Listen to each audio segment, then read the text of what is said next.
Thaumaturgia, or Elucidations of the Marvellous ***** e-text prepared by Carlo Traverso, Eric Castlejan, and Project Gutenberg distributed proofreaders. This file was produced from images generously made available by the Bibliothèque Nationale de France, BNF/Gallica, at http://gallica.bnf.fr. Transcriber's note: the spelling peculiarities of the original have been retained in this text. Thaumaturgia, or Elucidations of the Marvellous, by an Oxonian. 1835 Bombastes kept the devil's bird shut in the pommel of his sword, and taught him all the cunning pranks of past and future mountebanks. Hudibras. Contents. Chapter I. Demonology. The devil, a most unaccountable personage. Who is he? His predilection for old women, traditions concerning evil spirits, and see Chapter 2. Magic and magical rites. Jewish Magi. Chapter 3. On the several kinds of magic. Augury, or divinations drawn from the flight and feeding of birds. Aruspices, or divinations drawn from brute or human sacrifices. Divisions of divination by the ancients, prodigies, etc. Chapter 4. History of oracles, the principal oracles of antiquity. The Oracle of Jupiter Hammon. The Oracle of Delphos, or Pythian Apollo. Ceremonies practiced on consulting oracles. Oracles often equivocal and obscure. Urim and Thummim. Reputation of oracles, how lost. Cessation of oracles. Had demons any share in the oracles? Of oracles, the artifices of priests of false divinities. Chapter V. The British Druids, or Magi, origin of fairies, ancient superstitions, their skill in medicine, etc. The British Magi. Chapter 6. Aesculapian mysteries, etc. Chapter 7. Inferior deities attending mankind from their birth to their decease. Chapter 8. Judicial astrology, its chemical application to the prolongation of life and health, alchemical delusions. Chapter 9. Alchemical and astrological chimera. The horoscope, a tale of the stars. The fated parricide, an oriental tale of the stars. Application of astrology to the prolongation of life, etc. Advertisement. Spring. /summer. Influences of autumn. The winter quarter. /chapter X1 era critical presentiment, illustrating the cause, effects, principal phenomena, and definition of dreams, etc. Cause of dreams. Poetical illustrations of the effects of the imagination in dreams. Principal phenomena in dreaming. Definition of dreams. Chapter 11. On incubation, or the art of healing by visionary divination. Chapter 12. On amulets, charms, talismans, philters, their origin and imaginary efficacy, etc. Amulets used by the common people. eccentricities, caprices, and effects of the imagination. Doctrine of effluvia, miraculous cures by means of charms, amulets, etc. Chapter 13. On talismans, some curious natural ones, etc. Chapter 14. On the medicinal powers attributed to music by the ancients. Chapter 15. Presages, prodigies, presentiments, etc. Chapter 16. Phenomena of meteors, optic delusions, spectra, etc. Chapter 17. Elucidation of some ancient prodigies. Magical pretensions of certain herbs, etc. Chapter 18. The practice of obeah, or Negro witchcraft, charms, their knowledge of vegetable poison, secret poisoning. Chapter 19. On the origin and superstitious influence of rings. Chapter XX. Celestial influences, omens, climacterics, predominations. Lucky and unlucky days. Empirics, etc. Absurdities of Paracelsus and Van Helmont. Chapter XXI. Modern empiricism. Chapter XXII. The Rosicrucians or Theosophists. Thaumaturgia, or Elucidations of the Marvellous. Chapter I. Demonology, the Devil, a most unaccountable personage.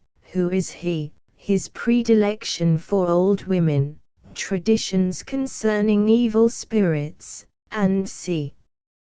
Children and old women have been accustomed to hear so many frightful things of the cloven-footed potentate, and have formed such diabolical ideas of his satanic majesty, exhibiting him in so many horrible and monstrous shapes, that really it were enough to frighten Beelzebub himself, were he by any accident to meet his prototype in the dark, dressed up in the several figures in which imagination has embodied him.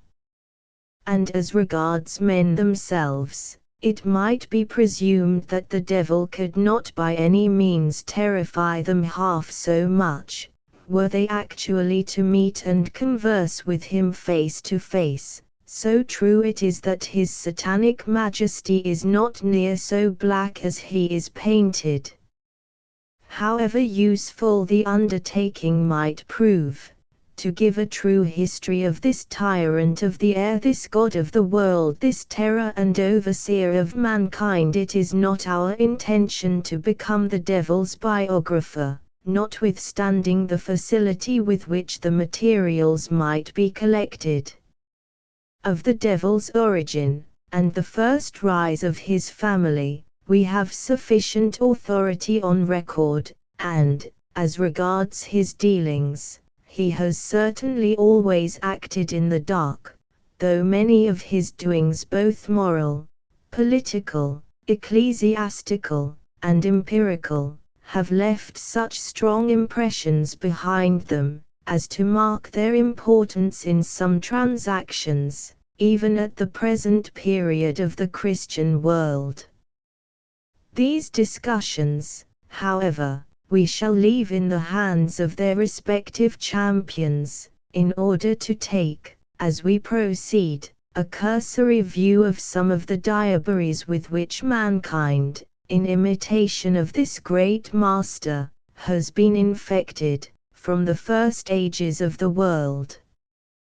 The Greeks, and after them the Romans, conferred the appellation of demon upon certain genii, or spirits, who made themselves visible to men with the intention of either serving them as friends, or doing them an injury as enemies. The followers of Plato distinguished between their gods, or dea majorum gentium, their demons, or those beings which were not dissimilar in their general character to the good and bad angels of Christian belief, and their heroes. The Jews and the early Christians restricted the name of demon to beings of a malignant nature, or to devils properly so called, and it is to the early notions entertained by this people that the outlines of later systems of demonology are to be traced.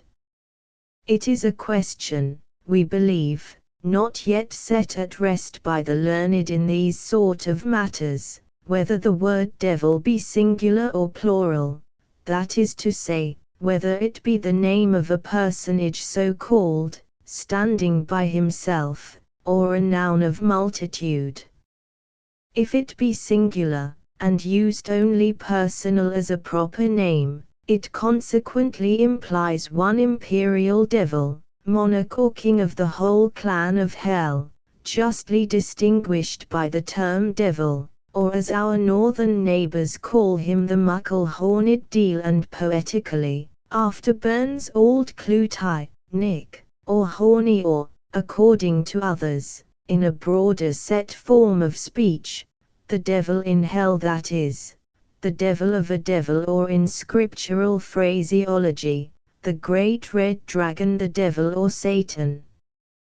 But we shall not cavil on this mighty potentate's name, much less dispute his identity, notwithstanding the doubt that has been broached, whether the said devil be a real or an imaginary personage, in the shape, form, and with the faculties that have been so miraculously ascribed to him, for if it should so fall out, as who can tell, but there may be a God, a heaven and hell.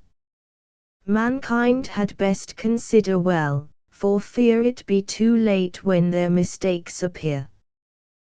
The devil has always, it would seem, been particularly partial to old women, the most ugly and hideous of whom he has invariably selected to do his bidding. Mother Shipton, for instance, our famous old English witch, of whom so many funny stories are still told, is evidently very much wronged in her picture, if she was not of the most terrible aspect imaginable, and, if it be true, Merlin, the famous Welsh fortune-teller, was a most frightful figure. If we credit another story, he was begotten by old Nick himself. To return, however, to the devil's agents being so infernally ugly, it need merely be remarked, that from time immemorial, he has invariably preferred such rational creatures as most belied the human form divine. The Sibyls, of whom so many strange prophetic things are recorded, are all, if the Italian poets are to be credited, represented as very old women, and as if ugliness were the ne plus ultra of beauty in old age, they have given them all the hideousness of the devil himself. It will be seen, despite of all that has been said to the disadvantage of the devil, that he has very much improved in his management of worldly affairs, so much so, that, instead of an administration of witches, wizards, magicians, diviners, astrologers, quack doctors, pettifogging lawyers, and boroughmongers, he has selected some of the wisest men as well as greatest fools of the day to carry his plans into effect. His satanic majesty seems also to have considerably improved in his taste, owing, no doubt, to the present improving state of society, and the universal diffusion of useful knowledge. Indeed, we no longer hear of cloven-footed devils, only in a metaphorical sense. Fire and brimstone are extinct or nearly so, the embers of hell and eternal damnation are chiefly kept alive and blown up by ultras among the sectaries who are invariably the promoters of religious fanaticism. Beauty, wit, address, with the less shackled in mind, have superseded all that was frightful, and terrible, odious, ugly, and deformed. This subject is poetically and more beautifully illustrated in the following demonological stanzas, which are so appropriate to the occasion, that we cannot resist quoting them as a further prelude to our subjects. When the devil for weighty dispatches wanted messengers cunning and bold, he passed by the beautiful faces and picked out the ugly and old. Of these he made warlocks and witches to run of his errands by night, till the overwrought hag-ridden wretches were as fit as the devil to fright. But whoever has been his adviser, as his kingdom increases in growth, he now takes his measures much wiser, and traffics with beauty and youth. Disguised in the wanton and witty, he haunts both the church and the court, and sometimes he visits the city, where all the best Christians resort. Thus dressed up in full masquerade, he the bolder can range up and down, for he better can drive on his trade, in any one's name than his own. To be brief, the devil, it appears, is by far too cunning still for mankind, and continues to manage things in his own way, in spite of bishops, priests, laymen, and new churches. He governs the vices and propensities of men by methods peculiarly his own, though every crime or extortion, subterfuge or design, whether it be upon the purse or the person, will not make a man a devil. It must nevertheless be confessed, that every crime, be its magnitude or complexion what it may, puts the criminal, in some measure, into the devil's power, and gives him an ascendancy and even a title to the delinquent, whom he ever afterwards treats in a very magisterial manner.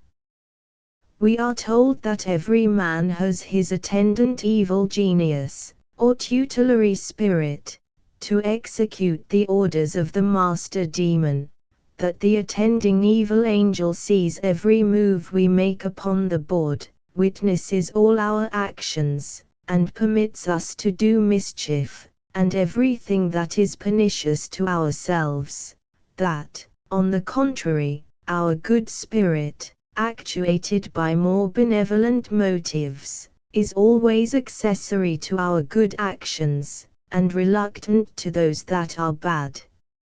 If this be the case, it may be fairly asked, how does it happen that those two contending spirits do not quarrel and give each other black eyes and broken heads during their rivalship for preeminence? And why does the evil tempting spirit so often prevail? Instead of literally answering these difficult questions, it may be resolved into a good argument, as an excellent allegory to represent the struggle in the mind of man between good and evil inclinations. But to take them as they actually are, and merely to talk by way of natural consequence, for to argue from nature is certainly the best way to get to the bottom of the devil's story, if there are good and evil spirits attending us, that is to say, a good angel and a devil, then it is no unjust reproach to say, when people follow the dictates of the latter, that the devil's in them, or that they are devils. Or, to carry the simile a point farther, that as the generality, and by far the greatest number of people follow and obey the evil spirit and not the good one, and that the power predominating is allowed to be the nominating power, It must then of course be allowed that the greater part of mankind have the devil in them, which brings us to the conclusion of our argument, and in support of which the following stanzas come happily to our recollection. To persons and places he sends his disguises, and dresses up all his banditti, who, as pickpockets flock to country assizes, crowd up to the court and the city. They are at every elbow, and every ear, and ready at every call, sir. The vigilant scout plants his agents about, and has something to do with us all, sir. In some he has part, and some he has whole, and of some, like the vicar of Budow, it can neither be said they have body or soul, and only are devils in shadow. The pretty and witty are devils in mask, the beauties are mere apparitions, the homely alone by their faces are known, and the good by their ugly conditions. The beaux walk about like the shadows of men, and wherever he leads them they follow, but tack and shark there's not 1 in 10 but's as light as a feather, and hollow. Thus all his affairs he drives on in disguise, and he tickles mankind with a feather, creeps in at one's ear, and looks out at our eyes, and jumbles our senses together. He raises the vapors and prompts the desires, and to every dark deed holds the candle, the passions inflames and the appetite fires, and takes everything by the handle. Thus he walks up and down in complete masquerade, and with every company mixes, sells in every shop, works at every trade, and every thing doubtful perplexes. The Jewish traditions concerning evil spirits are various, some of which are founded on scripture, some borrowed from the opinions of the pagans, some are fables of their own invention, and some are allegorical. The demons of the Jews were considered either as the distant progeny of Adam or Eve, resulting from an improper intercourse with supernatural beings, or of Cain. As the doctrine, however, was extremely revolting to some few of the early Christians, they maintained that demons were the souls of departed human beings, who were still permitted to interfere in the affairs of the earth, either to assist their friends or to persecute their enemies. But this doctrine did not obtain. About 2 centuries and a half ago an attempt, in a condensed form, was made, to give the various opinions entertained of demons at an early date of the Christian era, and it was not until a much later period of Christianity, that a more decided doctrine relative to their origin and nature was established. These tenets involved certain very knotty points respecting the fall of those angels, who, for disobedience, had forfeited their high abode in heaven. The Gnostics of early Christian times, in imitation of a classification of the different orders of spirits by Plato, had attempted a similar arrangement with respect to an hierarchy of angels, the gradation of which stood as follows. The first, and highest order, was named Seraphins, the second, Cherubins, the third was the order of thrones, the fourth, of dominions, the fifth, of virtues, the sixth, of powers, the seventh, of principalities, the eighth, of archangels, the ninth, and lowest, of angels. This fable was, in a pointed manner, censured by the apostles, yet strange to say, it almost outlived the pneumatologists of the Middle Ages. These schoolmen, in reference to the account that Lucifer rebelled against heaven, and that Michael the archangel warred against him, long agitated the momentous question, what order of angels fell on the occasion. At length it became the prevailing opinion that Lucifer was of the order of Seraphins.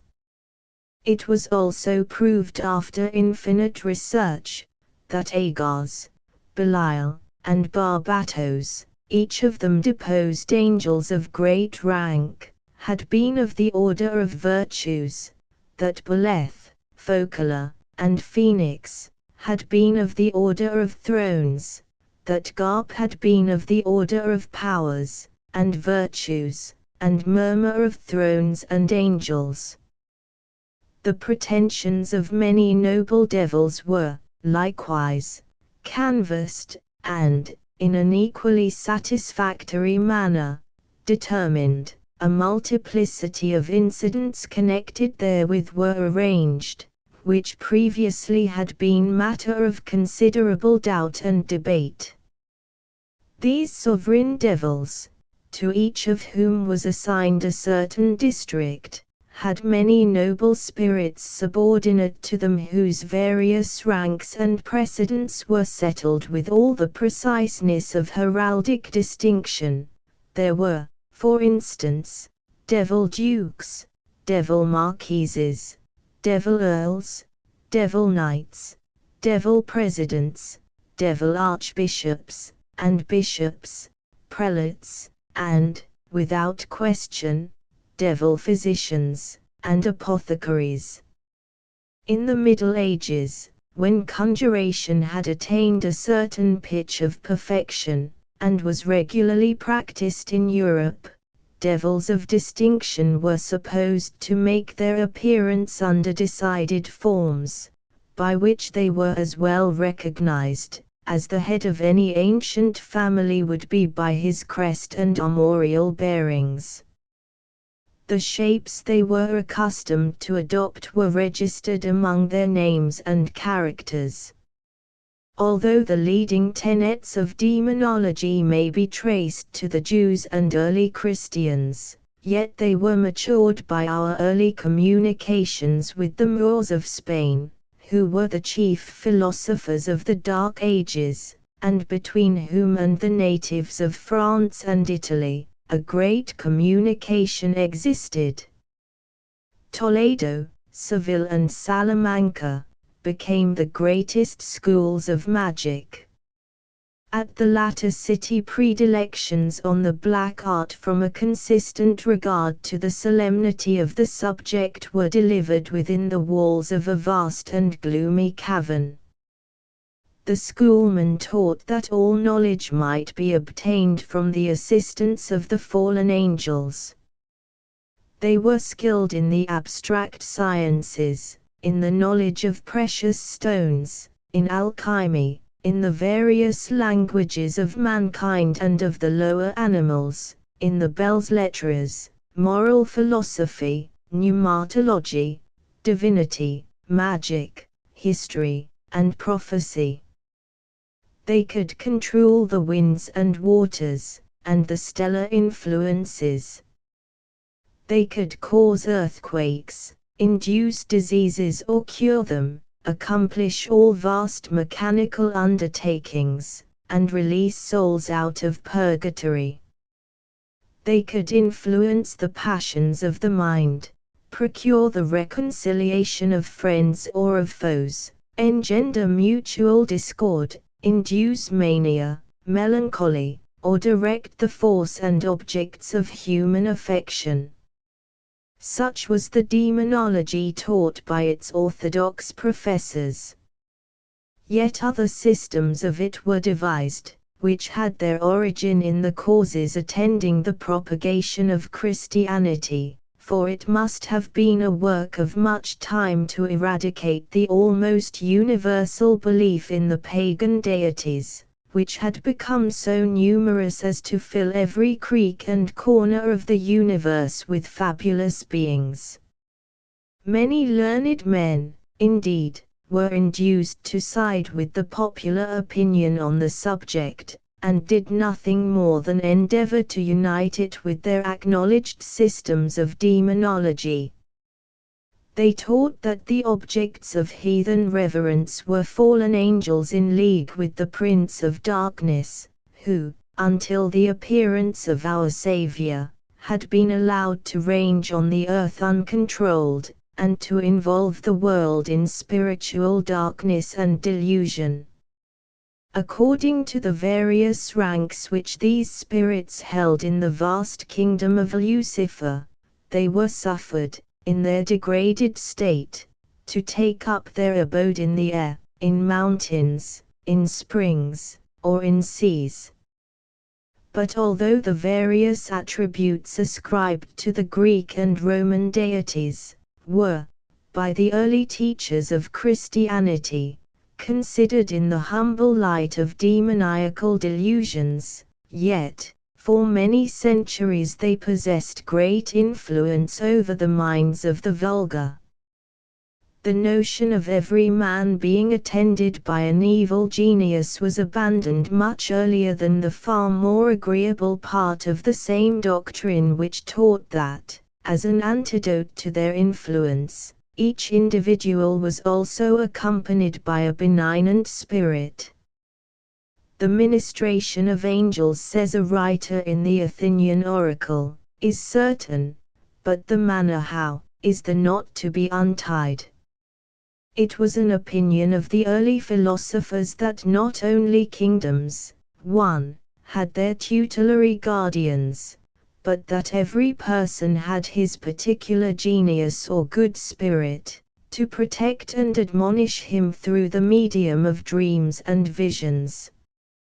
Such were the objects of superstitious reverence derived from the pantheons of Greece and Rome, the whole synod of which was supposed to consist of demons, who were still actively bestirring themselves to delude mankind. But in the west of Europe, a host of other demons, far more formidable, were brought into play, who had their origin in Celtic, Teutonic, and even in Eastern fables, and as their existence, as well as influence, was boldly asserted, not only by the early Christians, but even by the Reformers, it was long before the rites to which they were accustomed were totally eradicated. Footnotes 1. Thus the Penates, or household gods, presided over newborn infants. Everything had its guardian or peculiar genius. Cities, groves, fountains, hills, were all provided with keepers of this kind, and to each man was allotted no less than two, one good, the other bad, Hor. Lib. 2 Epist. 2. Who attended him from the cradle to the grave. The Greeks called them demons. They were named prenestites, from their superintending human affairs. Chapter 2.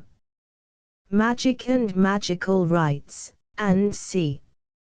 Few subjects present to a philosophic eye more matter of curious, important and instructive research than the natural history of religion. Some sort of religious service has been found to prevail in all ages and nations, from the most rude and barbarous periods of human society, to those of cultivation and refinement. In these periods are to be traced specimens strongly marked with exertions of the feelings and faculties of men in every situation almost that can be supposed. It is from the contemplation of these exertions that we learn what sort of creature man is, that we discover the extent of his powers, and the tendency of his desires, and that we become acquainted with the force of culture and civilization upon him, by comparing the degrees of improvement he has attained in the various stages of society through which he has passed. It seems to be a principle established by experience, that mankind in general have at no time been able, by the operation of their own mutual powers, to ascend in their inquiries to the great comprehensive foundation of true religion, the knowledge of a first cause. This idea is too grand, too distinct, or too refined for the generality of the human race. They are surrounded by sensible objects, and strongly attached to them. They are in a great measure unaccustomed to the most simple and obvious degrees of abstraction, and they can scarcely conceive anything to have a real existence that may not become an object of their senses.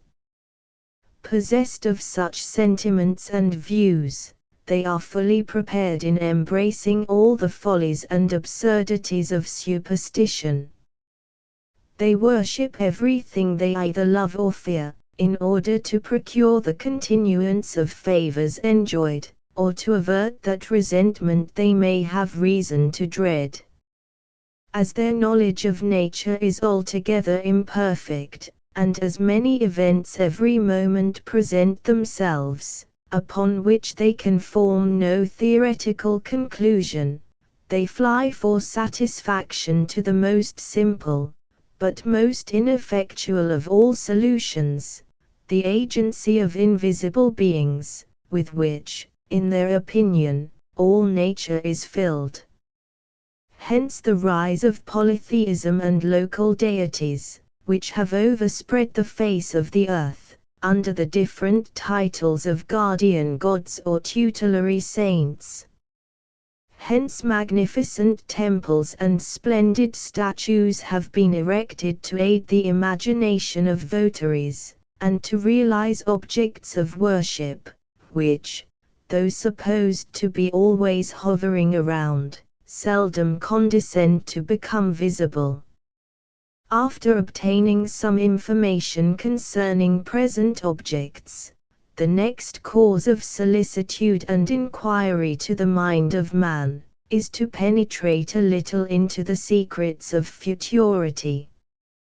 The same tutelary gods who bestowed their care, and exerted their powers to procure present pleasure and happiness for mankind, were supposed not averse to grant them, in this respect also, a little indulgence.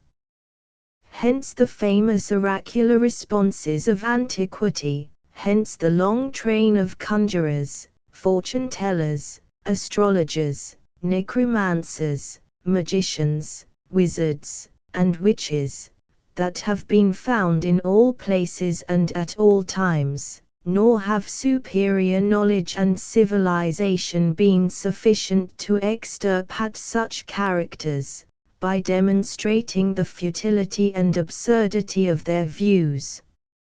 Among the ancients, this superstition was a great engine of state.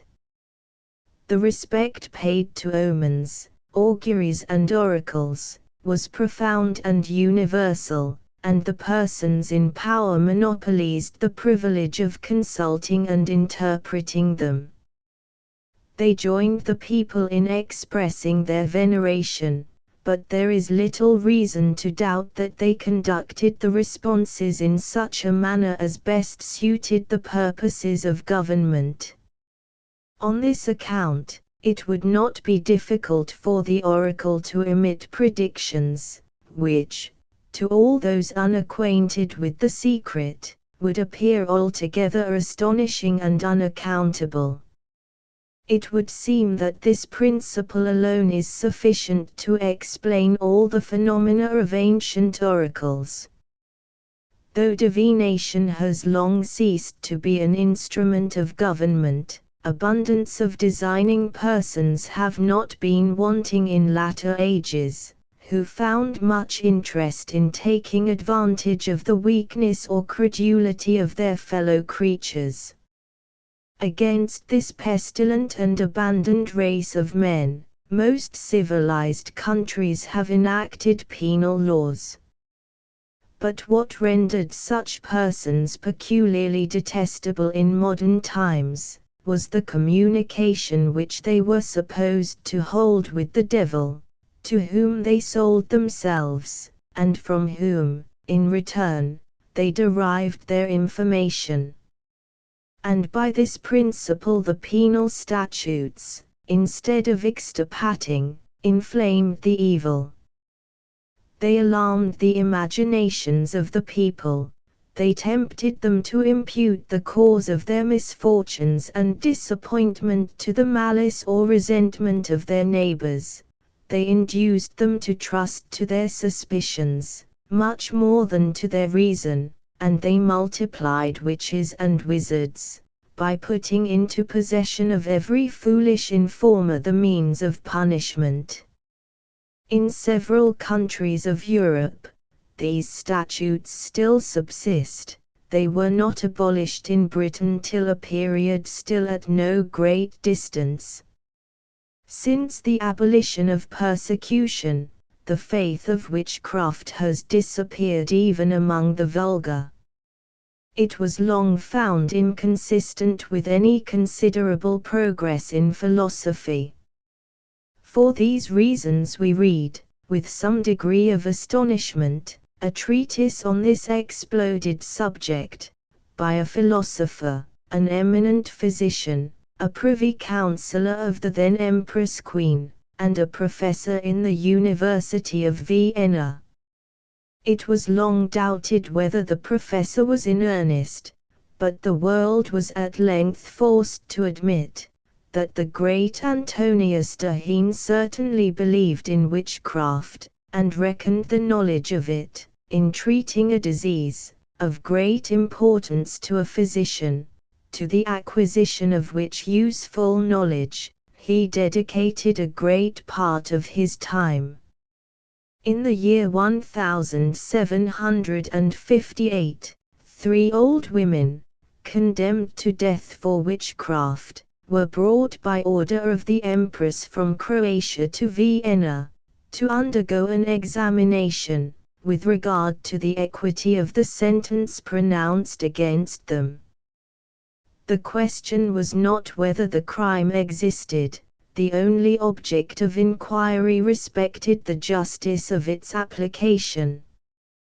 The author, and the illustrious Van Swieten, were appointed to make the investigation. After reading over the depositions, produced on the trials with the greatest care, and interrogating the culprits themselves most vigorously by means of a Croatian interpreter, these great physicians discovered that the 3 old women were not witches, and prevailed with the Empress to send them home in safety. It was this circumstance that induced Daheen to write on magic. That some judgment may be formed of Daheen's very extraordinary and curious production written in the latter part of the 18th century, we shall here furnish our readers with an abstract of its principles and reasoning, to which we shall subjoin some remarks. By the crime of magic, the author informs us, he means any improper communication between men and evil spirits, whether it be called theurgy, soothsaying, necromancy, chiromancy, incantation or witchcraft. He proposes to prove, in the first place, that such a communication does actually exist. He quotes the Egyptian magicians, the witch of Endor, the possessions mentioned in the New Testament, and many more exceptionable authorities from the Fathers and canons of the Church. He is positive the incantations of the Egyptian magicians were real operations of infernal agents, and that the accounts of them, delivered by Moses, can admit no other construction. May not the sincere believer in the divine authority of the Scriptures reasonably hesitate concerning this conclusion? Or rather, Does not such an interpretation justly expose revelation to reproach? The plain dictates of the best philosophy are, that nothing is more simple, regular, and uniform than the ordinary course of nature, and that this course can neither be suspended nor altered, but by its author, nor can by him be permitted to be interrupted by any inferior being, unless for the most important reasons. It does not appear what good end could be gained, on the part of Providence, by the permission of these magical enchantments, supposing them supernatural, and if we imagine the devil to have acted spontaneously, with a view to support his power and influence, he most manifestly erred in his design. Nothing could be more impolitic than his appearance in a field of combat, where he well knew he must sustain an ignominious defeat. Or if he worked effectually to support the power and influence of his servants the magicians, he should have counteracted, not repeated, the miraculous exhibitions of Moses. That the magicians possessed no power sufficient for this purpose is obvious, from their not exerting it. That Pharaoh expected no such exertion from them is evident from his never requesting it, and from his application to Moses and Aaron. The truth seems to be, that Pharaoh conceived Moses and Aaron to be magicians like his own. He wished to support the character of the latter, and he concluded this would be effectually done, if they could only furnish a pretense for affirming that they had performed every wonder accomplished by the former. Without some such supposition of collusion, two of the miracles attempted by the magicians are perfectly absurd and contradictory. They pretended to turn water into blood, when there was not one drop of water in all the land of Egypt, which Aaron had not previously converted into that substance. They pretended to send frogs over the land of Egypt, when every corner of it was swarming with that loathsome reptile. It is further remarkable that, with the three first only of Moses's miracles they proposed to vie, on the appearance of the fourth, they fairly resigned the contest, and acknowledged very honestly that the hand of God was visible in the miracles of Moses, a plain confession that no supernatural power operated in their own. Daheen considers the case of the witch of Endor as an authority still more direct.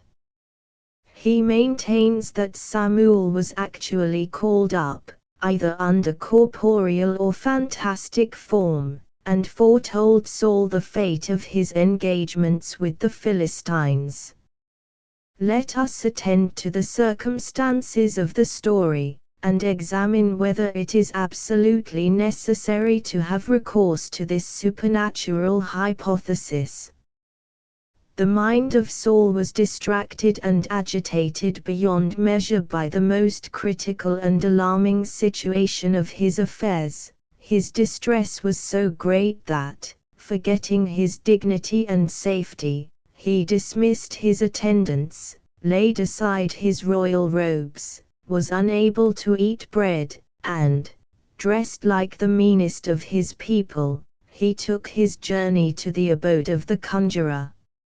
In this state of mind, prepared for imposition, he arrives during the night at her residence.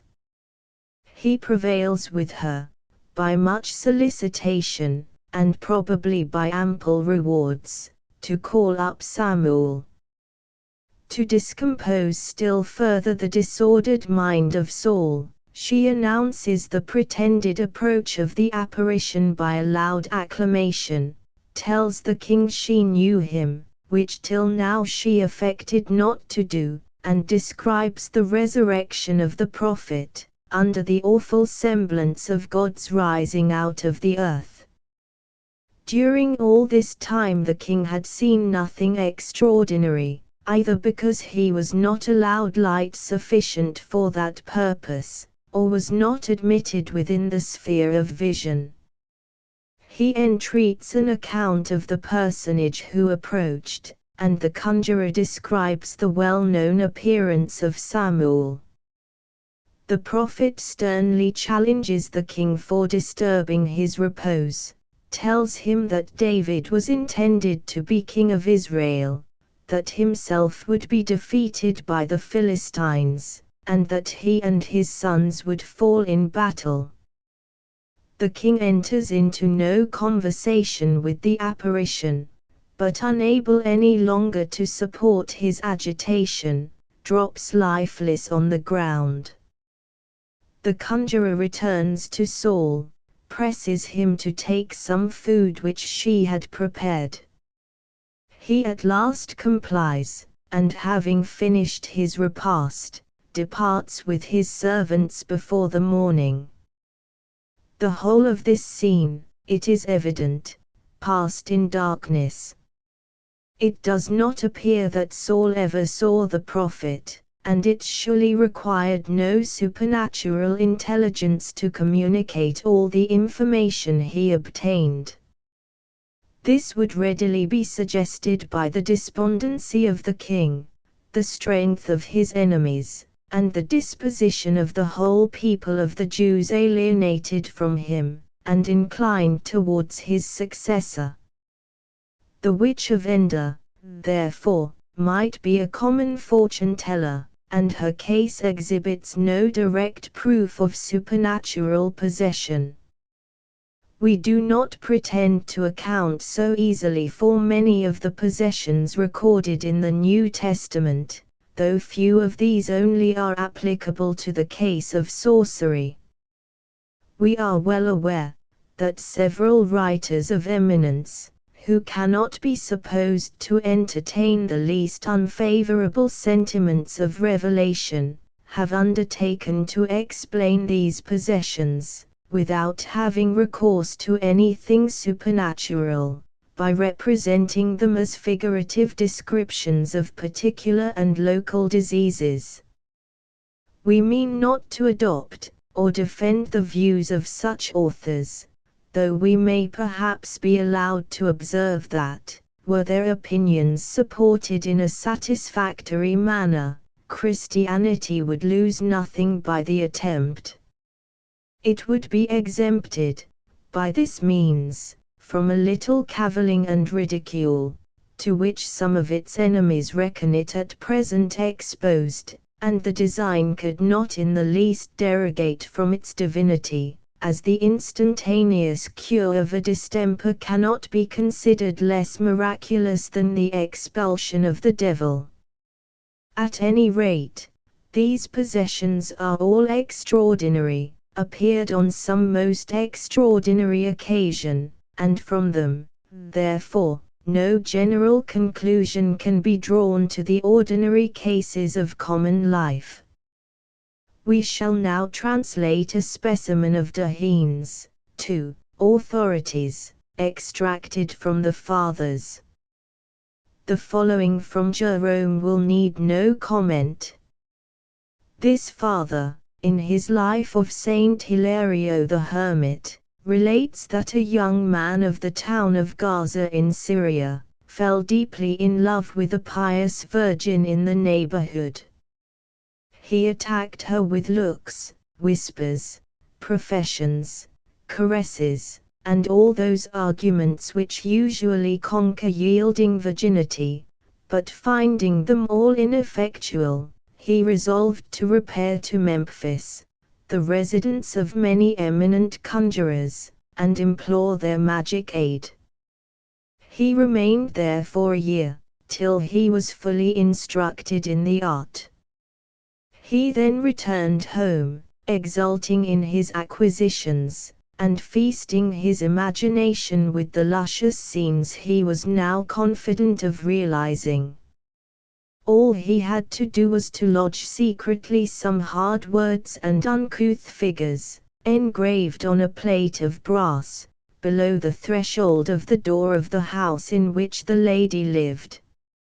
She became perfectly furious. She tore her hair, gnashed her teeth, and repeated incessantly the name of the youth, who had been drawn from her presence by the violence of her despairing passion.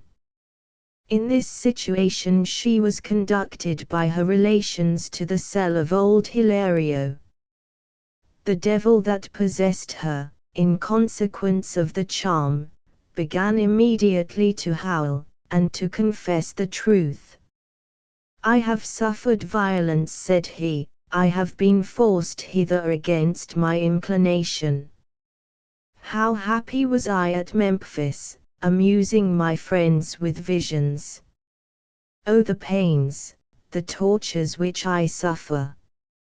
You command me to dislodge, and I am detained fast by the charm below the threshold. I cannot depart, unless the young man dismiss me."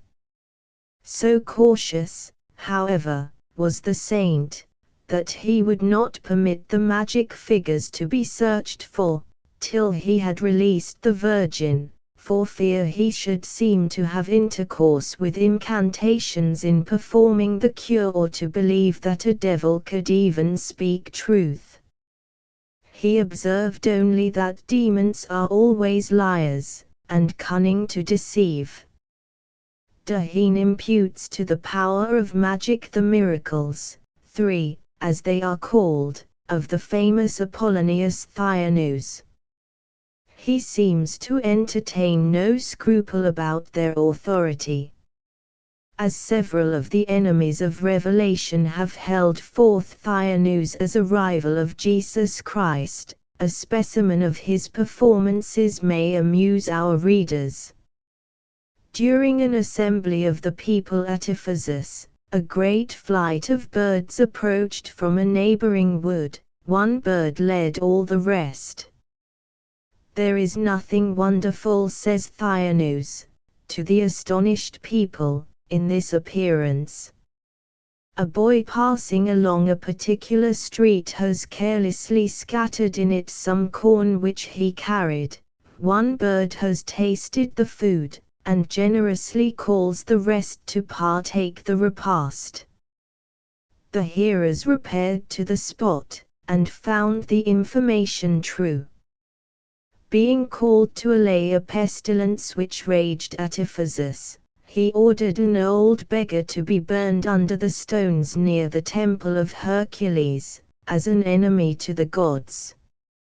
He commanded the people again to remove the stones, that they might see what sort of animal had been put to death. They found not a man, but a dog. The plague, however, ceased. A married woman of rank, being dead, was carried out to be burned in an open litter, followed by her husband dissolved in tears. Apollonius, approaching, requests him to stop the procession, and he would put an end to his grief. He asked the name of the woman, touched her, and muttered over her some words. She immediately revived, began to speak, and returned again to her own house. Fleury, who relates the miracle, remarks that some people doubted whether the woman had been really dead, as they had observed something like breath issue from her mouth. Others imagined she had been seized only with a tedious faint, and that the operation of the cold dews and damps upon her body might naturally recover her. On Fleury's remark, Daheen most sagely observes, that the persons who observed the woman breathing could not surely have suppressed the joyful news, and would certainly have stopped the procession before the philosopher arrived. Daheen's second attempt is to recite all the objections that have been made against sorcery, and to subjoin to each a distinct refutation. There is nothing in this part of the work that merits any attention. He concludes in these words, I may then with confidence affirm, that the art of magic most certainly exists. History, sacred and profane, authority human and divine, experiments the most unquestionable and unexceptionable, all concur to demonstrate its reality.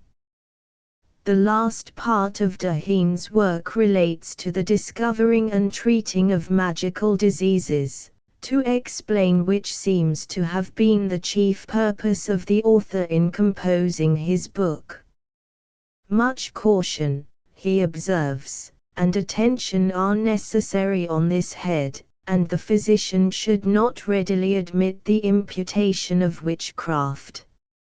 No absence of the ordinary symptoms, no uncommon alteration of the course of the distemper, are sufficient to infer this conclusion, because these may arise from unknown natural causes.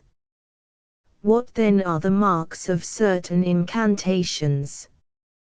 Dahin holds the following to be indisputable: if, in any uncommon disease, there shall be found, in the stuffing of the cushions, or ceilings of the room in which the patient lies, in the feather or the chaff of his bed, about the door, or under the threshold of his house, any strange characters, images, bones, hair, seeds, or roots of plants, and if upon the removal of these, or upon conveying the patient into another apartment, he shall suddenly recover, or if the patient himself, or his friends, shall be so wicked as to call a wizard to their aid, by whom the malady shall be removed, or if insects and animals which do not lodge in the human body, if stones, metals, glass, knives, plaited hair, pieces of pitch, be ejected from particular parts of the body, of greater size, and weight and figure, than could be supposed to make their way through these parts, without much greater demolition and delaceration of the passages, in all these cases, the disease is unquestionably magical.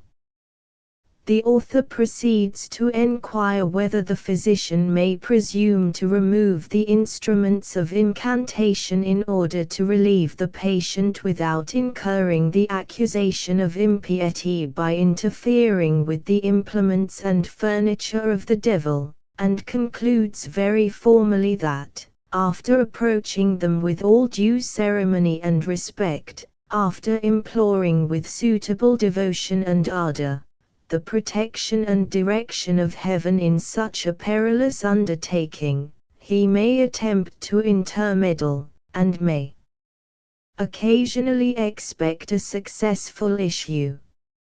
Such are the views, reasonings, and conclusions of, at the time, one of the first physicians and philosophers of Germany, views and reasonings which would have been received with eagerness and applause 200 years ago, but which the philosophy and improvements of later times seem to have banished to the abodes of ignorance and barbarity. The origin of almost all our knowledge may be traced to the earlier periods of antiquity. This is peculiarly the case with respect to the arts denominated magical. There were few ancient nations, however barbarous, which could not furnish many individuals to whose spells and enchantments the power of nature and the material world were supposed to be subjected. The Chaldeans, the Egyptians, and indeed all the Oriental nations were accustomed to refer all natural effects, for which they could not account, to the agency of demons, who were believed to preside over herbs, trees, rivers, mountains, and animals. Every member of the human body was under their power, and all corporeal diseases were produced by their malignity. For instance, if any happened to be affected with a fever, little anxiety was manifested to discover its cause, or to adopt rational measures for its cure. It must no doubt have been occasioned by some evil spirit residing in the body, or influencing, in some mysterious way, the fortunes of the sufferer. That influence could be counteracted only by certain magical rites, hence the observance of those rites soon obtained a permanent establishment in the East.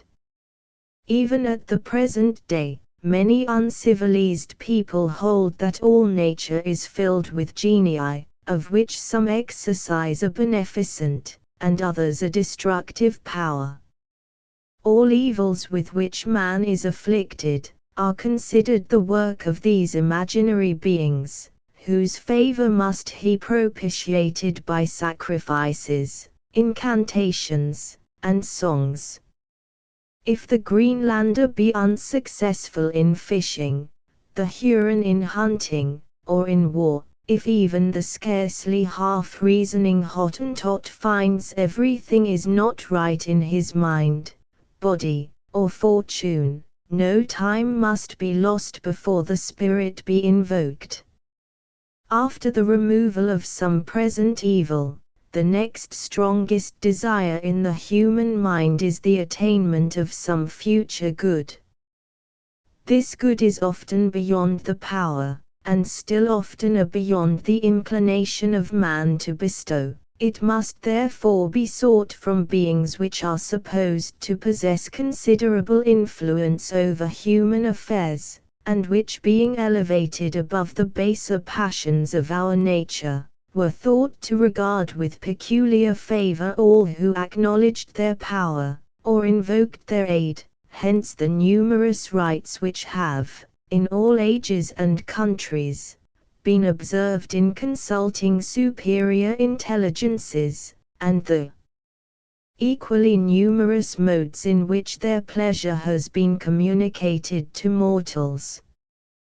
The Chaldean Magi were chiefly founded on astrology, and were much conversant with certain animals, metals and plants, which they employed in all their incantations, the virtue of which was derived from stellar influence.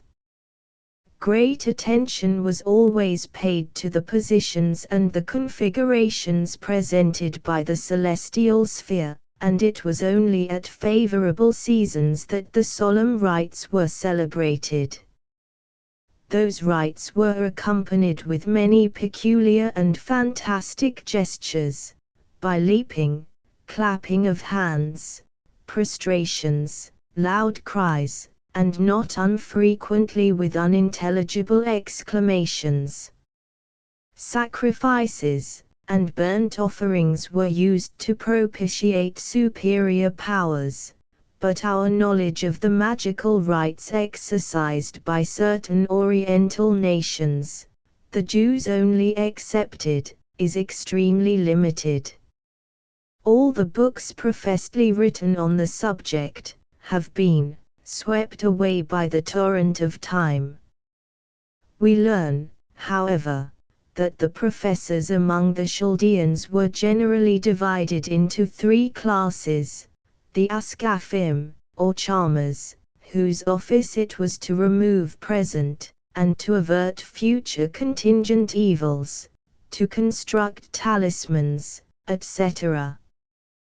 The Mekaskefim, or magicians, properly so called, who were conversant with the occult powers of nature, and the supernatural world, and the Chazdaim, or astrologers, who constituted by far the most numerous and respectable class. And from the assembly of the wise men on the occasion of the extraordinary dream of Nebuchadnezzar, it would appear that Babylon had also her one Erocritici, or interpreters of dreams, a species of diviners indeed, to which almost every nation of antiquity gave birth. Like the Chaldean astrologers, the Persian Magi, from whom our word magic is derived, belong to the priesthood. But the worship of the gods was not their chief occupation, they were also great proficients in the arts. They joined to the worship of the gods, and to the profession of medicine and natural magic, a pretended familiarity with superior powers, from which they boasted of deriving all their knowledge. Like Plato, who probably imbibed many of their notions, they taught that demons hold a middle rank between gods and men, that they, the demons, presided not only over divinations, auguries, conjurations, oracles, and every species of magic, but also over sacrifices, and prayer, which in behalf of men is thus presented, and rendered acceptable to the gods. Indeed, the austerity of their lives, was well calculated to strengthen the impression which their cunning had already made on the multitude, and to prepare the way for whatever impostures they might afterwards practice. We are less acquainted with Indian magic than with that practiced by any other Eastern nations.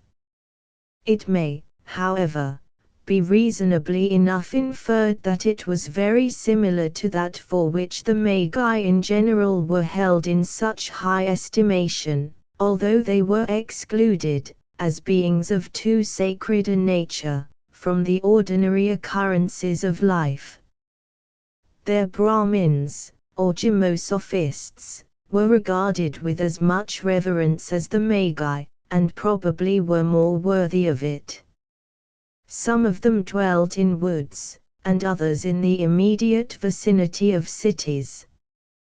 Their skill in medicine was great, the care which they took in educating youth, in familiarizing it with generous and virtuous sentiments, did them peculiar honor, and their maxims and discourses, as recorded by historians, prove that they were much accustomed to profound reflection on the principles of civil polity, morality, religion and philosophy.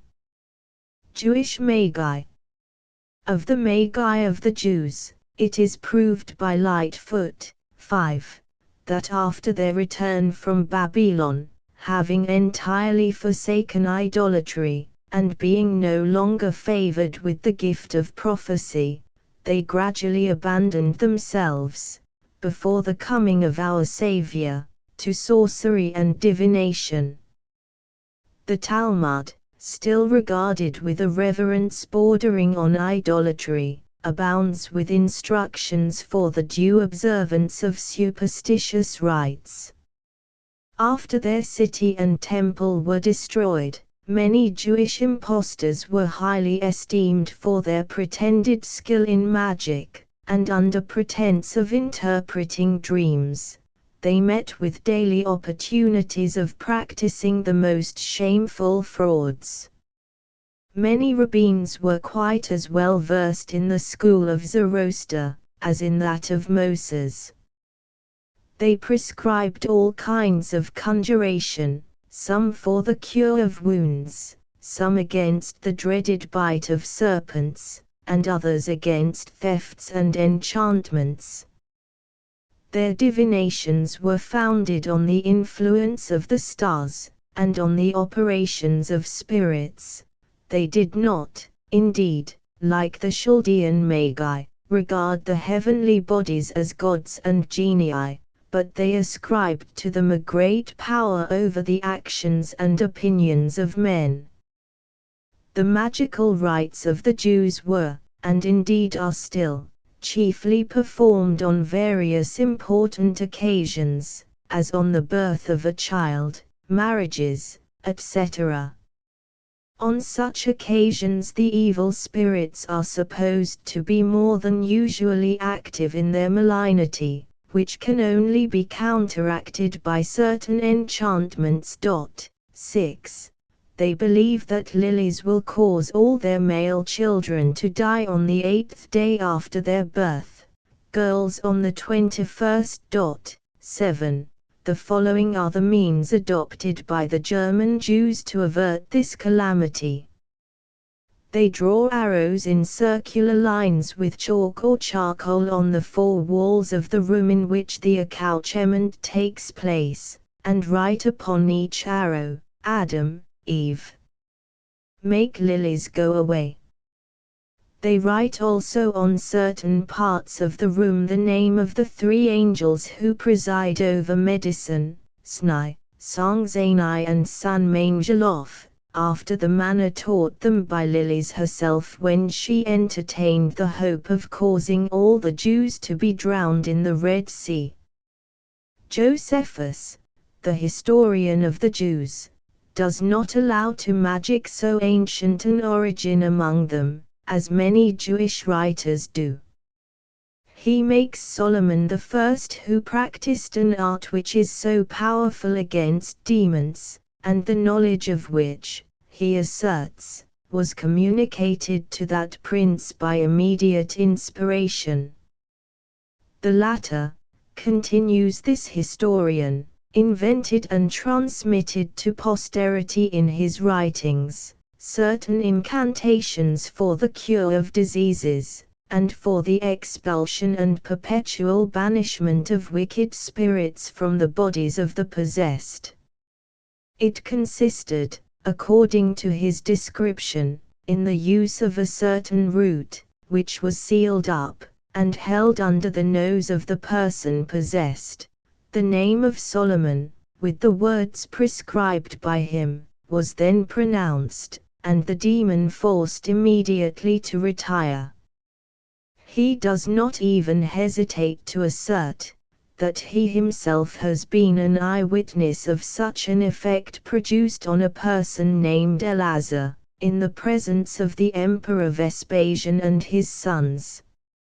Nor will this relation surprise us, when we consider the rooted malignity entertained by the Jews to the Christian religion, and this writer's attempt to appreciate the miracles of our Savior, by ascribing them to magical influence, and by representing them as easy of accomplishment to all acquainted with the occult sciences. Innumerable are the devices contained in the Kabbalah for averting possible evils, as the plague, disease, and sudden death. It directs how to select and combine some passages of Scripture, which are believed both to render supernatural beings visible, and to produce many wonderful and surprising effects. The most famous wonders have been accomplished by means of the name of God. The sacred word Jehovah is, when read with points, multiplied by the Jewish doctors into 12, 42, and 72 letters, of which words are composed that are thought to possess miraculous energy. By these, say they, Moses slew the Egyptians. By these Israel was preserved from the destroying angel of the wilderness. By these Elijah separated the waters of the river, to open a passage for himself and Elisha, and by these it has been as daringly and impudently asserted, that our blessed Saviour, the eternal Son of God, cast out evil spirits. The name of the devil is likewise used in their magical devices. The 5 Hebrew letters of which that name, 8, is composed, exactly constitute the number 364, one less than the days of the whole year.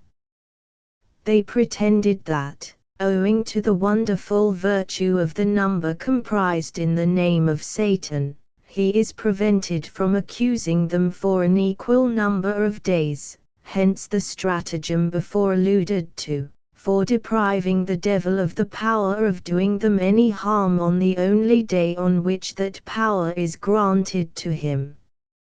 In allusion to the Kabbalists, Pliny says, there is another sect of magicians of which Moses and Letopia, Jews, were the first authors. It was the prevailing opinion among the Hebrews, that the Kabbalah was delivered by God to Moses, and thence through a succession of ages, even to the times of Ezra, preserved by tradition only, without the help of writing, in the same manner as the doctrine of Pythagoras was delivered by Archippus and Lysides, who kept schools at Thebes in Greece, where the scholars learned all their masters' precepts by heart, and employed their memories instead of books. So certain Jews, despising letters, placed all their learning in memory, observation, and verbal tradition, whence it was called by them Kabbalah, that is, a receiving from one to another by the ear, an art said to be very ancient and only known to the Christians in later times. The Jews divided the Kabbalah into 3 parts, the first containing the knowledge of Brizith, which they call also cosmology, the object of which is to teach and explain the force and efficacy of things created, natural or celestial, expounding also the laws and mysteries of the Bible according to philosophical reasons, which on that account differs little from natural magic, a science in which King Solomon is said to have excelled.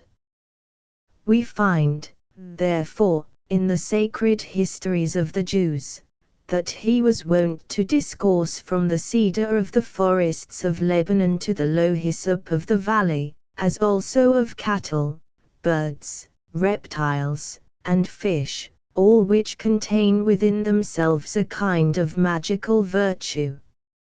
Moses also, in his expositions upon the Pentateuch, and most of the Talmudists, have followed the rules of the same art.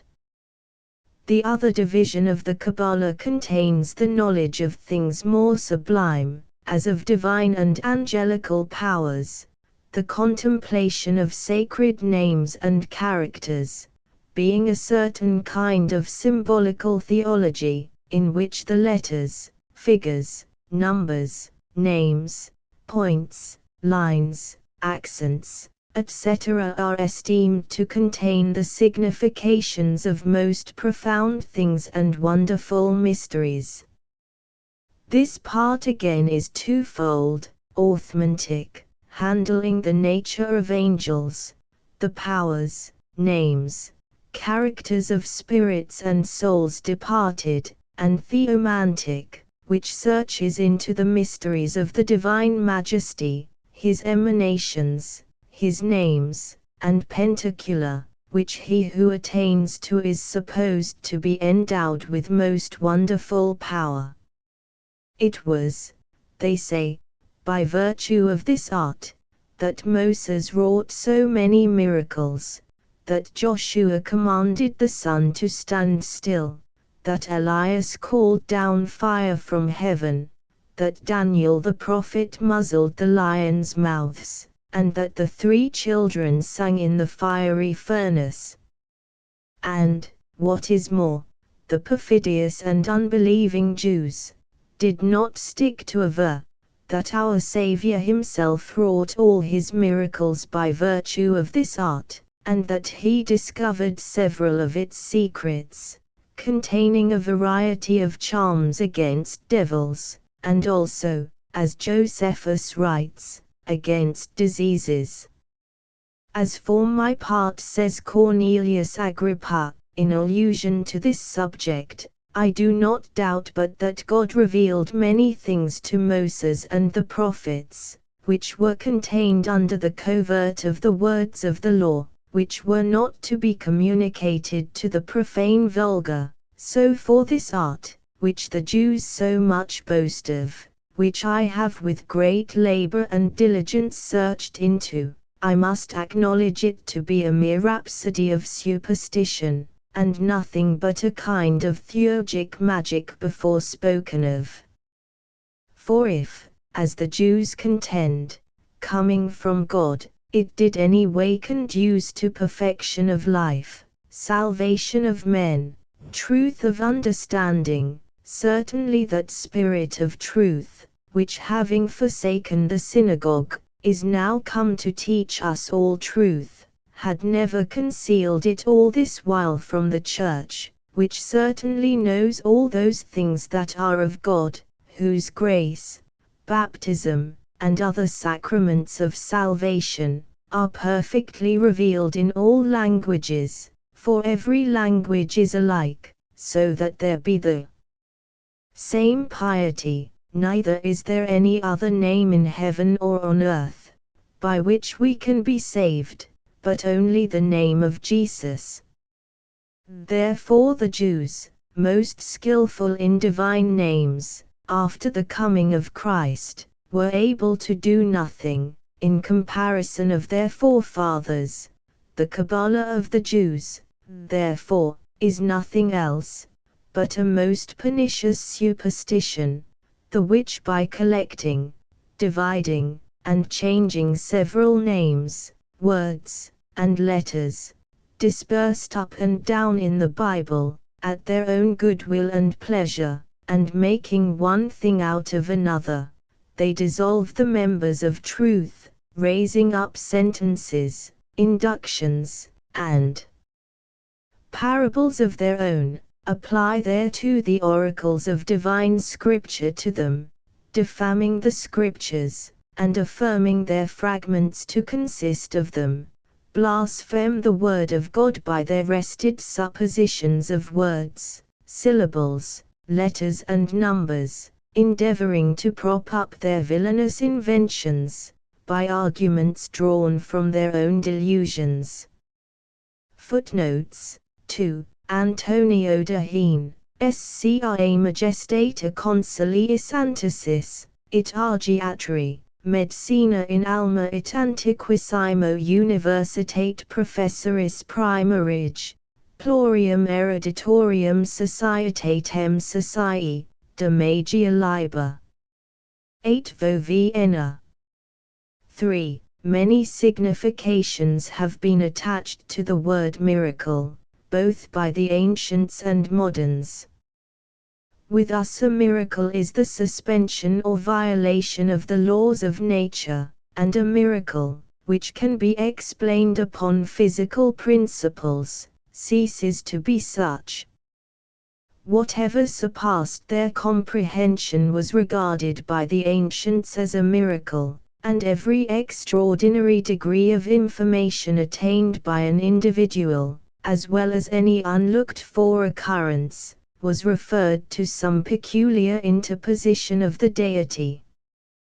Hence among the ancients, the followers of different divinities, far from denying the miracles performed by their opponents, admitted their reality, but endeavored to surpass them, and thus in the life of Zoroaster we find that able innovator frequently entering the lists with hostile enchanters, admitting but exceeding the wonderful works they performed, and thus also when the thirst of power, or of distinction, divided the sacerdotal colleges, similar trials of skill would ensue, the successful combatant being considered to derive his knowledge from the more powerful god. That the science on which each party depended was derived from experimental physics, may be proved. 1. By the conduct of the thaumaturgists, or wonder-workers. 2. From what they themselves had said concerning magic, the genii invoked by the magicians, sometimes denoting physical or chemical agents employed, sometimes men who cultivated the science. 4. All the 3 orders of magi enumerated by Porphyry, abstained from wine and women, and the first of these orders from animal food. 5. Volume 2. p. 287. 6. See Tobit. Chap. 8 v. 2 and 2. 7. Elias, as quoted by Becker. 8. There is no mention made of the word devil in the Old Testament, but only of Satan, nor do we meet with it in any of the heathen authors who say anything about the devil in the signification attached to it among Christians, that is, as a creature revolted from God. Their theology went no farther than to evil genii, or demons, who harassed and persecuted mankind, though we are still aware that many curious nicknames are given to the Prince of Darkness both by ancient and modern writers. Chapter 3. On the several kinds of magic. The pretended art of producing, by the assistance of words and ceremonies, such events as are above the natural power of men, was of several kinds, and chiefly consisted in invoking the good and benevolent, or the wicked and malignant spirits. The first, which was called Thaumaturgia, was adopted by the wisest of the pagan world, who esteemed this as much as they despised the latter, which they called Goetia. Thaumaturgia was by the philosophers accounted a divine art, which only served to raise the mind to higher perfection, and to exalt the soul to a greater degree of purity, and they who by means of this kind of magic, were imagined to arrive at what is called intuition, wherein they enjoyed an intimate intercourse with the deity, were believed to be invested with divine power, so that it was imagined nothing was impossible for them to perform. All who made profession of this kind of magic aspired to this state of perfection. The priest, who was of this order, was to be a man of unblemished morals, and all who joined with him were bound to a strict purity of life. They were to abstain from women, and from animal food, and were forbid to defile themselves by the touch of a dead body. Nothing was to be forgotten in their rites and ceremonies. The least omission or mistake rendered all their art ineffectual, so that this was a constant excuse for their not performing all that was required of them, though as their sole employment, after having arrived to a certain degree of perfection, by fasting, prayer, and other methods of purification, was the study of universal nature, they might gain such an insight into physical causes, as would enable them to perform actions that should fill the vulgar with astonishment, and it is hardly to be doubted, but this was all the knowledge that many of them aspired to. In this sort of magic, Hermes Trismegistus and Zoroaster excelled, and indeed it gained great reputation among the Egyptians, Chaldeans, Persians, Indians and Jews. In times of ignorance, a piece of clockwork, or some other curious machine, was sufficient to entitle the inventor to the works of magic, and some have even asserted that the Egyptian magic, rendered so famous by the writings of the ancients, consisted only in discoveries drawn from the mathematics and natural philosophy, since those Greek philosophers who traveled into Egypt, in order to obtain a knowledge of the Egyptian sciences, returned with only a knowledge of nature and religion, and some rational ideas of their ancient symbols. But it can hardly be doubted that magic in its grossest and most ridiculous sense was practiced in Egypt, at least among some of the vulgar, long before Pythagoras or Empedocles traveled into that country.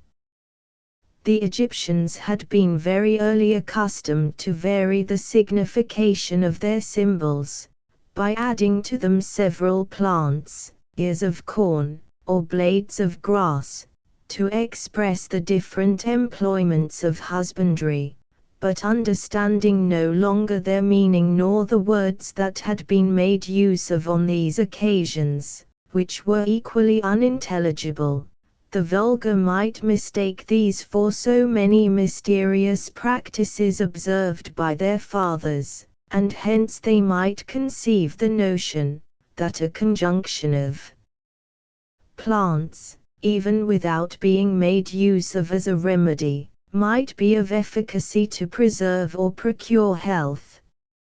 Of these, adds the Abbé Plush, they made a collection, and an art by which they pretended to procure the blessings, and provide against the evils of life. By the assistance of these, men even attempted to hurt their enemies, and indeed the knowledge of poisonous or useful simples, might on particular occasions give sufficient weight to their empty curses and innovations. But these magic incantations, so contrary to humanity, were detested, and punished by almost all nations, nor could they be tolerated in any. Pliny, after mentioning an herb, the throwing of which into an army, it was said, was sufficient to put it to the root, asks, where was this herb when Rome was so distressed by the Cambri and Teutones? Why did not the Persians make use of it when Lucullus cut their troops to pieces? But amongst all the incantations of magic, the most solemn, as well as the most frequent, was that of calling up the spirits of the dead. This indeed was the very acme of their art, and the reader cannot be displeased with having this mystery here elucidated. An affection for the body of a person, who in his lifetime was beloved, induced the first natives to inter the dead in a decent manner, and to add to this melancholy instance of esteem, those wishes which had a particular regard to their new state of existence. The place of burial, conformable to the custom of characterizing all beloved places, or those distinguished by a memorable event, was pointed out by a large stone or pillar raised upon it. To this place families, and when the concern was general, multitudes repaired every year, when, upon this stone, were made libations of wine, oil, honey, and flour, and here they sacrificed and ate in common, having first made a trench in which they burnt the entrails of the victim into which the libation and the blood were made to flow. They began with thanking God with having given them life, and providing them necessary food, and then praised Him for the good examples they had been favored with. From these melancholy rites were banished all licentiousness and levity, and while other customs changed, these continued the same. They roasted the flesh of the victim they had offered, and eat it in common, discoursing on the virtues of him they came to lament. All other feasts were distinguished by names suitable to the ceremonies that attended them. These funeral meetings were simply called the manes, that is, the assembly. Thus the manes and the dead were words that became synonymous. In these meetings, they imagined that they renewed their alliance with the deceased, who, they supposed, had still a regard for the concerns of their country and family, and who, as affectionate spirits, could do no less than inform them of whatever was necessary for them to know. Thus, the funerals of the dead were at last converted into methods of divination, and an innocent institution of one of the grossest pieces of folly and superstition. But they did not stop here. They became so extravagantly credulous, as to believe that the phantom drank the libations that had been poured forth, while the relations were feasting on the rest of the sacrifice round the pit, and from hence they became apprehensive lest the rest of the dead should promiscuously throng about this spot to get a share of the repast they were supposed to be so fond of, and leave nothing for the dear spirit for whom the feast was intended. They then made 2 pits or ditches, into one of which they put wine, honey, water, and flour, to employ the generality of the dead, and in the other they poured the blood of the victim. When sitting down on the brink, they kept off, by the sight of their swords, the crowd of dead who had no concern in their affairs, while they called him by name, whom they had a mind to cheer and consult, and desired him to draw near. 9. The questions made by the living were very intelligible, but the answers of the dead were not so easily understood. The priests, therefore, and the magicians made it their business to explain them. They retired into deep caves, where the darkness and silence resembled the state of death, and there fasted, and lay upon the skins of the beasts they had sacrificed, and then gave for answer the dreams which most affected them, or opened a certain book appointed for that purpose, and gave the first sentence that offered. 10. At other times the priest, or any person who came to consult, took care at his going out of the cave, to listen to the first words he should hear, and these were to be his answer. And though they had not the most remote relation to the matter in question, they were twisted so many ways, and their sense so violently rested, that they made them signify almost anything they pleased. At other times they had recourse to a number of tickets, on which were some words or verses, and these being thrown into an urn, the first that was taken out was delivered to the family. 11. Health, prosperity in worldly affairs, and all that was intermixed in the good or evil of this world were regulated by the responses or signs which these equivocal, not to say less than absurd, means afforded, of prying into the womb of future events. Augury, or divinations drawn from the flight and feeding of birds. The superstitious fondness of mankind for searching into futurity has given rise to an infinite variety of extravagant follies. The Romans, who were remarkably fertile in these sorts of demonological inventions, suggested numerous ways of divination. With them all nature had a voice, and the most senseless beings, and most trivial things, the most trifling incidents, became presages of future events, which introduced ceremonies founded on a mistaken knowledge of antiquity, the most childish and ridiculous, and which were performed with all the air of solemnity and sanctity of devotion. Augury, or divinations founded on the flight of birds, were not only considered by the Egyptians as the symbols of the winds, but good and bad omens of every kind were founded or rather derived from the flying of the feathered tribe.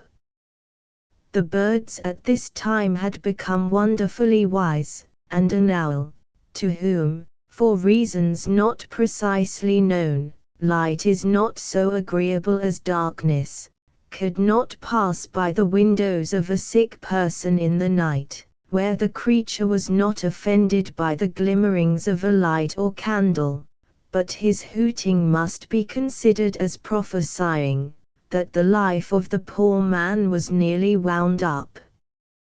Amongst the Romans, these auguries were taken usually upon an eminence, After the month of March they were prohibited in consequence of the moulting season having commenced, nor were they permitted at the waning of the moon, nor at any time in the afternoon, or when the air was the least ruffled by winds or clouds.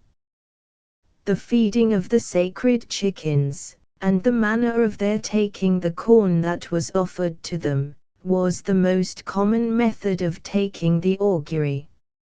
Observations were also made on the chattering or singing of birds, the hooting of crows, pies, owls, etc., and from the running of beasts, as heifers, asses, rams, hares, wolves, foxes, weasels and mice, when these appeared in uncommon places, crossed the way, or ran to the right or left. They also pretended to draw a good or bad omen from the most trifling actions or occurrences of life, as sneezing, stumbling, starting, numbness of the little finger, the tingling of the ear, the spilling of salt upon the table, or the wine upon one's clothes, the accidental meeting of a bitch with whelp, etc. It was also the business of the augur to interpret dreams, oracles, and prodigies. Nothing can be so surprising than to find so wise and valorous a people as the Romans addicted to such childish fooleries. Scipio, Augustus, and many others, without any fatal consequences, despised the sacred chickens, and other arts of divination, but when the generals had miscarried in any enterprise, the people laid the whole blame on the negligence with which these oracles had been consulted, and if an unfortunate general had neglected to consult them, the blame of miscarriage was thrown upon him who had preferred his own forecast to that of the fowls, while those who made these kinds of predictions a subject of raillery, were accounted impious and profane. Thus they construed, as a punishment of the gods, the defeat of Claudius Pulcher, who, when the sacred chickens refused to eat what was set before them, ordered them to be thrown into the sea. If they won't eat, said he, they shall drink. Araspices, or divinations drawn from brute, or human sacrifices. In the earliest ages of the world, a sense of piety and a regard to decency had introduced the custom of never sacrificing to him, whence all blessings emanated, any but the soundest, the most healthy, fat and beautiful animals, which were always examined with the closest and most exact attention. This ceremonial, which doubtless had its origin in gratitude, or in some ideas of fitness and propriety, at length degenerated into trifling niceties and superstitious ceremonies. And it having been once imagined that no favor was to be looked for from the gods, when the victim was imperfect, the idea of perfection was united with abundance of trivial circumstances. The entrails were examined with peculiar care, and if the whole was without blemish, their duties were fulfilled, under an assurance that they had engaged the gods to be on their side. They engaged in war, and in the most hazardous undertakings, with such a confidence of success, as had the greatest tendency to procure it. All the motions of the victims that were led to the altar, were considered as so many prophecies. If the victim advanced with an easy and natural air, in a straight line, and without offering any resistance, if he made no extraordinary bellowing when he received the blow, if he did not get loose from the person who led him to the sacrifice, it was deemed a certain prognostic of an easy and flowing success. The victim was knocked down, but before its belly was ripped open, one of the lobes of the liver was allotted to those who offered the sacrifice, and the other to the enemies of the state. That which was neither blemished nor withered, of a bright red, and neither smaller nor larger than it ought to be, prognosticated great prosperity to those for whom it was set apart. That which was livid, small or corrupted, presaged the most fatal mischiefs. The next thing to be considered was the heart, which was also examined with the utmost care, as was the spleen, the gall, and the lungs, and if any of these were let fall, if they smelt rank or were bloated, livid or withered, it presaged nothing but misfortunes. After the examination of the entrails was over, the fire was kindled, and from this also they drew several presages. If the flame was clear, if it mounted up without dividing, and went not out till the victim was entirely consumed, this was a proof that the sacrifice was accepted. But if they found it difficult to kindle the fire, if the flame divided, if it played around instead of taking hold of the victim, if it burnt ill, or went out, it was a bad omen. The business, however, of the aruspices was not confined to the altars and sacrifices. They had an equal right to explain all other portents. The Senate frequently consulted them on the most extraordinary prodigies. The College of the Aruspices, as well as those of the other religious orders, had their registers and records, such as memorials of thunder and lightning, 12, the Tuscan histories, 13, etc. Divisions of divination by the ancients, prodigies, etc. Divination was divided by the ancients into artificial and natural. The first is conducted by reasoning upon certain external signs, considered as indications of futurity. The other consists in that which presages things from a mere internal sense, and persuasion of the mind, without any assistance of signs, and is of two kinds, the one from nature, and the other by influx. The first supposes that the soul, collected within itself, and not diffused or divided among the organs of the body, has from its own nature and essence, some foreknowledge of future things, witness, for instance, what is seen in dreams, ecstasies, and on the confines of death. The second supposes the soul after the manner of a mirror to receive some secondary illumination from the presence of God and other spirits. Artificial divination is also of two kinds. The one argues from natural causes, as in the predictions of physicians relative to the event of diseases, from the tongue, pulse, etc. The second the consequence of experiments and observations arbitrarily instituted, and is mostly superstitious. The systems of divination reducible under these heads are almost incalculable. Among these were the augurs or those who drew their knowledge of futurity from the flight, and various other actions of birds, the aruspices, from the entrails of beasts, palmistry or the lines of the hands, points marked at random, numbers, names, the motions of a scene, the air, fire, the praenestine, Homerian, and Virgilian lots, dreams, etc. Whoever reads the Roman historians, 14, must be surprised at the number of prodigies which are constantly recorded, and which frequently filled the people with the most dreadful apprehensions.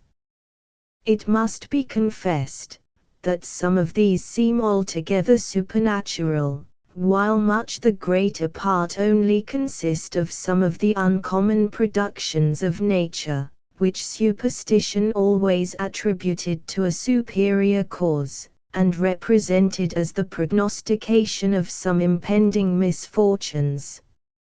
Of this class may be reckoned the appearance of two suns, the nights illuminated by rays of light, the views of fighting armies, swords, and spears, darting through the air, showers of milk, of blood, of stones, of ashes, of frogs, beasts with two heads, or infants who had some feature resembling those of the brute creation.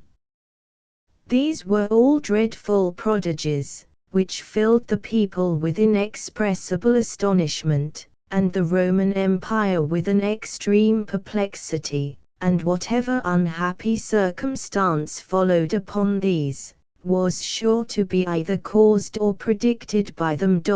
15. Footnotes 9. Homer gives the same account of those ceremonies, when Ulysses raised the soul of Tiresias, and the same usages are found in the poem of Silius Italicus. And to these ceremonies the scriptures frequently allude, when the Israelites are forbid to assemble upon high places. 10. The magical slumbers produced in the cave of Trophonius are justly ascribed to medicated beverages.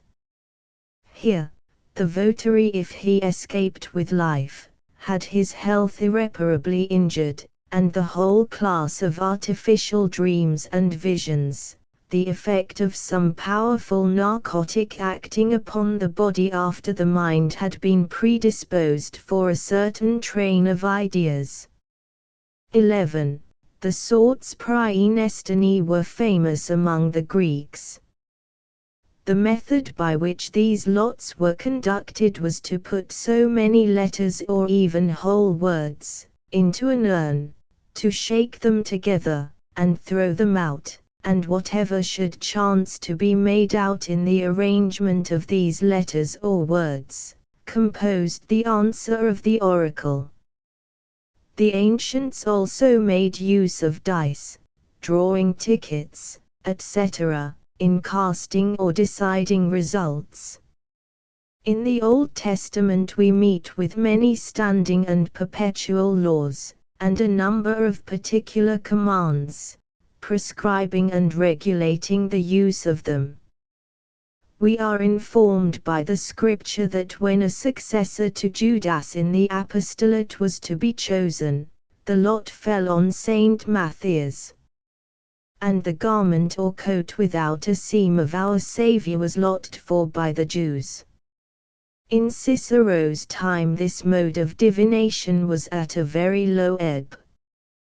The sorts Homerici and sorts Virgiliani, which succeeded the sorts Praenestini, gave rise to the same means used among Christians of casually opening the sacred books for directions in important circumstances, to learn the consequence of events and what they had to fear among their rulers. 12. Kennett's Roman Antiquities, Lib. 11, c. 13. Romulus, who founded the institution of the Araspices, borrowed it from the Tuscans, to whom the Senate afterwards sent 12 of the sons of the principal nobility to be instructed in these mysteries, and the other ceremonies of their religion.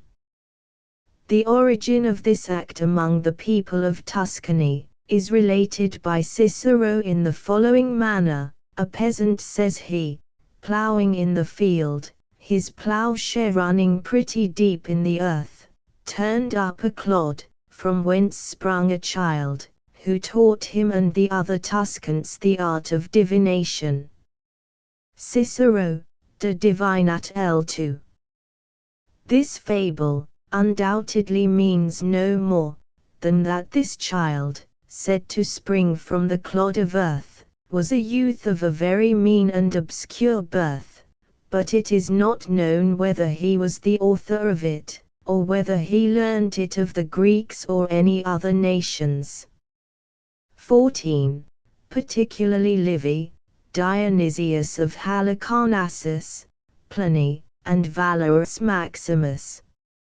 15. Nothing is more easy than to account for these productions, which have no relation to any events that may happen to follow them. The appearance of two suns has frequently happened in England, as well as in other places, and is only caused by the clouds being placed in such a situation as to reflect the image of that luminary. Nocturnal fires, enflamed spears, fighting armies, were no more than what we call the aurora borealis or northern lights, or ignited vapors floating in the air. Showers of stones, of ashes, or of fire, were no other than the effects of the eruptions of some volcano at a considerable distance. Showers of milk were caused by some quality in the air, condensing, and giving a whitish color to the water, and those of blood are now well known to be only the red spots left upon the earth, on stones and leaves of trees, by the butterflies which hatch in hot and stormy weather. Chapter 4. History of Oracles, the principal oracles of antiquity. Few superstitions have been so famous, and so seductive to the minds of men during a number of ages, as oracles. In treaties of peace or truces, the Greeks never forgot to stipulate for the liberty of resorting to oracles. No colony undertook new settlements, no war was declared, no important affair begun, without first consulting the oracles. The most renowned oracles were those of Delphos, Dodona, Trophonius, Jupiter Hammon, and the Clarion Apollo. Some have attributed the oracles of Dodona to oaks, others to pigeons. The opinion of those pigeon prophetesses was introduced by the equivocation of a Thessalian word, which signified both a pigeon and a woman, and gave room to the fable, that two pigeons having taken wing from Thebes, one of them fled into Libya, where it occasioned the establishing of the oracle of Jupiter Hammon, and the other, having stopped in the oaks of the forest of Dodona, informed the inhabitants of the neighboring parts, that it was Jupiter's intention there should be an oracle in that place. Herodotus has thus explained the fable: there were formerly two priestesses of Thebes, who were carried off by Phoenician merchants. She that was sold into Greece, settled in the forest of Dodona, where great numbers of the ancient inhabitants of Greece went to gather acorns. She there erected a little chapel at the foot of an oak, in honor of the same Jupiter, whose priestess she had been, and here it was this ancient oracle was established, which in after times became so famous. The manner of delivering the oracles of Dodona was very singular. There were a great number of kettles suspended from trees near a copper statue, which was also suspended with a hunch of rods in its hand. When the wind happened to put it in motion, it struck the first kettle, which communicating its motion to the next, all of them tingled, and produced a certain sound which continued for a long time, after which the oracle spoke. The oracle op Jupiter Hammon. This oracle, which was in the desert, in the midst of the burning sands of Africa, declared to Alexander that Jupiter was his father. After several questions, having asked if the death of his father was suddenly revenged, the oracle answered, that the death of Philip was revenged, but that the father of Alexander was immortal. This oracle gave occasion to Lucan to put great sentiments in the mouth of Cato. After the battle of Pharsalia, when Caesar began to be master of the world, Labrinus said to Cato, "As we have now so good an opportunity of consulting so celebrated an oracle, let us know from it how to regulate our conduct during this war. The gods will not declare themselves more willingly for any one than Cato. You have always been befriended by the gods, and may therefore have the confidence to converse with Jupiter. Inform yourselves of the destiny of the tyrant and the fate of our country, whether we are to preserve our liberty, or to lose the fruit of the war, and you may learn too what that virtue is to which you have been elevated, and what its reward." Cato, full of the divinity that was within him, returned to Labrinus an answer worthy of an oracle. "On what account, Labrinus, would you have me consult Jupiter? Shall I ask him whether it be better to lose life than liberty? Whether life be a real good? We have within us, Labrinus, an oracle that can answer all these questions. Nothing happens but by the order of God. Let us not require of him to repeat to us what he has sufficiently engraved in our hearts. Truth has not withdrawn into those deserts, it is not graved on those sands. The abode of God is in heaven, in the earth, in the sea, and in virtuous hearts. God speaks to us by all that we see, by all that surrounds us. Let the inconstant and those that are subject to waver, according to events, have recourse to oracles. For my part, I find in nature everything that can inspire the most constant resolution. The dastard, as well as the brave, cannot avoid death. Jupiter cannot tell us more." Cato thus spoke, and quitted the country without consulting the oracle. The oracle of Delphos, or Pythian Apollo. Diodorus Siculus, Plutarch, and several other authors relate that a herd of goats discovered the oracle of Delphos, or of the Pythian Apollo. When a goat happened to come near enough the cavern to breathe air that passed out of it, she returned skipping and bounding about, and her voice articulated some extraordinary sounds, which having been observed by the keepers, they went to look in, and were seized with a fury which made them jump about, and foretell future events. Coritas, as Plutarch tells, was the name of the goat herd who discovered the oracle. One of the guardians of Demetrius, coming too near the mouth of the cavern, was suffocated by the force of the exhalations, and died suddenly.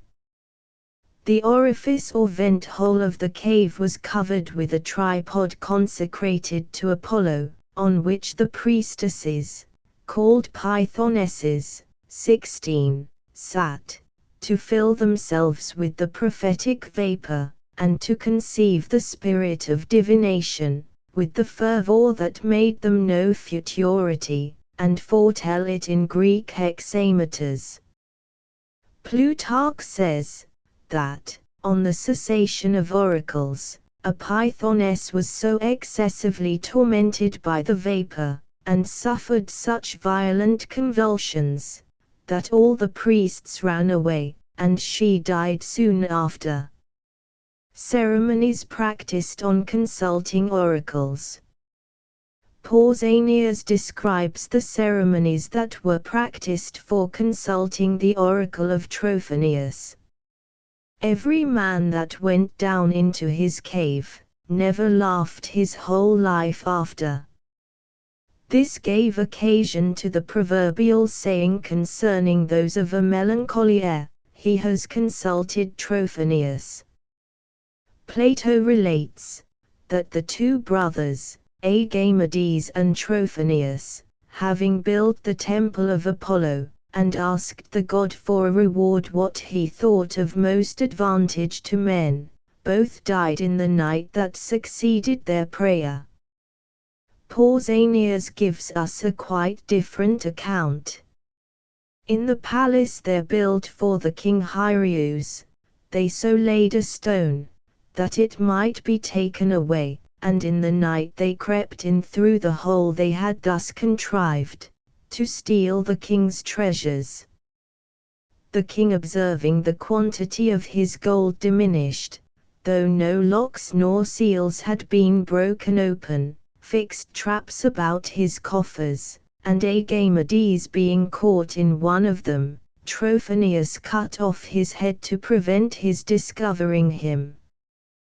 Trophonius having disappeared that moment, it was given out that the earth had swallowed him on the same spot, and impious superstition went so far as to place this wicked wretch in the rank of the gods, and to consult his oracle with ceremonies equally painful and mysterious. Tacitus thus speaks of the oracle of the Clarian Apollo: Germanicus went to consult the oracle of Claros. It is not a woman that delivers the oracle there, as at Delphos, but a man chosen out of certain families, and always of Miletum. It is sufficient to tell him the number and names of those who come to consult him, whereupon he retires into a grot, and having taken some water out of a well that lies hid in it, he answers you in verses to whatever you have thought of, though this man is often very ignorant. Dion Cassius explains the manner in which the oracle of Nymphea, in Epirus, delivered its responses. The party that consulted took incense, and having prayed, threw the incense into the fire, the flame pursued and consumed it. But if the affair was not to succeed, the incense did not come near the fire, or if it fell into the flame, it started out and fled. It so happened for prognosticating futurity, in regard to everything that was asked, except death and marriage, about which it was not allowed to ask any questions. Those who consulted the oracle of Amphiaraus, lay on the skins of victims, and received the answer of the oracle in a dream. Virgil attests the same thing of the oracle of Faunus in Italy. A governor of Cilicia, who gave little credit to oracles, and who was always surrounded by unbelieving Epicureans, sent a letter sealed with his signet to the oracle of Mopsus, requiring one of those answers that were received in a dream. The messenger charged with the letter brought it back in the same condition, not having been opened, and informed him that he had seen in a dream a very well-made man, who said to him black without the addition of even another word. Then the governor, opening the letter, assured the company that he wanted to know of the divinity, whether he should sacrifice a white or black bull. In the temple of the goddess of Syria, when the statue of Apollo was inclined to deliver oracles, it deviated, moved, and was full of agitations on its pedestals. Then the priests, carrying it on their shoulders, it pushed and turned them on all sides, and the high priest, interrogating it on all sorts of affairs, if it refused its consent, it drove the priests back; if otherwise, it made them advance. Suetonius says that, some months before the birth of Augustus, an oracle was current, importing that nature was laboring at the production of a king, who would be master of the Roman Empire, that the Senate in great consternation had forbid the rearing of any male children who should be born that year, but that the senators whose wives were pregnant found means to hinder the inscribing of the decree in the public registers.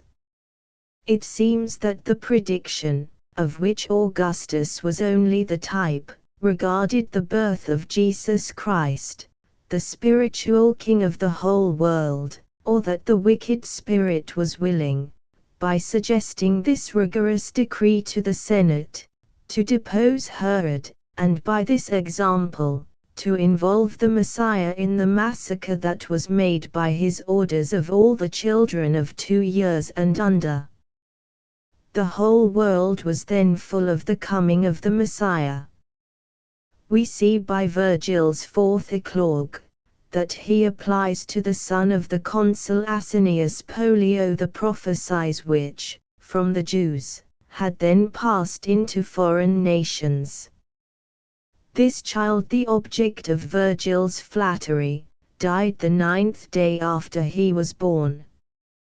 Tacitus, Suetonius, and Josephus applied to Vespasian the prophecies that regarded the Messiah. Oracles often equivocal and obscure. The oracles were often very equivocal, or so obscure that their signification was not understood but after the event. A few examples, out of a great many, will be sufficient.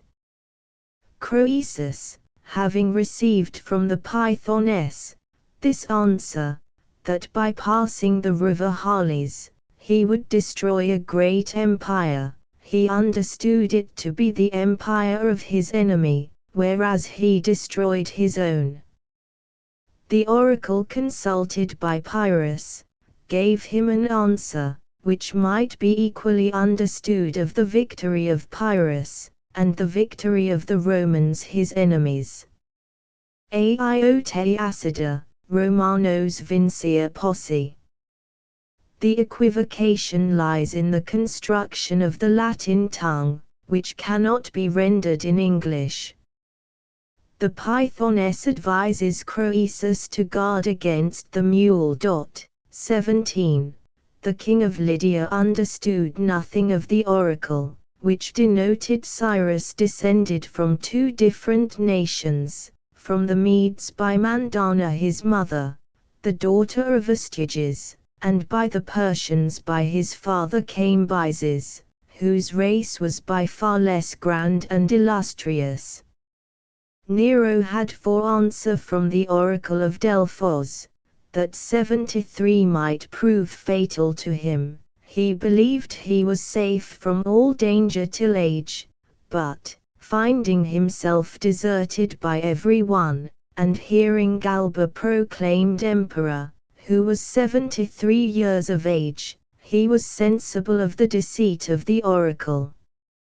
Saint Jerome observes, that, if the devils speak any truth, by whatever accident they always join lies to it and use such ambiguous expressions, that they may be equally applied to contrary events. Urim and Thummim. Whilst the false oracles of demons deceived the idolatrous nations, truth had retired from among the chosen people of God. The Septuagint have interpreted Urim and Thummim, manifestation and truth, Greek, Deilosin is aletheon, which expresses how different those divine oracles were from the false and equivocal demons. It is said, in the Book of Numbers, that Eleazar, the successor of Aaron, shall interrogate Urim in form, and that a resolution shall be taken according to the answer given. The ephod applied to the chest of the sacerdotal vestments of the high priest, was a piece of stuff covered with 12 precious stones, on which the names of the 12 tribes were engraved. It was not allowed to consult the Lord by Urim and Thummim, but for the king, the president of the Sanhedrim, the general of the army, and other public persons, and on affairs that regarded the general interest of the nation.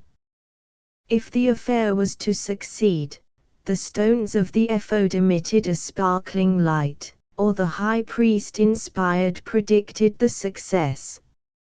Josephus, who was born 39 years after Christ, says that it was then 200 years since the stones of the ephod had given an answer to consultations by their extraordinary luster. The scriptures only inform us that Urim and Thummim were something that Moses had put in the high priest's breastplate. Some rabbins by rash conjectures have believed that they were two small statues hidden within the breastplate, others, the ineffable name of God, graved in a mysterious manner. Without designing to discern what has not been explained to us, we should understand by Urim and Thummim, the divine inspiration annexed to the consecrated breastplate. Several passages of Scripture leave room to believe that an articulate voice came forth from the propitiatory, or Holy of Holies, beyond the veil of the tabernacle, and that this voice was heard by the high priest. If the Urim and Thummim did not make answer, it was a sign of God's anger. Saul, abandoned by the Spirit of the Lord, consulted it in vain, and obtained no sort of answer. It appears by some passages of St. John's Gospel, that in the time of Christ, the exercise of the chief priesthood was still attended with the gift of prophecy. Reputation of oracles, how lost! When men began to be better instructed by the lights philosophy had introduced into the world, the false oracles insensibly lost their credit. Chrysippus filled an entire volume with false or doubtful oracles. Enominus, 18, to be revenged of some oracle that had deceived him, made a compilation of oracles, to show their absurdity and vanity. But Enominus is still more out of humor with the oracle for the answer which Apollo gave the Athenians, when Xerxes was about to attack Greece with all the strength of Asia.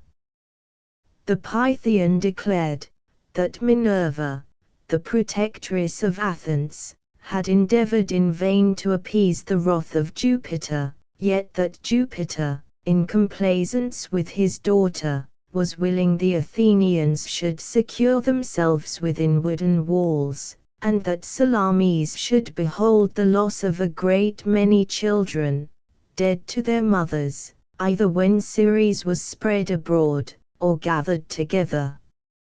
At this Enominus loses all patience with the Delphian god. This contest, exclaims he, between father and daughter, is very becoming the deities. It is excellent that there should be contrary inclinations and interests in heaven. Poor wizard, thou art ignorant who the children are that shall see Salamis perish, whether Greeks or Persians. It is certain they must either be one or the other. But thou needest not have told so openly that thou knowest not what. Thou concealest the time of the battle under these fine poetical expressions either when Ceres is spread abroad, or gathered together, and thou wouldst cajole us with such pompous language.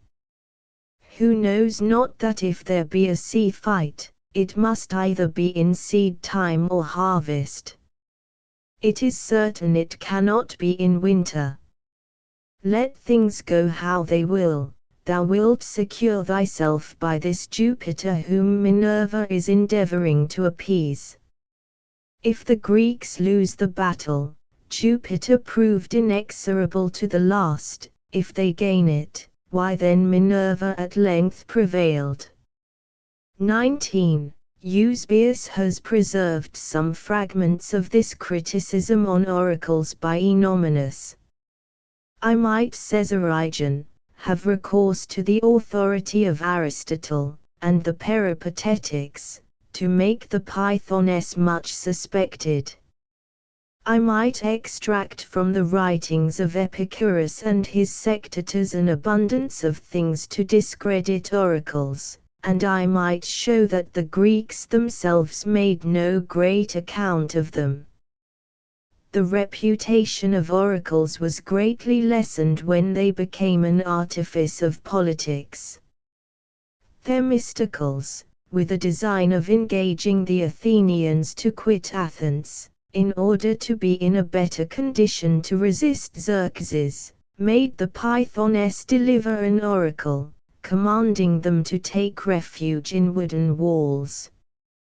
Demosthenes said that the Pythoness Philippized, to signify that she was gained over by Philip's presence. Cessation of oracles. The cessation of oracles is attested by several profane authors, as Strabo, Juvenal, Lucian, Lucan, and others. Plutarch accounts for the cause of it, either that the benefits of the gods are not eternal, as themselves are, or that the genii who presided over oracles, are subject to death, or that the exhalations of the earth had been exhausted. It appears that the last reason had been alleged in the time of Cicero, who ridicules it in his second book of Divination, as if the spirit of prophecy, supposed to be excited by subterranean effluvia, had evaporated by length of time, as wine or pickle by being kept is lost. Suidas, Nicephorus, and Cedrinus relate that Augustus, having consulted the oracle of Delphos, could obtain no other answer but this: the Hebrew child whom all the gods obey, drives me hence, and sends me back to hell. Get out of this temple without speaking one word. Suidas adds that Augustus dedicated an altar in the Capitol, with the following inscription: to the eldest Son of God. Notwithstanding these testimonies, the answer of the oracle of Delphos to Augustus seems very suspicious. Cedrinus cites Eusebius for this oracle, which is not now found in his works, and Augustus' peregrination into Greece was 18 years before the birth of Christ. Suidas and Cedrinus give an account also of an ancient oracle delivered to Tules, a king of Egypt, which they say is well authenticated. This king, having consulted the oracle of Sraphis, to know if there ever was, or would be, one so great as himself, received this answer: first, God, next the Word, and the Spirit with them. They are equally eternal, and make but one whose power will never end. But thou, mortal, go hence, and think that the end of man's life is uncertain. Van Dale, in his treatise of oracles, does not believe that they ceased at the coming of Christ. He relates several examples of oracles consulted till the death of Theodosius the Great. He quotes the laws of the emperors Theodosius, Gratian, and Valentinian, against those who consulted oracles, as a certain proof that the superstition of oracles still existed in the time of those emperors. Had demons any share in the oracles? The opinion of those who believe that the demons had no share in the oracles, and that the coming of the Messiah made no change in them, and the contrary opinion of those who pretend that the incarnation of the Word imposed a general silence on oracles, should be equally rejected. The reasons appear from what has been said, and therefore two sorts of oracles ought to be distinguished, the one dictated by the spirits of darkness, who deceived men by their obscure and doubtful answers, the other the pure artifice and deceit of the priests of false divinities. 20. As to the oracles given out by demons, the reign of Satan was destroyed by the coming of the Saviour. Truth shut the mouth of falsehood, but Satan continued his old craft among idolaters. All the devils were not forced to silence at the same time by the coming of the Messiah. It was on particular occasions that the truth of Christianity, and the virtue of Christians imposed silence on the devils. Saint Athanasius tells the pagans, "They have been witnesses themselves that the sign of the cross puts the devils to flight, silences oracles, and dissipates enchantments." This power of silencing oracles, and putting the devils to flight, is also attested by Arnobius, Lactantius, Prudentius, Minutius, Felix, and several others. Their testimony is a certain proof that the coming of the Messiah had not imposed a general silence on oracles. The Emperor Julian, called the Apostate, consulting the oracle of Apollo, in the suburbs of Antioch, the devil could make him no other answer, than that the body of Saint Babylas, buried in the neighborhood, imposed silence on him. The emperor, transported with rage and vexation, resolved to revenge his gods, by eluding a solemn prediction of Christ. He ordered the Jews to rebuild the Temple of Jerusalem, but in beginning to dig the foundations, balls of fire burst out, and consumed the artificers, their tools and materials. These facts are attested by Ammianus Marcellinus, a pagan, and the emperor's historian, and by Saint Chrysostom, Saint Gregory Nazianzen, and Theodorete, Sozomen and Socrates, in their ecclesiastical histories. The sophist Libanius, who was an enemy of the Christians, confessed also that Saint Babylas had silenced the oracle of Apollo, in the suburbs of Antioch. Plutarch relates that the pilot Thammus heard a voice in the air, crying out, "The great Pan is dead," whereupon Eusebius observes, that the deaths of the demons were frequent in the reign of Tiberius, when Christ drove out the wicked spirits. The same judgments may be passed on oracles as on possessions. It was on particular occasions, by the divine permission, that the Christians cast out devils, or silenced oracles, in the presence and even by the confession of the pagans themselves. And thus it is we should, it seems, understand the passages of Saint Jerome, Eusebius, Cyril, Theodorete, Prudentius, and other authors, who said, that the coming of Christ had imposed silence on the oracles. Of oracles, the artifices op priests op false divinities. As regards the second sort of oracles, which were pure artifices and cheats of the priests of false divinities, and which probably exceeded the numbers of those that immediately proceed from demons, they did not cease till idolatry was abolished, though they had lost their credit for a considerable time before the coming of Christ. It was concerning this more common and general sort of oracles that Minutius Felix said, they began to discontinue their responses, according as men began to be more polite. But, howsoever decried oracles were, impostors always found dupes, the grossest cheats having never failed. Daniel discovered the imposture of the priests of Bel, who had a private way of getting into the temple, to take away the offered meats, and made the king believe that the idol consumed them. Mundus, being in love with Paulina, the eldest of the priestesses of Isis, went and told her that the god Anubis, being passionately fond of her, commanded her to give him a meeting. She was afterwards shut up in a dark room, where her lover Mundus, whom she believed to be the god Anubis, was concealed. This imposture having been discovered, Tiberius ordered those detestable priests and priestesses to be crucified, and with them Iolia Mundus's free woman, who had conducted the whole intrigue.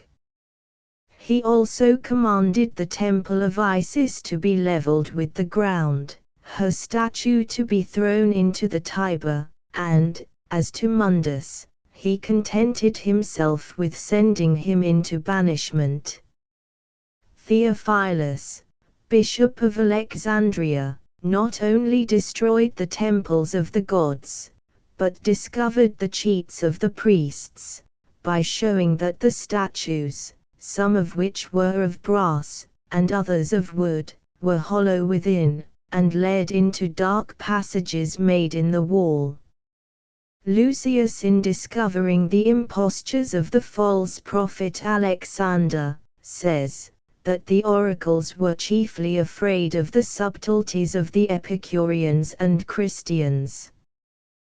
The false prophet Alexander sometimes feigned himself seized with a divine fury, and by means of the herb soapwort, which he chewed, frothed at the mouth in so extraordinary a manner, that the ignorant people attributed it to the power of the god he was possessed by.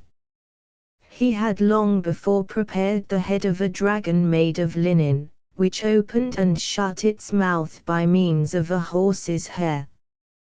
He went by night to a place where the foundations of a temple were digging, and having found water, either of a spring or rain that had settled there, he hid in it a goose egg, in which he had enclosed a little serpent that had just been hatched.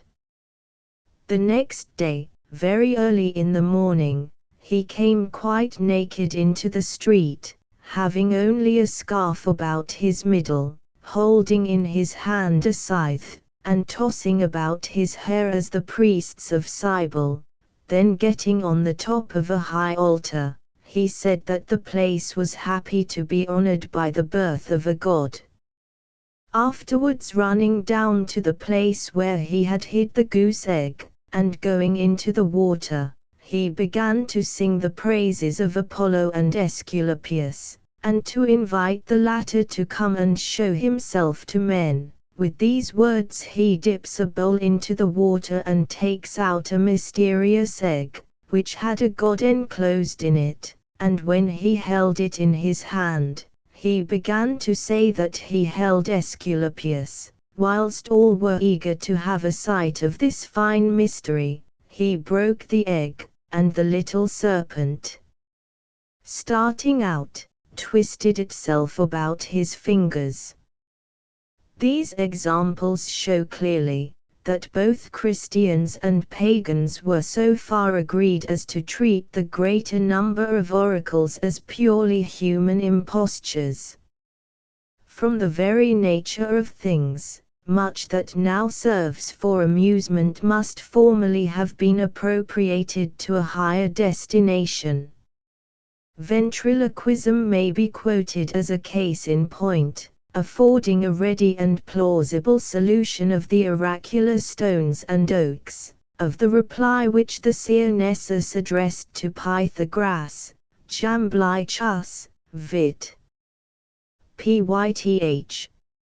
XXXIII, and of the tree which at the command of the Gemosophists, of Upper Egypt, spoke to Apollonius, The voice says Philostratus, vit.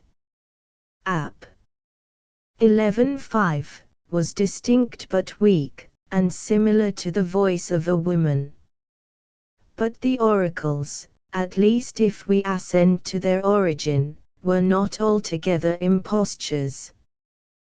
The pretended interpreters of the decrees of destiny were frequently plunged into a sort of delirium, and when inhaling the fumes of some intoxicating drug or powerful gas or vapor, or drinking some beverage which produced a temporary suspension of the reason, the mind of the enquirer was predisposed to feverish dreams. Sad Smiley 21. If priestcraft were concerned in the interpretation of such dreams, or eliciting senses from the wild effusions of the disordered brain of the Pythoness, science presided over the investigation of the causes of this frenzy, and the advantages which the thaumaturgists might derive from it.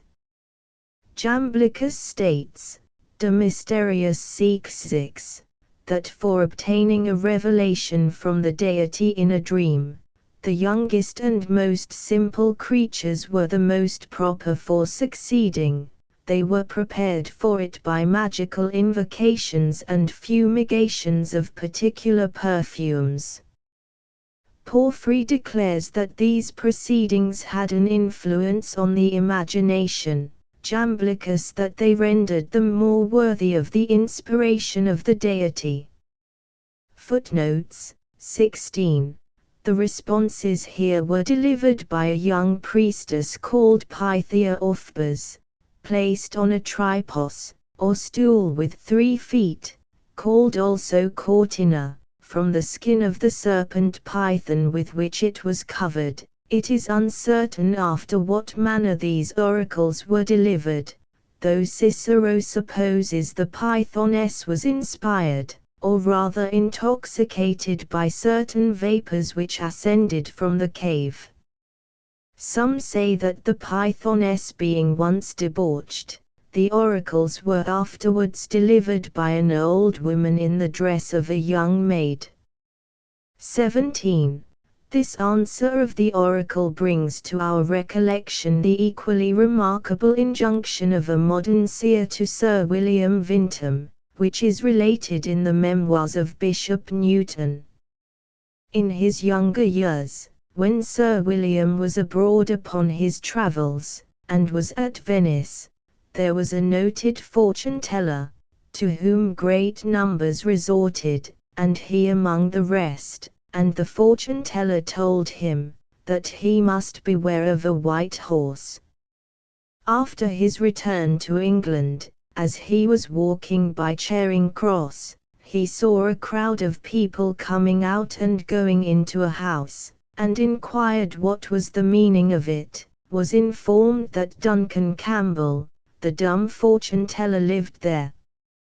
His curiosity also led him in, and Duncan Campbell likewise told him that he must beware of a white horse.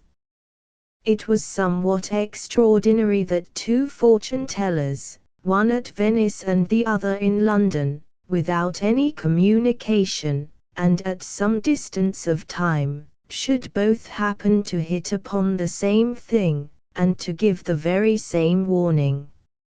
Some years afterwards, when he was taken up in 1715, and committed to the Tower upon suspicion of treasonable practices, which never appeared, his friends said to him that his fortune one now fulfilled.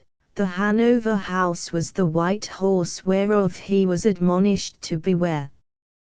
But some time after this, he had a fall from a white horse, and received a blow by which he lost the sight of one of his eyes. 18. When we come to consult thee, says he to Apollo, if thou seest what is in the womb of futurity, why dost thou use expressions which will not be understood? If thou dost, thou takest pleasure in abusing us; if thou dost not, be informed of us, and learn to speak more clearly. I tell thee, that if thou intendest an equivoque, the Greek word whereby thou affirmest that Croesus should overthrow a great empire, was ill chosen, and that it could signify nothing but Croesus conquering Cyrus. If things must necessarily come to pass, why dost thou amuse us with thy ambiguities? What dost thou, wretch as thou art, at Delphi, employed in muttering idle prophecies? See Demonologia, or Natural Knowledge Revealed p. 162. 19. See Demonologia, p. 163. 20. Among the more learned, it is a pretty general opinion that all the oracles were mere cheats and impostures, calculated either to serve the avaricious ends of the heathenish priests, or the political views of the princes. Bayle positively asserts that they were mere human artifices, in which the devil had no hand. In this opinion he is strongly supported by Van Dale, a Dutch physician, and M. Fontenelle, who have expressly written on the subject. Vide Demonologia, Opsitat. p. 159. 21. We learn from Herodotus, 475, that the Scythians and Tartars intoxicated themselves by inhaling the vapor of a species of hemp thrown upon red-hot stones. And the odor of the seeds of henbane alone, when its power is augmented by heat, produces a choleric and quarrelsome disposition, in those who inhale the vapor arising from them in this state. And in the Dictionnaire de Médecine, de l'Encyclopédie Méthodique, 7, art. Jusqu'au Schaum, instances are quoted, the most remarkable of which is, that if a married pair who, though living in perfect harmony everywhere else, could never remain for a few hours in the room where they worked without quarreling. The apartment of course was thought to be bewitched, until it was discovered that a considerable quantity of seeds of henbane were deposited near the stove, which was the cause of their daily dissensions, the removal of which put an end to their bickerings. The same effects that were produced by draughts and fumigations would follow from the application of liniments, of magical unctions acting through the absorbent system, as if they had been introduced into the stomach. Allusions to these ointments are constantly recurring in ancient authors. Philostratus, in his Life of Apollonius, 3:5, states that the bodies of his companions, before being admitted to the mysteries of the Indian sages, were rubbed over with so active an oil, that it appeared as if they were bathed with fire. Chapter V. The British Druids, or Magi, Origin of Fairies, Ancient Superstitions, Their Skill in Medicine, and c. The British Druids, like the Indian Gemosophists, or the Persian Magi, had two sets of doctrines, the first for the initiated, the second for the people. That there is one God, the creator of heaven and earth, was a secret doctrine of the Brahmins. And the nature and perfection of the deity were among the Druidical arcana. Among the sublimer tenets of the Druidical priesthood, we have everywhere apparent proofs of their polytheism, and the grossness of their religious ideas, as represented by some writers, is very inconsistent with that divine philosophy which has been considered as a part of their character. These, however, were popular divinities which the Druids ostensibly worshipped, and popular notions which they ostensibly adopted, in conformity with the prejudices of the vulgar. The Druids well knew that the common people were no philosophers. There is reason also to think that a great part of the idolatries were not sanctioned by the Druids, but afterwards introduced by the Phoenician colony. But it would be impossible to say how far the primitive Druids accommodated themselves to vulgar superstition, or to separate their exterior doctrines and ceremonies from the fables and absurd rites of subsequent times. It would be vain to attempt to enumerate their gods. In the eye of the vulgar they defied everything around them. They worshipped the spirits of the mountains, the valleys, and the rivers. Every rock and every spring were either the instruments or the objects of admiration. The moonlight valleys of Danmanium were filled with the fairy people, and its numerous rivers were the resort of genii. The fiction of fairies is supposed to have been brought, with other extravagances of a like nature, from the Eastern nations, whilst the Europeans and Christians were engaged in the Holy War. Such at least is the notion of an ingenious writer, who thus expresses himself. Nor were the monstrous embellishments of enchantments the invention of romances, but formed upon Eastern tales, brought thence by travellers from their crusades and pilgrimages, which indeed have a cast peculiar to the wild imagination of the Eastern people. 22.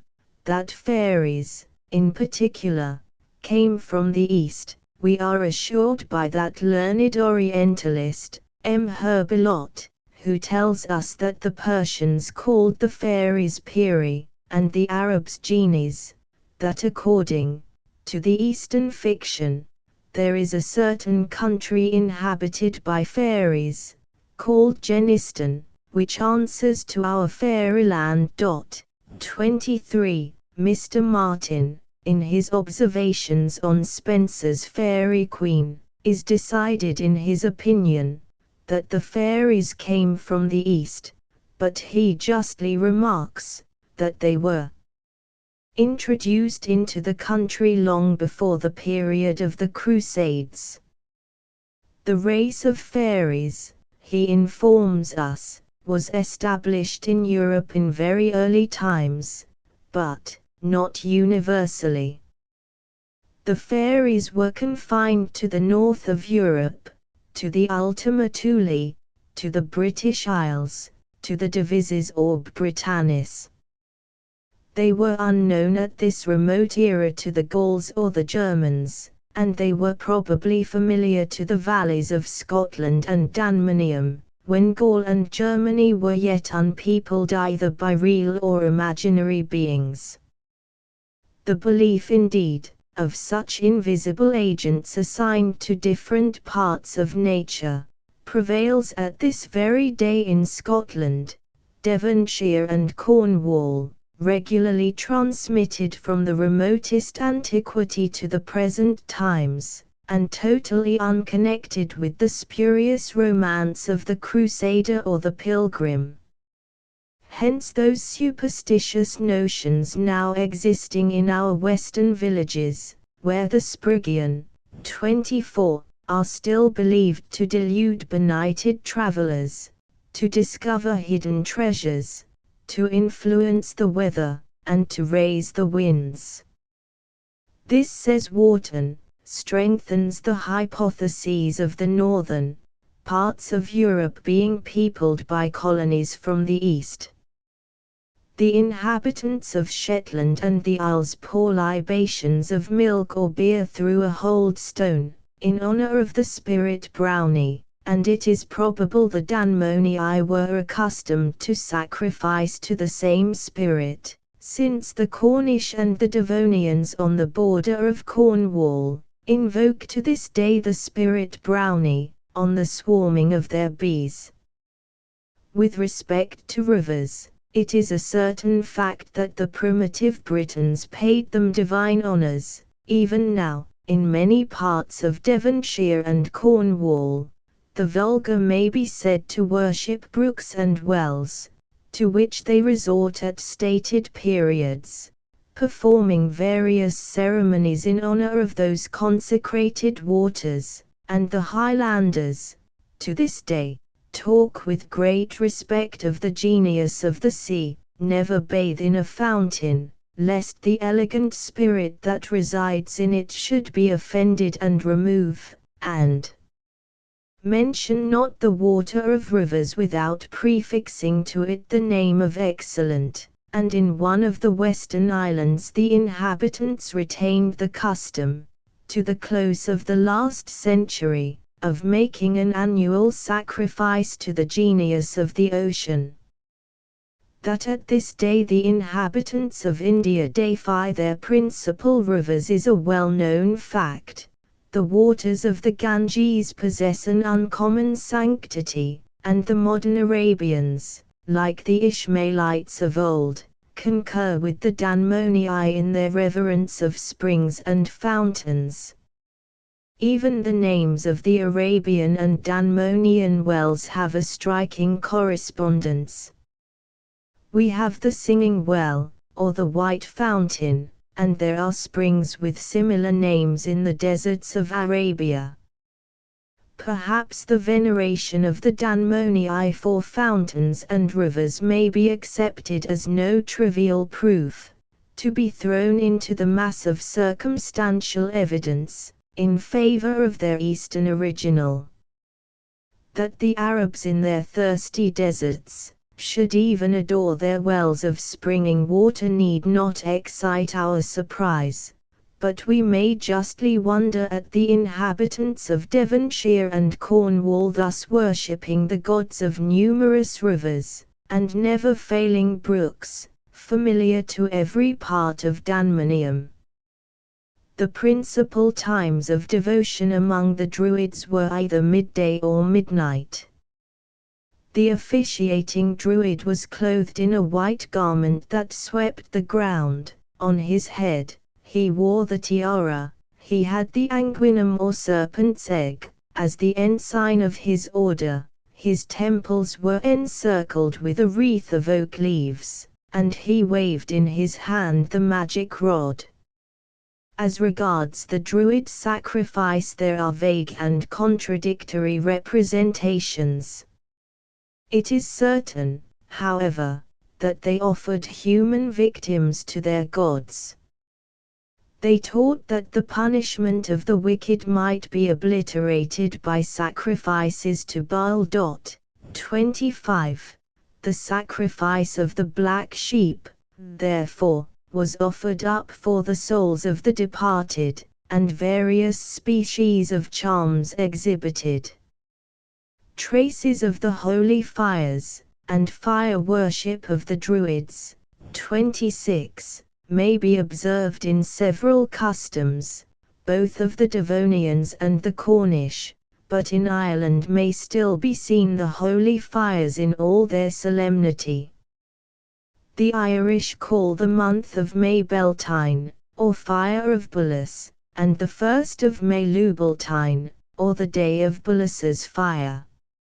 In an old Irish glossary, it is mentioned that the Druids of Ireland used to light 2 solemn fires every year, through which all 4-footed beasts were driven, as a preservative against contagious distempers.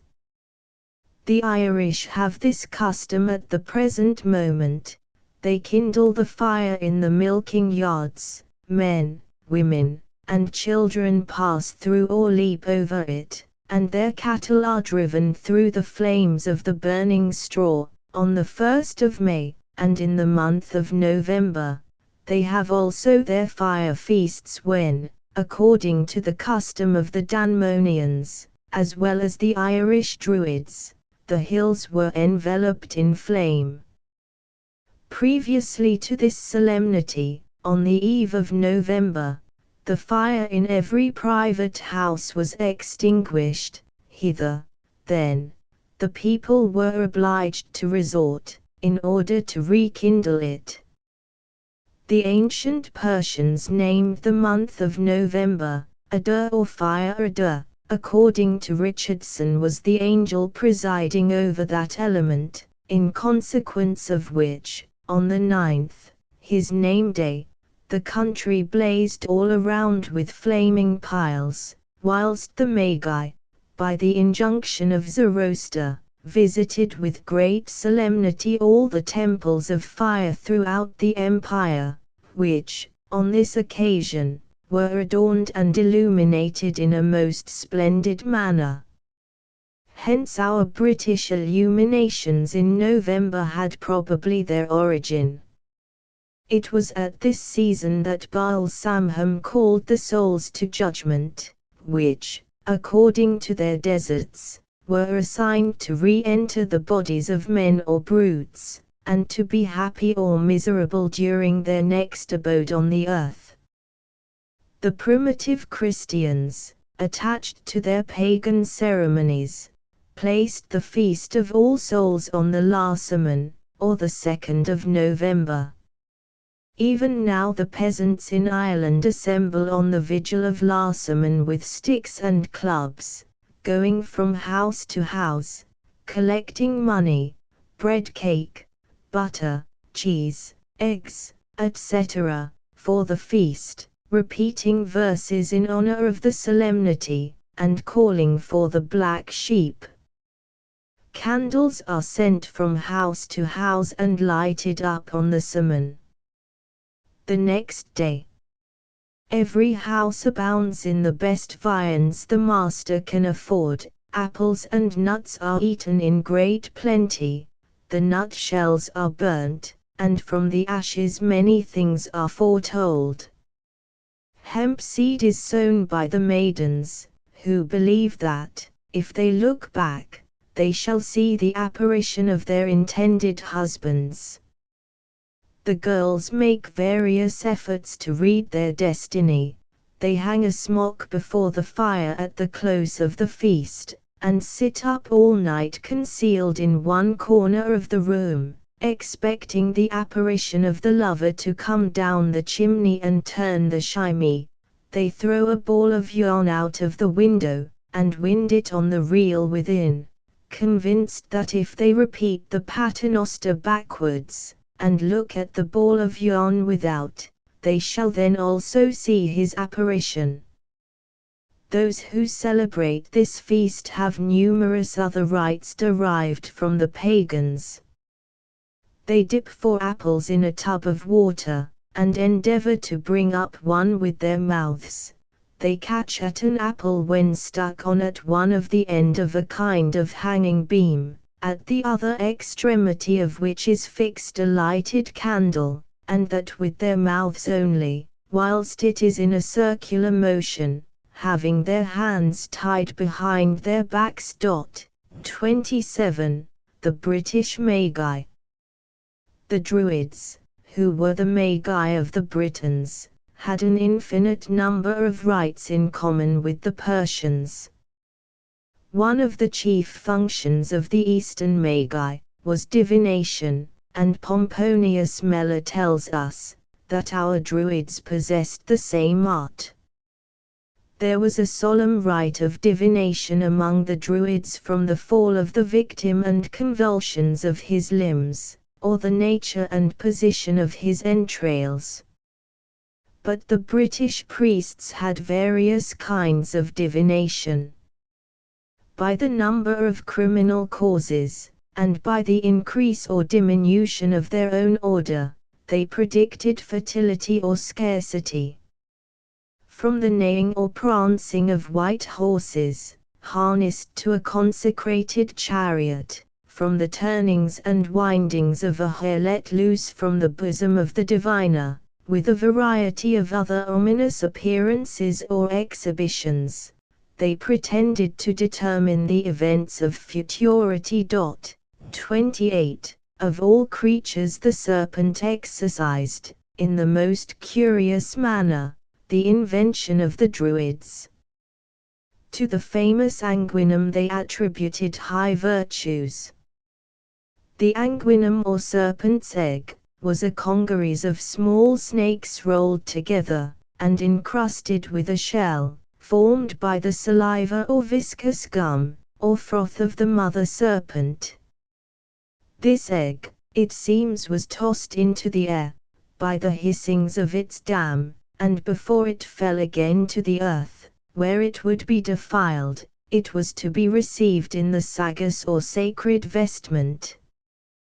The person who caught the egg was to make his escape on horseback, since the serpent pursues the ravisher of its young, even to the brink of the next river. Pliny, from whom this account is taken, lib. 29 c. 3, proceeds with an enumeration of other absurdities relating to the anguinum. This anguinum is in British called Glain Nida, or the serpent of glass, and the same superstitious reverence which the Danmonii universally paid to the anguinum, is still discoverable in some parts of Cornwall. Mr. Huid informs us that the Cornish retain a variety of charms, and have still towards the Land's End, the amulets of Main Maggle and Glain Nida, which latter they call Melpra, and have a charm for the snake to make it, when they find one asleep, and stick a hazel wand in the centre of her spurry or coils. We are informed by Camden that, in most parts of Wales, and throughout all Scotland and Cornwall, it is an opinion of the vulgar, that about Midsummer Eve, though in the time they do not all agree, the snakes meet in companies, and that by joining heads together and hissing, a kind of bubble is formed, which the rest, by continual hissing, blow on till it passes quite through the body, when it immediately hardens, and resembles a glass ring, which whoever finds shall prosper in all his undertakings. The rings thus generated are called Glein and Adroeth, or snake stones. They are small glass amulets, commonly about half as wide as our finger rings, but much thicker, of a green color usually, though sometimes blue, and waved with red and white. Carew says, that the country people, in Cornwall, have a persuasion that the snake's breathing upon a hazel wand produces a stone ring of blue color, in which there appears the yellow figure of a snake, and that beasts bit and envenomed, being given some water to drink wherein this stone has been infused, will perfectly recover the poison. 29. From the animal, the Druids passed to the vegetable world, and these also displayed their powers, whilst by the charms of the mistletoe, the silago, and the samopis, they prevented or repelled diseases. From the undulation or bubbling of water stirred by an oak branch, or magic wand, they foretold events that were to come. The superstition of the Druids is even now retained in the western counties. To this day, the Cornish have been accustomed to consult their famous well at Madam, or rather the spirit of the well, respecting their future destiny.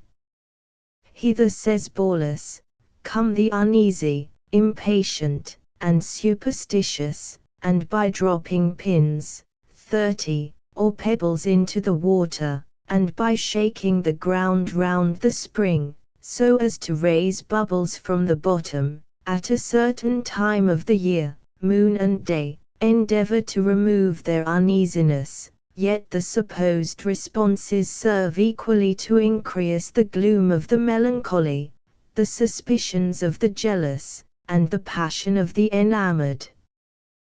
The Castalian fountain, and many others among the Grecians, were supposed to be of a prophetic nature.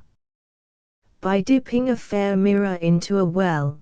The Patriarchs of Greece received, as they supposed, some notice of ensuing sickness or health from the various figures portrayed upon the surface. The people of Laconia cast into a pool, sacred to Juno, cakes of bread corn. If the cakes sunk, good was portended; if they swam, something dreadful was to ensue. Sometimes the superstitious threw 3 stones into the water, and formed their conclusions from the several turns they made in sinking. The Druids were likewise able to communicate, by consecration, the most portentous virtues to rocks and stones, which could determine the succession of princes or the fate of empires. To the rocking or Logan stone, several of which remain still in Devonshire and Cornwall, in particular, they had recourse to confirm their authority, either as prophets or judges, pretending that its motion was miraculous. These religious rites were celebrated in consecrated places and temples, in the midst of groves. The mysterious silence of an ancient wood diffuses even a shade of horror over minds that are yet superior to superstitious credulity. Their temple was seldom any other than a wide circle of rocks perpendicularly raised. An artificial pile of large flat stone usually composed the altar, and the whole religious mountain was usually enclosed by a low mound, to prevent the intrusion of the profane. There was something in the druidical species of heathenism, exclaims Mr. Whitaker, in a style truly oriental, that was well calculated to arrest the attention and impress the mind. The rudely majestic circle of stones in their temples, the enormous cromlech, the massy Logan, the huge Carnegie, and the magnificent amphitheatre of woods, would all very strongly lay hold upon that religious thoughtfulness of soul, which has ever been so natural to man, amid all the wrecks of humanity, the monument of his former perfection. That Druidism, as existing originally in Devonshire and Cornwall, was immediately transported, in all its purity and perfection, from the East, seems extremely probable. Among the sacred rites of the Druids there were none more celebrated than that they used of the mistletoe of the oak. They believed this tree was chosen by God himself.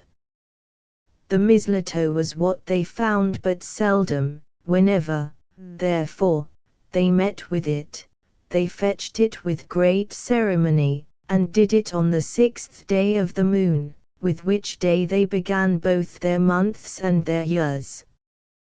They gave a name to this shrub, denoting that it had the virtue of curing all diseases. They sacrificed victims to it, believing that, by its virtue, the barren were made fruitful. They looked upon it likewise as a preservative against all poisons. Thus do several nations of the world place their religion in the observation of trifles. The Druids were also extremely superstitious in relation to the herb silago, which they reckoned a preservative against sore eyes, and almost all misfortunes. Another herb called samotis, which they imagined had a virtue to prevent diseases among cattle, they were very ceremonious about gathering. The person was obliged to be clad in white, and was not suffered to handle it, and the ceremony was preceded by a sacrifice of bread and wine. The Druids had another superstition amongst them, in regard to their serpents' eggs, which they supposed were formed of the saliva of many of those creatures, at a certain time of the moon. These they looked upon as a sure prognostic of getting the better of their enemies. These, with many other ridiculous fooleries, were imposed upon the credulous people, as they were very much attached to divination. The Druids regarded the mistletoe as an antidote against all poisons, and they preserved their selago against all misfortunes.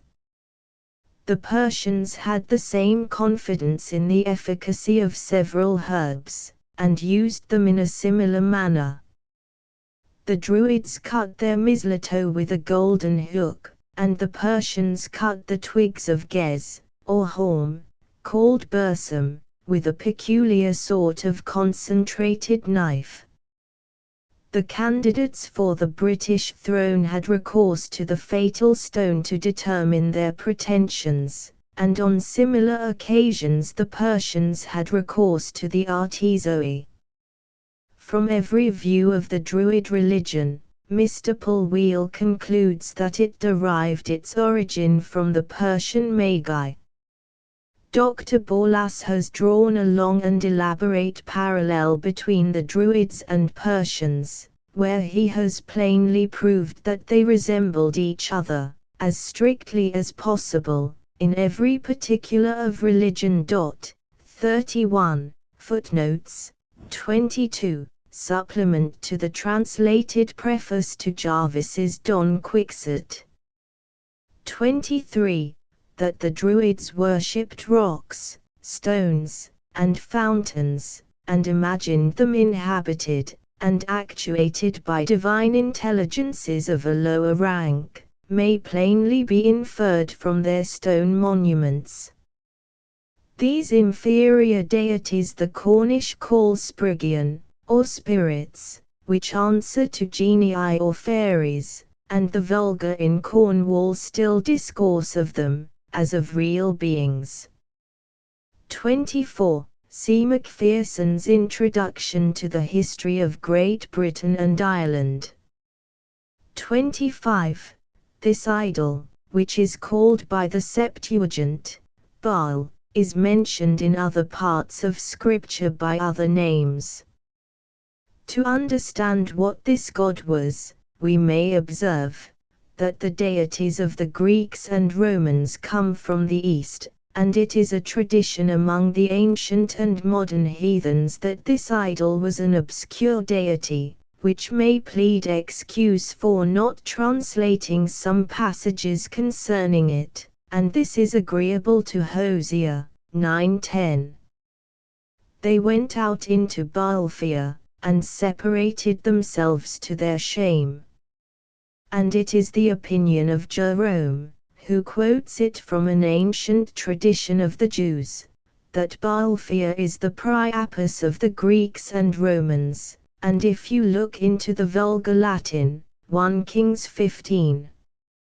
13, we shall find it thus rendered, and Asa, the king removed Mcha, his mother from being queen, that she might no longer be high priestess in the sacrifices of Priapus.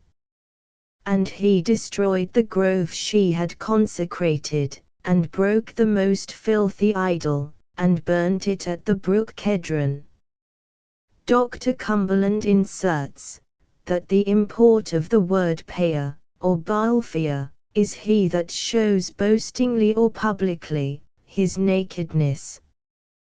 Women, to avoid barrenness, were to sit on this filthy image, as the source of fruitfulness, for which Lactantius and Augustine justly deride the heathens.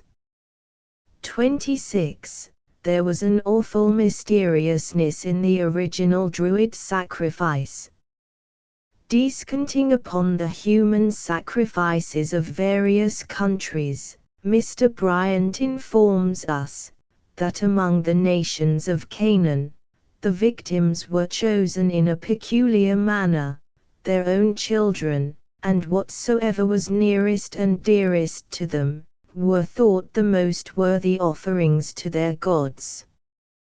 The Carthaginians, who were a colony from Tyre, carried with them the religion of their mother country and instituted the same worship in the parts where they were seated.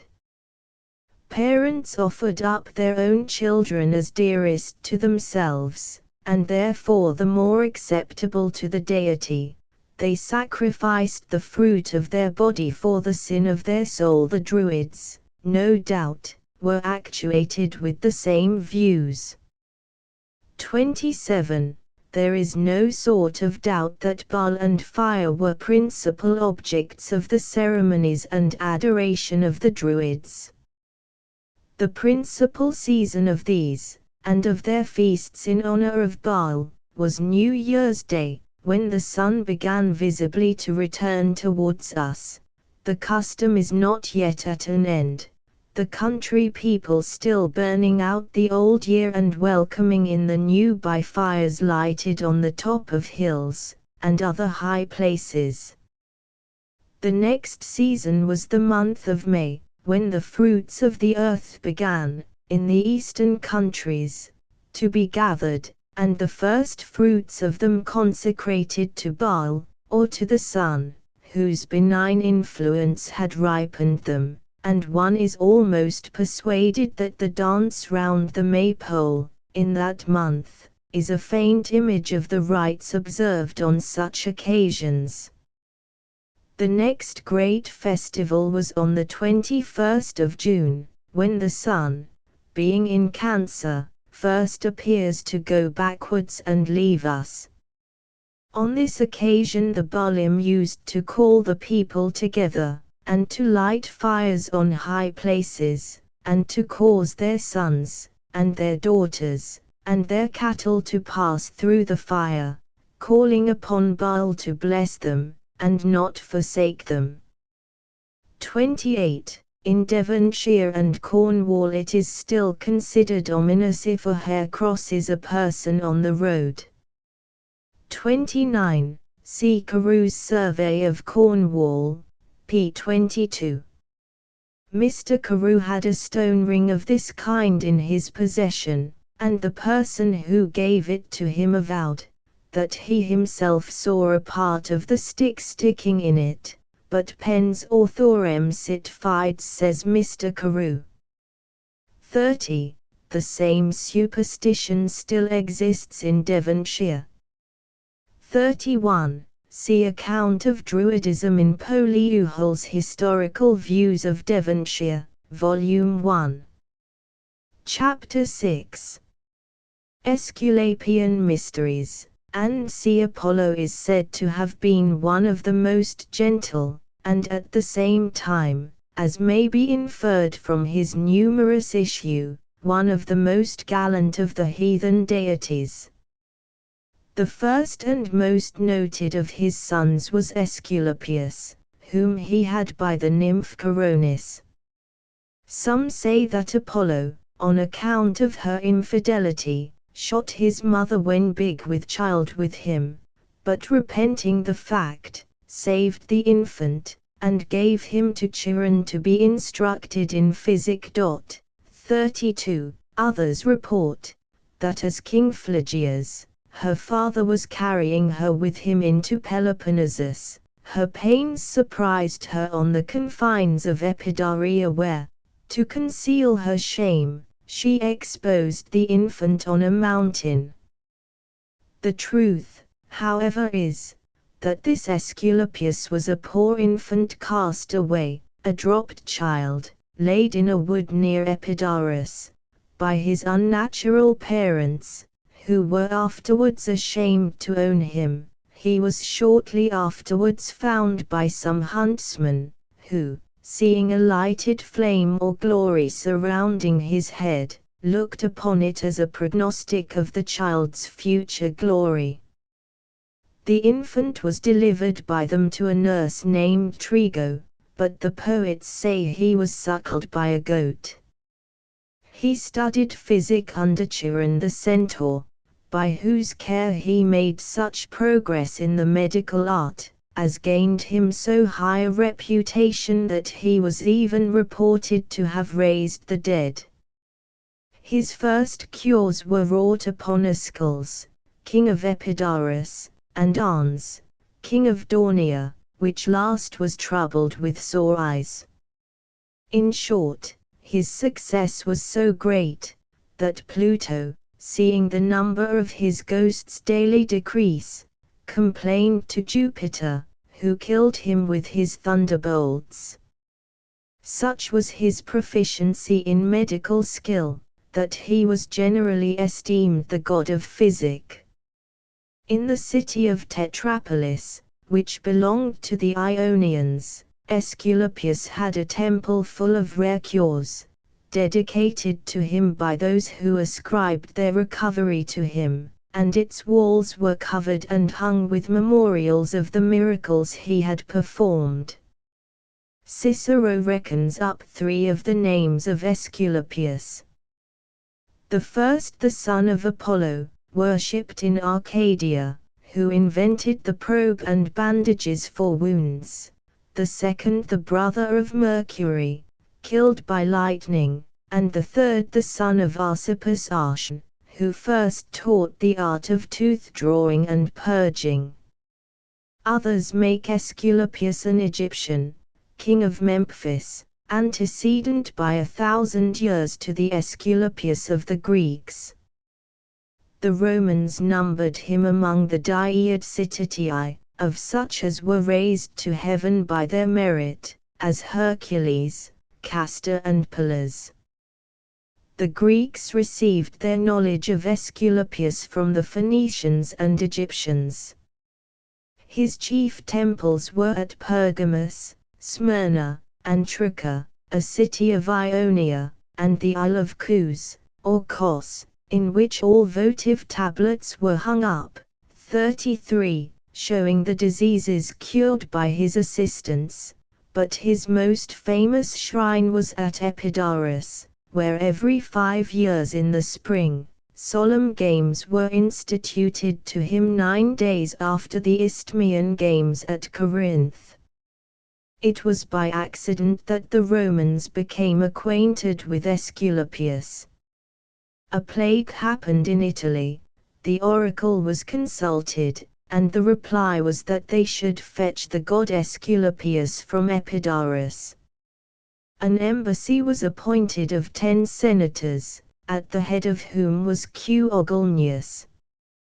These deputies, on their arrival, visiting the temple of the god, a huge serpent came from under the altar, and crossing the city, went directly to their ship, and lay down in the cabin of Ogulnius winking sad smiley 34, upon which they set sail immediately, and arriving in the Tiber, the serpent quitted the ship, and retired to a little island opposite to the city, where a temple was erected to the god, and the pestilence ceased.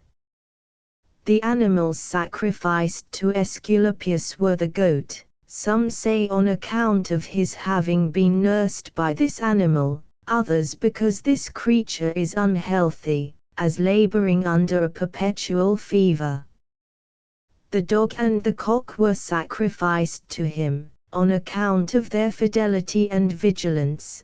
The raven was also devoted to him for its forecast, and being skilled in divination. Authors are not agreed as to his being the inventor of physic, some affirming he perfected that part only which relates to the regimen of the sick. The origin of this fable is as follows. The public sign or symbol exposed by the Egyptians in their assemblies, to warn the people to mark the depth of the inundation of the Nile, in order to regulate their plowing accordingly, was the figure of a man with a dog's head, carrying a pole with serpents twisted round it, to which they gave the name of Anubis, 35, Thought, 36, and Aesculapius.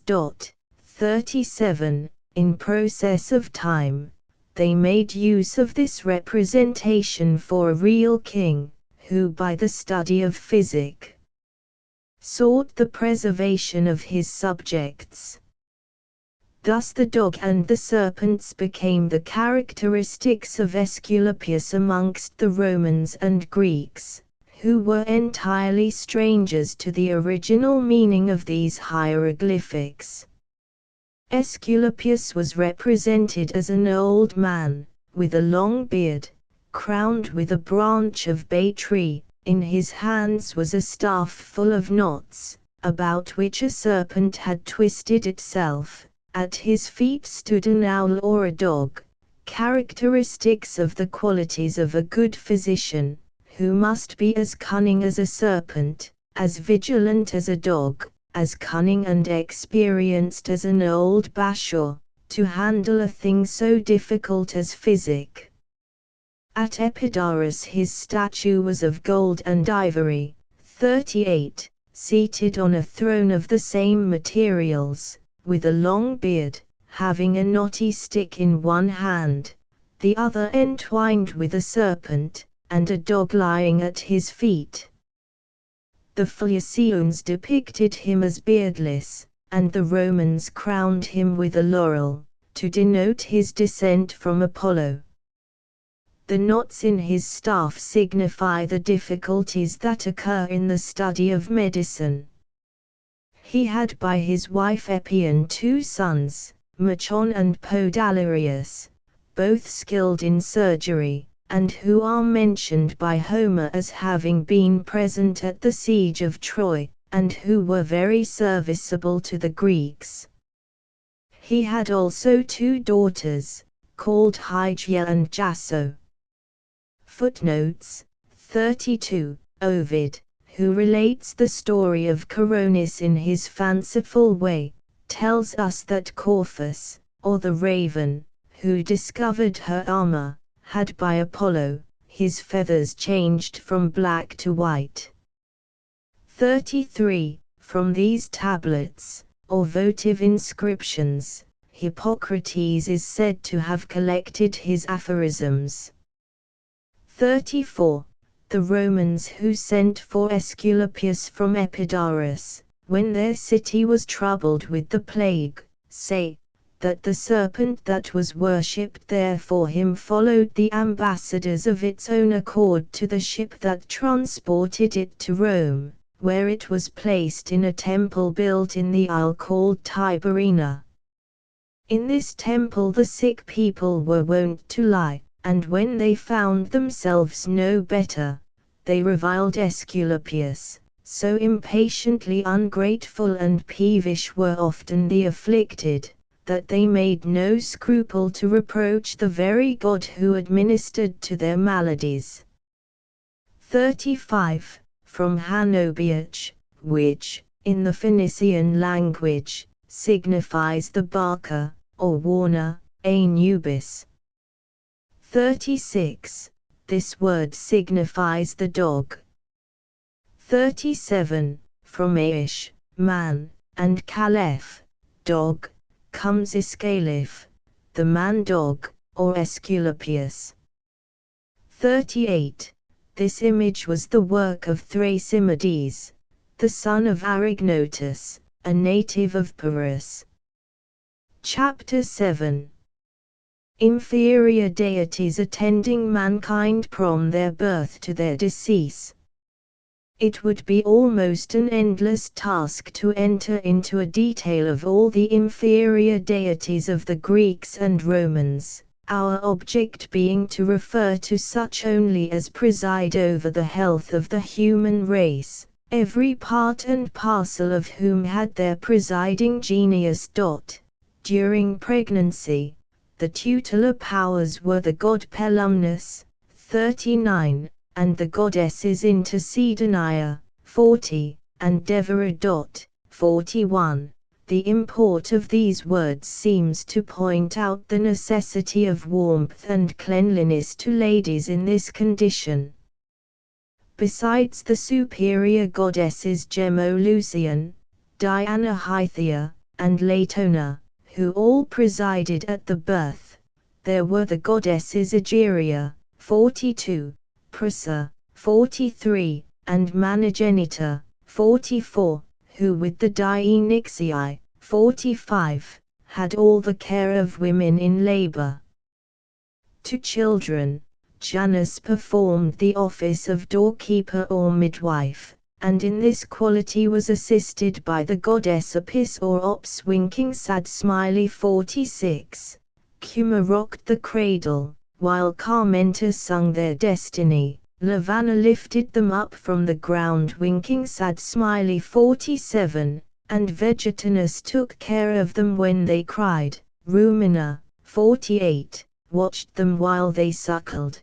Paulina furnished them with drink, and Edura with food or nourishment. Osligo knit their bones, and Carna 49, strengthened their constitutions.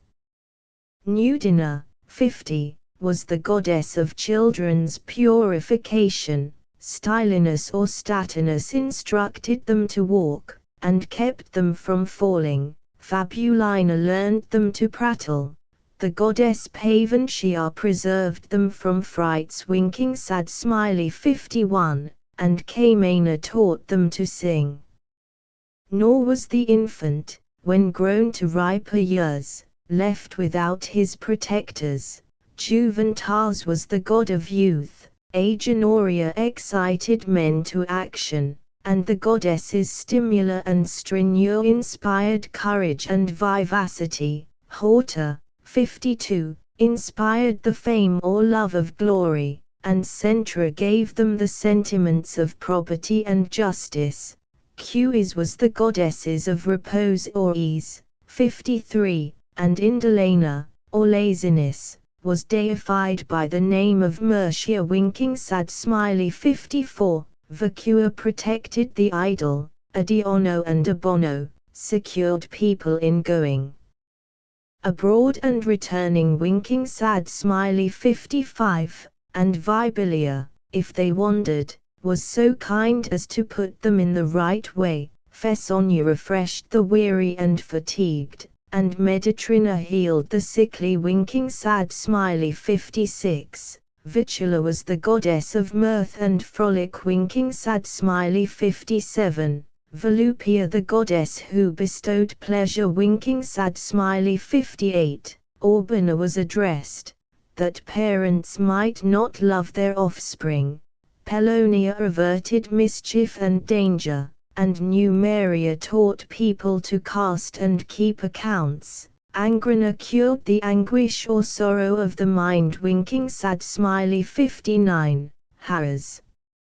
Marcia secured heirs the estates they expected, and Stata or Statua Mater secured the forum or marketplace from fire. Even the thieves had a protectress in Lavina. Winking sad smiley 60, Averuncus prevented sudden misfortunes, and Connius was always disposed to give good advice to such as wanted it. Volumnus inspired men with a disposition to do well, and Honorus raised them to preferment and honors. Nor was the marriage state without its peculiar defenders. 5 deities were esteemed so necessary, that no marriages were solemnized without asking their favors. These were Jupiter Perfectus, or the adult, Juno, Venus, Swaedla 61, and Diana. Jagatinus tied the nuptial knot. Demigicus ushered the bride home. Domitius took care to keep her there, and prevent her gadding abroad. Materna preserved the conjugal union entire. Virginensis 62, loosed the bridal zone or girdle. Variplaca was a propitious goddess, ready to reconcile the married couple in case of any accidental difference. Matuta was the patroness of matrons, no maid being suffered to enter her temple. The married was always held to be the only honorable state for woman, during the times of pagan antiquity. The goddess Vacuna, 63, is mentioned by Horace, Lib. 1 Epist. X 49, as having her temple at Rome. The rustics celebrated her festival in December, after the harvest was got in. Ovid. Fast.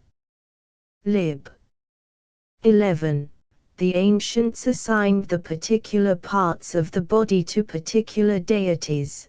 The head was sacred to Jupiter, the breast to Neptune, the waist to Mars, the forehead to Genius, the eyebrows to Juno, the eyes to Cupid, the ears to Memory, the right hand to Fides or Veritas, the back to Pluto, the knees to Misericordia or Mercy, the legs to Mercury, the feet to Thetis, and the fingers to Minerva. 64. The goddess who presided over funerals was Libitina. 65, whose temple at Rome, the undertakers furnished with all the necessaries for the interment of the poor or rich. All dead bodies were carried through the Porto Libitina, and the rations Libitini mentioned by Suetonius, very nearly answer to our bills of mortality. Footnotes 39, either from Pilum, a pestle, or from Pello, to drive away, because he procured a safe delivery. 40. She taught the art of cutting wood with a hatchet to make fires. 41. The inventress of brooms. 42. From casting out the birth. 43. Aulus Gellius. 44. Aelian. 45. From a writer, to struggle. See Orsinius, Idol 12. 46. Some make her the same with Rhea or Vesta. 47. Among the Romans the midwife always laid the child on the ground, and the father or somebody appointed, lifted it up, hence the expression of toller liberos, to educate children. 48. This goddess had a temple at Rome, and her offerings were milk. 49. On the calends of June, sacrifices were offered to Cana, of bacon and bean flour cakes, whence they were called fabarii. 50. Boys were named always on the 9th day after the birth, and girls on the 8th. 51. From Pavarum avertendo. 52. She had a temple at home which always stood open. 53. She had a temple without the walls. 54. Mercia had her temple on Mount Aventine. 55. From abio, to go away, and adeo, to come. 56. The festival of this goddess was in September, when the Romans drank new wine mixed with old, by way of physic. 57. From vitulo, to leap or advance. 58. From voluptas, pleasure. 59. In a great murrain which destroyed their cattle, the Romans invoked this goddess, and she removed the plague. 60. The image was a head without a body. Horace mentions her, Lib. 1 Epist. 1660. She had a temple without the walls, which gave the name to the Porta Larvinalis. 61. The goddess of eloquence, or persuasion, who had always a great hand in the success of courtship. 62. She was also called Cinctia Juno. 63. She was an old Sabine deity. Some make her the same with Ceres, but Varro imagines her to be the goddess of victory. 64. From this distribution arose, perhaps, the scheme of our modern astrologers, who assign the different parts of the body to the different constellations, or signs of zodiac, as the head to Aries, the neck to Taurus, the shoulders to Gemini, the heart to Cancer, the breast to Leo, and so on. The pretended issues of astrology have been always inseparable from stellar influence, and the zodiac has ever been the fruitful source of its solemn delusions. 65. Some confound this goddess with Proserpine, others with Venus. Chapter 8. Judicial Astrology, its chemical application to the prolongation of life and health, alchemical delusions. The study of astrology, so flattering to human curiosity, got into favor with mankind at a very early period, especially with the weak and ignorant. The first account of it we meet with is in Chaldea, and at Rome it was known by the name of the Babylonish calculation, against which Horace very wisely cautioned his readers. 66. It was doubtless the first method of divination, and probably prepared the mind of man for all the various methods since employed of searching into futurity. A brief view therefore of the rise of this pretended science cannot be improper in this place, especially as the history of these absurdities is the best method of confuting them. Others have ascribed the invention of this deception to the Arabs. Be this as it may, judicial astrology, 67, has been too much used by the priests and physicians of all nations to increase their own power and emolument. They maintain that the heavens are one great book, in which God has written the history of the world, and in which every man may read his own fortune and the transactions of his time. In this department of astrology, judicial, we meet with all the idle conceits about the horary reign of planets, the doctrine of horoscopes, the distribution of the houses, the calculation of nativities, fortunes, lucky and unlucky hours, and other ominous fatalities. They assert that it had its rise from the same hands as astronomy itself, that while the ancient Assyrians, whose serene unclouded sky favored their celestial observations, were intent on tracing the paths and periods of the heavenly bodies, they discovered a constant settled relation or analogy between them and things below. Hence they were led to conclude these to be the fates or destinies, passe, so much talked of, which preside at our birth, and dispose of our future state.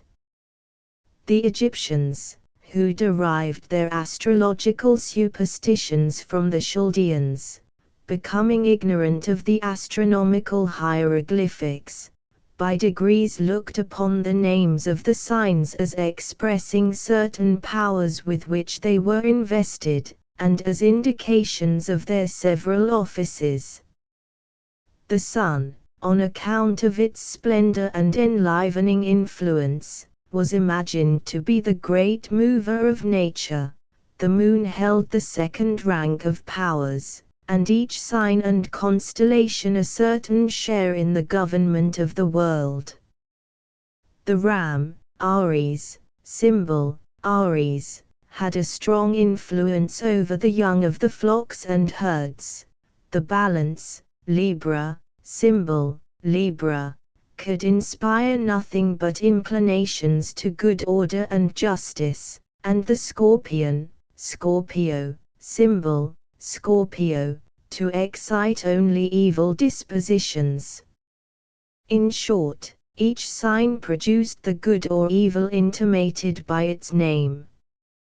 Thus, if a child happened to be born at the instant when the first star of the ram rose above the horizon, when, in order to give this nonsense the air of a science, the star was supposed to have its greatest influence, he would be rich in cattle, and he who should enter the world under the crab, would meet with nothing but disappointments, and all his affairs go backwards and downwards. The people were to be happy whose king entered the world under the sign Libra, but completely wretched if he should light under the horrid sign Scorpion. Persons born under Capricorn, symbol, Capricorn, especially if the sun at the same time ascended the horizon, were sure to meet with success, and rise upwards like the wild goat and the sun which then ascends for 6 months together. The lion, Leo, symbol, Leo, was to produce heroes, and the Virgin, Virgo, symbol, Virgo, with her ear of corn to inspire chastity, and to unite virtue with abundance. Could anything be more extravagant and ridiculous? The case was exactly the same with respect to the planets, whose influence is only founded on the wild supposition of their being the habitations of the pretended deities, whose names they bear, and the fabulous characters the poets have given them. Thus, to Saturn, symbol, Saturn, they gave languid and even destructive influences, for no other reason but because they had been pleased to make this planet the residence of Saturn, who was painted with grey hairs and a scythe. To Jupiter, symbol, Jupiter, they gave the power of bestowing crowns and distributing long life, wealth, and grandeur, merely because it bears the name of the Father of life. Mars, symbol, Mars, was supposed to inspire a strong inclination for war, because it was believed to be the residence of the god of war. Venus, symbol, Venus, had the power of rendering men voluptuous and fond of pleasure, because they had been pleased to give it the name of one who by some was thought to be the mother of pleasure.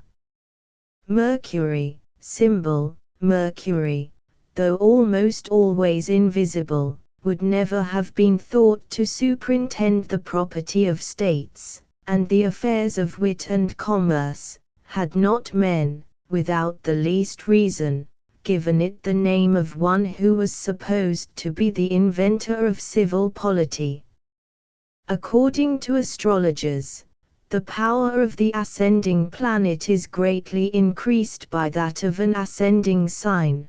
Then the benign influences are all united, and fall together on the head of all the happy infants who at that moment enter the world. Yet can anything be more contrary to experience, which shows us that the characters and events produced by persons born under the same aspect of the stars, are so far from being alike, that they are directly opposite. What completes the ridicule, says the Abbé Lapluche, to whom we are obliged for these judicious observations, is that what astronomers call the first degree of the ram, the balance, or of Sagittarius, is no longer the first sign, which gives fruitfulness to the flocks, inspires men with a love of justice, or forms the hero. It has been found that all the celestial signs have, by degrees, receded from the vernal equinox, and drawn back to the east. Notwithstanding this, the point of the zodiac that cuts the equator is still called the first degree of the ram, though the first star of the ram be 30 degrees beyond it, and all the other signs in the same proportion. When, therefore, anyone is said to be born under the first degree of the ram, it was in reality one of the degrees of Pisces that then came above the horizon, and when another is said to be born with a royal soul and heroic disposition, because at his birth the planet Jupiter ascended the horizon, in conjunction with the first star of Sagittary. Jupiter was indeed at that time in conjunction with a star 30 degrees eastward of Sagittary, and in good truth it was the pernicious Scorpion that presided at the birth of this happy, this incomparable child. And so it would, as Shakespeare says, if my mother's cat had kittened. This, says our sagacious bard, is the excellent foppery of the world, that when we are sick in fortune, after the surfeit of our own behavior, we make guilt of our disasters, the sun, the moon, and the stars, as if we were villains by necessity, fools, by heavenly compulsion, knaves, thieves, and treachers, traitors, by spherical predominance, drunkards, liars, and adulterers, by an enforced obedience of planetary influence, and all that we are evil in by a divine thrusting on, an admirable evasion of a whoremaster to lay his goatish tricks to the charge of a star. My father compounded with my mother under the dragon's tail, and my nativity was under Ursa Major, so that it follows I am rough and treacherous. Tut! I should have been that I am, had the maidenliest star in the firmament twinkled at my bastardizing. Thus it is evident, that astrology is built upon no principles, that it is founded on fables, and on influences void of reality. Yet absurd as it is, and even was, it obtained credit, and the more it spread, the greater injury was done to the cause of virtue. Instead of the exercise of prudence and wise precautions, it substituted superstitious forms and childish practices. It enervated the courage of the brave by apprehensions grounded on puns, and encouraged the wicked, by making them lay to the charge of a planet those evils which only proceeded from their own depravity.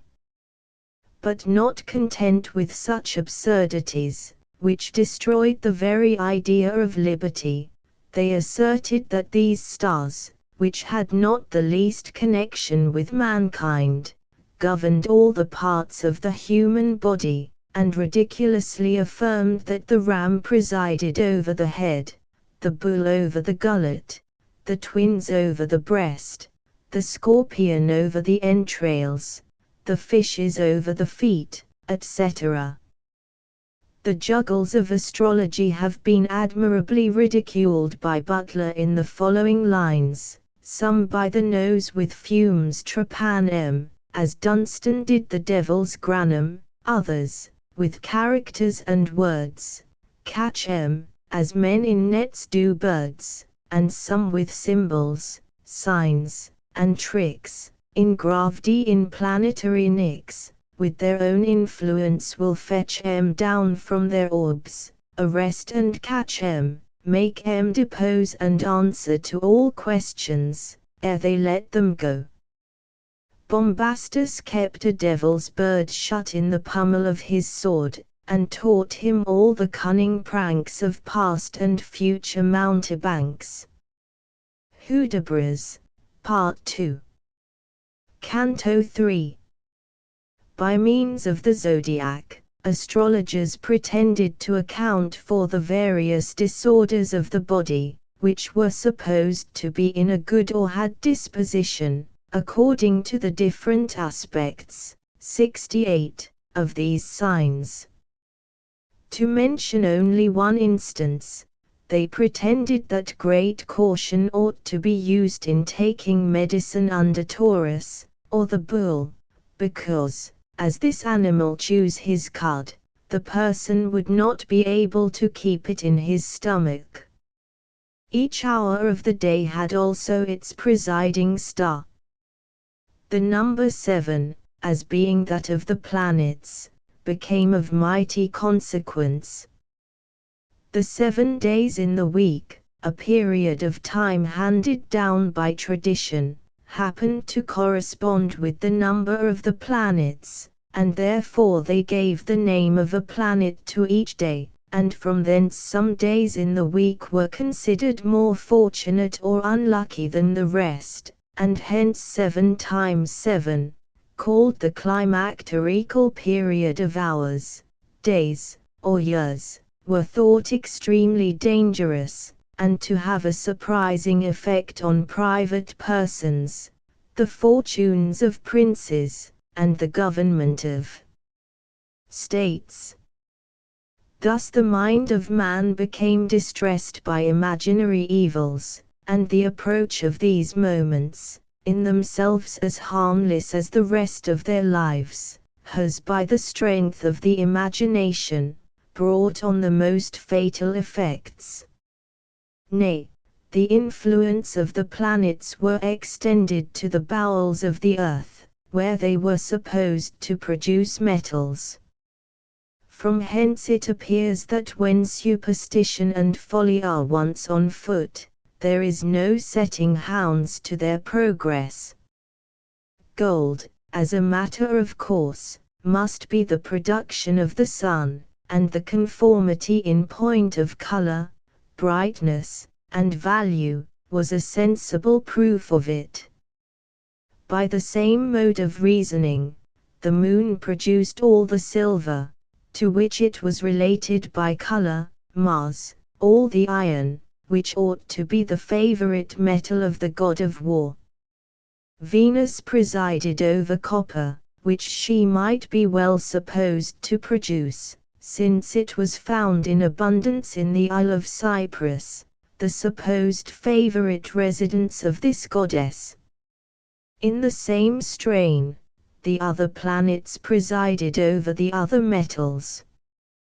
The languid Saturn domineered over the lead mines, and Mercury, on account of his activity, had the superintendency of quicksilver, while it was the province of Jupiter to preside over tin. As this was the only metal left him, it would appear, a kind of Hobson's choice.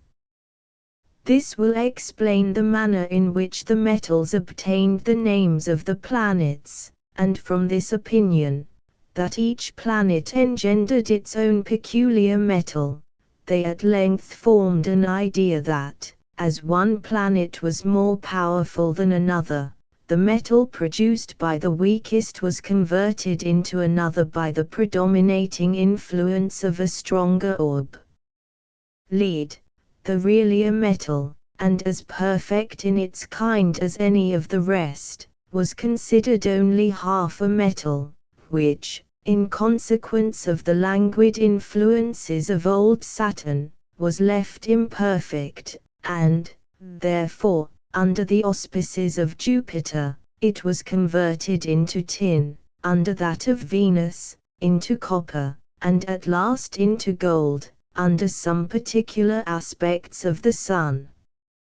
From hence, at length, arose the extravagant opinion of the alchemists, who, with amazing sagacity, endeavored to find out means for hastening these changes or transmutations, which, as they conceived, the planets performed too slowly.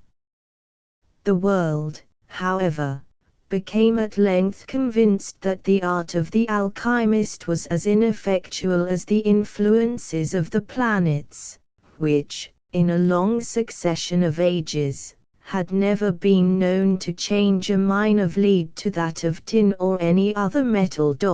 69. The first author we are acquainted with who talks of making gold by the transmutation of one metal, by means of an alcahest, 70, into another, is Zosimus the Permopolite, who lived about the commencement of the 5th century, and who has a treatise express upon it, called The Divine Art of Making Gold and Silver in Manuscript, and is, as formerly, in the library of the King of France. As regards the universal medicine, said to depend on alchemical research, we discover no earlier or plainer traces than in this author, and in Gazus, another Greek writer, towards the close of the same century winking sad smiley 71, nor among the physicians and materialists, from Moses to Jabir the Arab, 72, who is supposed to have lived in the 7th century. In that author's work, entitled The Philosopher's Stone, mention is made of medicine that cures all leprous diseases. This passage, some authors suppose, to have given the first hint of the matter, though Jabir himself, perhaps, meant no such thing, for, by attending to the Arabic style and diction of this author, which abounds in allegory, it is highly probable that by man he means gold, and by leprous, or other diseases, the other metals, which, with relation to gold, are all impure. The origin and antiquity of alchemy have been much controverted. If any credit may be placed on legend and tradition, it must be as old as the flood, nay, Adam himself is represented to have been an alchemist. A great part, not only of the heathen mythology, but of the Jewish scriptures, are supposed to refer to it. Thus, Sudas, 73, will have the fable of the philosopher's stone to be alluded to in the fable of the Argonauts, and others find it in the Book of Moses, as well as in other remote places. But, if the era of the art be examined by the test of history, it will lose much of its fancied antiquity. The manner in which Sudas accounts for the total silence of alchemy among the old writers is, that Diocletian procured all the books of the ancient Egyptians to be burnt, and that it was in these the great mysteries of chemistry were contained. 74.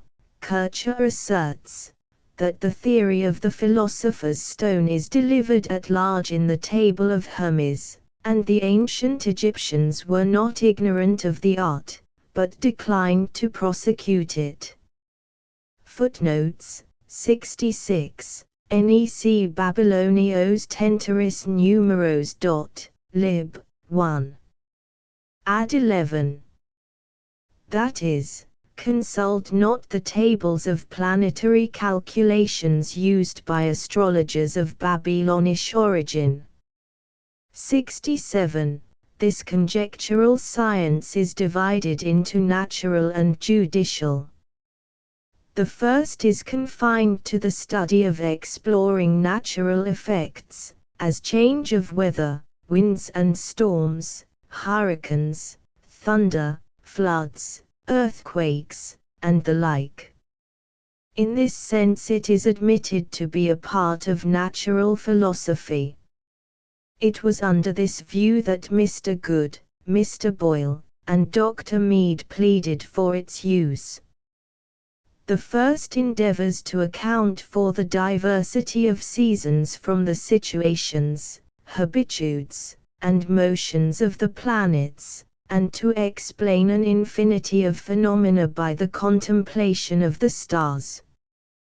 The Honorable Mr. Boyle admitted that all physical bodies are influenced by the heavenly bodies, and the doctor's opinion, in his treatise concerning the power of the sun and moon, etc., is in favor of the doctrine. But these predictions and influence are ridiculed, and entirely exploded by the most esteemed modern philosophers, of which the reader may have a learned specimen in Roholdt's tract Physic. pt. 2. c. 27. 68. By aspect is to be understood an angle formed by the rays of two planets meeting on the Earth, able to execute some natural power or influence. 69. those who wish to read a curious monument of the follies of the alchemists, may consult the diary of Elias Ashmole, who is rather the historian of this vain science, than an adept. It may amuse literary leisure to turn over his quarto volume, in which he has collected the works of several English alchemists, to which he has subjoined his commentary. It affords curious specimens of Rosicrucian mysteries, and he relates stories, which vie for the miraculous, with the wildest fancies of Arabian invention. 70. Alkahest, in chemistry, an obsolete term, means a most pure and universal menstruum or dissolvent, with which some chemists have pretended to resolve all bodies into their first elements, and perform other extraordinary and unaccountable operations. 71. In this writer we find the following passage: such as are skilled in the ways of nature, can take silver and tin, and changing their nature, can turn them into gold. He also tells us that he was wont to call himself a gold melter and a chemist. 72. The principal authors on alchemy are Geber, the Arab, Friar Bacon, Sully, John and Isaac Hall and Duss, Basil Valentine, Paracelsus, Van Zutter, and Sendirogius. 73. Coringius calls this statement in question, and asks how Sudas, who lived but 500 years between them, should know what happened 800 years before him. To which Borrichius the Dane answers, that he had learnt it of Eudemus, Helladius, Zosimus, Pamphilius, and others, as Sudas himself relates. 74. It does not appear that the Egyptians transmuted gold. They had ways of separating it from all kinds of bodies, from the very mud of the Nile, and stones of all kinds. But, adds Kircher, these secrets were never written down, or made public, but confined to the royal family, and handed down traditionally from father to son. Chapter 9. Alchemical and Astrological Chimera.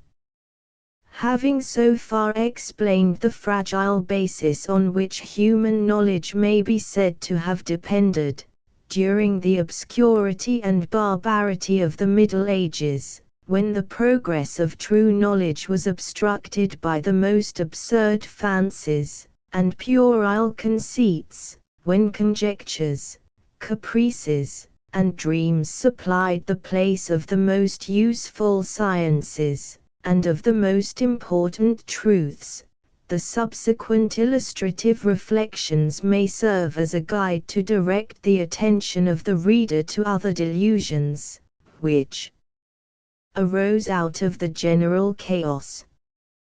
Chemistry, a science so essentially requisite to explain the phenomena of known and unknown substances, was studied chiefly by jugglers and fanatics. Their systems, replete with metaphysical nonsense, and composed of the most crude and heterogeneous materials, served rather to nourish superstition than to establish facts, and illustrate useful truths.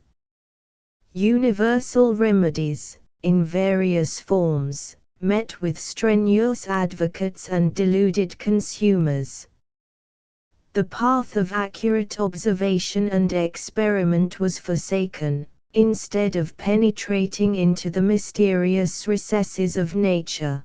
They bewildered themselves in the labyrinth of fanciful speculation. They overstepped the bounds of good sense, modesty, and truth, and the blind led the blind. The prolongation of life too was no longer sought for in a manner agreeable to the dictates of nature, even this interesting branch of human pursuits was rendered subservient to chemistry, or rather to the confused system of alchemy. Original matter was considered as the elementary cause of all beings, by which they expected literally to work miracles, to transmute the base into noble metals, to metamorphose man in his animal state by chemical processes, to render him more durable, and to secure him against early decline and dissolution. Millions of vessels, retorts, and phials were either exposed to the action of the most violent artificial heat, or to the natural warmth of the sun, or else they were buried in some dunghill or other fetid mass, for the purpose of attracting this original matter, or obtaining it from putrescible substances. As the metal called gold always bore the highest value, these crude philosophers concluded, from a ridiculous analogy, that its value with respect to the preservation of health and the cure of diseases must likewise surpass that of all other remedies. The nugatory art of dissolving it, so as to render it potable, and to prevent it from again being converted into metal, employed a multitude of busy idiots, not only in concealed corners, but in the splendid laboratories of the great sovereigns, magistrates, councillors, and impostors, struck with the common frenzy, entered into friendship and alliance, formed private fraternities, and sometimes proceeded to such a pitch of extravagance, as to involve themselves and their posterity in ruinous debts. The real object of many was, doubtless, to gratify their avarice and desire of aggrandizement, although this sinister motive was concealed under the specious pretext of searching for a remedy that should serve as a tincture of life, both for the healthy and diseased. Yet some among these whimsical mortals were actuated by more honorable motives, zealous only for the interest of truth, and the well-being of their fellow creatures. The common people, in some countries, particularly Italy, Germany, and France, often denied themselves the common necessaries of life, to save as much as would purchase a few drops of the tincture of gold, which was offered for sale by some superstitious or fraudulent chemist, and so thoroughly persuaded were they of the efficacy of this remedy, that it afforded them in every instance the most confident and only hope of recovery. These beneficial effects were positively promised, but were looked for in vain. All subduing death would not submit to be bribed with gold, and disease refused to hold any intercourse with that powerful deity, who presides over the industry and commerce of all nations. As, however, these diversified and almost numberless experiments were frequently productive of useful inventions in arts and manufactures, and, as many chemical remedies of real value were thereby accidentally discovered, great and almost general attention to those bold projectors was constantly kept alive and excited. Indeed, we are indebted to their curious observations, or rather perhaps to chance, for several valuable medicines, the excellence of which cannot be disputed, but which, nevertheless, require more precaution in their use and application, and more perspicuity and diligence in investigating their nature and properties than the original preparers of such articles were able or willing to afford. All their endeavors to prolong life, by artificial means, could not be attended with beneficial effects, and the application of the remedies thus contrived, must necessarily, in many cases, have proved detrimental to the health of the patient. In proof of this assertion, it will be sufficient to give a slight sketch of the different views and opinions of the gold makers, Rosicrucians, manufacturers of Australian salts, drops of life, and tinctures of gold, hunters after the philosopher's stone, and other equally absurd chimera. Some of these extravagant enthusiasts fancied that life resembled a flame, from which the body derived warmth, spirit, and animation. They endeavored to cherish and increase the flame, and supplied the body with materials to feed it, as we pour oil into a burning lamp. Others imagined they had discovered something invisible and incorporeal in the air, that important medium which supports the life of man. They pretended to catch, refine, reduce, and materialize this indefinable something, so that it might be swallowed in the form of powders and drops, that, by its penetrating powers, it might insinuate itself into the whole animal frame, invigorate, and consequently qualify it for a longer duration. Others again were foolish enough to indulge a notion that they could divest themselves of the properties of matter during this life, that in this manner they might be defended against the gradual approaches of dissolution, to which every animal body is subject, and that thus fortified, without quitting their terrestrial tabernacle, they could associate at pleasure with the inhabitants of the spiritual world. The sacred volume itself was interpreted and commented upon by alchemists, with a view to render it subservient to their intended designs. Indisputable historical facts, recorded in this invaluable book, were treated by them as hieroglyphical symbols of chemical processes, and the fundamental truths of the Christian religion were applied, in a wanton and blasphemous manner, to the purposes of making gold, and distilling the elixir of life. The world of spirits was also invaded, and summoned, as it were, to contribute to the prolongation of human life. Spirits were supposed to have the dominion of air, fire, earth, and water. They were divided into distinct classes, and particular services ascribed to each. The malevolent spirits were opposed and counteracted by various means of prevention. The good and tutelary were obliged to submit to any sort of gentle, involuntary servitude. From invisible beings were expected and demanded visible means of assistance, riches, health, friends, and long life. Thus the poor spirits were profanely maltreated, nay, sometimes severely punished, and even miserably flogged in effigy, when they betrayed symptoms of disaffection, or want of implicit fealty.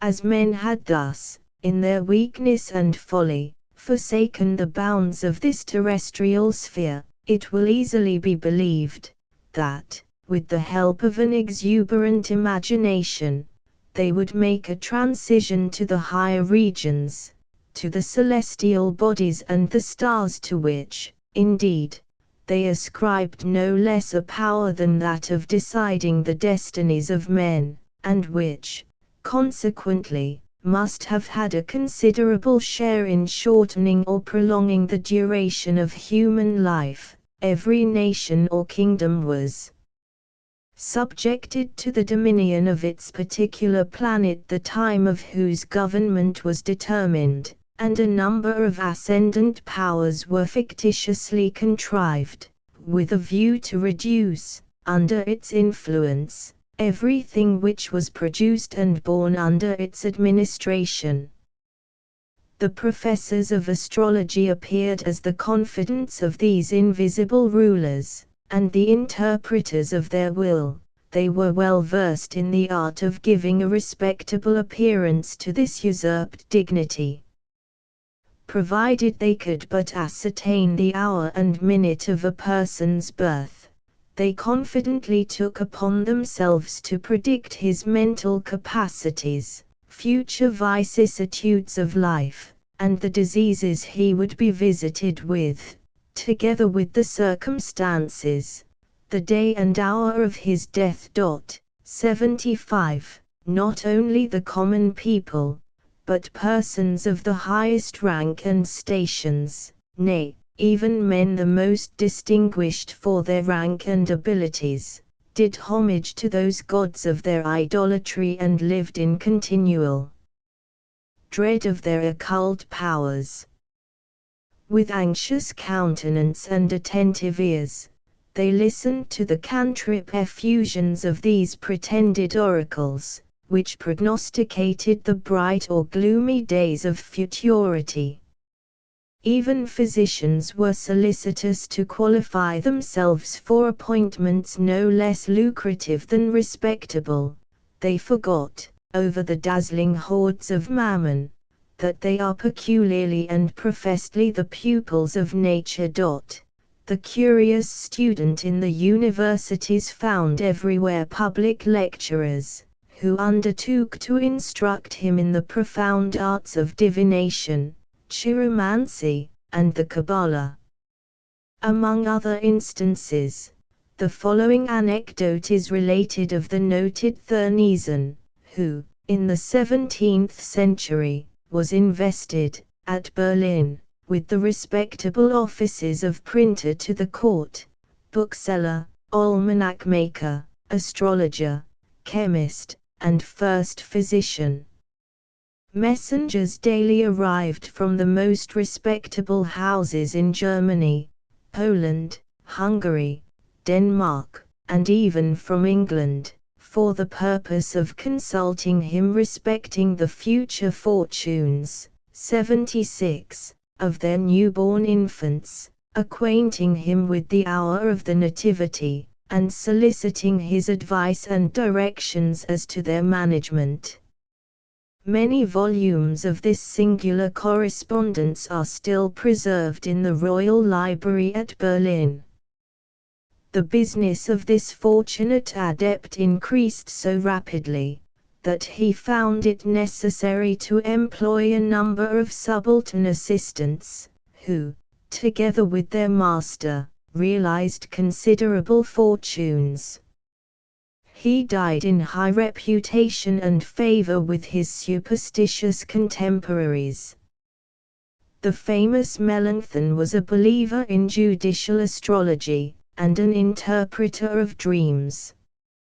Richelieu and Mazarin were so superstitious as to employ and pension Morin, another pretender to astrology, who cast the nativities of these two able politicians. Nor was Tacitus himself, who generally appears superior to superstition, untainted with this folly, as may be seen from his 22nd chapter of the 6th book of his Annals. In the time of the civil wars, astrology was in high repute. The royalists and the rebels had their astrologers as well as their soldiers, and the predictions of the former had a great influence over the latter. When Charles I was imprisoned, Lilly, the famous astrologer, was consulted for the hour that should favor his escape, and in Burnet's History of His Own Times, there is a story which strongly proves how much Charles II was bigoted to judicial astrology, a man, though a king, whose mind was by no means unenlightened. The most respectable characters of the age, Sir William Dugdale, Elias Ashmole, 77, Dr. Grew, and others, were members of the Astrological Club. Congreve's character of Foresight, in Love for Love, was then no uncommon person, though the humour, now, is scarcely intelligible.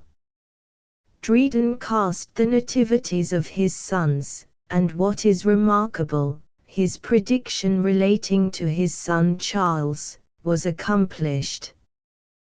The incident being of so late a date, one might hope that it would have been cleared up, but, if it be a fact, it must be allowed that it forms a rational exaltation for its irrational adepts. Astrologers were frequently, as may easily be understood, put to their wits' end when their predictions did not come to pass. Great winds were foretold, by one of the craft, about the year 1586. No unusual storms, however, happened. Bodin, to save the reputation of the art, applied it as a figure to some revolutions in the state, of which there were instances enough at that time. At the commencement of the 18th century, the Illuminati, a sect of astrologers, had excited considerable sensation on the continent. Blending philosophy with enthusiasm, and uniting to a knowledge of every chemical process a profound acquaintance with astronomy, their influence over the superstitious feelings of the people was prodigious, and in many instances the infatuation was attended with fatal consequences.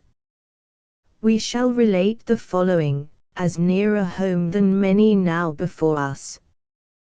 The Horoscope, a Tale of the Stars.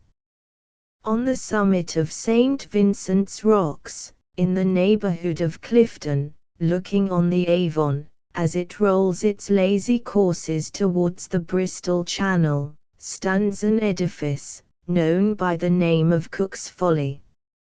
It consists of a single round tower, and appears at a distance rather as the remnant of some extensive building, than a complete and perfect edifice, as it now exists. It was built more than 2 centuries ago, by a man named Maurice Cook, not, indeed, as a stronghold from the arms of a mortal enemy, but as a refuge from the evils of destiny. He was the proprietor of extensive estates in the neighborhood, and while his lady was pregnant with her first child, as she was one evening walking in their domains, she encountered a strange-looking gypsy, who, pestering her for alms, received but a small sum. The man turned over the coin in his hand, and implored a larger gift. That, said the lady, will buy you food for the present. Lady, said the gypsy, it is not food for the wretched body that I require. The herbs of the field, and the waters of the ditch, are good enough for that. I asked your alms for higher purposes. Do not distrust me, if my bearing be prouder than my garments. Do not doubt the strength of my sunken eye, when I tell you that I can read the skies as they relate to the fate of men. Not more familiar is his hornbook to the scholar, than are the heavens to my knowledge. What, thou art an astrologer? Ay, lady. My fathers were so before me, even in the times when our people had a home amidst the pyramids of the mighty, in the times when you are told the mightier prophets of the Israelites put the soothsayers of Egypt to confusion, idle tales. But if true, all reckless now. Judah's scattered sons are now desolate as ourselves, but they bend and bow to the laws and ways of other land, we remain in the stern steadfastness of our own. If then, returned the lady, I give thee more money, how will it be applied? That is not a courteous question, but I will answer it. The most cunning craftsman cannot work without his tools, and some of mine are broken, which I seek to repair. Another crown will be enough." The lady put the required sum into his hand, and at the same time intimated a desire to have a specimen of his art. "Oh! To what purpose should that be?" Why seek to know the course of futurity? Destiny runs on in a sweeping and resistless tide. Enquire not what rocks await your bark, the knowledge cannot avail you, for caution is useless against stern necessity. Truly, you are not likely to get rich by your trade, if you thus deter customers. It is not for wealth I labor, I am alone on the earth, and have none to love. I will not mix with the world lest I should learn to hate. This present is nothing to me. It is in communion with the spirits who have lived in the times that are past, and with the stars, those historians of the times to come, that I feel aught of joy. Fools sometimes demand the exertions of my powers, and sometimes I gratify their childish curiosity. Notwithstanding I lie under the imputation of folly, I will beg that you predict unto me the fate of the child which I shall bear. Well, you have obliged me, and I will comply. Note the precious moment at which it enters the world, and soon after you shall see me again. Within a week the birth of an heir awoke the clamorous joy of the vassals, and summoned the strange gypsy to ascertain the necessary points. These learned, he returned home, and the next day presented Sir Maurice with a scroll, containing the following lines: 20 times shall Avons tied in chains of glistening ice be tied, 20 times the woods of Lee shall wave their branches merrill in spring burst forth in mantle gay, and dance in summer's scorching ray, 20 times shall autumn's frown, wither all their green to brown, and still the child of yesterday shall laugh the happy hour away. That period past, another sun shall not his annual journey run, before a secret silent foe shall strike that boy a deadly blow. Such, and sure his fate shall be, seek not to change his destiny. The knight read it, and in that age, when astrology was considered a science as unerring as holy prophecies, it would have been little less than infidelity to have doubted the truth of the prediction. Sir Maurice, however, was wise enough to withhold the paper from his lady, and in answer to her inquiries, continually asserted that the gypsy was an impostor, and that the object of his assuming the character was merely to increase her alms. The fated child grew in health and beauty, and as we are the most usually the more strongly attached to pleasures in proportion to the brevity of continuance, so did the melancholy fate of his son more firmly fix him in the heart of Sir Maurice. Often did the wondering lady observe the countenance of her husband with surprise, as watching the endearing sportiveness of the boy, his countenance, at first brightened by the smile of paternal love, gradually darkened to deepest grief, till unable to suppress his tears, he would cover the child with caresses, and rush from the room. To all inquiries, Sir Maurice was silent, or returned evasive answers.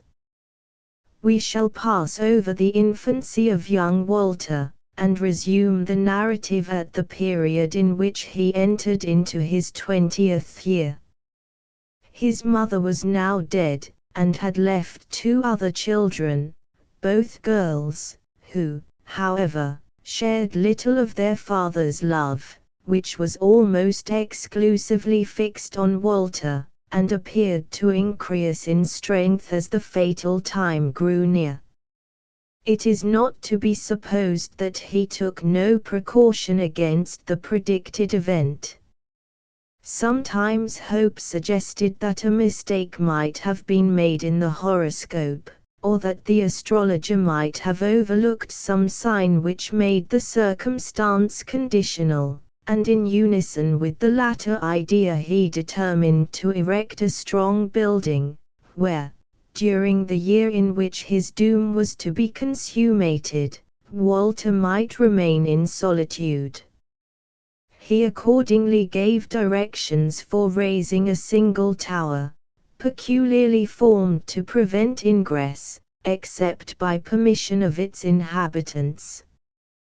The purpose of this strange building, however, he kept secret, and his neighbors, after numerous vain conjectures, gave it the name of Cook's Folly.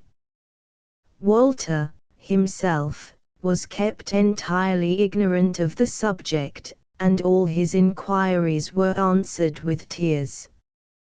At length the tower was completed, and furnished with all things necessary for comfort and convenience, and on the eve of Walter's completing his 20th year, Sir Maurice showed him the gypsy's scroll, and begged him to make use of the retreat prepared for him till the year expired.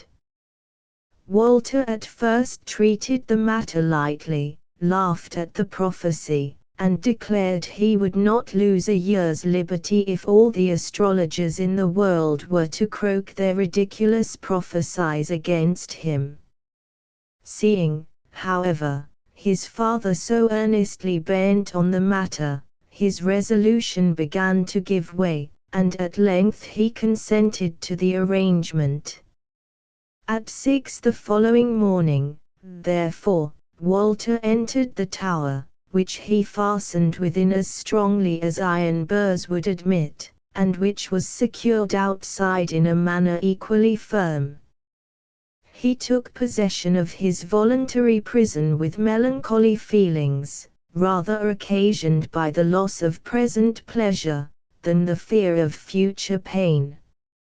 He sighed as he looked upon the wide domain before him, and thought how sad would it be to hear the joyous horn summoning his companions to the chase, and find himself prevented from attending it, to hear the winter wind howling round his tower, and rushing between the rocks beneath him, and miss the cheerful song and merry jest, which were wont to make even the blast a pleasant sound.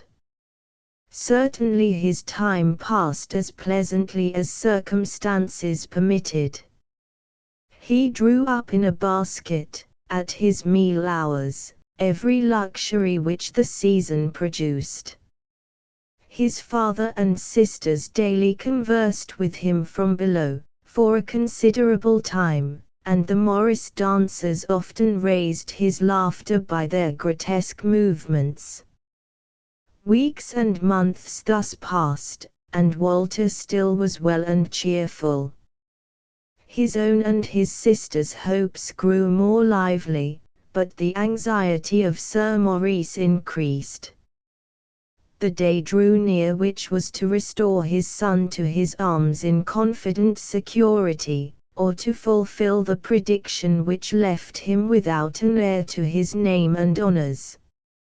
On the preceding afternoon Walter continually endeavoured to cheer his parent, by speaking of what he would do on the morrow, desired his sisters to send round to all their friends, that he might stretch his limbs once more in the merry dance, and continued to talk of the future with much confidence, that even Sir Maurice caught a spark of hope from the fiery spirits of the youth.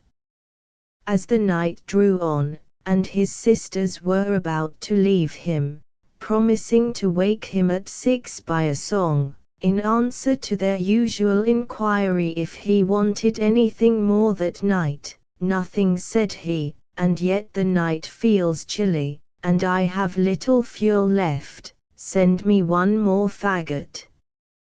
This was sent him, and as he drew it up, "This," said he, "is the last time I shall have to dip for my wants, like an old woman for water, thank God.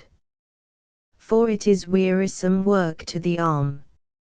Sir Maurice still lingered under the window in conversation with his son, who at length complained of being cold and drowsy. "Mark," said he, as he closed the window, "Mark, father, Mars, the star of my fate, looks smilingly tonight, all will be well." Sir Maurice looked up, a dark cloud spot suddenly crossed the planet, and he shuddered at the omen. The anxious father could not leave the spot. Sleep, he knew it was vain to court, and he therefore determined to remain where he was. The reflections that occupied his mind continually varied. At one time he painted to himself the proud career of his high-spirited boy, known and admired among the mighty of his time. A moment after he saw the prediction verified, and the child of his love lying in the tomb. Who can conceive his feelings as hour dragged after hour, while he walked to and fro, watching the blaze of the fire in the tower, as it brightened and sunk again, now pacing the court with hasty steps, and now praying fervently for the preservation of his son. The hour came. The cathedral bell struck heavy on the father's heart, which was not to be lightened by the cheerful voices of his daughters, who came running full of hope to the foot of the tower. They looked up, but Walter was not there. They called his name, he answered not. "Nay," said the youngest, "this is only a jest, he thinks to frighten us, but I know he is safe." A servant had brought a ladder, which he ascended, and he looked in at the window. Sir Maurice stood immovable and silent. He looked up, and the man answered the anxious expression of his eyes. "He is asleep," said he. "He is dead," murmured the father.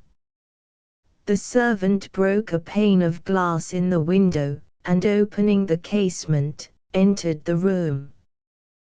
The father, changing his gloomy steadfastness for frenzied anxiety, rushed up the ladder. The servant had thrown aside the curtains and the clothes, and displayed to the eyes of Sir Maurice, his son lying dead, a serpent twined round his arm, and his throat covered with blood. The reptile had crept up the faggot last sent him, and fulfilled the prophecy. To this happy effort of the imagination in favor of prying into futurity, may be added, with the same intention, the fated parricide, an oriental tale of the stars. Ibrahim was universally celebrated for his riches and magnificence. His armies were formidable, his victories splendid, and his treasury inexhaustible. He enjoyed, moreover, what was 10,000 times more solid and more valuable than riches, the love and veneration of his subjects, and he had a beautiful young wife, in whose endearing tenderness alone he could find happiness, if happiness could be found on earth. All these advantages entitled Ibrahim to the appellation of the Solomon of his age, and yet Ibrahim was not happy. A son was wanting to crown his felicity. In vain did a heart formed for all the charities of the wedded state endeavor to supply the refusal of nature, by the adoption of a son. In vain did gratitude endeavor to deceive his heart, by caresses which any other would have thought to be the natural effusions of filial sensibility, of filial piety and affection, that heart incessantly perceived a solitude within itself. Even the consolatory visions of hope began to grow less frequent, when heaven at last heard his prayers. Alas! In the very instant that fortune gratifies our fondest wishes, she often betrays us, and her smiles are 1,000 times more fatal than her frowns. The birth of the prince was celebrated throughout the empire by the customary public demonstrations of joy. The felicity of Ibrahim was complete. He was perpetually revolving in his mind the sentiments and hopes which the nation would form of the royal infant. Scarce was he born, when paternal solicitude embraced, as it were, his whole life. Impatient to know his destiny, that solicitude plunged into futurity, determined, if possible, to wrest from time the secrets of which he was the hoary-headed guardian. In Ibrahim's dominions were some sages particularly honored with the confidence of heaven. He commanded them to consult the stars, and to report their answer. "Tremble," said the sages, "thou unfortunate father, tremble. Never before have the skies presented such inauspicious omens. Let him fly, let this son, too dear to you, fly, let him avoid, if possible, the meeting with any savage beasts. His 7th year is the fatal one, and if he should happen then to escape the misfortune that hangs over him, do not wish him to live. His father, his very father, will not be able to escape from the hand of a parricide."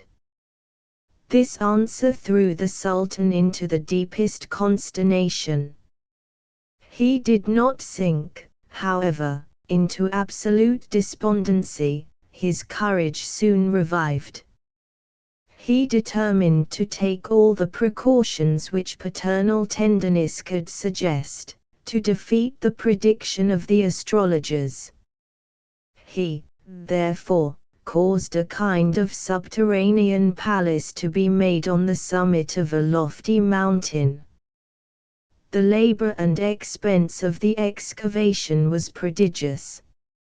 Extensive walks were formed, with a variety of apartments, in which everything was provided that could contribute to the conveniences, and even the luxuries of life. In this magnificent cavern, Ibrahim, as it were, inhumed his son, together with his governess, of whose care and fidelity he had no doubt. Provisions were constantly carried thither at stated periods. The king forgot not a single day to visit the mountain that contained his beloved treasure, and to be satisfied of his safety with his own eyes. With what delight did he behold the growing beauties of his son! With what pleasure and rapture did he listen to his sprightly sallies of wit, his smart repartees, and those pretty nothings which a father, in particular, is fond to recollect and to repeat, at which the most rigid gravity may smile, and which are worth all the understanding of riper years. He was perpetually counting the hours and minutes that he had to spend with his son, and he incessantly reproached himself for not seeing him more frequently. Shah Abbas, for such was his name, at length reached his 7th year, that fatal year, which Ibrahim would fain have delayed, even at the expense of his crown. He would never leave his son a minute. But, alas! Is it possible to escape our destiny? Summoned one day to his palace by affairs of the most pressing exigency, he left the mountain with extreme reluctance. Never had Shah Abbas appeared more amiable in his father's eyes, never had Ibrahim appeared more affectionate to his son. Each was tormented by an uneasy sensation, an unaccountable presentiment that they were to meet there no more. Some robbers were hunting wild beasts. The ardor of the pursuit brought them to this mountain. A lion that fled from them perceived the subterraneous passage, and took refuge in it. The robbers, who durst not follow him, waited, however, for the sequel of this adventure. On a sudden, they heard a violent scream, and presently all was silent. This silence suggested to them that the cavern now contained, not a living creature, but the lion. They threw down a quantity of stones, which soon put an end to the existence of the formidable animal. They then descended into the cavern, securing themselves from all further danger from the lion by cutting off his head. Wandering through every part of this subterraneous palace, they were astonished at the prodigious riches which they beheld. They perceived a slaughtered woman. This was the prince's governess. By her side lay a child covered with blood, who showed, however, some signs of life. They examined his wounds. They found not one of them dangerous. The captain of these banditti, after stripping the cavern of its valuable contents, dressed the young prince's wounds himself, and effected a cure. The growing qualities of Shah Abbas endeared him to the chief, who adopted him as his son, and distinguished him as such by all the tenderness of a paternal heart. Some years had elapsed since Ibrahim had first deplored the loss of a son, who, having been constantly ignorant of the name and titles of his father, had been unable to explain his origin to the robbers, was soon to become their chief. Such were the unaccountable caprices of fortune, which led to the completion of the prophecy, that had destined him to become one day a parricide. Ibrahim was wont to divert his grief by the pleasures of the chase, and this exercise soon became almost his only occupation.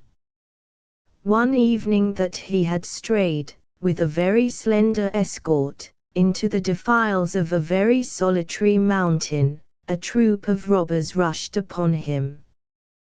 The combat for some time was furious. An arrow pierced the king. It excited the spirit of vengeance in his attendants, and they fought, determined to conquer or die. They were soon victorious. The murderer was taken, and conducted to the metropolis, that he might undergo the punishment due to his crime. Ibrahim, on the bed of death, summoned the astrologers to attend him, and thus addressed them: "I was to have perished, you told me, by the hand of a son, but it is the hand of a robber that has inflicted the blow." "Sire," answered the sages, "forbear to seek an explanation." The robber. They proceed no further. The young robber appears, and relates his history. Ibrahim, while he bowed in submission to God, and adored his inscrutable decrees, blessed him also for having restored his son, and the tears which he saw flow from the eyes of Shah Abbas, were a consolation in his dying moments. Application of astrology to the prolongation of life. And see, astrology was also made subservient to the means of prolonging human life, but how an art which determines the fate of mortals, and ascertains the impassable limits of the grave, could consistently be made subservient to such a purpose, we are rather at a loss to conceive, unless accounted for as follows. The teachers of divination maintained that not only men, but all natural bodies, plants, animals, nay even whole countries, including every place and family, were under the government of some particular planet. As soon as the masters of the occult science had discovered by their tables, under what constellation the misfortune or distemper of any person originated, nothing farther was required than that he should remove to a dwelling ruled by an opposite planet, and confine himself exclusively to such articles of food and drink as were under the influence of a different star. In this artificial manner they contrived to form a system, or peculiar classification of planets, namely, a lunar, solar, mercurial and the like, and hence arose a confused map of dictated rules, which, when considered with reference to the purposes of health, cleanliness, exercise etc. form remarkable contrasts to those of the Greeks. But this preventive and repulsive method was not merely confined to persons who suffered under some bodily disorder, even individuals, who enjoyed a good state of health, if an unlucky constellation happened to forebode a severe disease, or any other misfortune, were directed to choose a place of residence influenced by a more friendly star, or to adopt such aliment only, as being under the auspices of a propitious star, might counteract the malignant influence of its antagonist.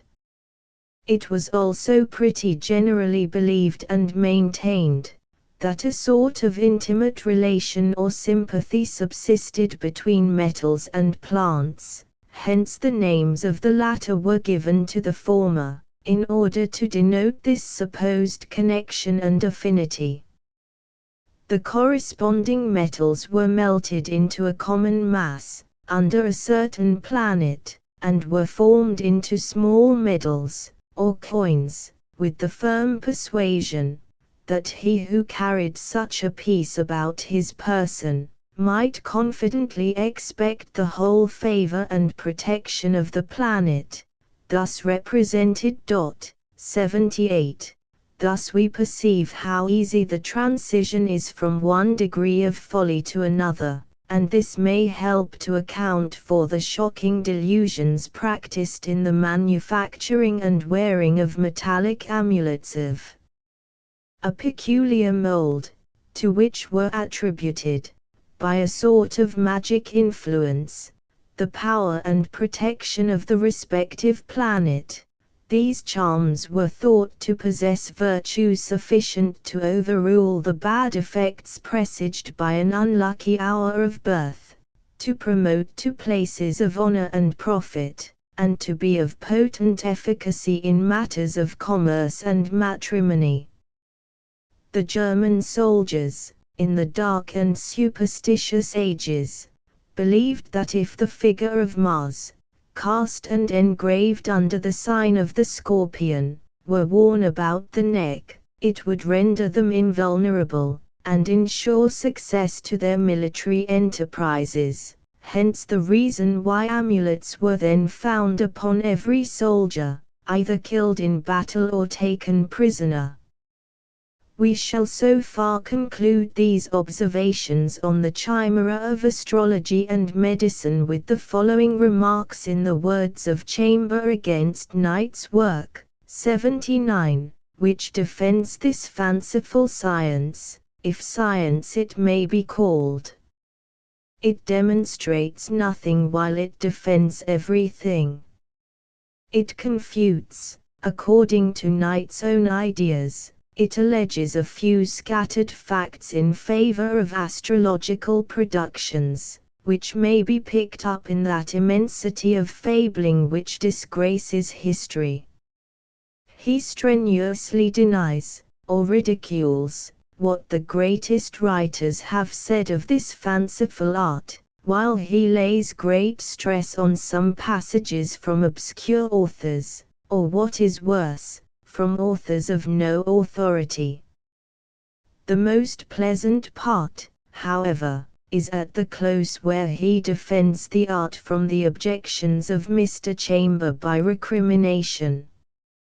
Chamber had enriched himself by medical practice, and when he charges the astrologers by merely aiming to gain a few beggarly pence, Sir Christopher catches fire, and shows by his quotations, that if we are to despise an art by its professors attempting to subsist, or for the objections which may be raised against its vital principles, we ought by this argument most heartily to despise the medical science, and medical men. He gives all here he can collect against physic and physicians, and from the confessions of Galen and Hippocrates, Avicenna and Agrippa, medicine is made to appear a vainer science than even astrology itself.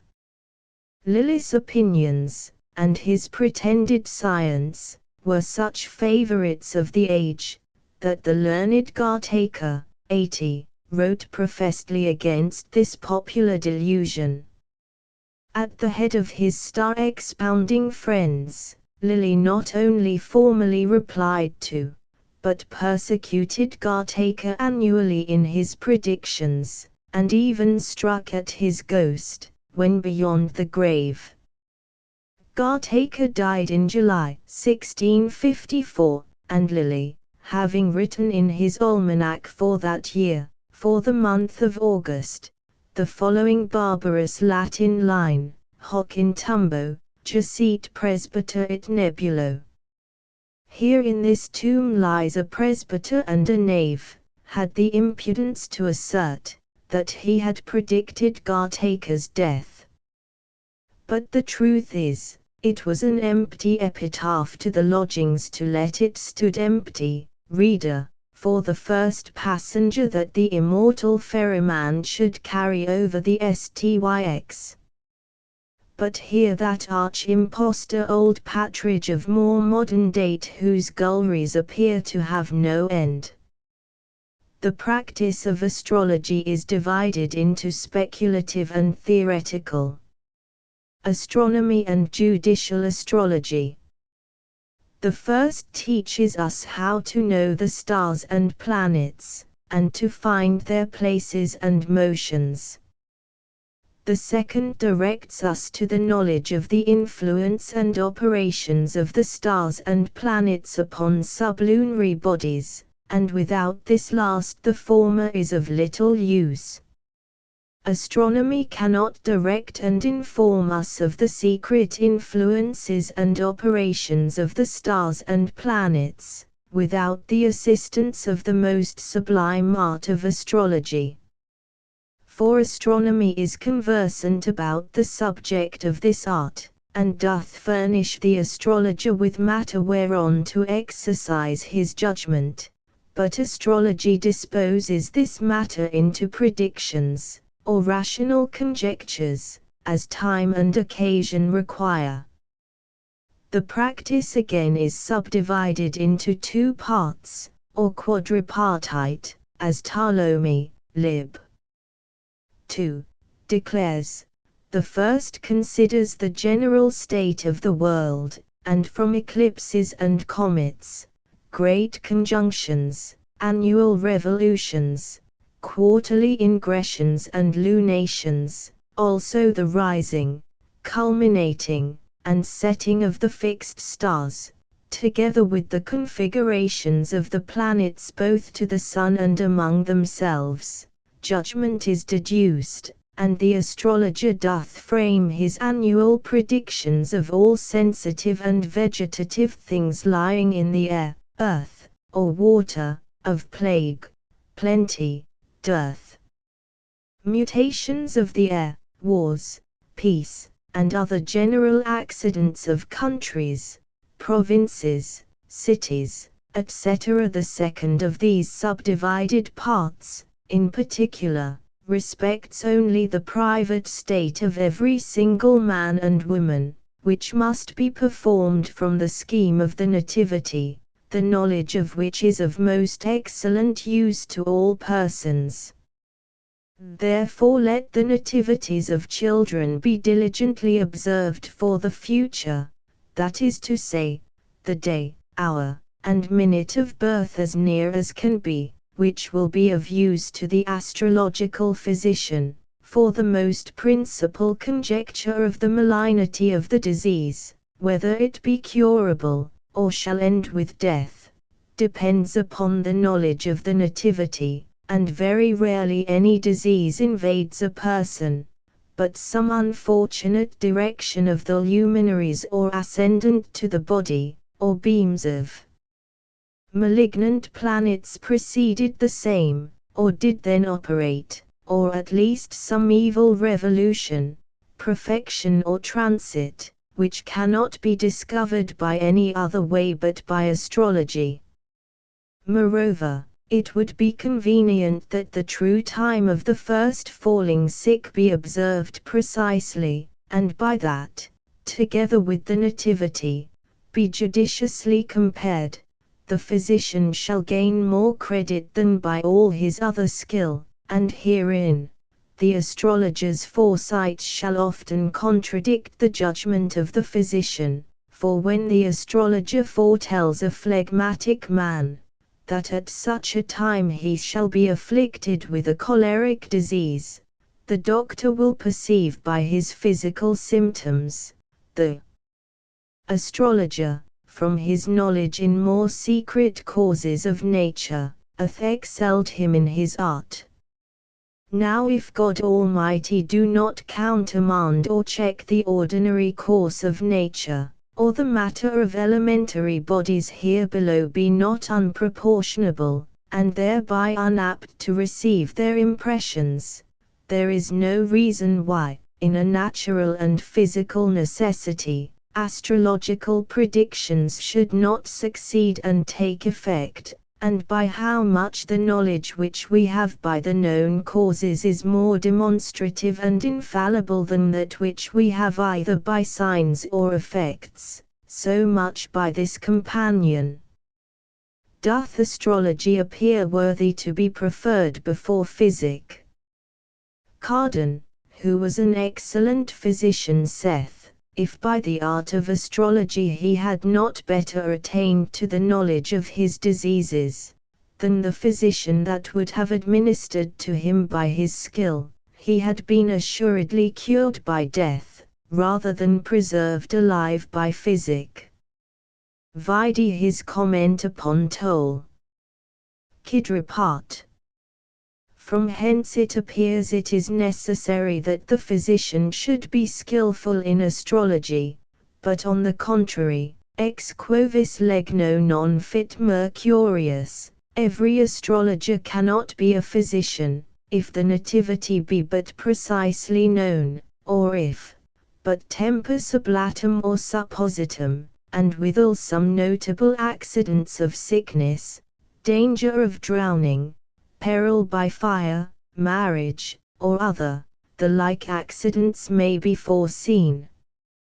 The astrologers were a set of cunning, equivocal rogues, the more cautious of whom only uttered their prognostications in obscure and ambiguous language, which might be applied to all things, times, princes, and nations whatever.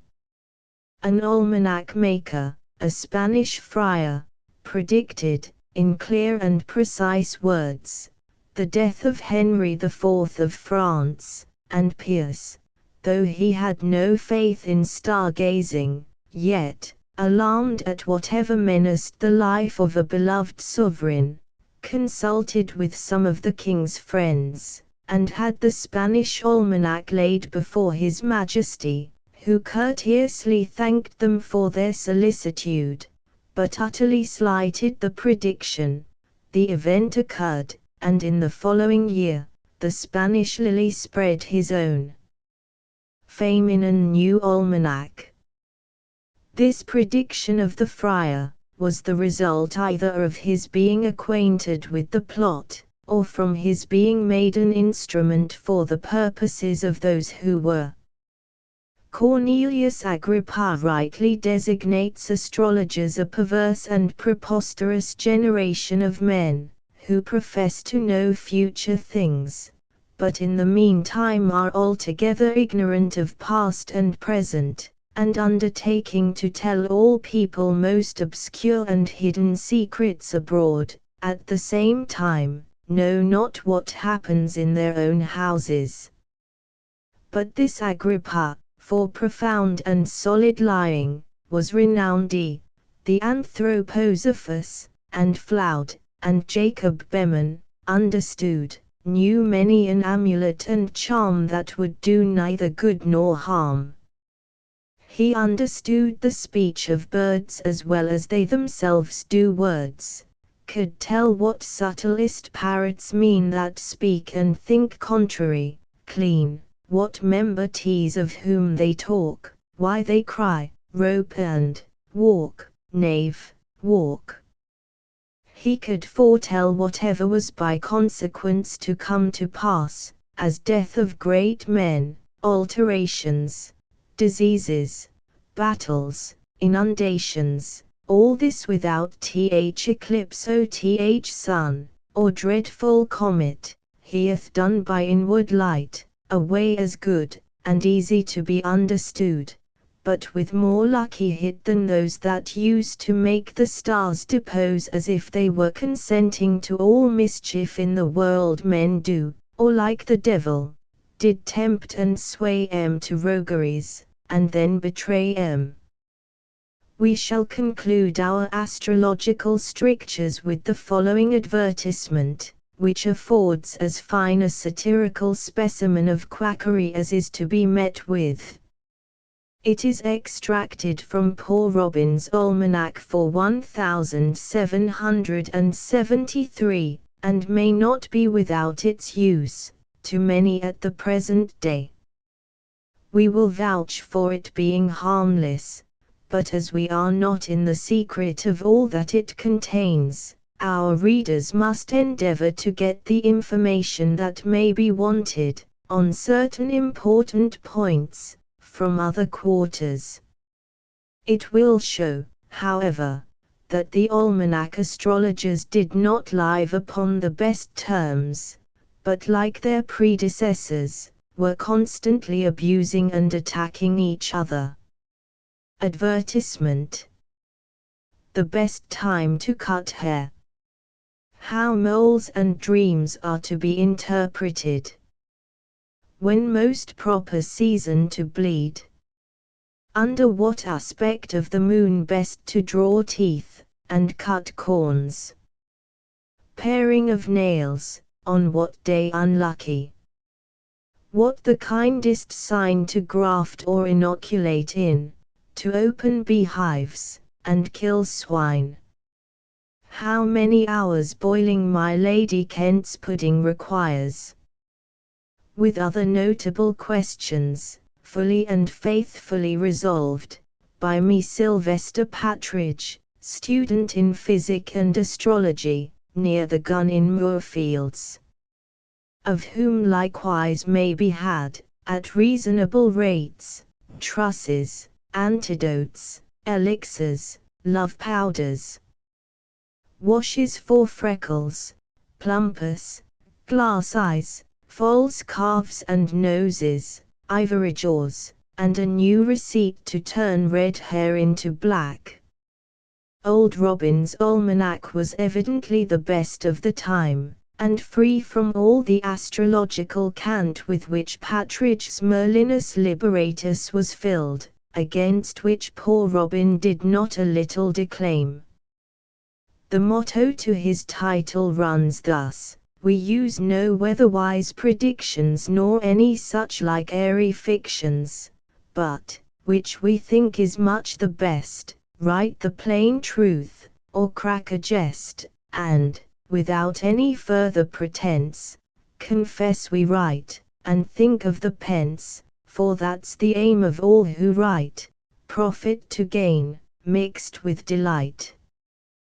Poor old Robin attacked the astrologers of his day with no little vehemence. How different a task is it, says he, for man to behave so in this world as to please all the people that inhabit it. A man who makes use of his best endeavors to please everybody is sure to please but very few, and by that means displease a great many, which may very possibly be the case with poor Robin this year. But, be that as it will, old Bob is sometimes well pleased, when rogues, prick-eared coxcombs, fools, and such like, are the most displeased at him. Be it therefore known, that it is only men of sense and integrity, whether they have much money or no money, that he has any, the least, regard for. I see very plainly, that an humble man is, generally, accounted base, if otherwise, he is esteemed proud. A bold look is looked upon as impudence. If modest, then to be sure, he must be hypocritical. If his behavior is grave, it is owing to a sullenness of temper. If affable, he is but little regarded. If strictly just, then cruel must be his character. But, if merciful and forbearing, then, of consequence, a silly, sheepish-headed fool. Now, I challenge all the astrologers and conjurers, throughout the whole kingdom, to demonstrate that all the whimsy-headed opinions which different men retain of different actions, together with their being so vastly different at different times, one from another, I call upon them all to prove, that they are, wholly, owing to the starry influences. There being, I believe, in general as many different ideas and conceptions in the mind of mankind, as there are variety of complexions and countenances. His observations on the 4 unequal quarters of the year, as he terms them, are no less satirical, humorous, and full of truth, and so much in opposition with others of the trade, that poor old Robin, in good sense and trite remarks, carries away the palm from all his predecessors and contemporaries. Indeed, he is so little of an astrologer, that, instead of consulting the angles, aspects, conjunctions and trins, of the planets, he is vulgar enough to attach more importance to the substantials and doings of this nether world. We present our readers with the following as a specimen, which, though in his usual way, a little rough-mouthed, occasionally is free from that almanac cant which characterizes the vacations of his fellow laborers in the same field. Spring, which, being the most delightful season in the whole year, as it comes the next after a long and cold winter, makes it as welcome as it is delightful, for now the lengthening days afford full time for everybody but drunkards and watchmen to finish their respective days' works by daylight, besides some time to spare to walk abroad, to see the fine new livery with which Dame Flora has now decked out Mother Earth.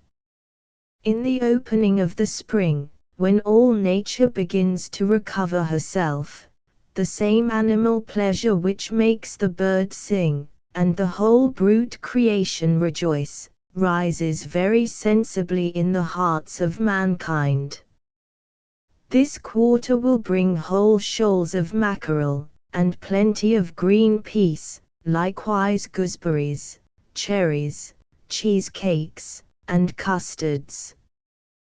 But, let us now moralize, and improve these vernal delights into real virtue, and, when we find within ourselves a secret satisfaction arising from the beauties of the creation, may we consider to whom we stand indebted for all these various gratifications and entertainments of sense, who it is that opens thus his hand, and fills the world with good. But so soon as this quarter is ended, i.e. there, or then, or thereabout, for in this case a day or two can break no great squares, I say this quarter, as usual, will be followed by the summer, when, and at which time the days will have attained their greatest, and consequently the nights the shortest lengths. June, in which month this quarter is said to begin, will retain some likeness, if not exhibit the perfections of the spring, but the two next succeeding months will perhaps have less vigor, but a greater degree of heat, for, as they pass on, they will be ripening the fruits of the earth, whilst the dog-star is shooting his rays amongst. The industrious farmer will have business enough upon his hands, for now he expects to be reaping and gathering together the returns of his labor, but then he must expect, nevertheless, to bear the heat and burthen of the day. This quarter very justly represents a man in the full vigor of health and strength. The beauty of the spring is gone. The strength of summer is of short continuance. It will very soon be succeeded by autumn. Thus, and thus, O reader, do then consider, hast thou seen the seasons, 2, 3, or 4 times return in regular succession, remember that the time is coming, when all opportunities of this sort will be forever hid from thine eyes. Remember, if 40 years have passed thee, I say, I would have thee remember, that thy spring is gone, thy summer almost spent. Have then, therefore, a very serious retrospective view of thy past, and, if it please God, a fixed resolution to amend thy prolonged life. Then, being now arrived almost on the eve of autumn, which begins this year, as usual, when, or then, or thereabouts, the time the summer quarter ends, namely, when the nights begin to grow longer and the days shorter, this is the time when the barns are filled with wheat, which soon must be thrashed out, in order to be sowed again. This also is the time when the orchards abound with fruits of the kind, and consequently the properest time to make cider. Lamentable now must be the case of those poor women who, in this quarter, happen to long for green peas or strawberries, for I dare assure them, upon the honest word of an astrologer, that they can get none on this side of next Easter. Some nowabouts, under the notion of soldiers, shall sally out at night upon Pullen, or perhaps lie in embuscade for a rope of onions, as if they were Welsh freebooters. Loss of time and money may be recovered by industry, but to be a fool born, or a rogue in nature, are diseases incurable. Remember that in any quarter of the year, this is almost always a certain presage of a wedding, when all parties are agreed, and the parson in readiness, and then you must be sure to have money in readiness too, or your intended marriage may happen to prove a miscarriage. But those who are able to pay for tying the knot, when it is fairly tied, may go home to dinner and be merry, go to the tavern and be merry, go to supper and be merry, rise next morning and be merry, and let the world know that a married life is a plentiful life, when people have good estates, a fruitful life when they have many children, and an happy life, when man and wife love each other as they ought to do, and never quarrel nor disagree. Of the winter quarter. But now comes on the cold, dirty, dithering, pouting, rainy, shivering, freezing, blowing, stormy, blustering, cruel quarter called winter. The very thoughts of it are enough to fright one, but that it very luckily happens to be introduced, this year, by a good, fat Merry Christmas, yet it is the last and worse, and very much resembles extreme old age accompanied by poverty. This quarter is also pretty much like Pharaoh's lean kine, for it generally, we find, eats up and devours most of the produce of the preceding seasons. Now the sun entering the southern tropic, affords us the least share of his light, and consequently the longest long nights. Yet, nevertheless, in this uncomfortable quarter, you may possibly pick up some crumbs of comfort, provided you have good health, good store of the ready rhino, a good wife, and other good things about you, and especially a good conscience, for then the starry influences must necessarily appear very benign, notwithstanding the inclemency of the weather, for in such cases there will be frequent conjunctions of sirloins and ribs of beef,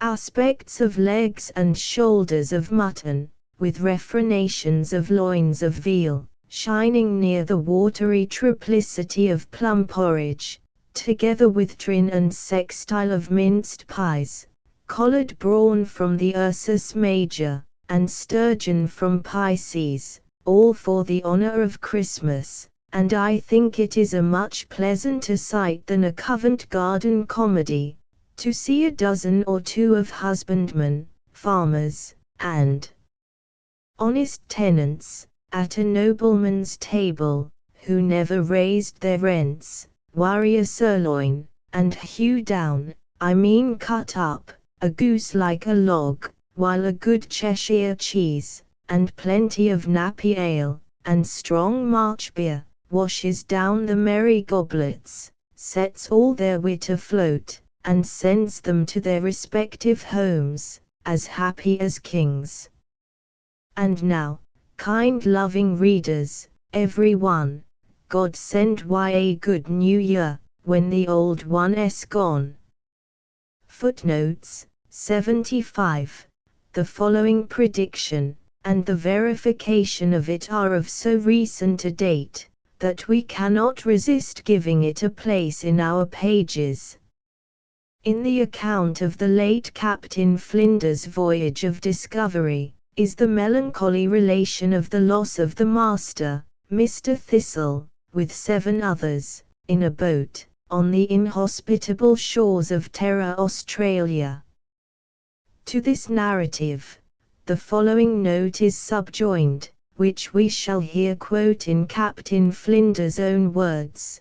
This evening, Mr. Fowler, the lieutenant, told me a circumstance which I thought very extraordinary, and it afterwards proved to be more so. While we were lying at Spithead, Mr. Thistle was one day waiting on shore, and having nothing else to do, went to a certain old man, named Pine, to have his fortune told. The cunning man informed him that he was going on a long voyage, and that the ship, on arriving at her destination, would be joined by another vessel. That such was intended, he might have learnt privately, but he added that Mr. Thistle would be lost before the other vessel joined. As to the manner of his loss the magician refused to give any information. My boat's crew, hearing what Mr. Thistle said, went to consult the wise man, and after the prefatory information of a long voyage, they were told that they would be shipwrecked, but not in the ship they were going out in. Whether they would escape and return to England, he was not permitted to reveal. This tale Mr. Thistle often told at the mess table, and I remarked, with some pain, in a future part of the voyage, that every time my boat's crew went to embark in the Lady Nelson, there was some degree of apprehension amongst them, that the time of the predicted shipwreck was arrived. I make no comment, says Captain Flinders, upon this story, but to recommend a commander, if possible, to prevent any of his crew from consulting fortune-tellers. It should be observed that, strange as it may appear, every particular of these predictions came exactly to pass, for the master and his boat's crew were lost before the Investigator was joined by the Lady Nelson, from Port Jackson, and when the former ship was condemned, the people embarked with their commander on board the Porpoise, which was wrecked on a coral reef, and 9 of the crew were lost. 76. In 1670, the passion for horoscopes and expounding the stars prevailed in France among the first rank. The newborn child was usually presented naked to the astrologer, who read the first lineaments in its forehead, and the transverse lines in its hands, and thence wrote down its future destiny. Catherine de Medicis carried Henry IV, when a child, to old Nostradamus, who antiquaries esteem more for his Chronicle of Provence than for his vaticinating powers. The sight of the revered seer, with a herd which streamed like a meteor in the air, terrified the future hero, who dreaded a whipping from so grave a personage. 77. The Chaldean sages were nearly put to the rout by a quarto pack of artillery, fired on them by Mr. John Chamber, in 1691. Apollo did not use Marsyas more inhumanly than his scourging pen this mystical race, and his personalities made them sorely feel it. However, a Norwich knight, the very Quixote of astrology, arrayed in the enchanted armor of his occult authors, encountered this pagan in a most stately carousel. He came forth with a defense of judicial astrology, in answer to a treatise lately published by Mr. John Chamber. By Christopher Knight. Printed at Cambridge, 1693. 78. Vide Amulets Passim. 79. Lillis' work, a voluminous quarto monument of the folly of the age, was sold originally for 4 guineas. It is entitled Christian Astrology Modestly Treated, in 3 books, by William Lilly, student in astrology, 2nd edition 1659. Every page is embellished with a horoscope which, sitting on the pretending tripod, he explains with the utmost facility. There is also a portrait of this archrogue and stargazer, an admirable illustration for Lavater. As to Lillis' great skill in prophecy, there goes a pleasant story related by a kinsman of Dr. Case, his successor, namely, that a person wanting to consult him on a certain point coming to his house one morning, Lilly himself going to the door, saw a piece of filthy carrion which some one, who had more wit than manners, had left there, and being much offended at its unsightly appearance wished heartily he did but know who had treated him in that manner by leaving such an unwelcome legacy, as it were, in his very teeth, that he might punish them accordingly, which his customer observing when the conjurer demanded his business, nothing at all said he, For I'm sure if you can't find out who has defiled your own door, it is impossible you should discover anything relating to me. And with this caustic remark he left him. 80. The Reverend and learned Thomas Gartaker, with whom Lilly was engaged in a dispute, in his annotations on the 10th chapter of Jeremiah and 10th verse, called him a blind buzzard, and Lilly reflected again on his antagonist in his Annus Tenebrosius. Mr. Gartaker's reply was entitled Thomas Gartaker, B.D. his vindication of the annotation by him published upon these words, Thus saith the Lord, Jer X 2, against the scurrilous aspersions of that grand impostor William Lilly, as also against the various expositions of two of his advocates, Mr. John Swan, and another by him cited but not named, together with the annotations themselves, wherein the pretended grounds of judiciary astrology, and the scripture proofs produced to it, are discussed and refuted. London, 1653, in fourth part 192. Our author, making animadversions on this piece in his English Merlin, 1654, produced a third piece from Mr. Gartaker, called A Discourse Apologetical, wherein Lilly's lewd and loud lies in his Merlin or Pasquill for 1654, are clearly laid open, his shameless desertion of his own cause further discovered, his abominable slanders fully refuted, and his malicious and murderous mind, inciting to a general massacre of God's ministers, from his own pen, evidently known, etc. London 1654. Chapter X1 Era Critical Presentiment, illustrating the cause, effects, principal phenomena, and definition of dreams, etc.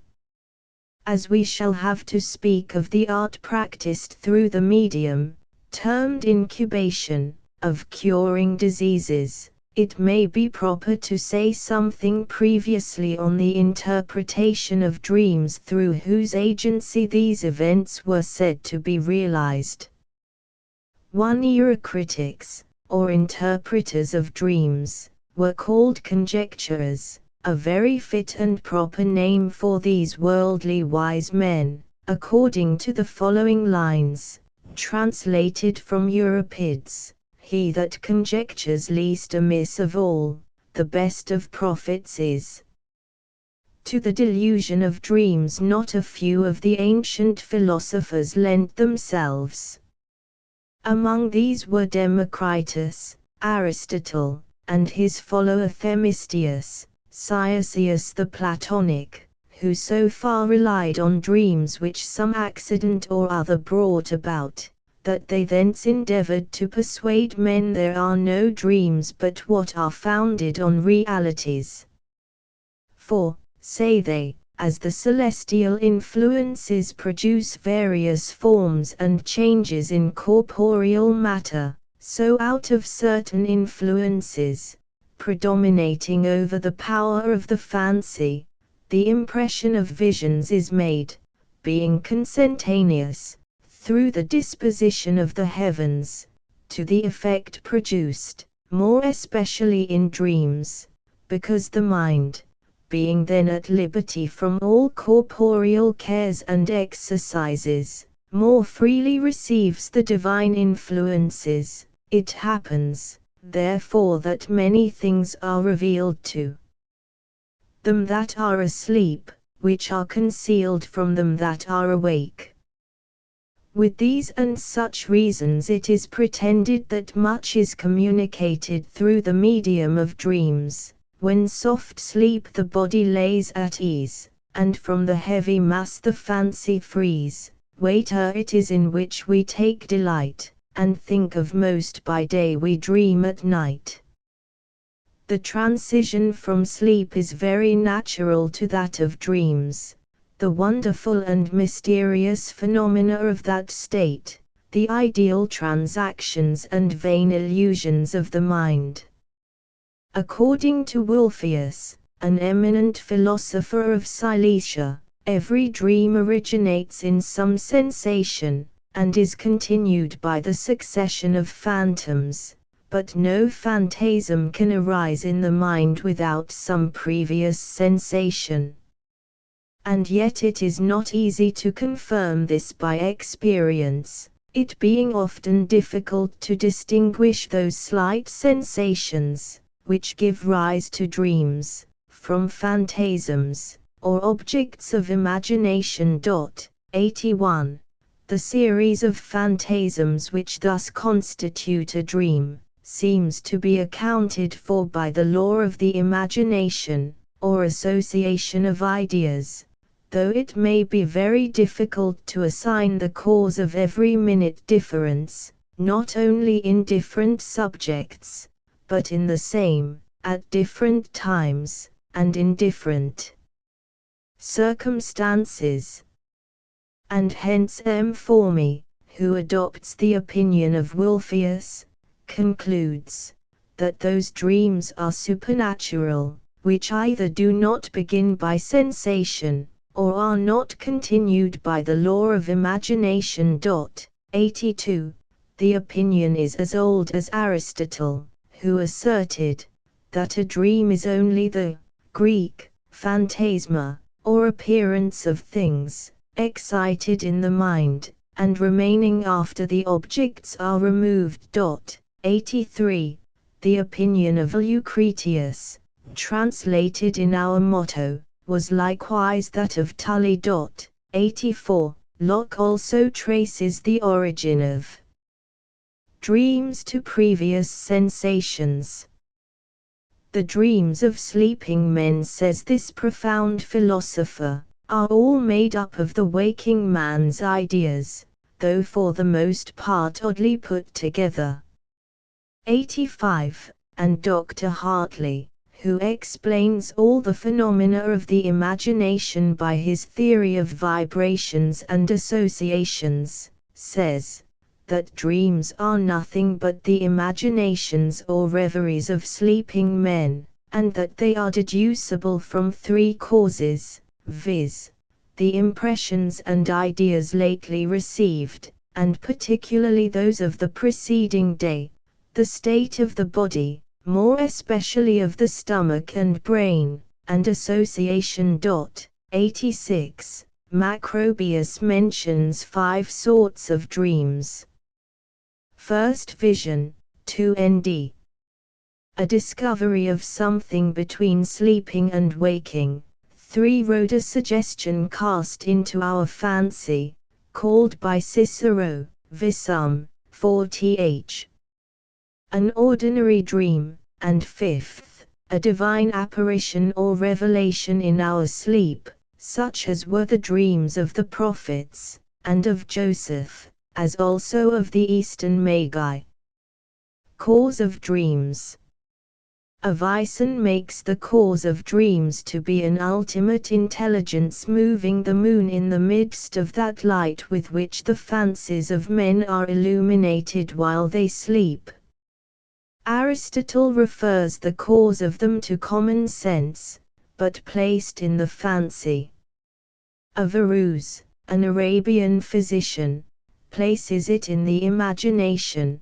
Democritus ascribes it to little images, or representations, separated from the things themselves.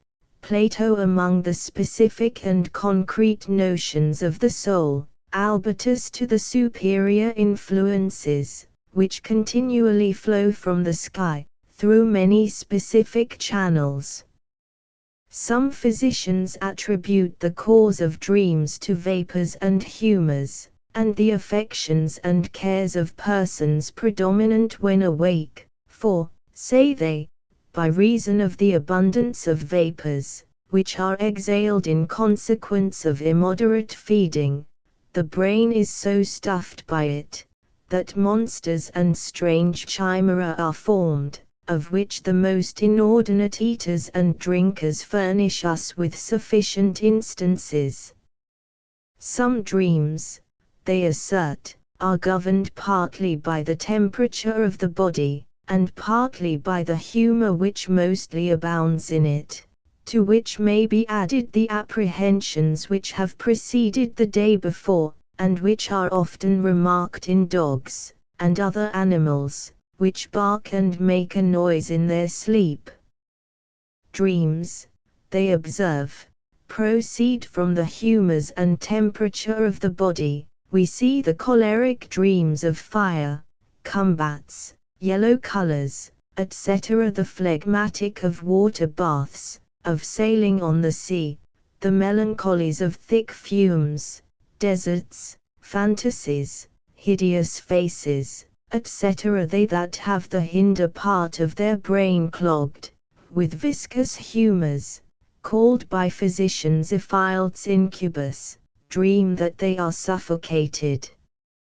And those who have the orifice of their stomach loaded with malignant humours, are affrighted with strange visions, by reason of those venomous vapours that mount to the brain and distemper it. Poetical illustrations of the effects of the imagination in dreams. Were we to enter more profoundly into the mysterious phenomena of dreams, our present lucubrations might become too abstruse, and, after all, no philosophical nor satisfactory account can be given of them. Such of our readers, therefore, as may wish for a more minute inquiry into the opinions above stated, we beg leave to refer to the respective authors whom we have already quoted. The reader, who is fond to find amusement even in a serious subject, from the scenes of nocturnal imagination, will be glad, perhaps for a moment, to be transported into the regions of poetic fancy. And here we find that the fancy is not more sportive in dreams, than are the poets in their descriptions of her nocturnal vagaries.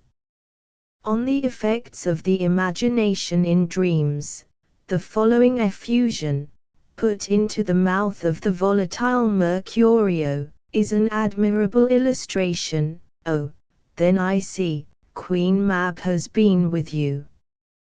She is the fancy's midwife, and she comes in shape no bigger than an agate stone on the forefinger of an alderman, drawn with a team of little atomies, athwart men's noses as they lie asleep, her waggon spokes made of long spinners' legs, the cover of the wings of grasshoppers, the traces of the smallest spider's web, the collars of the moonshine's watery beams, her whip of cricket's bone, the lash of film, her waggoner, a small grey-coated gnat, not half so big as a round little worm, pricked from the lazy finger of a maid. Her chariot is an empty hazel nut, made by the joiner squirrel, old grub, time out of mind the fairies' coachmakers, and in this state she gallops night by night, through lovers' brains, and then they dream of love, on courtiers' knees, that dream on courtesies straight, or lawyers' fingers, who straight dream on fees, or ladies' lips, who straight on kisses dream, which oft the angry Mab with blisters plague, because their breath with sweetmeats tainted are. Sometimes she gallops o'er a lawyer's nose, and then dreams he of smelling out a suit, and sometimes comes she with a tithe pigtail, tickling the parson as he lies asleep, then dreams he of another benefice, sometimes she driveth o'er a soldier's neck and then he dreams of cutting foreign throats, of breeches, ambuscades, Spanish blades, of health's fire fathom deep, and then anon drums in his ears, at which he starts and wakes, and being thus frighted, swears a prayer or two, and sleeps again. Lucretius, and Petronius in his poem on the vanity of dreams, had preceded our immortal bard in a description of the effects of dreams on different kinds of persons. Both the passages here alluded to only serve to show the vast superiority of Shakespeare's boundless genius. Their sense is thus admirably expressed by Stepney: at dead of night imperial reason sleeps, and fancy with her train her revels keeps. Then airy phantoms a mixed scene display, of what we heard, or saw, or wished by day. For memory those images retains which passion formed, and still the strongest reigns. Huntsmen renew the chase they lately run, and generals fight again their battles won.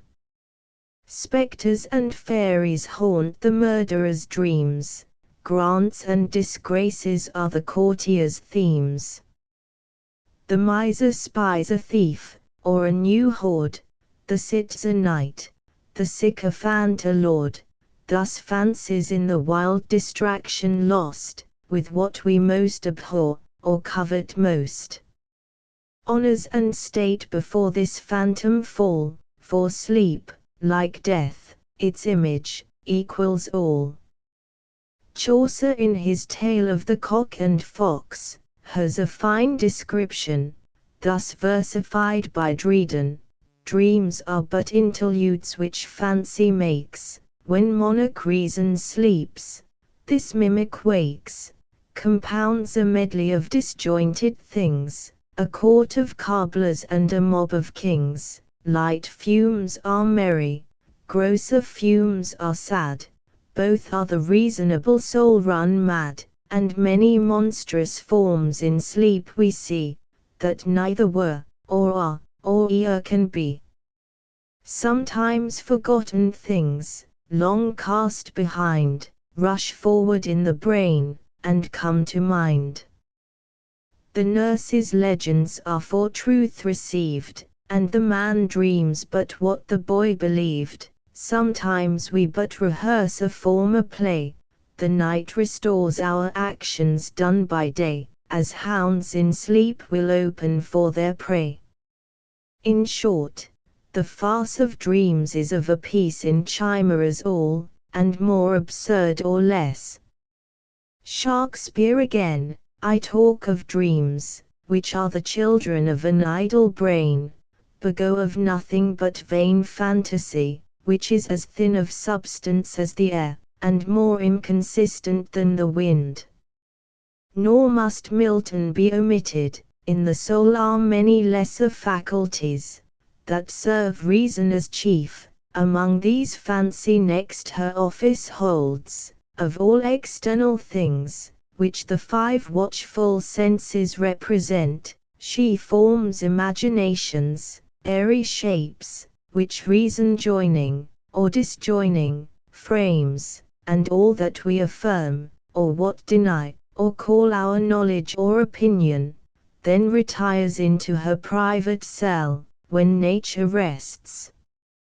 Oft in her absence mimic fancy wakes, to imitate her, but misjoining shapes, wild works produces oft, but most in dreams ill-matching words or deeds, long past or tale. Principal phenomena in dreaming. From these practical descriptions let us proceed to take a view of the principal phenomena in dreaming. And first, Mr. Locke's beautiful modes, of which will greatly illustrate the preceding observations. When the mind, says Locke, turns its view inward upon itself, and contemplates its own actions, thinking is the first that occurs. In it the mind observes a great variety of modifications, and from thence receives distinct ideas. Thus the perception, which actually accompanies, and is annexed to any impression on the body, made by an external object, being distinct from all other modifications of thinking, furnishes the mind with a distinct idea which we call sensation, which is, as it were, the actual entrance of an idea into the understanding by the senses. The same idea, when it occurs again without the operation of the like object on the external sensory, is remembrance, if it be sought after by the mind, and with pain and endeavor found, and brought again in view, it is recollection, if it be held there long under consideration, it is contemplation, when ideas float in our mind without any reflection or regard of the understanding. It is that which the French call reverie. Winking sad smiley 87. Our language has scarce a name for it. When the ideas that offer themselves, for as I have observed in another place, while we are awake, there will always be a train of ideas succeeding one another in our minds, are taken notice of, and, as it were, registered in the memory, it is attention, when the mind, with great earnestness, and of choice, fixes its view on any idea, considers it on all sides, and will not be called off by the ordinary solicitations of other ideas. It is what we call intention or study. Sleep without dreaming is rest from all these, and dreaming itself is the having of ideas, while the outward senses are stopped, so that they receive not outward objects with their usual quickness, in the mind, not suggested by any external objects, or known occasion, nor under any choice or conduct of the understanding at all, and whether that which we call ecstasy, be not dreaming with the eyes open, I leave to be examined. Dr. Beattie, in his Dissertations Moral and Critical, has an ingenious essay on this subject, in which he attempts to ascertain, not so much the efficient as the final causes of the phenomenon, and to obviate those superstitions in regard to it, which have sometimes troubled weak minds. He labors, with great earnestness, to show that dreams may be of use in the way of physical admonition, that persons, who attend to them with this view, may make important discoveries with regard to their health, that they may be serviceable as the means of moral improvement, that, by attending to them, we may discern our predominant passions, and receive good hints for the regulation of them, that they may have been intended by Providence to serve as an amusement to the mental powers, and that dreaming is not universal, because, probably, all constitutions do not require such intellectual amusement. In observations of this kind, we may discover the ingenuity of fancy and the sagacity of conjecture. We may find amusement in the arguments, but we look in vain for satisfaction. Nature, certainly, does nothing in vain, yet we are far from thinking that man is able, in every case, to discover her intentions. Final causes, perhaps, ought never to be the subject of human speculation, but when they are plain and obvious. To substitute vain conjectures, instead of the designs of Providence, on subjects where those designs are beyond our reach, serves only to furnish matter for the cavils of the skeptical, and the sneers of the licentious. Among the many striking phenomena in our dreams, it may be observed, that, while they last, the memory seems to lie wholly torpid, and the understanding to be employed only about such objects as are then presented, without comparing the present with the past. When we sleep, we often converse with a friend who is either absent or dead, without remembering that the grave or the ocean is between us. We float, like a feather, upon the wind, for we find ourselves this moment in England, and the next in India, without reflecting that the laws of nature are suspended, or inquiring how the scene could have been so suddenly shifted before us. We are familiar with prodigies, we accommodate ourselves to every event, however romantic, and we not only reason, but act upon principles, which are in the highest degree absurd and extravagant. Our dreams, moreover, are so far from being the effect of a voluntary effort, that we neither know of what we shall dream, or whether we shall dream at all. But sleep is not the only time in which strange and unconnected objects involve our ideas in confusion. Besides the reveries of the day, already spoken of, we have, in a moral view, our waking dreams, which are not less chimerical, and impossible to be realized, than the imaginations of the night.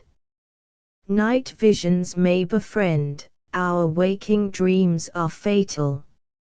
How I dreamt of things impossible, could sleep do more? Of joys perpetual in perpetual change, of stable pleasures on the tossing wave, eternal sunshine in the storms of life. How richly were my noontide trances hung, with gorgeous tapestries of pictured joys.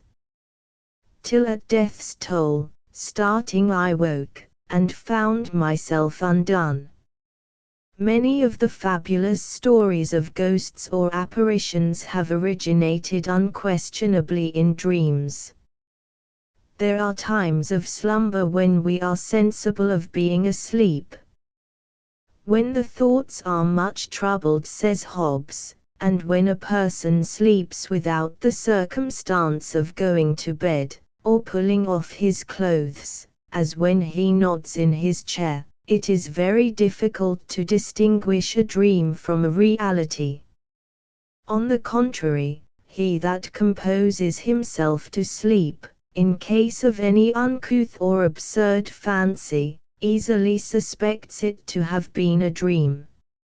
88. On this principle, Hobbes has ingeniously accounted for the spectre which is said to have appeared to Brutus, and the well-known story told by Clarendon, of the apparition of the Duke of Buckingham's father will admit of a similar solution.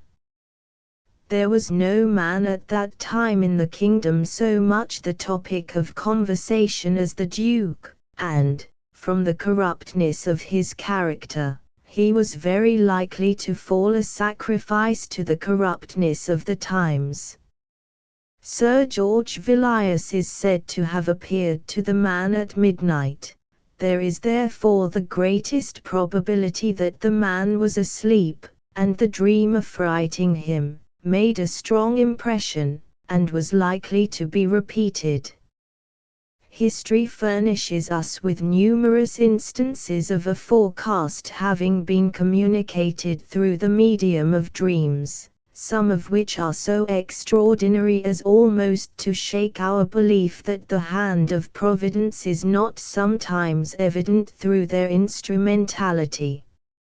Cicero, in his first book on divination, tells us that Heraclides, a clever man, and who had been a disciple of Plato, writes that the mother of Phalaris saw in a dream the statues of the gods which she had consecrated in the house of her son, and among other things, it appeared to her, that from a cup which Mercury held in his hand, he had spilled some blood from it, and that the blood had scarcely touched the ground, then rising up in large bubbles it filled the whole house.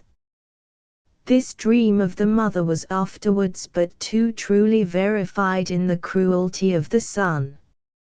Cyrus dreamt that seeing the sun at his feet, he made 3 different unsuccessful attempts to lay his hand upon it, at each of which it evaded him. The Persian Magi who interpreted this dream told him that these 3 attempts to seize the sun signified that he would reign 30 years.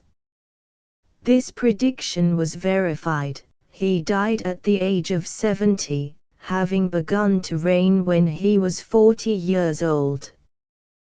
There is doubtless, says Cicero, something even among barbarians which marks that they possess the gift of presentiment and divination.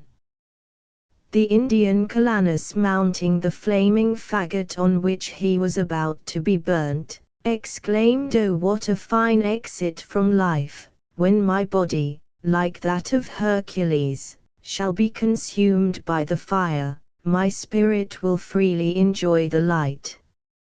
And Alexander, having asked if he had anything to say, he replied, "Yes, I shall soon see you," which happened as he foretold, Alexander having died a few days afterwards at Babylon.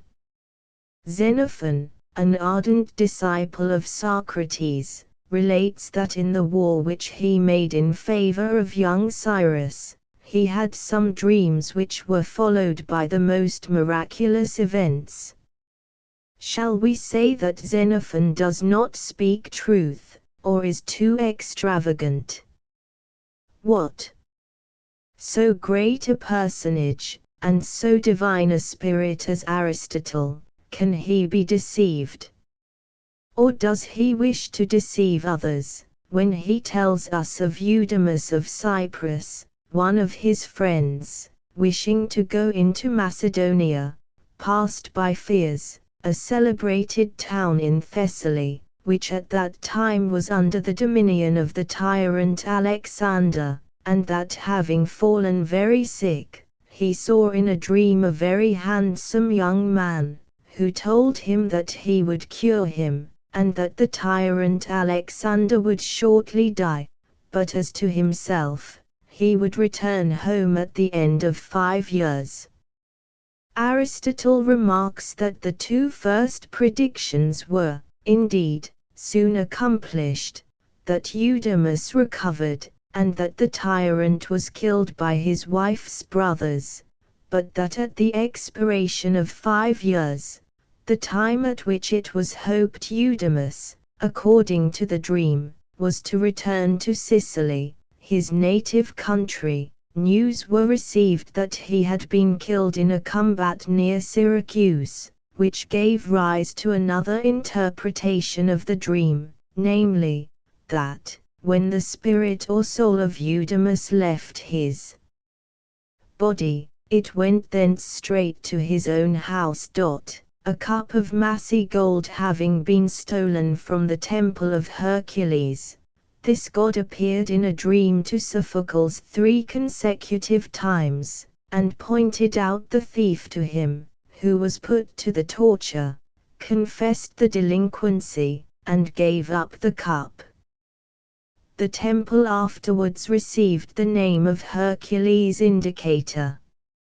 An endless variety of similar instances, both from ancient and modern history, might be adduced of the singularity of dreams, as well as their instrumentality in revealing secrets which, without such agency, had lain forever in oblivion.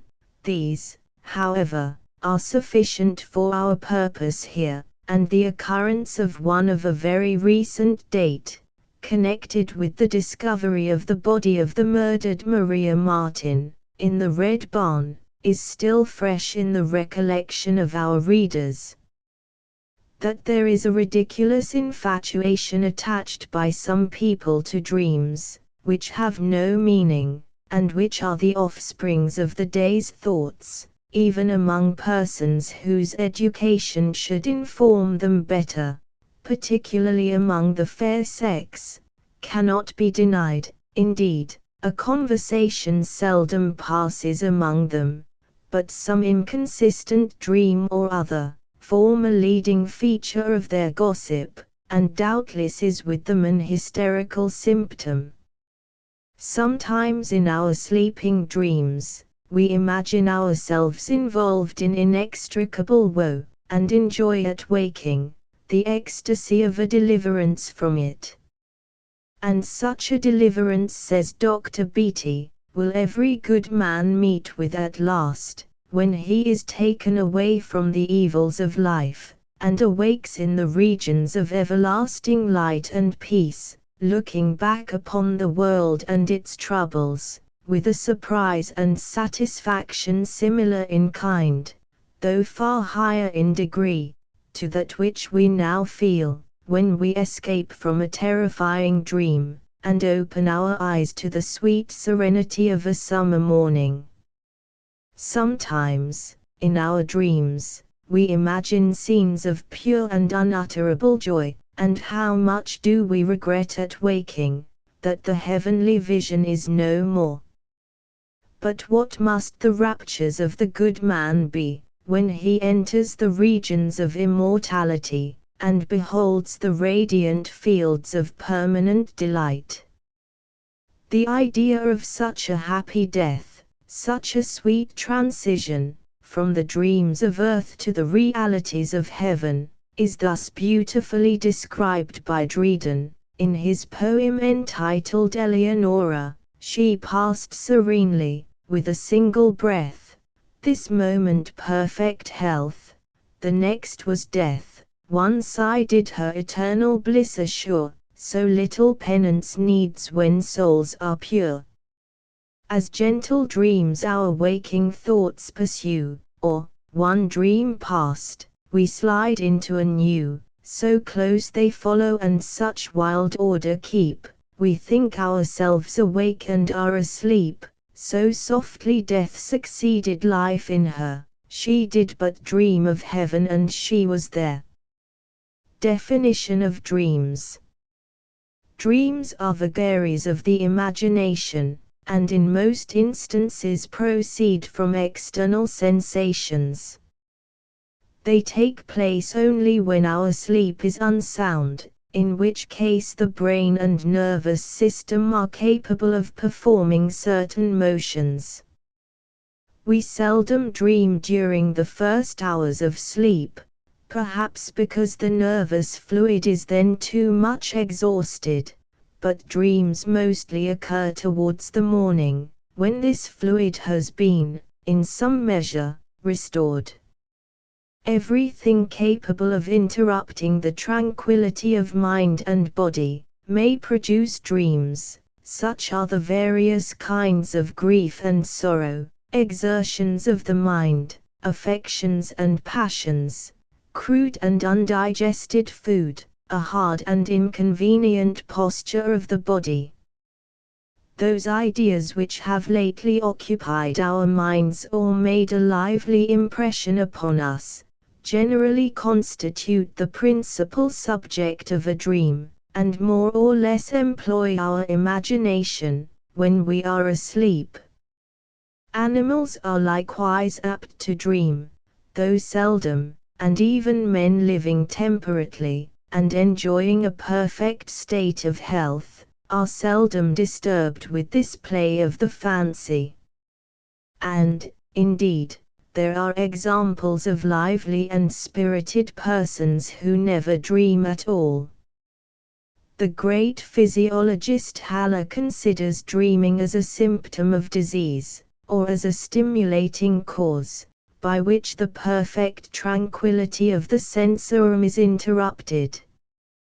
Hence, that sleep is the most refreshing, which is undisturbed by dreams, or, at least, when we have the distinct recollection of them. Most of our dreams are then nothing more than sports of the fancy, and derive their origin chiefly from external impressions. Almost everything we see and hear, when awake, leads our imagination to collateral notions or representations, which, in a manner, spontaneously, and without the least effort, associate with external sensations. the place where a person whom we love formerly resided, a dress similar to that which we have seen her wear, or the objects that employed her attention, no sooner catch our eye, than she immediately occupies our mind. And, though these images associating with external sensations, do not arrive at complete consciousness within the power of imagination, yet even in their latent state they may become very strong and permanent. Cicero furnishes us with a story of two Arcadians, who, traveling together, arrived at Megara, a city of Greece, between Athens and Corinth, where one of them lodged in a friend's house, and the other at an inn. After supper, the person who lodged at the private house went to bed, and falling asleep, dreamed that his friend at the inn appeared to him and begged his assistance, because the innkeeper was going to kill him. The man immediately got out of bed much frightened at the dream, but recovering himself, and falling asleep again, his friend appeared to him a second time, and desired that, as he would not assist him in time, he would take care at least not to let his death go unpunished, that the innkeeper having murdered him had thrown his body into a cart and covered it with dung. He therefore begged that he would be at the city gate in the morning. Before the cart was out, struck with this new dream, he went early to the gate, saw the cart, and asked the driver what was in it. The driver immediately fled.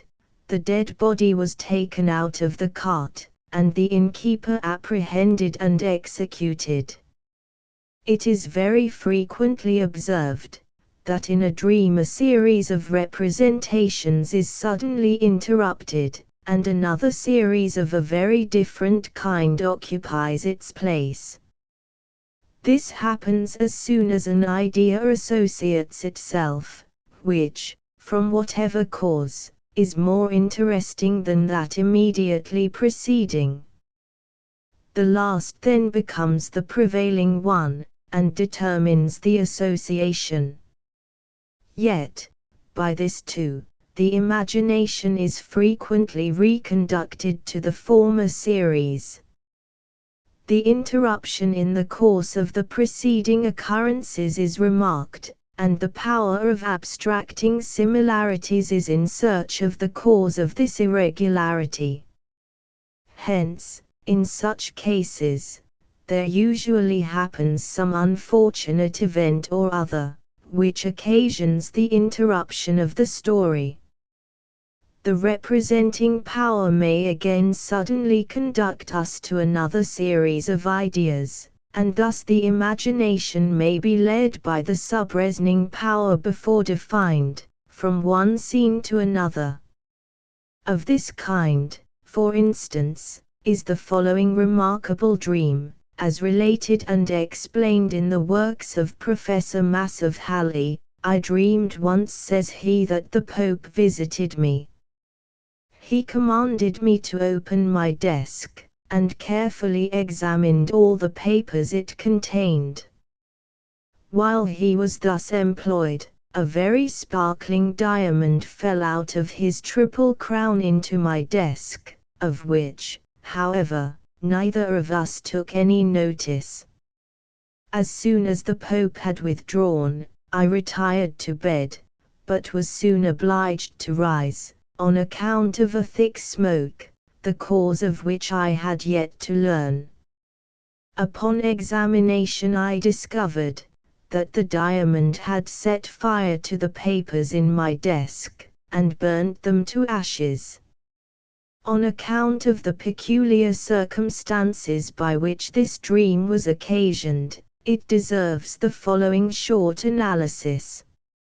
On the preceding evening, says Professor Mass, I was visited by a friend with whom I had a lively conversation, upon Josephine's suppression of monasteries and convents. With this idea, though I did not become conscious of it in my dream, was associated the visit which the Pope publicly paid the Emperor Joseph at Vienna, in consequence of the measures taken against the clergy, and with this again was combined, however faintly, the representation of the visit, which had been paid me by my friend. These two events were, by the subreasoning faculty, compounded into one, according to the established rule, that things which agree in their parts, also correspond as to the whole. Hence the Pope's visit was changed into a visit made to me.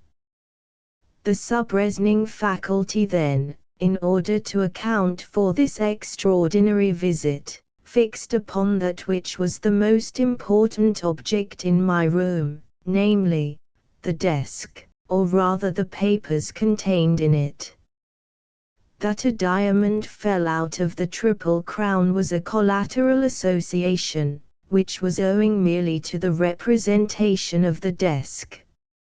Some days before, when opening the desk, I had broken the glass of my watch, which I held in my hand, and the fragments fell among the papers.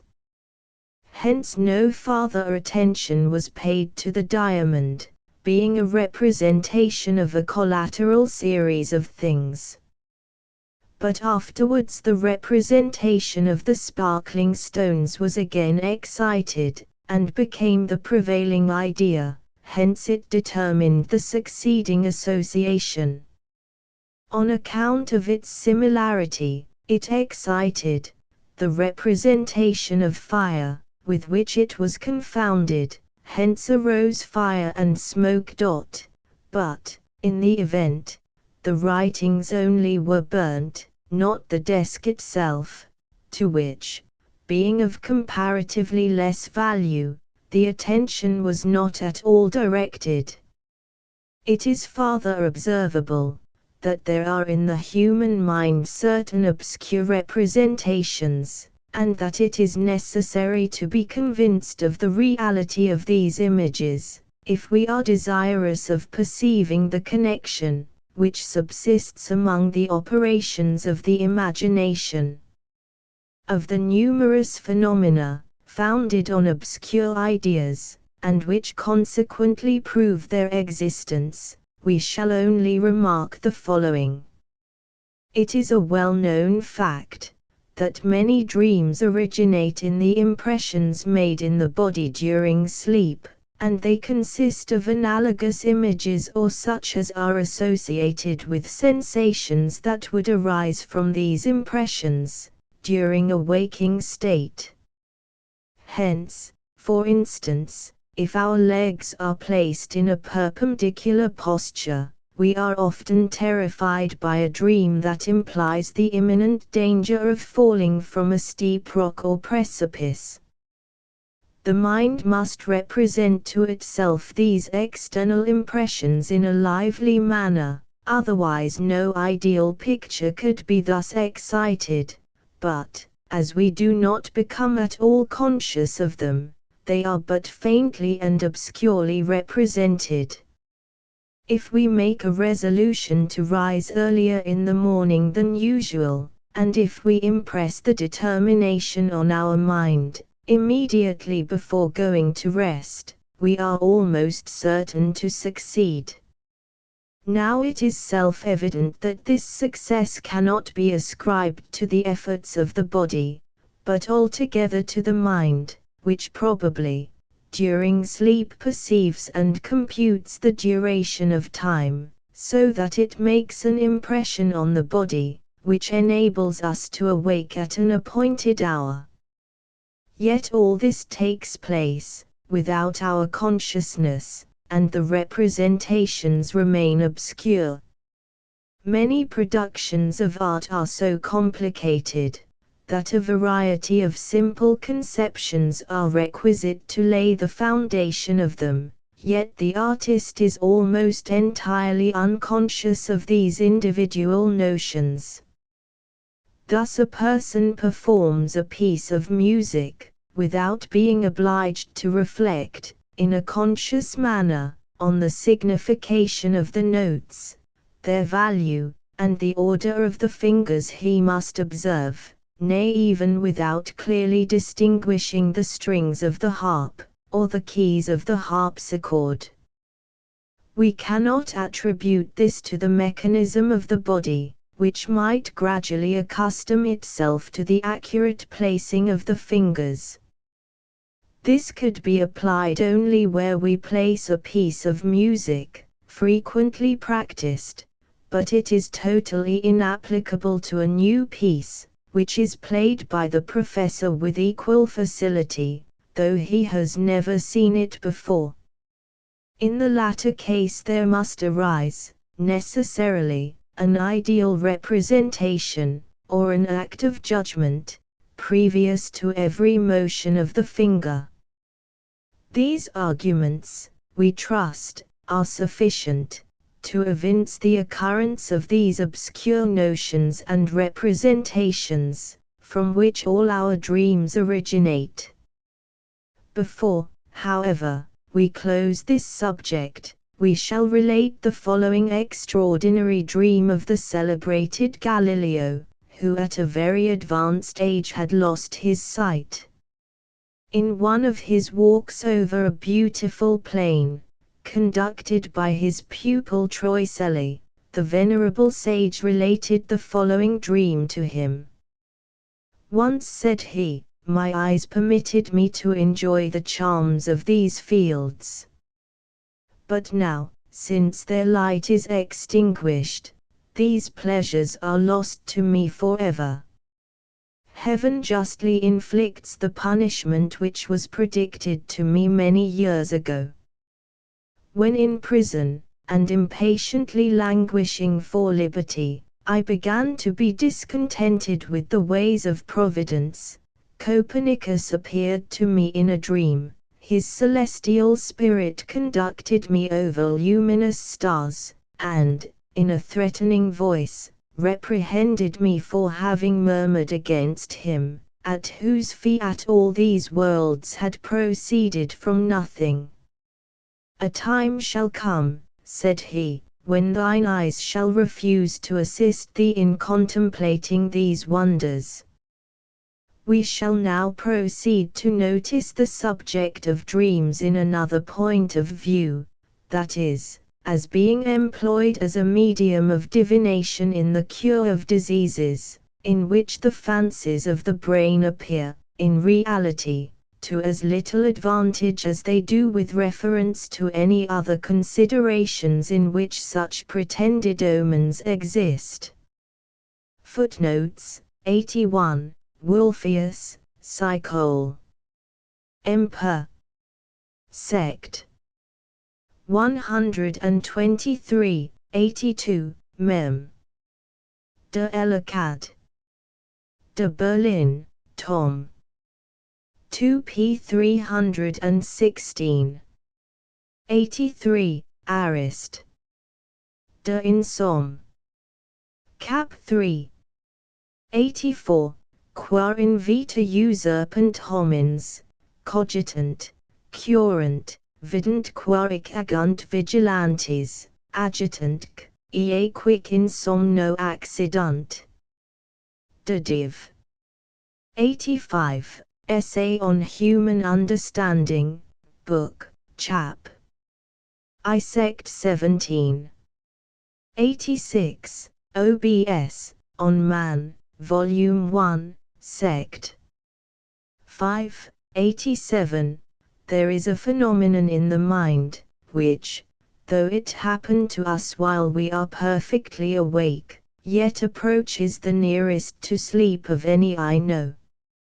It is called the reverie, or, as some term it, the brown study, a sort of middle state between waking and sleeping, in which, though our eyes are open, our senses seem to be entirely shut up, and we are quite insensible of everything about us, yet we are all the while engaged in a musing indolence of thought, or a supine and lolling kind of roving from one fairy scene to another, without any self-command, from which, if any noise or accident rouse us, we wake as from a real dream, and are often as much at a loss to tell how our thoughts were employed, as if we had waked from the soundest sleep.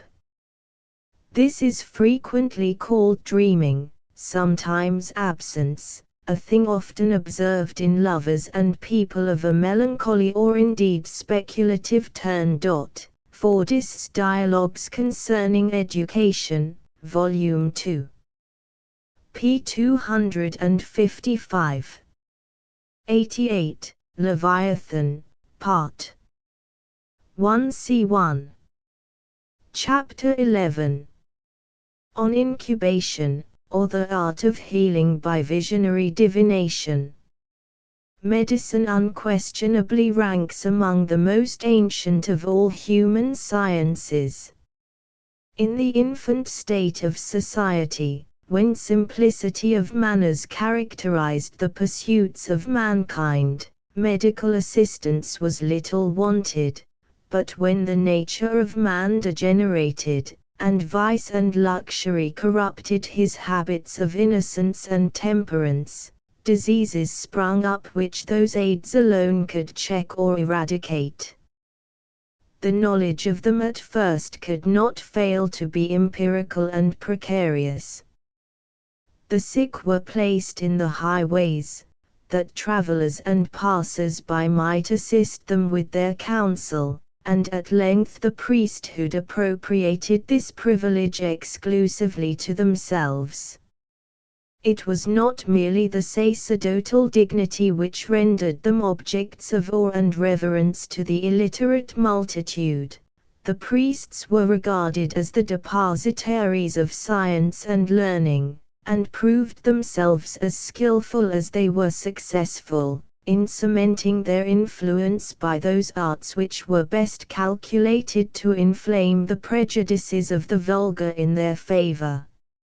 It is the work of ages to wean men and nations from popular illusions, and the deep-rooted opinions transmitted from sire to son. It cannot therefore surprise us, that even when the intellectual energy of Greece was signalizing itself by efforts which have commanded the admiration of after ages, it should still remain a popular dogma in medicine that persons laboring under bodily infirmity might be thrown into a state of charmed torpor, in which, though destitute of any previous medical knowledge, they would be enabled to ascertain the nature of their malady, as well as of the diseases of others, and devise the means of their cure.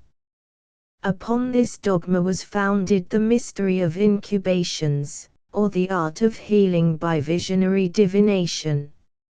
It is not our object here to discuss whether a man can be capable of divination. Such a power, however, was assigned to him, not only by the vulgar, but by the greater number of the philosophical sects of antiquity. And it does appear to savour a little of temerity, that Epicurus and the Cynics should have ventured to reject a belief so universally and strenuously maintained, and resting on an infinity of traditions and accounts of prophets, in whom Greece had abounded from her earliest times, and of whose divine gift of prophecy the firmest conviction was currently entertained.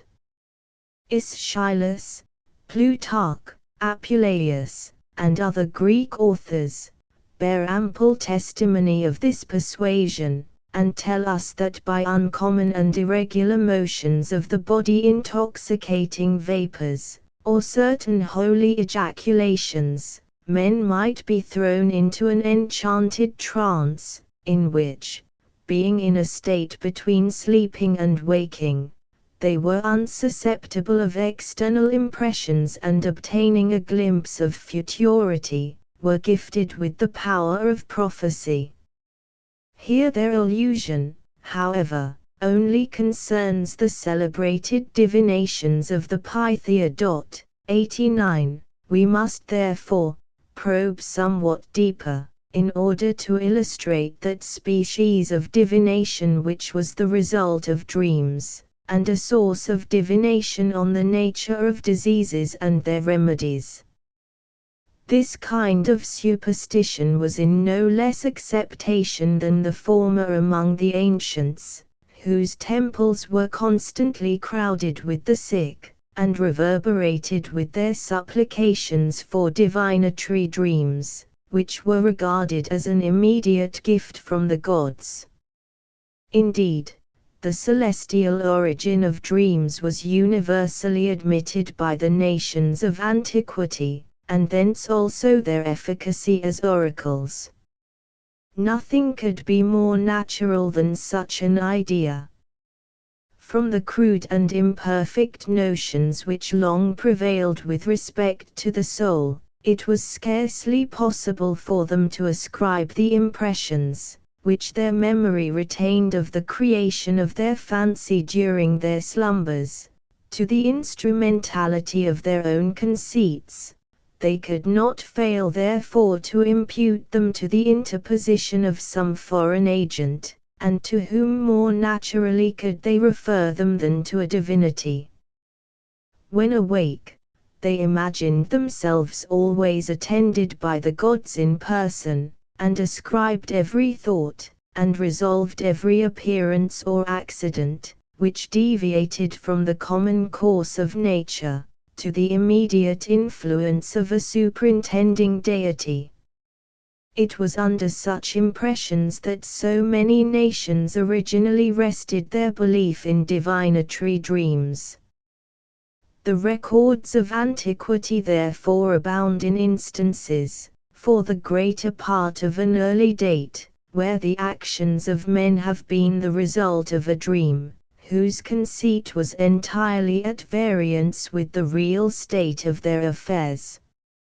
It was not long before the diversity of dreams awakened their attention. Some were connected and simple, others were obscure, and made up of curious fancies, though not incapable of being resolved by the windings and turnings of allegory.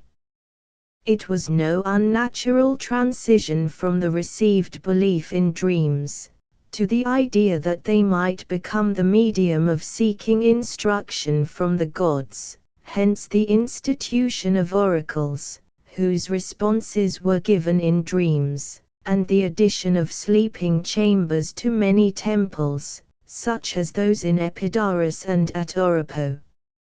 Here it was, that after pious ceremonies and prayers, men laid themselves down in expectation of dreams. When the expectation was realized, though the dream proved ever so confused or intricate, the dreamer always succeeded in reconciling it to his circumstances. His own belief and priestly wiles readily effected the solution.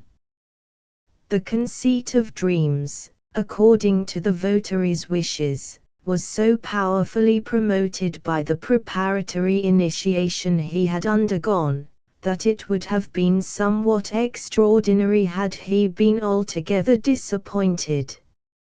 He was generally anxious to increase the fame of his divinity by his dream, and possessed a high veneration and deep impression of the miracles which that divinity had wrought. With these predispositions he resorted to the temple, where he had a whole day before him to ponder on his malady, and on every sort of remedy that might have been suggested to him. How natural was it, therefore, for his busy imagination to fix, in his sleep, upon one particular remedy more forcibly than upon another. Add to this, the solemn lonely hour of night was the appointed hour for his sleep, which was preceded by prayer and other inspiring ceremonies, that would naturally elevate his devotion to the highest pitch. He had also previously perambulated the temple, and with a full heart surveyed the offerings of those whose sickness had departed from them. If all these preparations were unavailing, the officiants of the temple had still means in reserve, by which the credulous should be thrown into that bodily state which was indispensable to the divinatory sleep. Of these, succeeding instances will be hereafter produced. In those days, there were however, some men from whom the somniferous faculty was withheld. They were, therefore, admonished to repeat their prayers and oblations, in order to win the divinity's favor, and the ultimate and customary resort was, if success did not crown his perseverance, to pronounce it a token that such patients were an eyesore to the divinity. From this divinatory sleep arose the vulgar expressions in Greek enkoimastai, and Greek enkoimises. 90. The Latin terms are incubaria and incubatio, an exact translation of the Greek words. It appears, therefore, that the Romans and Greeks were equally acquainted with the institution, though we find but very little mention made of it by the Latin writers. Yet this is no argument against its prevalence among the Romans, as we are left with as scanty accounts of many other superstitions which were in vogue amongst them. It is highly probable that it was not by any means so popular in Rome as in Greece, and the cause of this may, perhaps, be found in the reflecting disposition and sober character of the haughty Roman, to which the light and volatile temperament of the Grecian formed so striking a contrast. That incubation was a ready means of diving into the future needs no demonstration. Although its practice was chiefly resorted to in cases where medical aid was desired, it was still made use of in every other case in which the ancient oracles were consulted. Whether it arose in Greece, or migrated thither from the East, is a point with which the ancients have left us unacquainted, though they advert to its prevalence amongst those who were called barbarians. Strabo has several instances of it, and particularly mentions a place in the Caspian Sea, where such an oracle existed. Winking sad smiley 91. He also relates, in his celebrated account of Moses, that this lawgiver laid it down, in common with the priests of Aesculapius, that to those who led a chaste and virtuous life the deity would vouchsafe prophetical visions in his sanctuary, but to those who were of idle and impure habits, they would be denied. 92. Pomponius Mela even mentions a savage nation, in the interior of Africa, who laid themselves down to sleep on the gravestones of their ancestors, and looked upon the dreams they had on those spots as oracles from the dead. 93. We shall see, hereafter, that this superstition was equally indigenous among the Egyptians. Although it be doubtful whether the Greeks owed this species of divination to their own invention or not, its existence may at least be traced as far as the earliest ages of their history, notwithstanding no positive mention of it has been made either by Homer or the authors following him. The oracular power of dreams, and the sanctuaries where they are supposed to be dispersed, have been diffusely treated of in the compilations of Van Dale and other learned writers. These species of oracles were in high estimation, even in the most enlightened and flourishing periods of Greece. It is somewhat singular, however, that no people cherished them more devoutly than the Spartans, who depended altogether upon oracles in their weightiest affairs of state.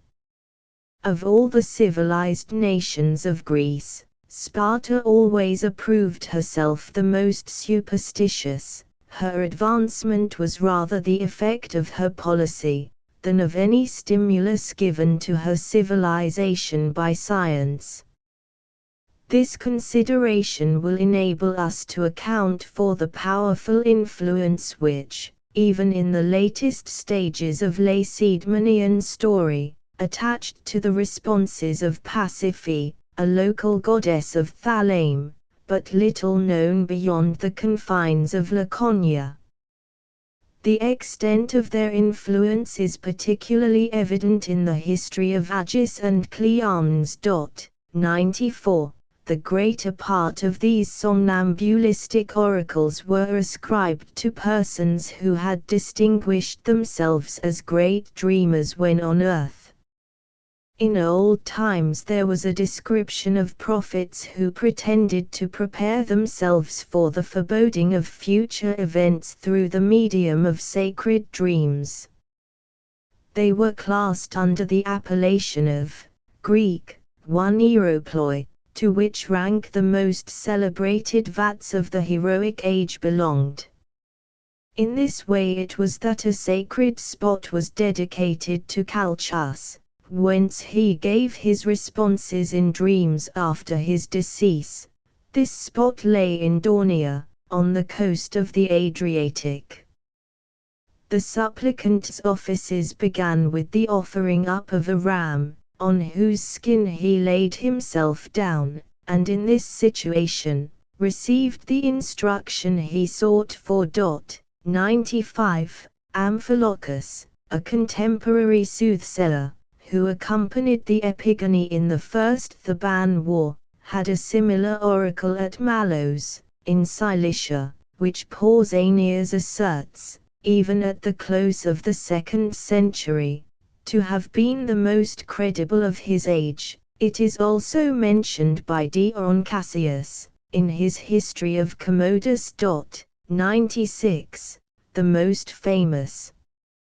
However, of this class of oracles, was that of Amphiaraus, the father of Amphilochus, which was one of the 5 principal oracles of Greece. He had signalized himself as a sapient soothsayer in the First Theban War, and his oracle was situated at Oripo, on the borders of Betia and Attica.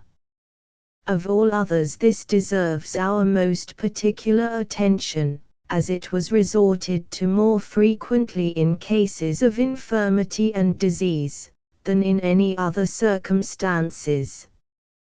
His responses were always delivered in dreams, in whose interpretation, as he was the first to possess that faculty, Pausanias says he received divine honors.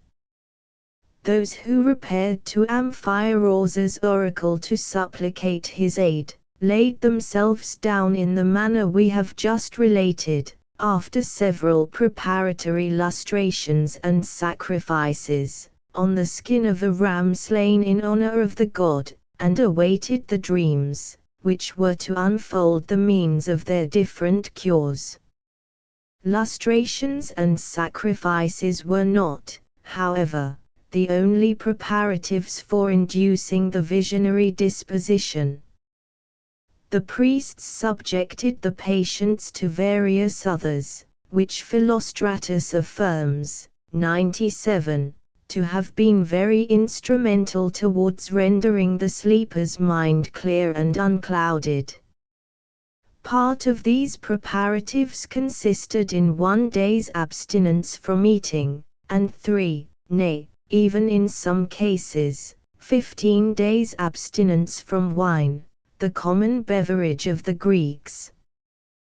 This was the practice also with other oracles, nor were the priests in the meantime insensible to their own interests on these occasions, for those who were cured by Amphiaraus's revelations were permitted to bathe in the sacred waters of a fountain, into which they were enjoined to cast pieces of gold and silver, which were destined, most probably, to sweeten the labors of his officiants. The oracles, whose intervention was principally or altogether sought for the healing of the sick by means of divination founded on dreams, were scattered over Greece, Italy, Egypt, and other countries. As regards those of Egypt, it may be remarked that although many of the Egyptians believed there were 36 demons, or aerial deities, each of whom had the care of a certain portion of the human frame, and when that portion was diseased, would heal it on the patient's earnest prayer, yet a variety of their oracles, such as those of Serapis, Isis, and Phthis, the Hephaestus of the Greeks, appertained to the class, which is the present object of our inquiry. The oracle Serapis was situated near Canopus. It was visited with the highest veneration by the wealthiest and most illustrious Egyptians, and contained ample records of miraculous cures which that god had performed on sleepers. 98. Isis, it is said, effected similar cures in her lifetime, whence it became her office, in her after state of deification, to reveal in dreams the most efficacious remedies to the sick.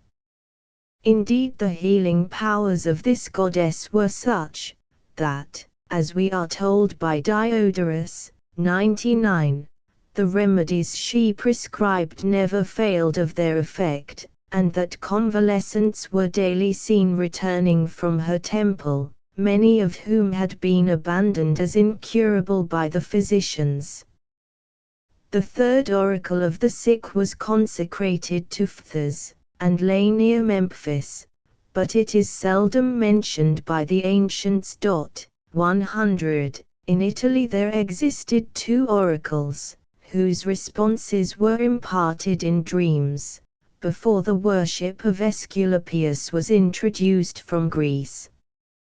One of them only belongs to this place, that of the physician Podalyrus, in Dornia, 101, which is mentioned by Lycophron. 102. Subsequently it is well known incubation was practiced after the Grecian form in the Roman temple of Aesculapius on the insula Tiberina. 103. This description of oracles abounded throughout Greece, the most memorable of which was that on the Asiatic coast, between Tratis and Nyssa, which is more particularly described by Strabo than any other. Not far from the town of Nyssa, says he, there is a place called Charika, where we find a grove and temple sacred to Pluto and Proserpine, and close to the grove a subterraneous cave, of a most extraordinary nature. It is related of it, that diseased persons, who have faith in the remedies predicted by those deities, are accustomed to resort to it and pass some time with experienced priests, who reside near the cave. These priests lay themselves down to sleep in the cave, and afterwards order such medicine as have been revealed to them there, to be furnished to their patients in the temple. They frequently conduct the sick themselves into the cave, where they remain for several days together, without touching a morsel of food, nor other profane withheld from a participation in the divinatory sleep, though this is not permitted otherwise than under the control, and with the sacred sanction, of the priests. There is, however, nothing more surprising about this place than that it is esteemed noxious and fatal to the healthy. 104. This last remark of our geographer proves how jealous the priestly physicians were of their medical monopoly, and how fearful lest the saner part of mankind should detect and expose the pretended virtues of their medical sanctuary. We have hitherto mentioned the name of Aesculapius but casually, though there was no god of antiquity more celebrated for curing every species of malady by the incubatory process. He was particularly designated by the Greeks as the sender of dreams, Greek, one Eropompon, nor could any other deity boast of so great a number of those oracles. The most distinguished of these was the oracle of Epidaurus, in the Argivian territory, from which spot his worship extended over a great proportion of the Old World, hither, as being the place of his birth and the site of his richest temple, crowds of sick persons constantly repaired in quest of dreams. The success attending them was diligently set forth on every wall of the temple, where the tabulae votivi recorded the names of those who had been healed, the nature of their maladies, and the cure which the god prescribed. Similar circumstances are related of his temple at Trissae, in Thessaly, where Aesculapius was held in great veneration at a very early period. There appears also to have been another such temple either at or near Athens, 105, where we must look for the scene of the ridiculous cure which Aristophanes makes Aesculapius to perform on the blind god of riches. Though there is undoubtedly a rich vein of the burlesque in the Plutus of the Grecian dramatist, yet we may gather much concerning our present subject from the scene in which the slave, who had attended Plutus in the temple, relates the whole process of his master's wife. Here also the night was the chosen period of incubation. Before the signal for sleep was given, the officiants of the temple extinguished all the lights in the sick men's chamber, thus involving them in a solemn stillness and obscurity highly favorable to the work in hand, but in a particular manner to the subterfuge of the priests, who enacted the nocturnal apparition of Aesculapius to his sick client. This passage in Plutus is certainly the earliest circumstantial relation we possess of the practice of this species of incubation. 106. The license permitted to Grecian comedy was such as to authorize the ridicule and contempt of the most popular deities. We are not, therefore, to conclude from the scenes that there were many unbelievers, or that this ancient system of cure had sunk into disrepute, for the history of our comedian's great contemporary, Hippocrates, informs us, that at this very time the temple of Aesculapius at Kos abounded in tablets, on which the sick attested the remedies that had been revealed to them during incubation, and that he himself was highly indebted to them for much of his medical knowledge. Were it not authenticated by the most undeniable testimonies, it would appear incredible that the impostures of the disciples of Aesculapius, and the common faith in his regenerative powers, should have survived with equal potency and acceptation during the ages immediately succeeding the Christian era. It must not, however, be forgotten, that these were the times also, when an infinity of superstitious of every description disgraced the Roman world, although it would have appeared a necessary consequence, that their prevalency should have been checked by the increasing determination of learning and science. If at this period the number of dreaming patients had fallen off at Kos and Epidaurus, the deficiency was amply compensated by the growing popularity of Aesculapius's shrines at Rome, Pergamus, Aelia, Malos, and other places, where the ancient rituals were faithfully preserved. The highest magistrates in the Roman states not only countenanced, but patronized the superstition, Marcus Aurelius, by the friendship with which he honored the Paphlagonian impostor Alexander, and Caracalla, by the journey he undertook to Pergamus, to obtain the cure of a disease which inflicted him. This Alexander, the Cagliostro of his age, whose memoirs have been handed down to us by Lucian, made shift to father a new species of juggling upon the ancient process of incubation, for he pretends that it was necessary for him to sleep for a night in the sealed scripts which contain the queries he was to have resolved for those who visited his oracle. 107. During this interval he dexterously opened the scripts, and sealed them up again, pretending that the responses which he delivered to the querists in the morning, had been revealed to him by the deity in a dream. The priests of Aesculapius possessed a never-failing source of information on the recipes or votive tablets with which these temples abounded.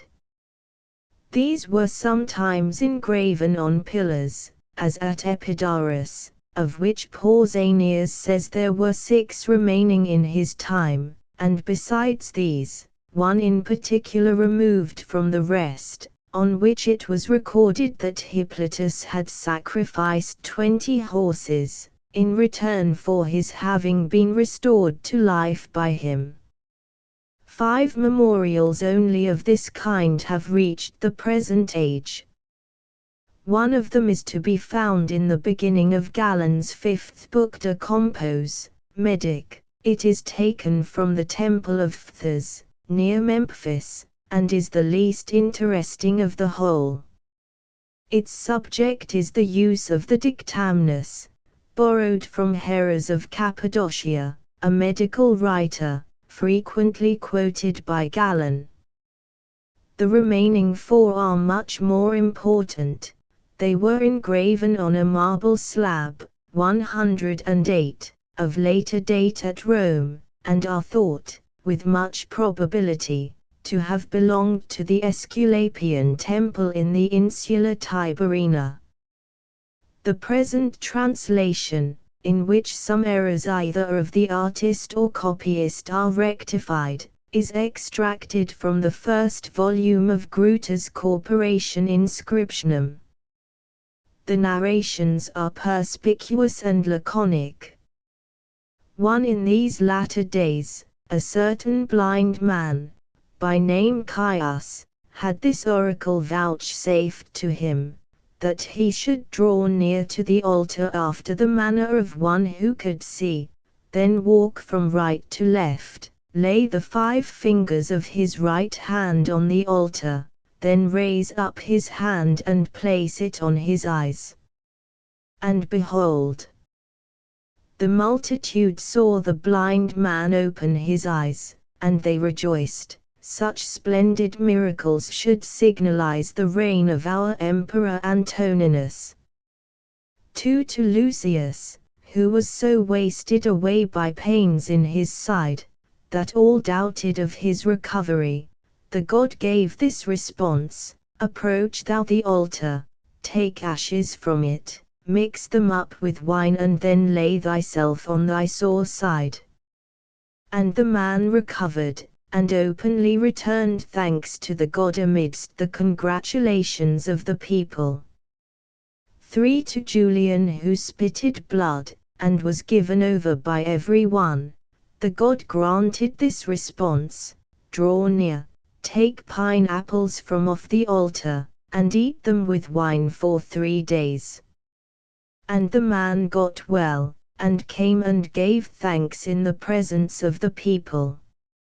4. A blind soldier, Valorous Asper by name, received this answer from the god, that he should mix the blood of a white cock with milk, make an eye ointment therewith, and rub his eyes with it for 3 days. And lo!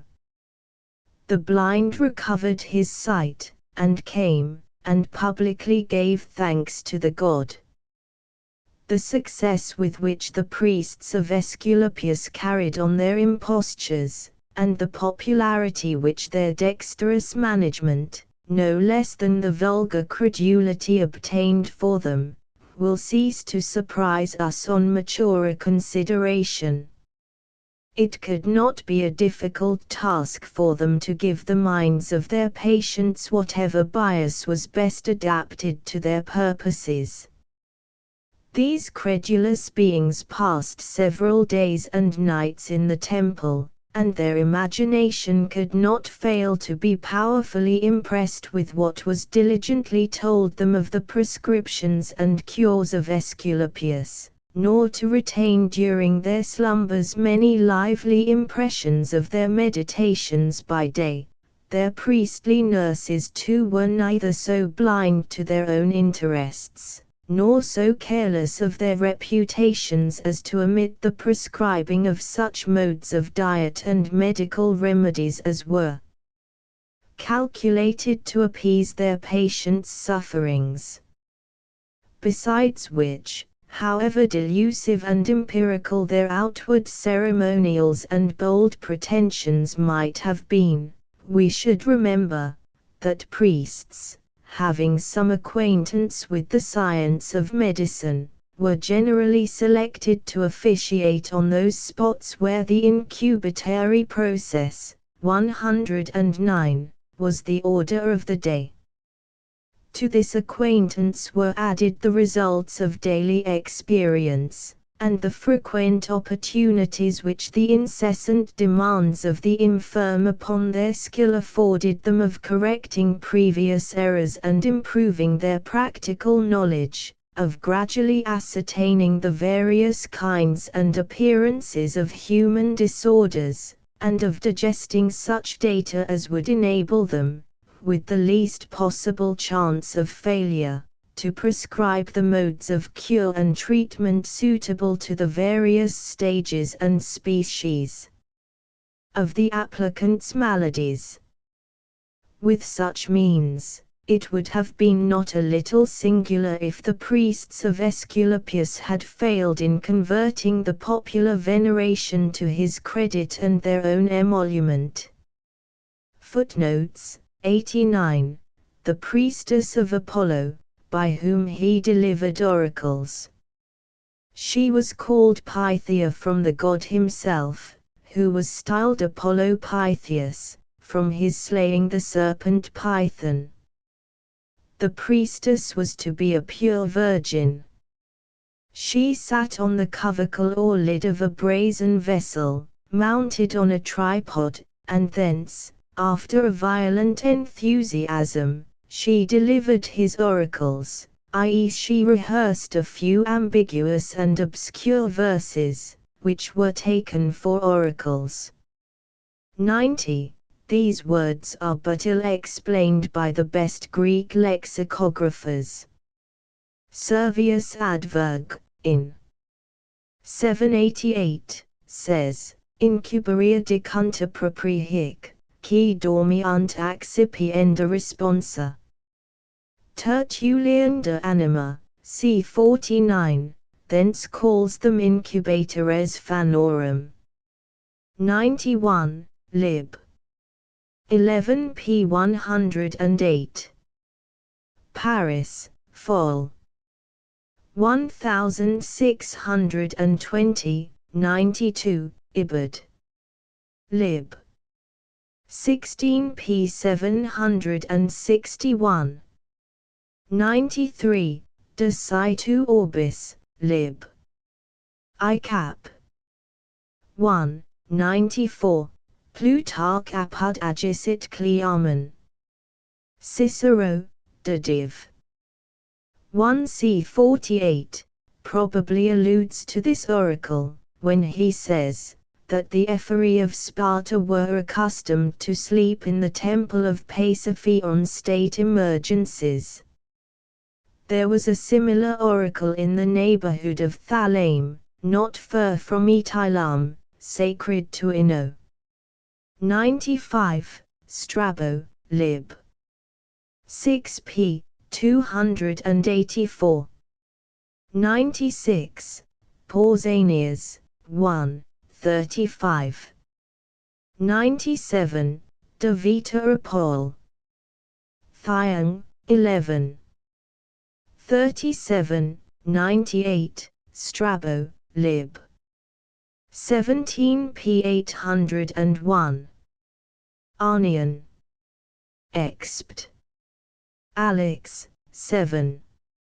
6. 99. In Egypt lib. I. 25. 100. Galland de Comp. Med. P. Gen v2. 101.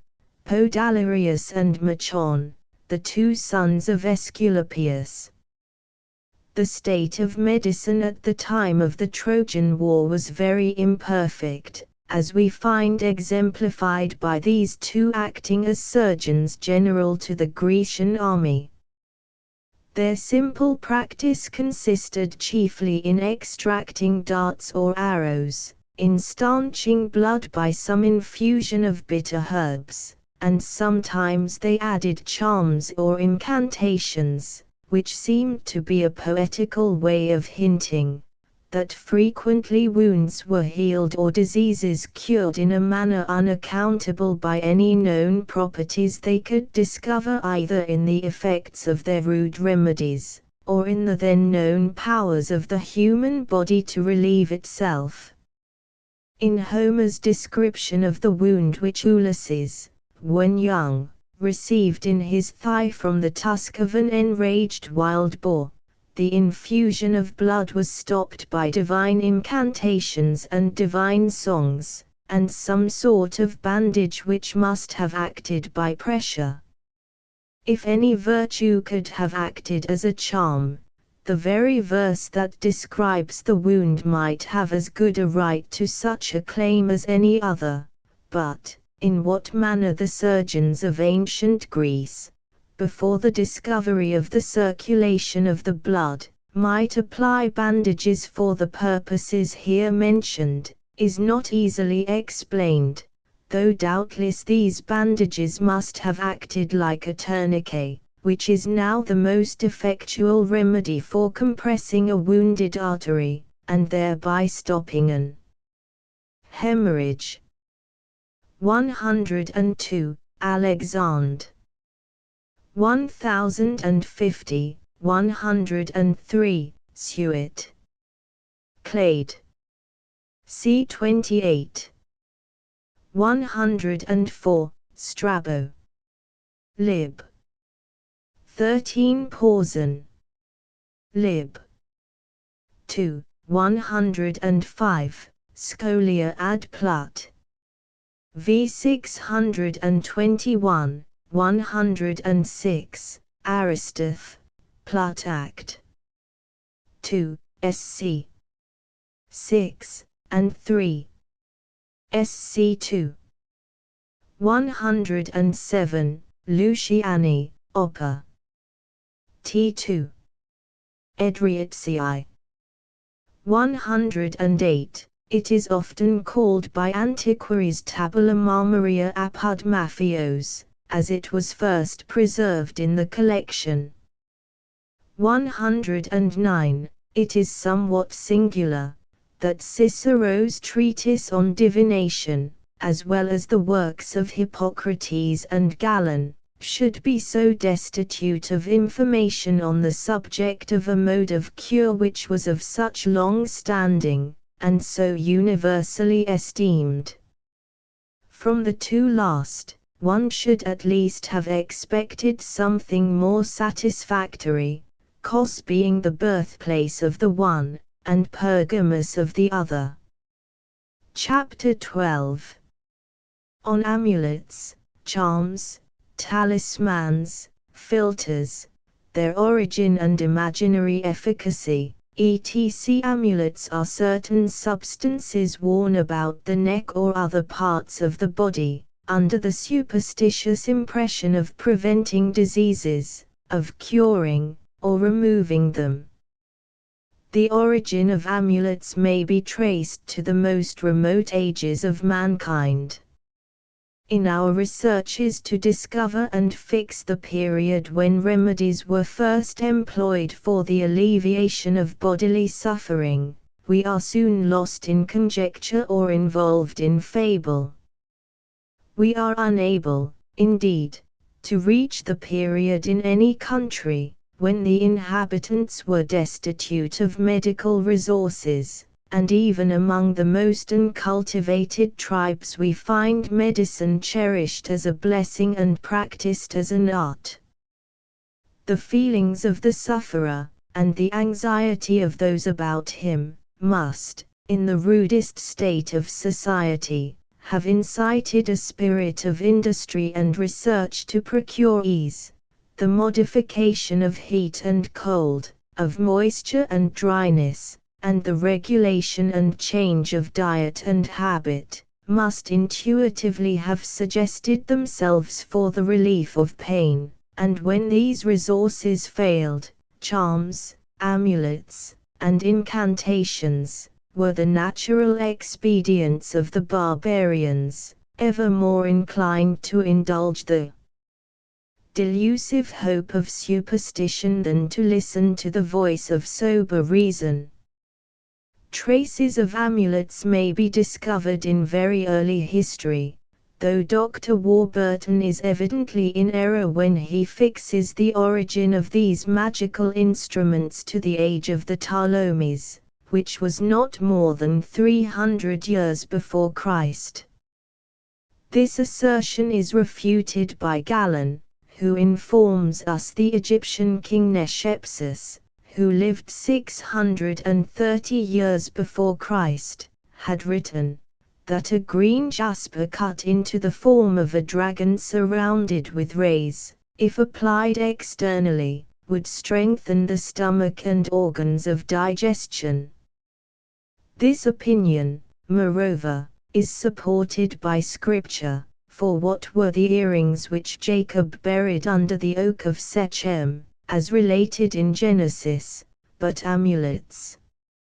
And Josephus in his Antiquities of the Jews, 110, informs us that Solomon discovered a plant efficacious in the cure of epilepsy, and that he employed the aid of a charm, for the purposes of assisting its virtues. The root of the herb was concealed in a ring, which was applied to the nostrils of the demoniac, and Josephus remarks that he saw himself a Jewish priest practice the art of Solomon with complete success in the presence of the Emperor Vespasian, his sons and the tribunes of the Roman army. From this art of Solomon, exhibited through the medium of a ring or seal, we have the Eastern stories which celebrate the seal of Solomon, and record the potency of his sway over the various orders of demons or of genii, who were supposed to be the invincible tormentors or benefactors of the human race. Nor were such means confined to dark and barbarous ages. Theophrastus pronounced Pericles to be insane in consequence of seeing him with an amulet suspended from his neck. And in the declining era of the Roman Empire, we find this superstitious custom so general that the Emperor Caracalla was induced to make a public edict, ordering that no man should wear any superstitious amulets about his person.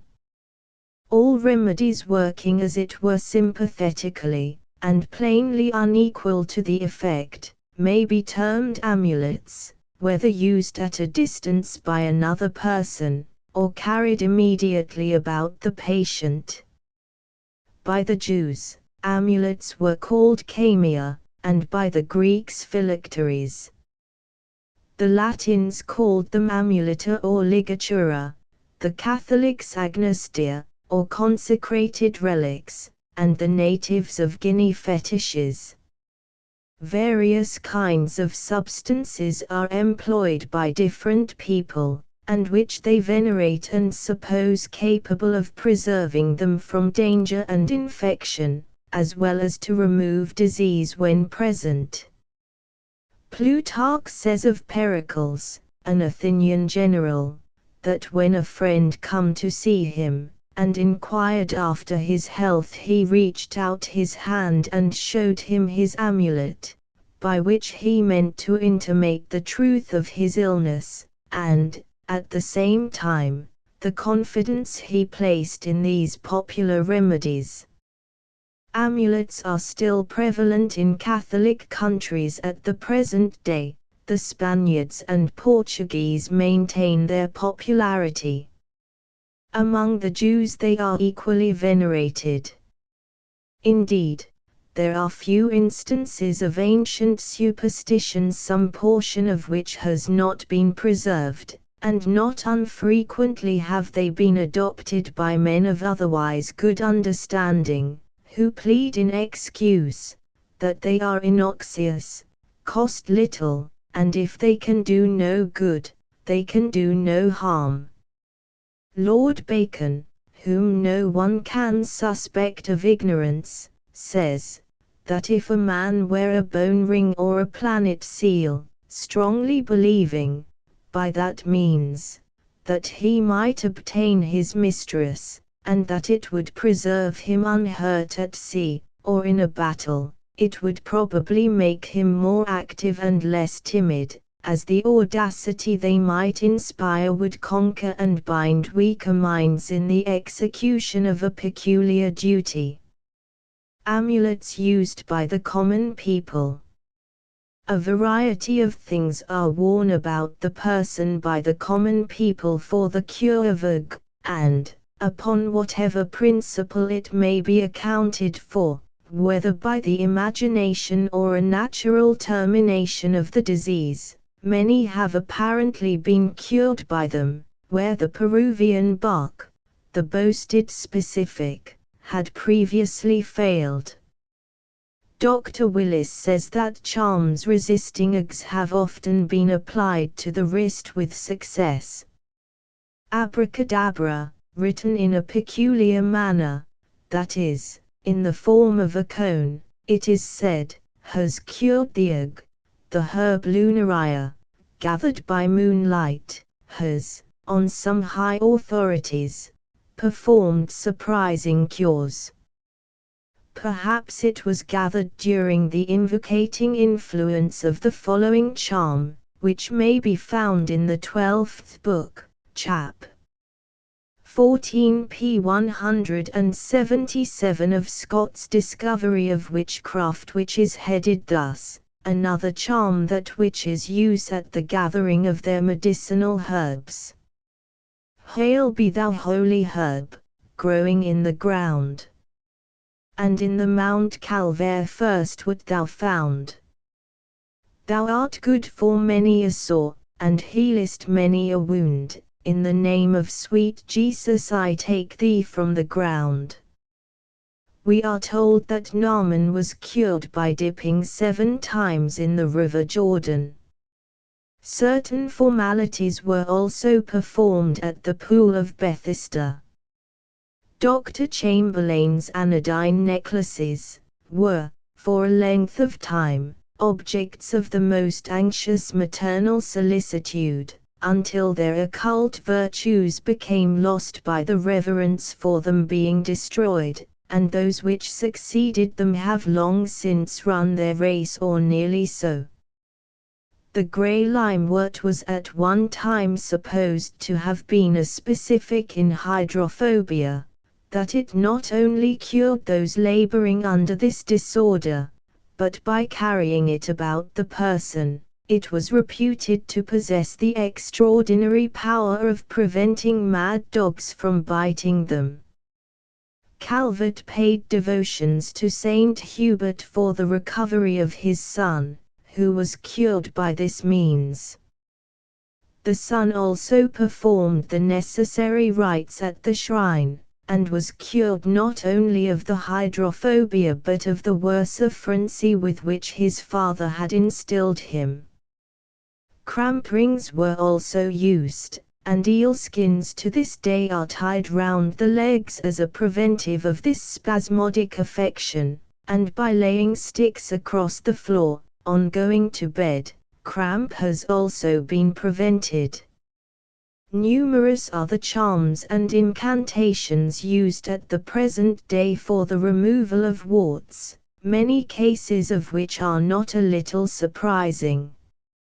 And we are told by Lord Verulam, who is allowed to have been as great a genius as this country ever produced, that, when he was at Paris, he had above 100 warts on his hands, and that the English ambassador's lady, then at court, and a woman far above superstition, removed them all by only rubbing them with the fat side of the rind of a piece of bacon, which they afterwards nailed to a post, with the fat side towards the south. In 5 weeks, says my lord, they were all removed. The following are his lordship's observations, in his own words, relative to the power of amulets. After deep metaphysical observations on nature, and arguing in mitigation of sorcery, witchcraft, and divination, effects that far outstrip the belief in amulets, he observes we should not reject all of this kind, because it is not known how far those contributing to superstition depend on natural causes. Charms have not the power from contract with evil spirits, but proceed wholly from strengthening the imagination, in the same manner that images and their influence have prevailed on religion, being called from a different way of use and application, sigils, incantations, and spells. Eccentricities, caprices, and effects of the imagination. A certain writer, apologizing for the irregularities of great genii, delivers himself as follows: the gifts of imagination bring the heaviest task upon the vigilance of reason, and to bear those faculties with unerring rectitude or invariable propriety, requires a degree of firmness and of cool attention, which does not always attend the higher gifts of the mind. Yet, difficult as nature herself seems to have reduced the task of regularity to genius, it is the supreme consolation of dullness, to seize upon those excesses, which are the overflowings of faculties they never enjoyed. 111. Are not the gifts of imagination mistaken here for the strength of passions? Doubtless, where strong passions accompany great parts, as perhaps they often do, the imagination may increase their force and activity, but, where passions are calm and gentle, imagination of itself should seem to have no conflict but speculatively with reason. There, indeed, it wages an eternal war, and, if not contracted and strictly regulated, it will carry the patient into endless extravagances. The term patient is here properly used, because men, under the influence of imagination, are most truly distempered. The degree of this distemper will be in proportion to the prevalence of imagination over reason, and, according to this proportion, amount to more or less of the whimsical. But when reason shall become, as it were, extinct, and imagination govern alone, then the distemper will be madness under the wildest and most fantastic modes. Thus, one of those invalids, perhaps, shall be all sorrow for having been most unjustly deprived of the crown, though his vocation, poor man, be that of a schoolmaster. Another, like Horace's madman, is all joy, and it may seem even cruelty to cure him. The operations and caprices of the imagination are various and endless, and, as they cannot be reduced to regularity or system, so it is highly improbable that any certain method of cure should ever be found out for them. It has generally been thought that matter of fact might most successfully be opposed to the delusions of imagination, as being proof to the senses, and carrying conviction unavoidably to the understanding, but we rather suspect that the understanding or reasoning faculty has little to do in all these cases, at least so it should seem from the two following facts, which are by no means badly attested.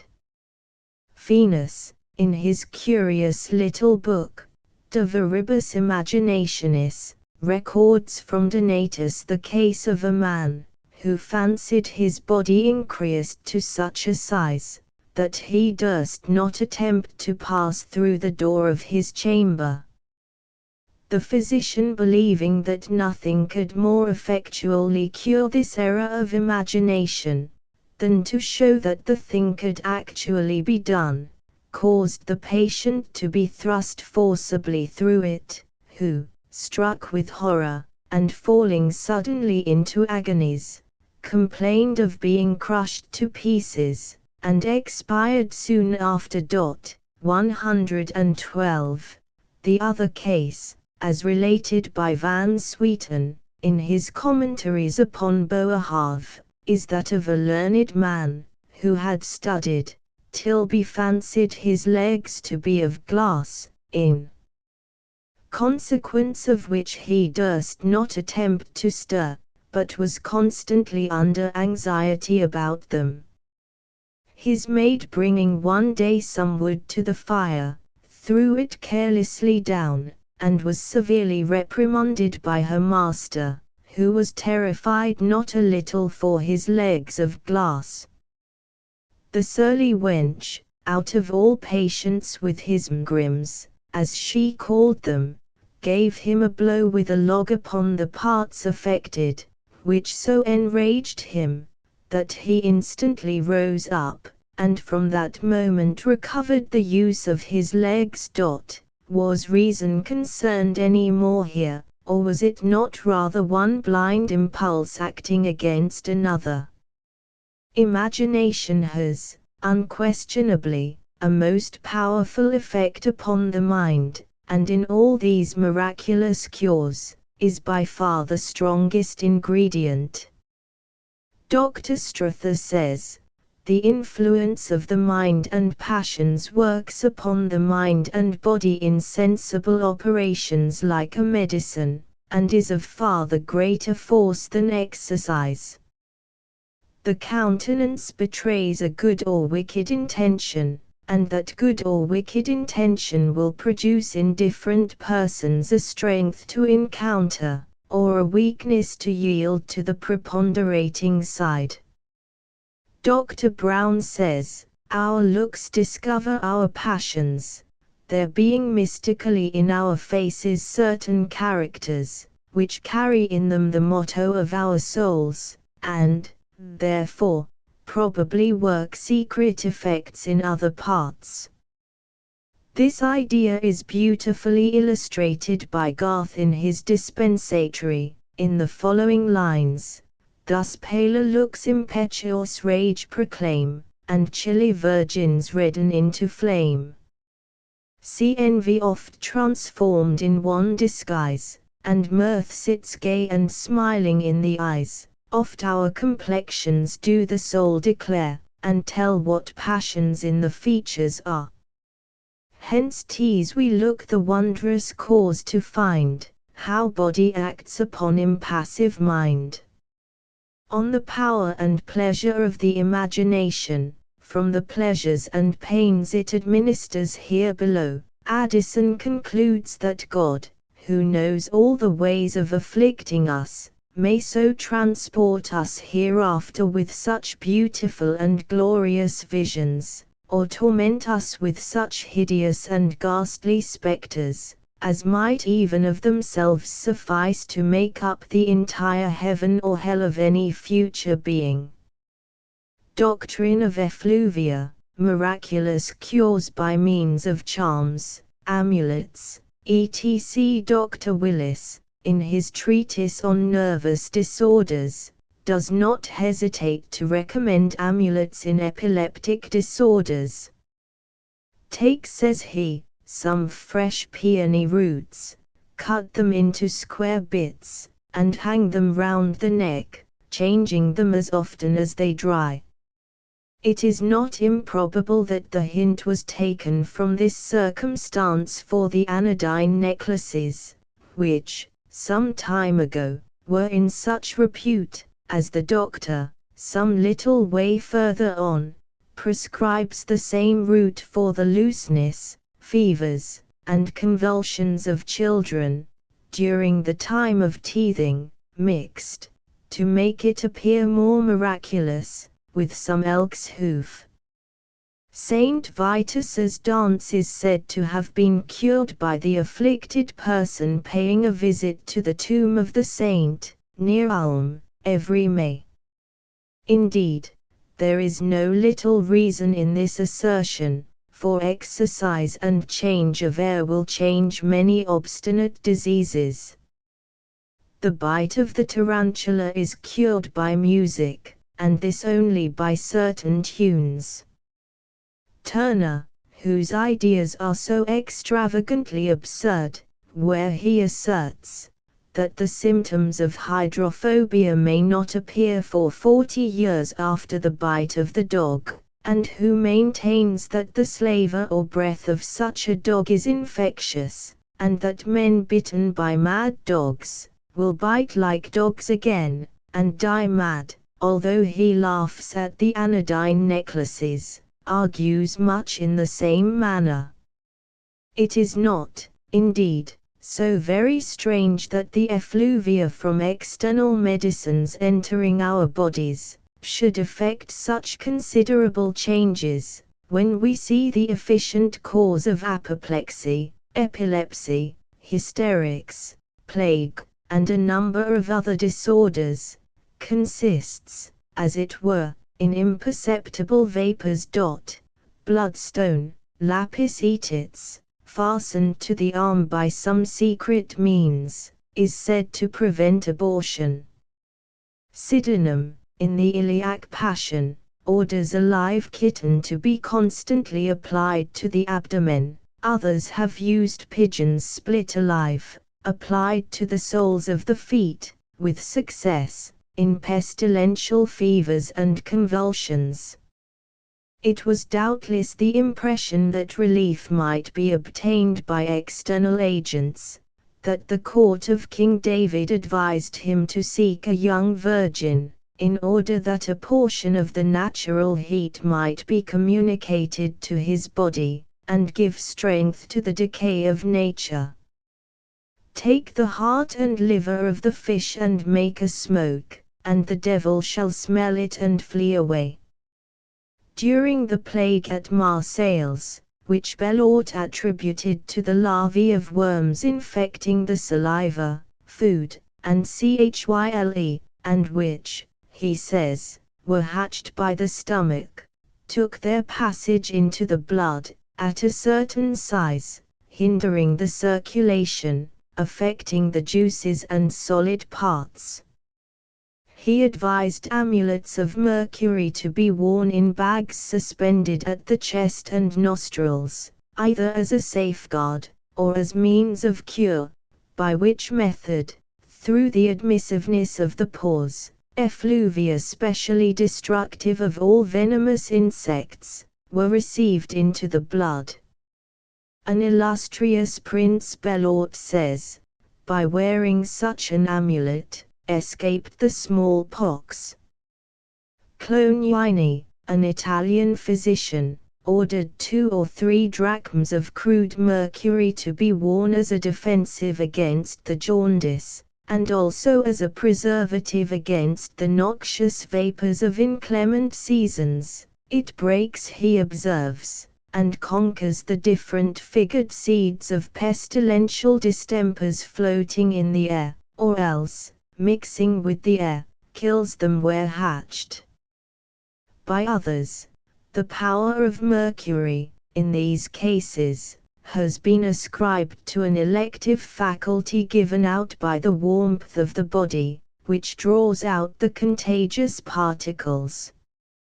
For, according to this entertained notion, all bodies are continually emitting effluvia, more or less, around them, and some whether they are internal or external. The bath waters, for instance, change the color of silver in the pocket of those who use them. Mercury produces the same effect. Tartar emetic, rubbed on the pit of the stomach, produces vomiting. Yawning and laughing are infectious, so are fear and shame. The sight of sour things, or even the idea of them, will set the teeth on edge. Smallpox, itch, and other diseases, are contagious. If so, say they, mercurial amulets bid fair to destroy the germ of some complaints when used only as an external application, either by manual attrition, or worn as an amulet. But medicated or not, all amulets are precarious and uncertain, and in the cure of diseases are, by no means, to be trusted to. The Berber and generally throughout the Mohammedan dominions, the people are strikingly attached to charms, to which, and nature, they leave the cure of almost every disorder, and this is the most strongly impressed upon them from their belief in predestination, which, according to their creed, stipulates the evil a man is to suffer, as well as the length of time it is ordained he should live upon the land of his forefathers. Consequently they imagine that any interference from secondary means would avail them nothing, an opinion said to have been entertained by William III, but one by no means calculated for nations, liberty, and commerce, upon the principle that when the one was entrenched upon, men would probably be more sudden in their revenge, and dislike physic and occupation, and when actuated with religious enthusiasm, nothing could stand them in any service. The opinion of an old Navy surgeon, 113, on the subject, is worth recording here. A long and intense passion on one object, whether of pride, love, fear, anger, or envy, we see have brought on some universal tremors, on others, convulsions, madness, melancholy, consumption, hectics, or such a chronical disorder as has wasted their flesh, or their strength, as certainly as the taking in of any poisonous drugs would have done. Anything frightful, sudden, or surprising, upon soft, timorous natures, not only shows itself in the continuance, but produces sometimes very troublesome consequences. For instance, a parliamentary fright will make even grown men bewray themselves, scare them out of their wits, turn the hair grey. Surprise removes the whooping cough, looking from precipices or seeing wheels turn swiftly will give giddiness. Shall then these little accidents, or the passions, from caprice or humor, perhaps, produce those effects, and not be able to do anything by amulets? No, as the spirits, in many cases, resort in plenty, we find where the fancy determines, giving joy and gladness to the heart, strength and fleetness to the limbs, and violent palpitations. To amulets, under strong imagination, is carried with more force to a distempered part, and, under these circumstances, its natural powers exert better to a discussion. The cures compassed in this manner, says our author, are not more admirable than many of the distempers themselves. Who can apprehend by what impenetrable method the bite of a mad dog, or tarantula, can produce these symptoms? The touch of a torpedo numbness. If they are allowed to do these, doubtless they may the other, and not by miracles, which Spinoza denies the possibility of, but by natural and regular causes, though inscrutable to us. The best way, therefore, in using amulets, must be in squaring them to the imagination of patients. Let the newness and surprise exceed the invention, and keep up the humor by a long scroll of cures and vouchers. By these and such means, many distempers have been cured. Quacks again, according to their boldness and way of addressing, velvet and infallibility particularly, command success by striking the fancies of an audience. If a few, more sensible than the rest, see the doctor's miscarriages, and are not easily gulled at first sight, yet, when they see a man is never ashamed, in time, jump into his assistance. There is much truth and pertinence in some of the above remarks, and they apply nearly to the general practice of the present day. The farces and whims of people require often as much discrimination on the part of the physician as the disease itself. Those who know best how to flatter such caprices, are frequently the best paid for their trouble. Nervous diseases are always in season, and it is here that some professional dexterity is pardonable. Nature, when uninterrupted, will often do more than art, but our inability upon all occasions to appreciate the efforts of nature in the cure of diseases, must always render our notion, with respect to the powers faith, liable to numerous errors and deceptions.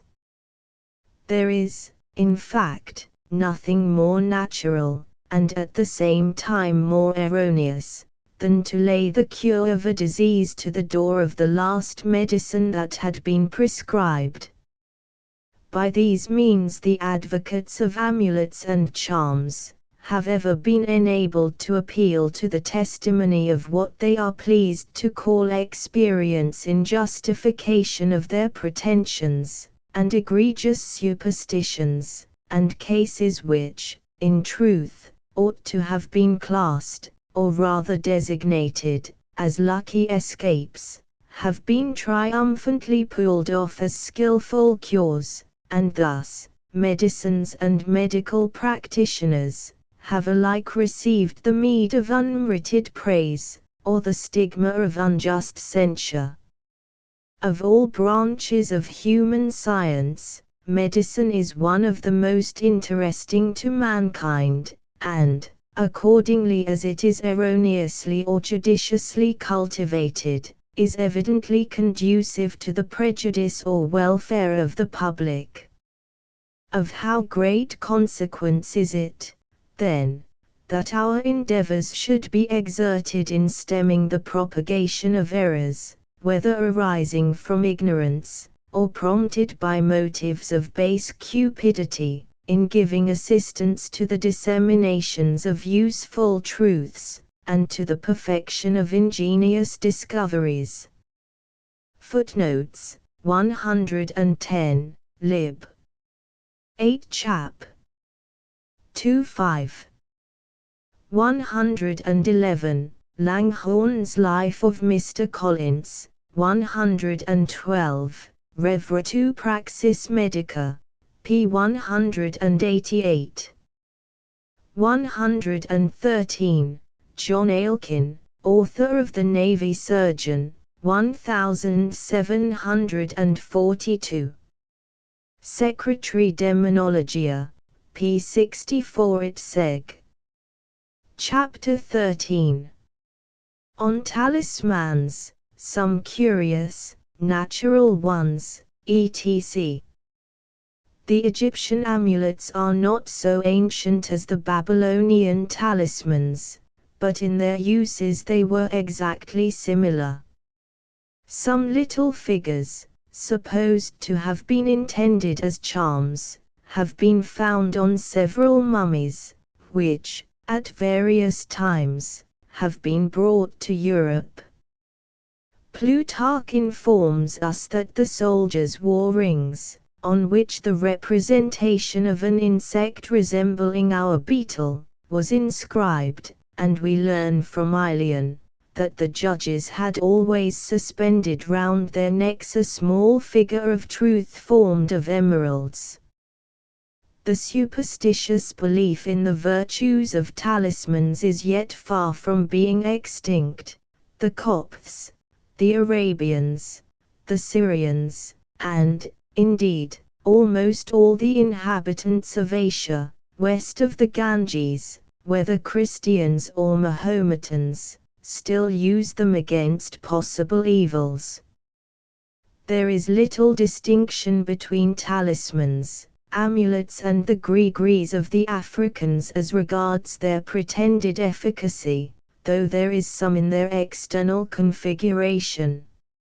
Magical figures, engraven or cut under superstitious observances of the characterisms and configurations of the heavens, are called talismans, to which astrologers, hermetical philosophers, and other adepts attribute wonderful virtues, particularly that of calling down celestial influences. 114. The talismans of the Samothracians, so famous of old, were pieces of iron formed into certain images, and set in rings.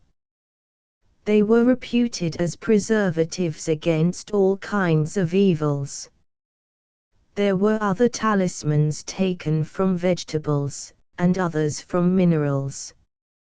3 kinds of talismans were usually distinguished: first, the astronomical, known by the signs or constellations of the heavens engraven upon them, with other figures, and some unintelligible characters. Second, the magical, bearing very extraordinary figures, with superstitious words and names of angels unheard of.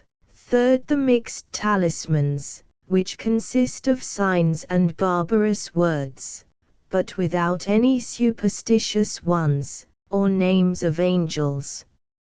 It has been asserted and maintained by some rabbins, that the brazen serpent raised by Moses in the wilderness, for the destruction of the serpents that annoyed the Israelites, was properly a talisman.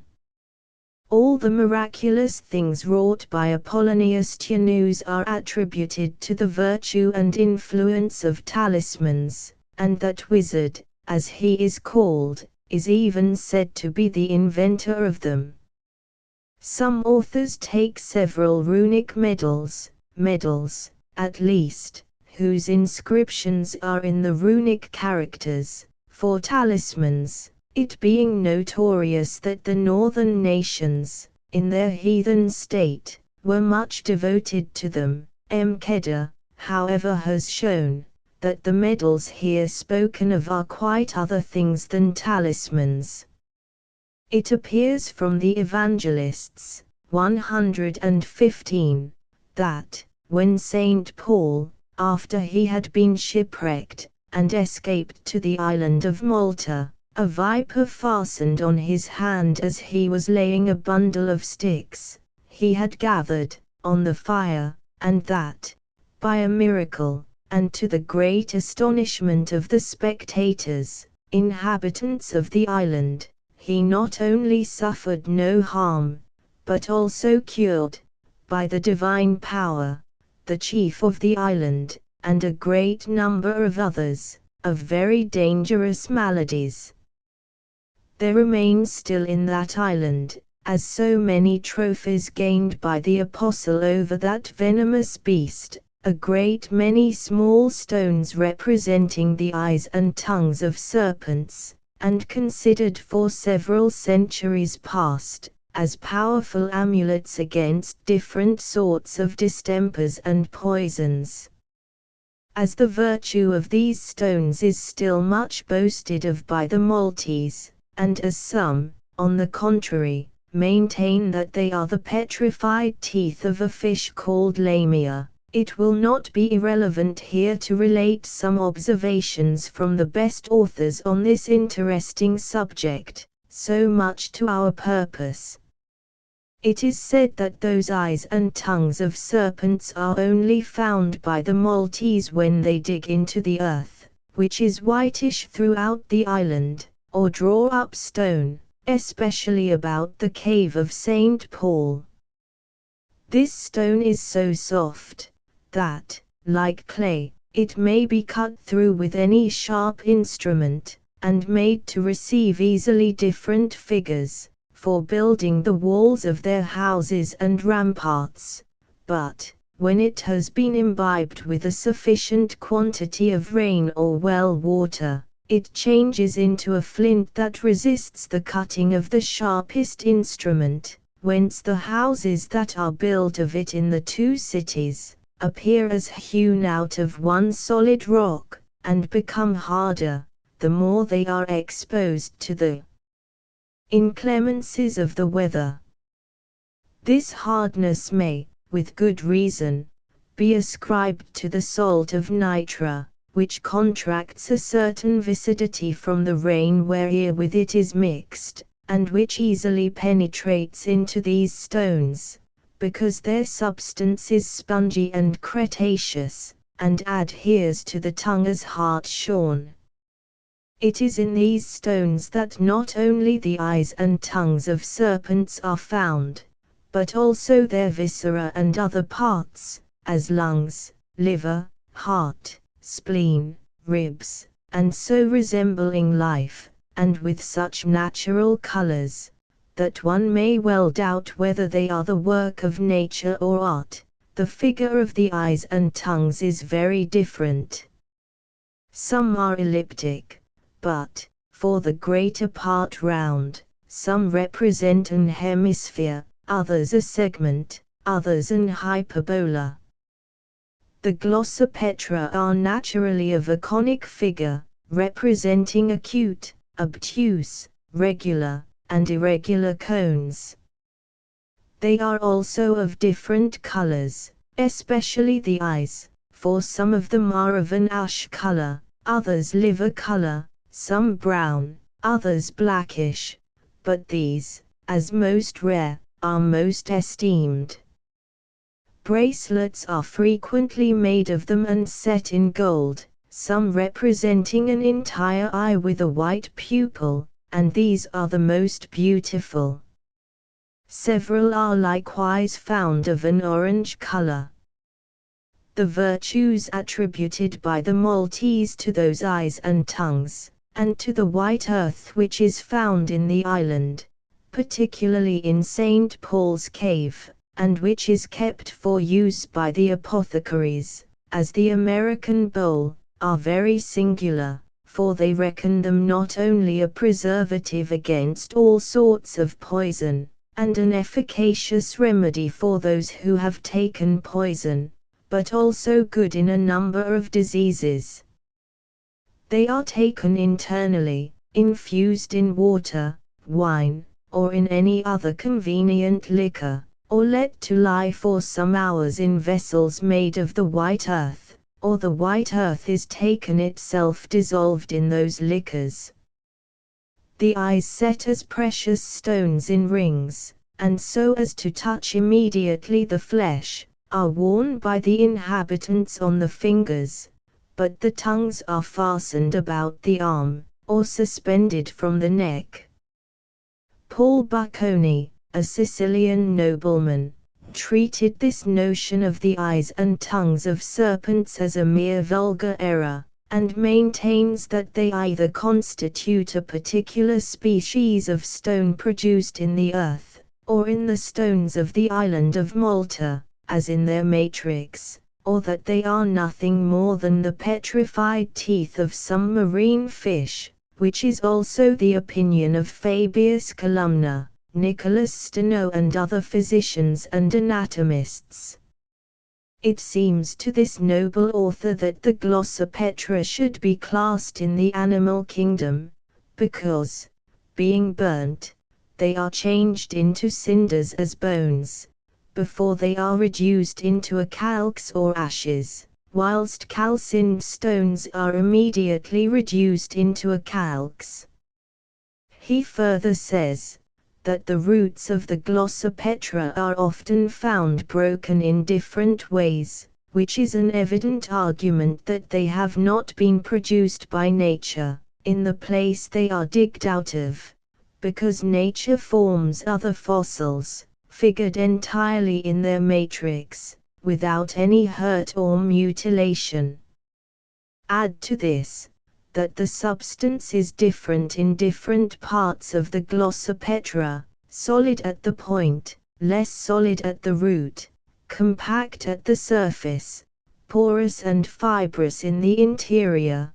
Besides, the polished surface, contrary to the custom of nature, which forms no stone, whether common or precious, is polished, and, lastly, the figure that varies different ways, as well as the size, being found great, broad, triangular, narrow, small, very small, pyramidal, straight, curved before, behind, to the right and to the left, in form of a saw with small teeth, furnished with great jags or notches, and frequently absolutely pyramidal without notches. All these particulars favor his opinion.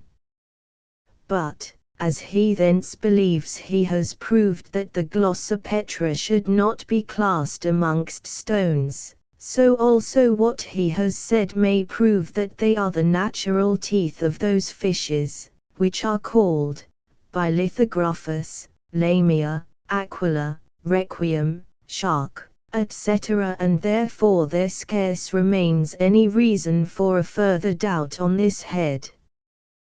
There are representations of curiosities, which we shall give an account of from the ephemerides of the curious.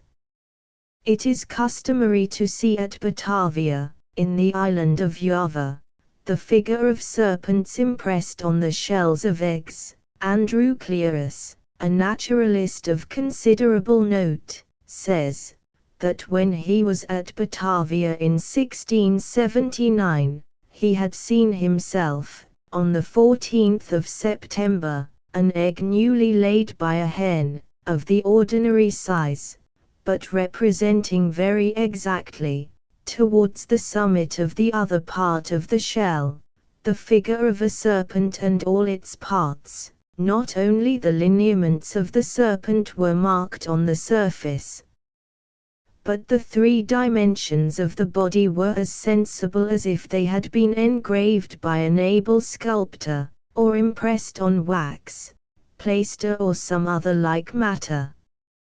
One could see very plainly the head, ears, and a cloven tongue starting out of the throat. The eyes were sparkling and resplendent, and represented so perfectly the interior and exterior of the parts of the eye, with their natural colors, that they seemed to behold with astonishment the eyes even of the spectators. To account for this phenomenon, it may be supposed that, the hen being near laying, a serpent presented itself to her sight, and that her imagination, struck thereby, impressed the figure of the serpent on the egg that was ready to press out of the ovum. An egg equally wonderful, was laid by a hen at Rome on the 14th of December, 1680. The famous comet that appeared then on the head of Andromeda, with other stars, were seen represented on its shell. Sebastian Schiffer says, that he had seen an egg with the representation of an eclipse on it, Signor Magliabacchi, in his letter to the Academy of the Curious, on the 20th of October, 1682, has these words: "Last month I had sent me from Rome a drawing of an egg found at Tivoli, with the impression of the sun and the transparent comet with a twisted tail. There are also representations of Indian nuts, or small cocoas, with the head of an ape. The nut has been exactly engraved in the ephemerides of the curious, both as to size and form, and covered with its shell, as expressed there by ciphers and other figures which represent the same nut stripped of its covering, and exhibiting the head of an ape. This nut seems pretty much like the foreign fruit described by Clusius, Exoticorum lib. A, which John Bourhin, Hist. Plant. Universal lib. 3, retaining the description of Clusius, calls a nut resembling the arca, and which C. Bourhin, Penoc lib. 2, sect. 6, calls the fruit of the 14th of palm tree, that bears nuts, or a foreign fruit of the same sort as the arca. This fruit with its shell, is, as Clusius says, 1.5 inches in length, but is somewhat more than an inch thick. Its shell or membraneous covering, is about the thickness of the blade of a knife, and outwardly of an ash color mixed with brown. Clusius was in the right to say, that the shell of this nut was formed of several fibrous parts, but those fibers resemble rather those of the shell of a cocoa, than the fibrous parts of the back of the arca nut. He, moreover, has very properly observed, that this shell is armed, at its lower part, with a double calyx, and that the opposite part terminates in a point, but it is necessary to observe, that this point is not formed by the prolongation of the shell, as the figure he has given of it seems to specify, but that from the middle of the upper part of the fruit, there juts out a sort of small needle. The shell being taken off, the nut is found to be hard, ligneous, oblong, of unequal surface, furrowed, and of a chestnut yellow. One of its extremities is roundish, and the other, by the reunion and prolongation of 3 sorts of tubercles, terminates in a point, those protuberances being so formed, that the middlemost placed between the 2 others, has the appearance of a nose, and the 2 lateral protuberances resemble flat lips. On each side of that which forms what we call the nose, a small hole or nook is perceived, capable of containing a pea, but does not penetrate deep, and is surrounded with black filaments, sometimes like eyebrows and eyelashes, so that the nut on that side resembles an ape or a hare. This lusus naturae, or sport of nature, has a very pretty effect, but is oftener found in stones than other substances. A great variety of such rare and singular productions of nature may be seen at the British Museum, but nothing can be more extraordinary in this respect than what is related concerning the agate of Pyrrhus, which represented, naturally, Apollo holding a lyre, with the 9 muses distinguished each by their attributes. In all probability, there is great exaggeration in this fact, for we see nothing of the kind that comes near this perfection. However, it is said, that, at Pisa, in the church of St. John, there is seen, on a stone, an old hermit perfectly painted by nature, sitting near a rivulet, and holding a bell in his hand, and that, in the temple of Saint Sophia, at Constantinople, there is to be seen, on a white sacred marble, an image of Saint John the Baptist, cloaked with a camel's skin, but so far defective that nature has given him but 1 foot. There is an instance in the Mercury of France, for July 1730, of some curious sports of nature on insects. The rector of St. James at Land, within a league of wrens, found in the month of March, 1730, in the churchyard, a species of butterfly, about 2 inches long, and half an inch broad, having on its head the figure of a death's head, of the length of 1 nail, and perfectly imitating those that are represented on the church ornaments which are used for the office of the dead. 2 large wings were spotted like a pall, and the whole body covered with a down, or black hair, diversified with black and yellow, bearing some resemblance to yellow. These freaks of nature are equally extended to animate as to inanimate bodies, and the human species, as well as the brute creation, affords numerous specimens, not only of redundance and deficiency in her work, but a variety of other phenomena not well understood.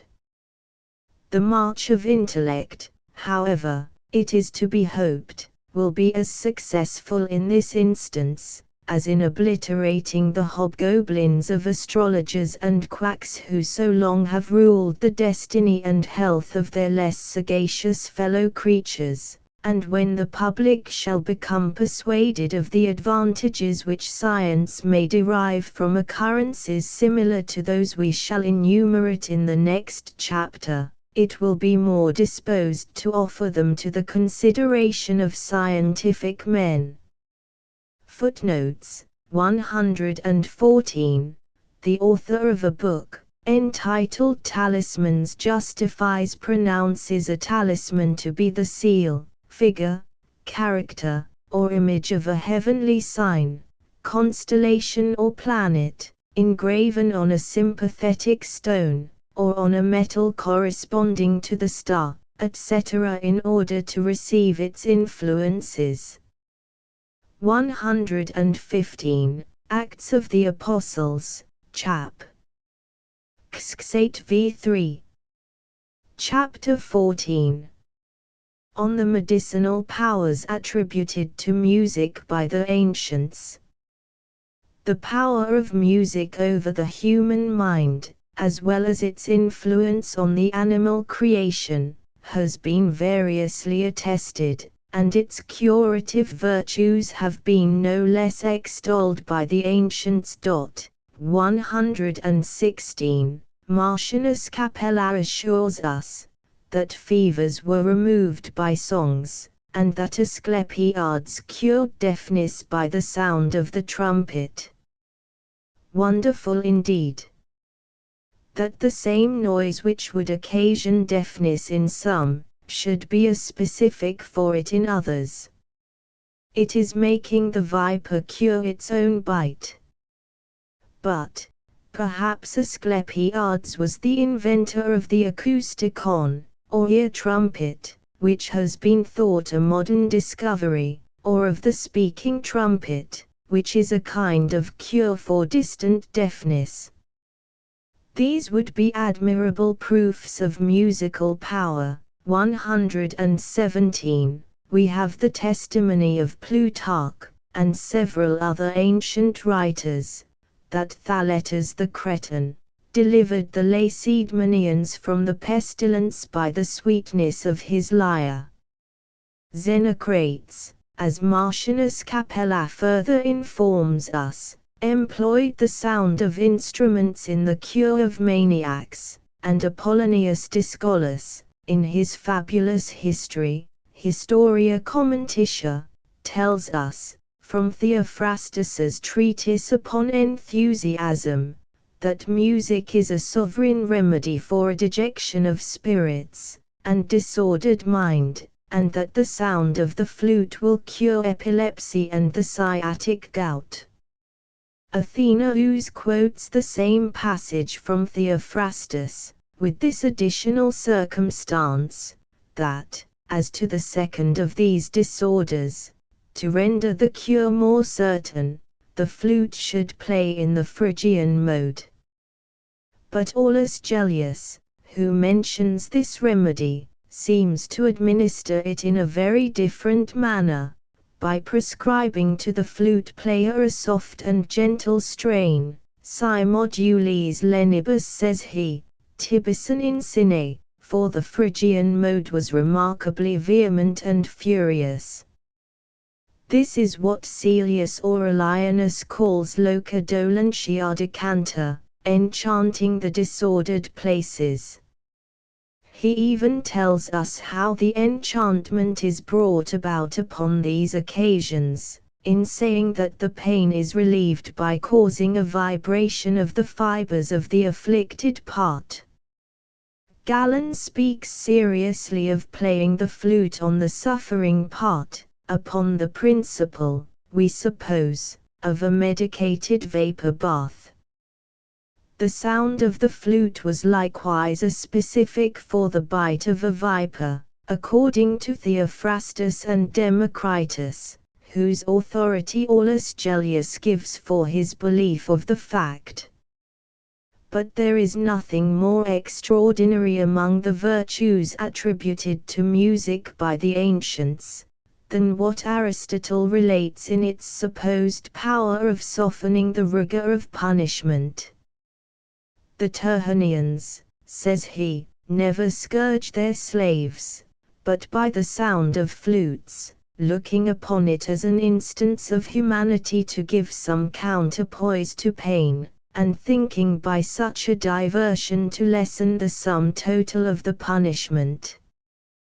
To this account may be added a passage from July Pallas, by which we learn, that in the triumphs, or vessels with 3 banks of oars, there was always a tibicen, or flute player, not only to mark the time, or cadence for each stroke of the oar, but to soothe and cheer the rowers by the sweetness of the melody. And from this custom Quintilian took occasion to say, that music is the gift of nature, to enable us the more patiently to support toil and labor. 118. These are the principal passages which antiquity furnishes, relative to the medicinal effects of music, in considering which, reliance is placed on the judgment of M. Burritt, whose opinions will come with the more weight, as he had not only long made the music of the ancients his particular study, but was a physician by profession. This writer, in a dissertation on the subject, has examined and discussed many of the stories above related, concerning the effects of music in the cure of diseases.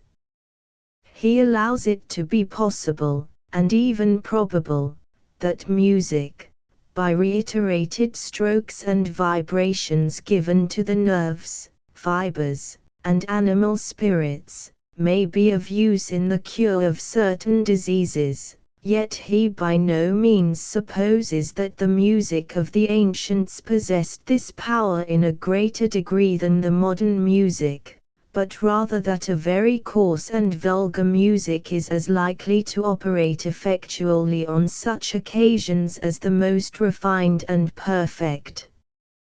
The savages of America pretend to perform these cures by the music and jargon of their imperfect instruments, and in Apulia, where the bite of the tarantula is pretended to be cured by music, which excites a desire to dance, it is by an ordinary tune, very coarsely performed. 119. Baglivi refines on the doctrine of effluvia, by ascribing his cures of the bite of the tarantula to the peculiar undulation any instrument or tune makes by its strokes in the air, which, vibrating upon the external parts of the patient, is communicated to the whole nervous system, and produces that happy alteration in the solids and fluids which so effectually contributes to the cure. The contraction of the solids, he says, impresses new mathematical motions and directions to the fluids, in one or both of which is seated all distempers, and without any other help than a continuance of faith, will alter their quality. A philosophy as wonderful and intricate as the nature of the poison it is intended to expel, but which, however, supplies this observation, that, if the particles of sound can do so much, the effluvia of amulets may do more. Credulity must be very strong in those who believe it possible for music to drive away the pestilence. Antiquity, however, as mentioned above, relates that Thaumaturgia, a famous lyric poet, contemporary with Solon, was gifted with this power, but it is impossible to render the fact credible, without qualifying it by several circumstances omitted in the relation. In the first place, it is certain that this poet was received among the Lacedaemonians during the plague, by command of an oracle, that by virtue of this mission, all the poetry of the hymns which he sung, must have consisted of prayers and supplications, in order to avert the anger of the gods against the people, whom he exhorted to sacrifices, expiations, purifications, and many other acts of devotion, which, however superstitious, could not fail to agitate the minds of the multitude, and to produce nearly the same effects as public fasts, and, in Catholic countries, processions, as at present, in times of danger, by exalting the courage, and by animating hope.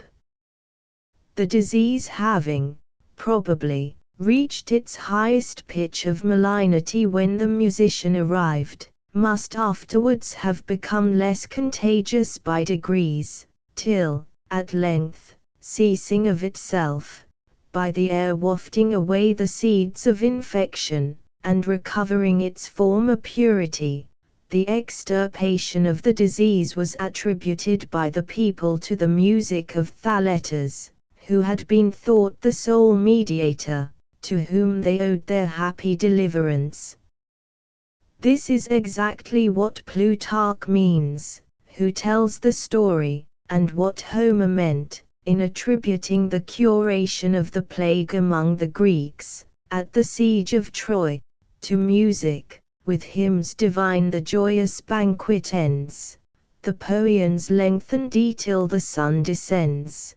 The Greeks restedy, the grateful notes prolong, Apollo listens and approves the song. 120, for the poet in these lines seems only to say, that Apollo was rendered favorable, and had delivered the Greeks from the scourge with which they were attacked, in consequence of Chryseis having been restored to her father, and of sacrifices and offerings. M. Burritt thinks it easy to conceive, that music may be really efficacious in relieving, if not in removing, the pains of sciatica, and that independent of the greater or less skill of the musician. He supposes this may be effected in two different ways: first, by flattering the ear, and diverting the attention, and, secondly, by occasioning oscillations and vibrations of the nerves, which may, perhaps, give motions to the humours, and remove the obstructions which occasion this disorder. In this manner the action of musical sounds upon the fibers of the brain and animal spirits may sometimes soften and alleviate the sufferings of epileptics and lunatics, and calm even the most violent fits of these two cruel disorders.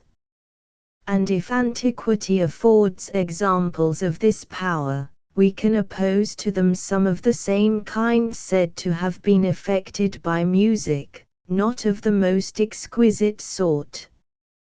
For not only M. Burritt, but many modern philosophers, physicians, and anatomists, as well as ancient poets and historians, have believed that music has the power of affecting, not only the mind, but the nervous system, in such a manner as will give a temporary relief in certain diseases, and, at length, even operate a radical cure. In the Memoirs of the Academy of Sciences for 1707 and 1708, we meet with many accounts of diseases, which, after having resisted and baffled all the most efficacious remedies in common use, had, at length, given way to the soft impressions of harmony. M. de Mairan, in the Memoirs of the same Academy, 1737, reasons upon the medicinal powers of music in the following manner: it is from the mechanical and involuntary connection between the organ of hearing, and the consonances excited in the outward air, joined to the rapid communication of the vibrations of this organ to the whole nervous system, that we owe the cure of spasmodic disorders, and of fevers attended with a delirium and convulsions, of which our memoirs furnish many examples. The late learned Dr. Branchini, professor of physic at Udine, collected all the passages preserved in ancient authors, relative to the medicinal application of music, by Asclepiades, and it appears from this work that it was used as a remedy by the ancient Egyptians, Hebrews, Greeks, and Romans, not only in acute, but chronical disorders. This writer gives several cases within his own knowledge, in which music has been efficacious, but the consideration as well as the honor of these, more properly belong to modern than to ancient music. Music, of all arts, gives the most universal pleasure, and pleases longest and oftenest.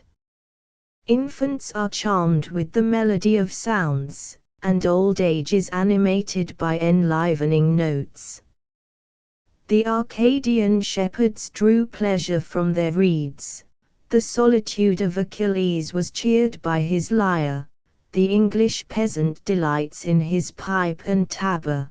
The mellifluous notes of the flute solace many an idle hour, and the charming of snakes and other venomous reptiles, by the power of music, is well attested among the Indians.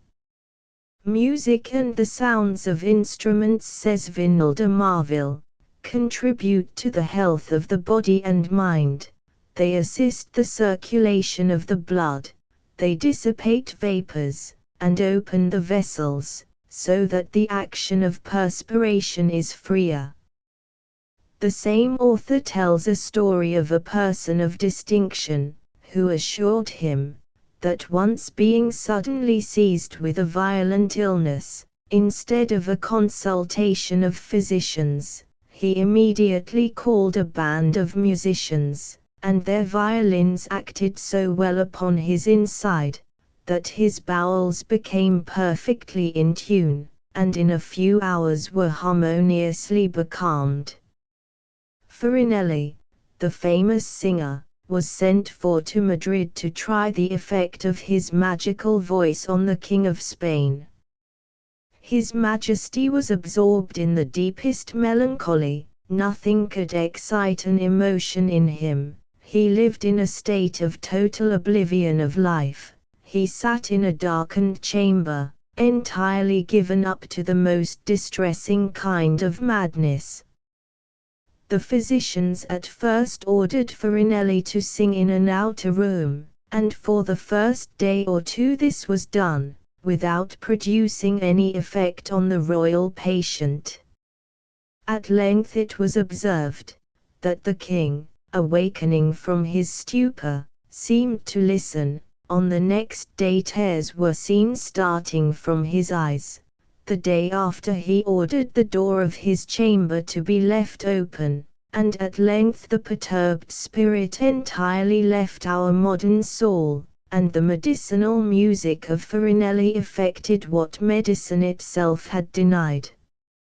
After food, says Sir William Jones, 121, when the operations of digestion and absorption give so much employment to the vessels, that a temporary state of mental repose, especially in hot climates, must be found essential to health, it seems reasonable to believe that a few agreeable airs, either heard or played without effort, must have all the good effects of sleep, and none of its disadvantages, putting, as Milton says, the soul in tune for any subsequent exertion, an experiment often made by myself. I have been assured by a credible witness, that 2 wild antelopes often used to come from their woods to the place where a more savage beast, Sarah Judaulat, entertained himself with concerts, and that they listened to the strains with the appearance of pleasure, till the monster, in whose soul there was no music, shot one of them to display his archery. A learned native told Sir William Jones that he had frequently seen the most venomous snakes leave their holes upon hearing tunes on a flute, which, as he supposed, gave them peculiar delight.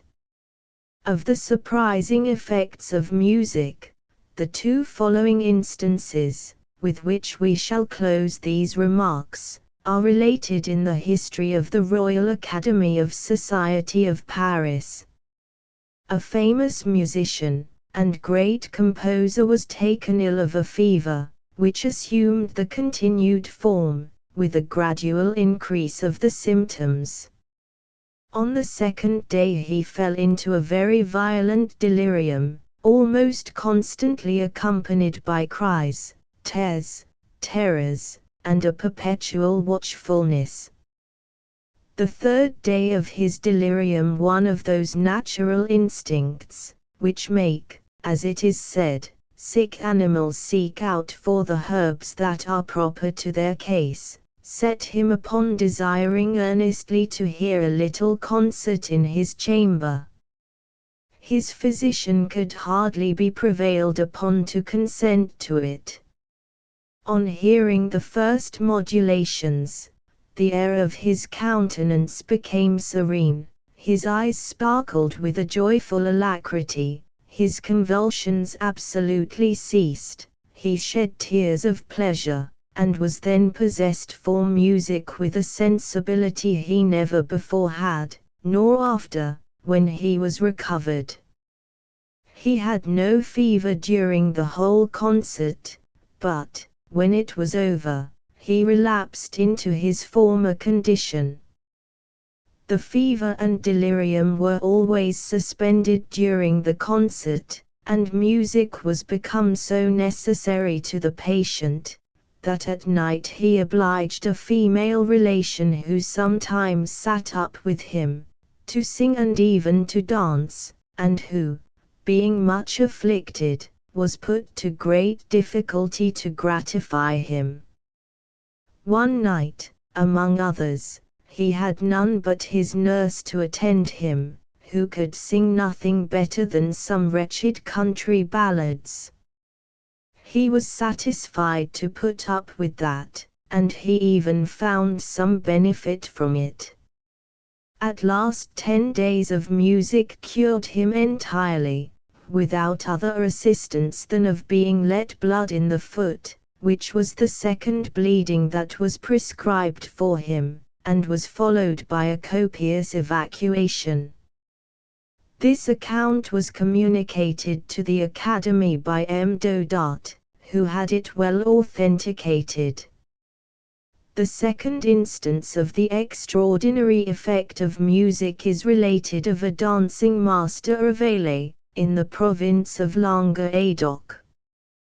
Being once over-fatigued in carnival time by the exercise of his profession, he was seized with a violent fever, and on the 4th or 5th day, fell into a lethargy, which continued upon him for a considerable time.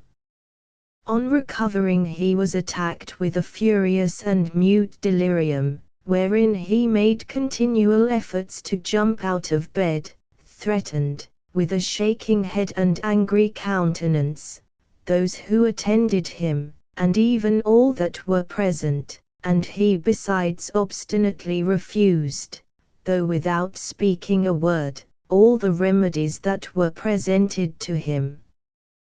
One of the assistants bethought himself that music perhaps might compose a disordered imagination. He accordingly proposed it to his physician, who did not disapprove the thought, but feared with good reason the ridicule of the execution, which might still have been infinitely greater, if the patient should happen to die under the operation of such a remedy. A friend of the dancing master, who seemed to disregard the caution of the physician, and who could play on the violin, seeing that of the patient hanging up in the chamber, laid hold of it, and played directly for him the air most familiar to him. He was cried out against more than the patient who lay in bed, confined in a strait-jacket, and some were ready to make him desist, when the patient, immediately sitting up as a man agreeably surprised, attempted to caper with his arms in unison with the music, and on his arms being held, he evinced, by the motion of his head, the pleasure he felt. Sensible, however, of the effects of the violin, he was suffered by degrees to yield to the movement he was desirous to perform, when, strange as it may appear, his furious fits abated.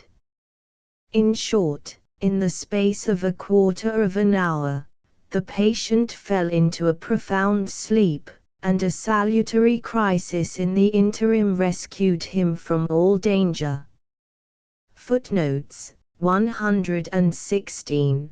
Dr. Burney's History of Music.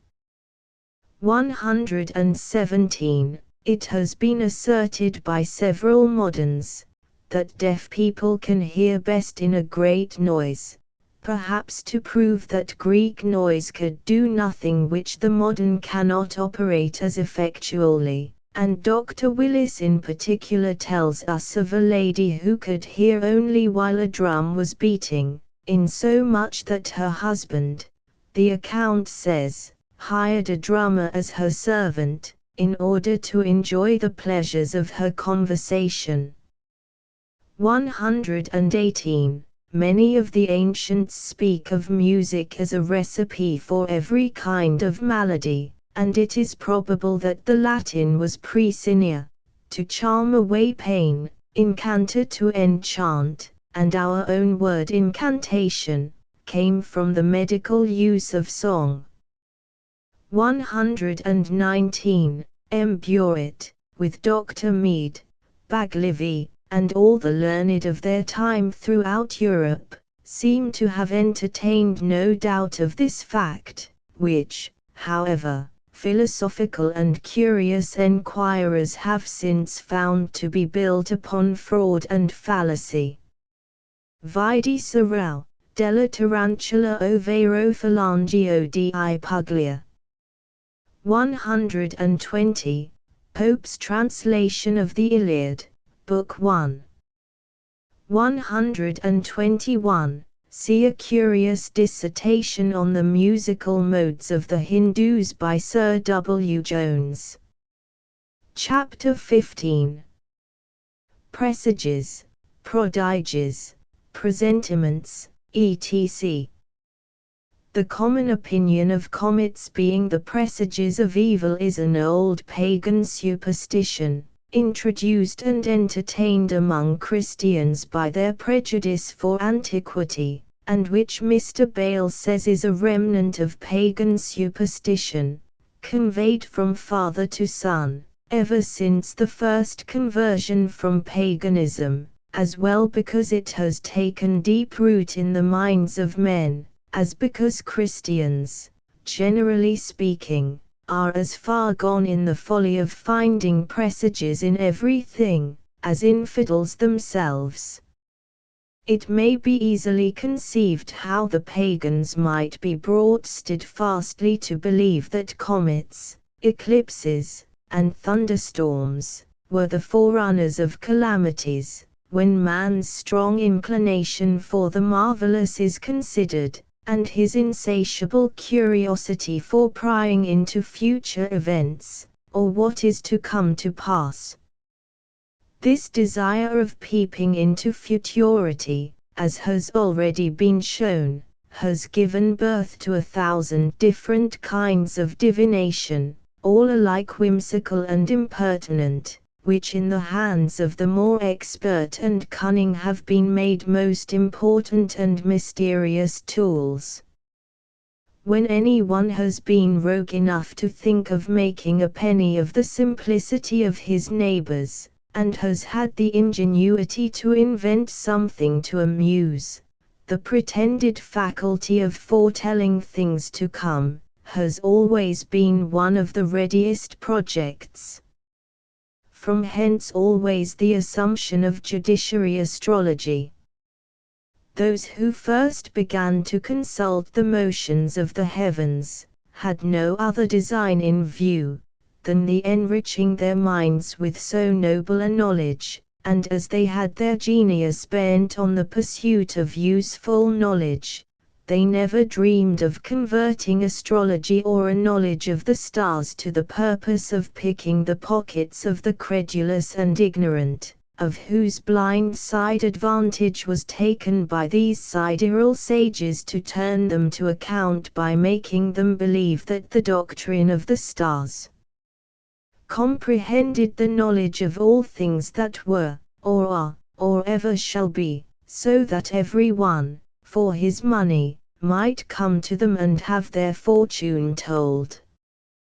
The better to gull the world, the stargazers assert that the heavens are the book in which God has written the destiny of all things, and that it is only necessary to learn to read this book, which is simply the construction of the stars, to be able to know the whole history of what is to come to pass.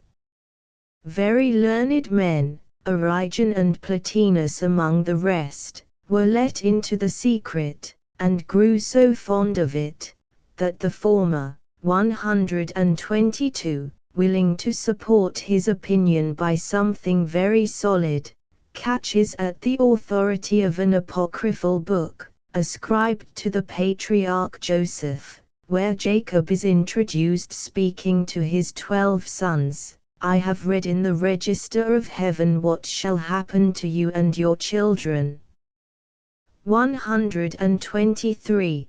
But comets were the staple commodity that turned principally to account. In compliance, however, with the impressions of fear which the strangeness and excessive length of these stars made upon mankind, the astrologers did not hesitate to pronounce them of a malign tendency, and the more so when they found they had, by this means, made themselves in some degree necessary, in consequence of the impatient applications that were made to them as from the mouth of an oracle, what particular disaster such and such a comet portended. Eclipses furnished more frequent occasions for the exercise of their talent. From this worthy precedent of judicial astrology, others took the hint and invented new modes of divination, such as geomancy, chiromancy, onomancy, and the like, till the world by degrees became so overrun with superstition, that the least trifle was converted into a presage or presentiment, and the more so when this kind of knowledge became the business of religion, and when the substance of divine worship consisted in the ordinances of augurs who, to make themselves necessary in the world, were obliged to keep up and quicken men's apprehensions of the wrath of God, took special care to cultivate comets, and bring it into a proverb, that so many comets so many calamities.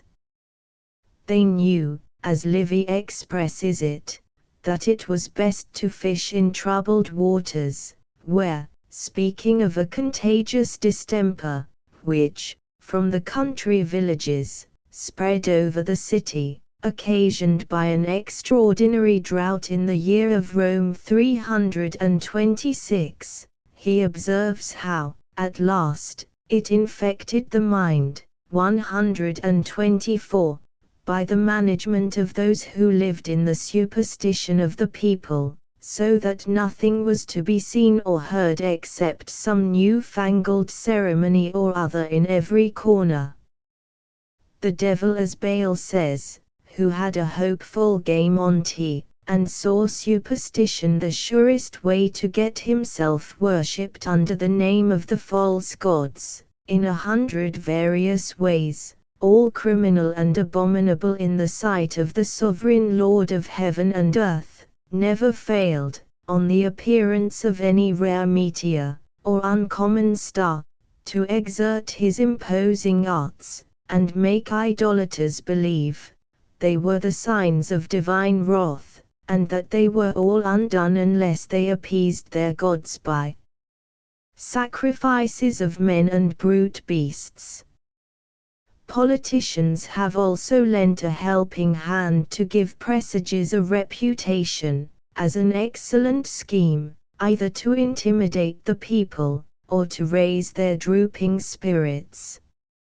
Had the Roman soldiers been free thinkers, Drusus, the son of Tiberius, had not been so fortunate as to quell a desperate mutiny among the legions of Pannonia, who utterly refused to obey his commands, but an eclipse, which critically intervened, broke their refractory spirits to such a degree, that Drusus, who managed their panic fear with great dexterity and address, did what he liked with them.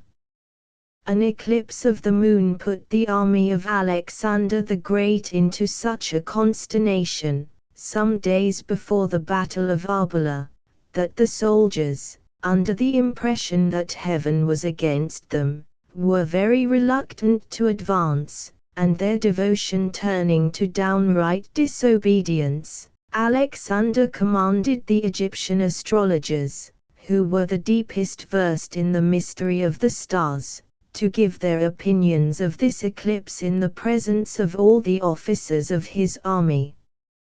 Without giving themselves much trouble to explain the physical cause which it was their interest to conceal from the people, the wise men declared that the sun was on the side of the Grecians, and the moon for the Persians, and that this planet was never in an eclipse, but it threatened them with some mighty disaster. Of this they quoted several ancient examples among the kings of Persia, who, after an eclipse, had always found their gods unpropitious in the day of battle. Nothing, says Quintus Curtius, 125, is so effectual as superstition for keeping the vulgar under.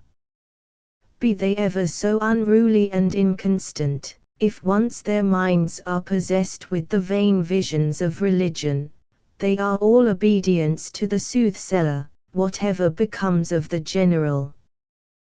The answer of the Egyptian astrologers being circulated among the soldiers, restored their confidence and their courage.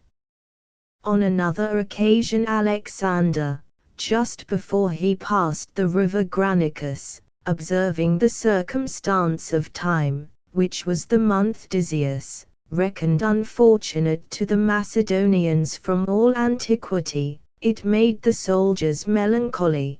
He immediately ordered this dangerous month to be called by the name of that which preceded it, well knowing what power and influence vain religious scruples have over little and ignorant minds.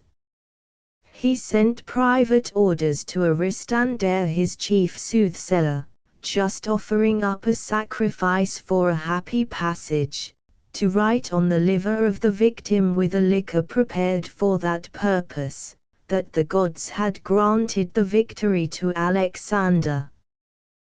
The notice of this miracle filled the men with invincible ardor, and now they rent the air with acclamations, exclaiming that the day was their own, since the gods had vouchsafed them such plain demonstrations of their favor. The history, indeed, of this mighty conqueror, affords more such examples of artifice, though he always affected to conquer by mere dint of bravery. But what is still more extraordinary, this very hero, who palmed so often such tricks upon others, was himself caught in his turn, as being well as exceedingly superstitious by fits. We say nothing of Themistocles, 126, who, in the war between Xerxes and the Athenians, despairing to prevail upon his countrymen by force of reasoning to quit their city, and betake themselves to sea, set all the engines of religion to work, forged oracles, and procured the priests to circulate among the people, that Minerva had fled from Athens, and had taken the way which led to the port. Philip of Macedon, whose talent lay in conquering his enemies by good intelligence, purchased at any price, had as many oracles at command as he pleased, and hence Demosthenes, justly suspecting too good an understanding between Philip and the Delphian priestess, rallied her with so much acrimony upon her partiality to that prince. It is equally obvious how the same reasons of state, which kept up the popular superstition for other prodigies, should take care to encourage it with regard to comets and other celestial appearances. Panegyrists have also done their parts to promote the superstition of presages, as well as the flattering of poets and orators. When a hero is to be found and extolled, they exclaim, that all nature adores him, that she exerts her utmost powers to serve him, that she mourns at his misfortunes, promises him long beforehand to the world, and when the world, by its sins, is unworthy to possess him longer, heaven, which calls him home, hangs out new lights, etc.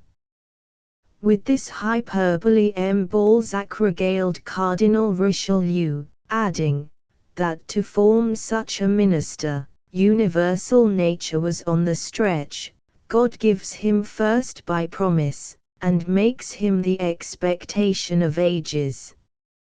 For this he was attacked by the critics, but he defended himself, alleging, that other panegyrics had gone some notes higher. He, for example, among the ancients, who said of certain great souls that all the orders of heaven were called together to fancy a fine destiny for them, and that illustrious nation who wrote that the eternal mind was wrapped in deep contemplation, and big with the vast design, when it conceived such a genius as Cardinal Hippolito d'Este.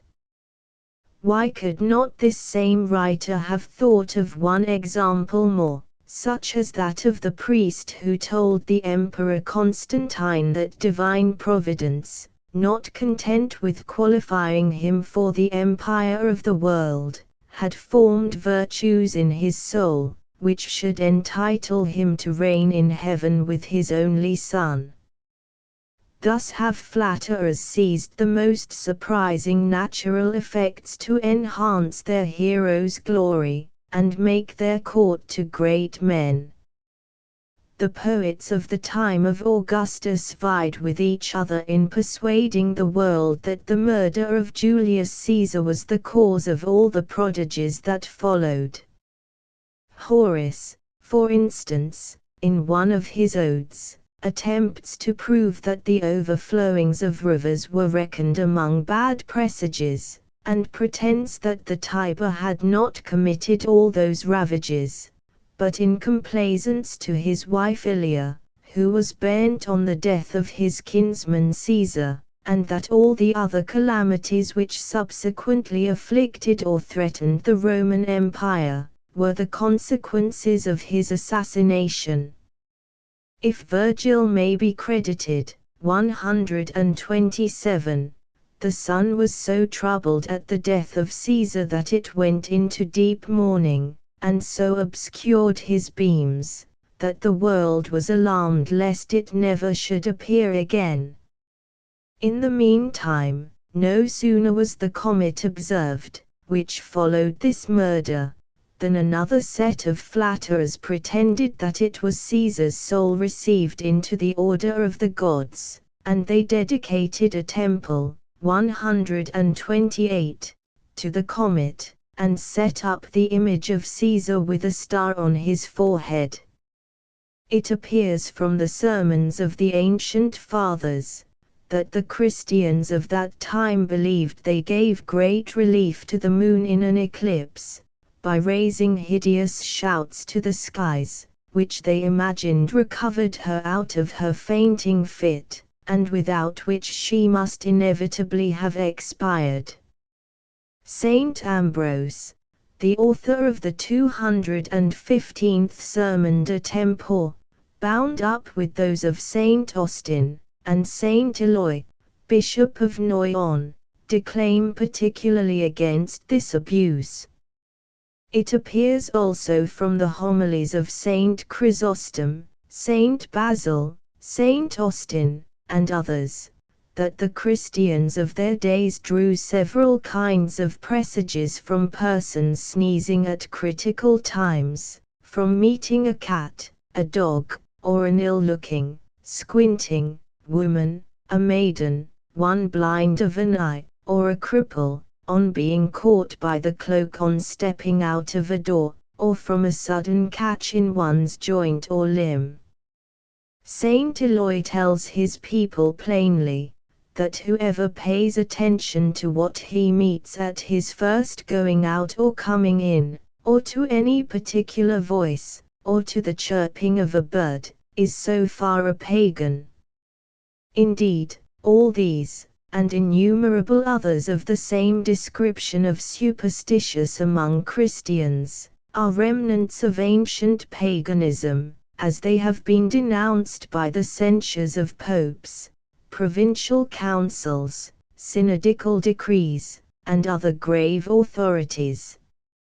And, though there were not such a cloud of witnesses, there would be no difficulty in proving the disease of pagan origin. For, independent of those who preached the gospel of our Saviour, having never promulgated such notions, we learn from several ancient authorities, that the Gentiles had all these superstitions in the highest regard. It was one general opinion among them, that the eclipses of the moon were the consequence of certain magic words by which sorcerers could wrench her from the skies, and drag her near enough the earth to cast a frothy spittle on their herbs, one of the principal ingredients in their incantations. To rescue the moon from the supposed torture she was in, and to frustrate the charm, it was necessary to prevent her from hearing the magic words, by drowning in noise and hideous outcries, for which purpose the people used to assemble during an eclipse of the moon with rough music, such as frying pans, brazen vessels, old tin kettles, etc. According to Pietro della Voile, the Persians keep up the same ridiculous ceremony to this day. It is likewise, according to Tavernier, observed in the kingdom of Tonquin, where they imagine the moon to be, at that time, struggling with a dragon. It is to the same source that we owe the imaginary raging heat of the dog star, the pretended presages of several evils ascribed to eclipses, and all the illusions of astrology.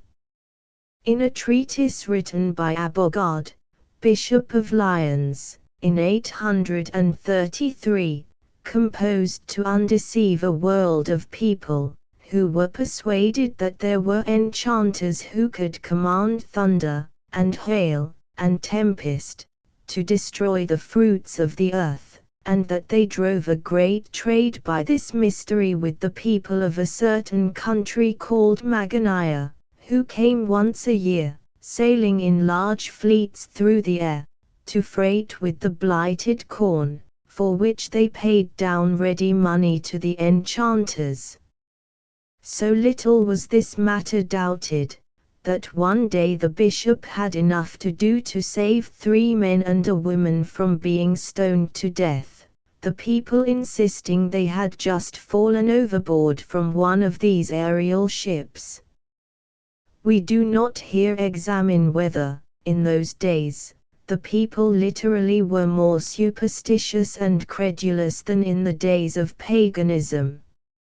It is enough to say, that they were of very easy belief, and hence men began to write their histories in the style of romance, mixing up 1,000 fables with the deeds of great men, such as Roland, nephew to Charlemagne, which so suited the taste of the age, that no book would afterwards go down in any other style. Witness, for instance, the Manual of Devotions by James de Voragine, Archbishop of Genoa, composed towards the latter end of the 13th century, and in which Melchior Canas, a learned Spanish bishop, is so scandalized in his 11th Book of Commonplaces.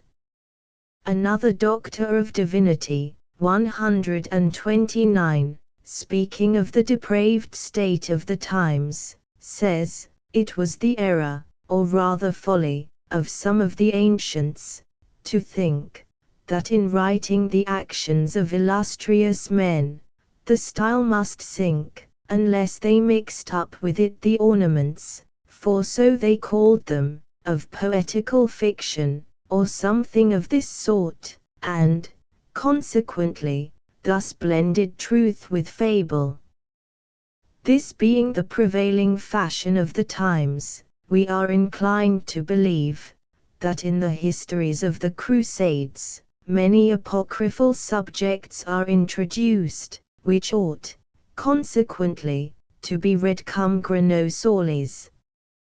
This is decidedly the opinion of Perrier Mainbourg, 130, who, after the relation of the Battle of Iconium, won by Frederick of Barbarossa, 1190, says, "What was chiefly wonderful after this battle, was the conquerors sustaining little or no loss, which most people ascribed to the particular protection of Saint Victor and Saint George, names oftenest invoked in the Christian army, which many of them said they saw engaging at the head of the squadrons.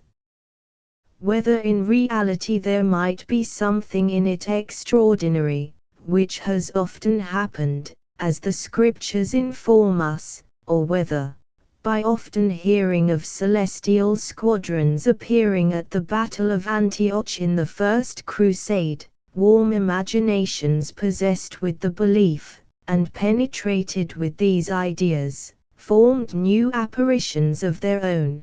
But sure it is, that one Louis Helfenstein, a gentleman of reputation, and far from a visionary, affirmed to the emperor, on his oath, and on the vow of a pilgrim devoted to the Holy Sepulchre and the Crusade, that he often saw Saint George charge at the head of the squadrons, and put the enemy to flight, which was afterwards confirmed by the Turks themselves, owning that they saw some troops in white charge in the first ranks in the Christian army, though there were really none of that livery.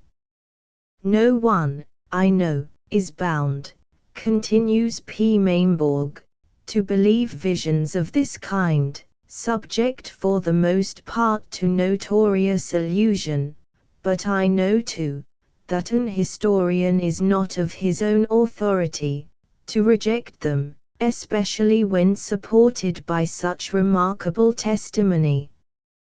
And though he be at liberty to believe or not, yet he has no regret, by suppressing them, to deprive the reader of his liberty, when he meets with passages of this kind, of judging as he thinks fit. This reflection, says Bayle, from so celebrated an historian, not suspected of favouring the Huguenot incredulity, is a strong presumption on my side. The abuse of presentiments has been carried to the very Scriptures. We are told, that the manner of Tamerlane giving his blessing to his 2 sons, by bowing down the head of the elder, and chucking the youngest under the chin, was a presage of the elevation of the latter in prejudice to the former, was grounded on the 48th chapter of Genesis, where Jacob is represented laying his right hand on the head of the younger, foreseeing by inspiration that he would be the greater of the 2. Meanwhile there is a difference between the 2 benedictions.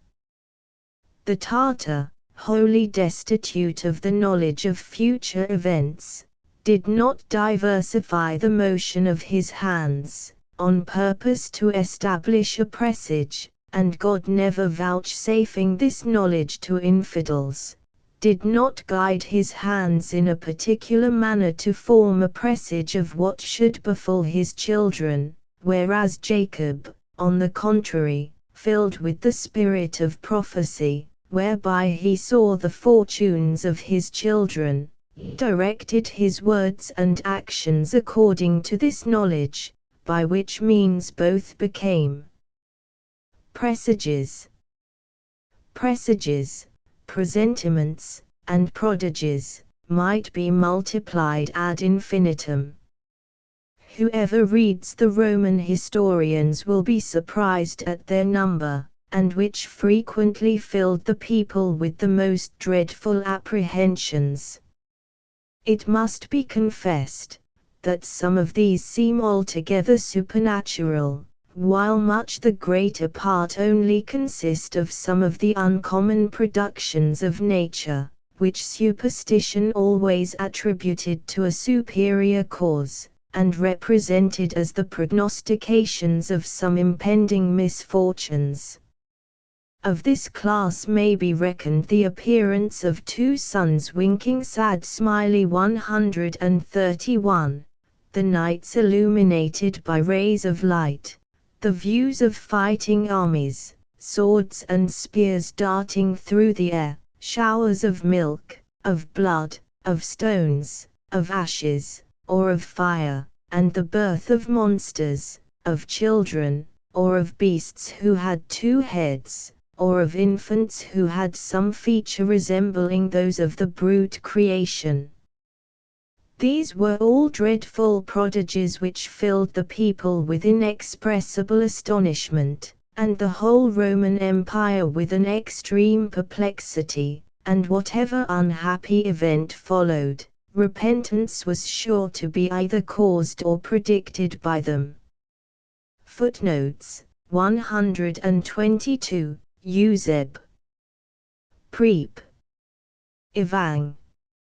L6. C9. 123. Legi in tabulis silique cunc contingent vobis it filius vestris. 124. Nec corpora modo affecta tabo, sed animos quoque multiplex religio, it plurac externa invasit, novos ritus sacrificando vaticinandoc, infrantibus indemos, quibus quastue sunt capti superstition animi. L4, December 1. 125, Tacit, Annal. Lib. 1, Itib. 4, Cap. 10, 126, Plutarch in his life. 127, Jorg. L1. 128, Suetonius in Vita Caesaris. 129, Petsus, in Galfredo Monimitensi. 130, Hist. Crusade, L5. 131, nothing is more easy than to account for these productions, which have no relation to any events, no more than comets, that may happen to follow them. The appearance of two suns has frequently happened in England, as well as in other places, and is only caused by the clouds being placed in such a situation as to reflect the image of that luminary. Nocturnal fires, inflamed spears, fighting armies, were no more than what we call aurora borealis, northern lights, or inflamed vapors floating in the air. Showers of stones, of ashes, or of fire, were no other than the effects of the eruptions of some volcano at a considerable distance.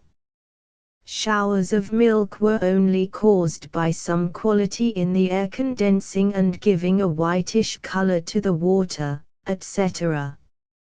Chapter 16. Phenomena of meteors, optic delusions, spectra, etc. The meteors known to the ancients were called, Greek, lampts pithoi, bolides, faces, globi, etc. from particular differences in their shape and appearance, and sometimes under the general term of comets. In the philosophical transactions, they are called, indiscriminately, fireballs, or fiery meteors, and names of similar import have been applied to them in the different languages of Europe.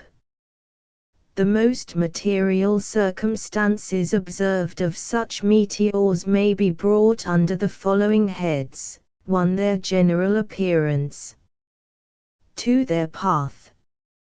3. Their shape or figure. 4. Their light and color. 5. Their height. 6. The noise with which they are accompanied. 7. Their fire. 8. Duration. 9. Their velocity. Under these different heads meteors have been investigated by the scrutinizing of philosophy, and many superstitious notions, long entertained concerning them, entirely exploded. Meteoric phenomena, it has been demonstrated, all proceed from one common cause: irregularity in the density of the atmosphere. When the atmospheric fluid is homogeneous and of equal density, the rays of light pass without obstruction or alteration in their shape or direction, but when they enter from a rarer into a denser medium, they are refracted or bent out of their course, and this with greater or less effect according to the different degrees of density in the media, or the deviation of the ray from the perpendicular. If the second medium be very dense in proportion, the ray will be both refracted and reflected, and the object from which it proceeds will assume a variety of grotesque and extraordinary shapes, and it will sometimes appear as in a reflection from a concave mirror, dilated in size, and changed in situation. The following striking effects are known to proceed from this simple cause. The first is the mirage, seen in the desert of Africa. M. Munch, a member of the National Institute, accompanied the French army into Egypt. In the desert, between Alexandria and Cairo, the mirage of the blue sky was inverted, and so mingled with the sand below, as to impart to the desolate and arid wilderness an appearance of the most rich and beautiful country. They saw, in all directions, green islands, surrounded with extensive lakes of pure and transparent water. Nothing could be conceived more lovely and picturesque than this landscape. On the tranquil surface of the lakes, the trees and houses, with which the islands were covered, were strongly reflected with vivid hues, and the party hastened forward to enjoy the cool refreshments of shade and stream, which these populous villages preferred to them. When they arrived, the lake, on whose bosom they floated, the trees, among whose foliage they were embowered, and the people who stood on the shore inviting their approach, had all vanished, and nothing remained but an uniform and irksome desert of sand and sky, with a few naked huts and ragged shrubs. Had they not been undeceived by their nearer approach, there was not a man in the French army who would not have sworn that the visionary trees and lakes had a real existence in the midst of the desert. The same appearance precisely was observed by Dr. Clarke at Rothschild, or Rosetta. The city seemed surrounded by a beautiful sheet of water, and so certain was his Greek interpreter, who was acquainted with the country, of this fact, that he was quite indignant at an Arab, who attempted to explain to him that it was a mere optical delusion. At length, they reached Rosetta in about 2 hours, without meeting any water, and, on looking back on the sand they had just crossed, it seemed to them as if they had just waded through a vast blue lake. A similar deception takes place in northern climates. Cities, battlements, houses, and all the accompaniments of populous places, are seen in desolate regions, where life goes out, and where human foot has never trod. When approached they vanish, and nothing remains but a rugged rock, or a misshapen iceberg. Captain Scoresby, in his voyage to the Arctic regions, on the coast of East Greenland, constantly saw those visionary cities, and gives some highly curious plates of the appearances they presented.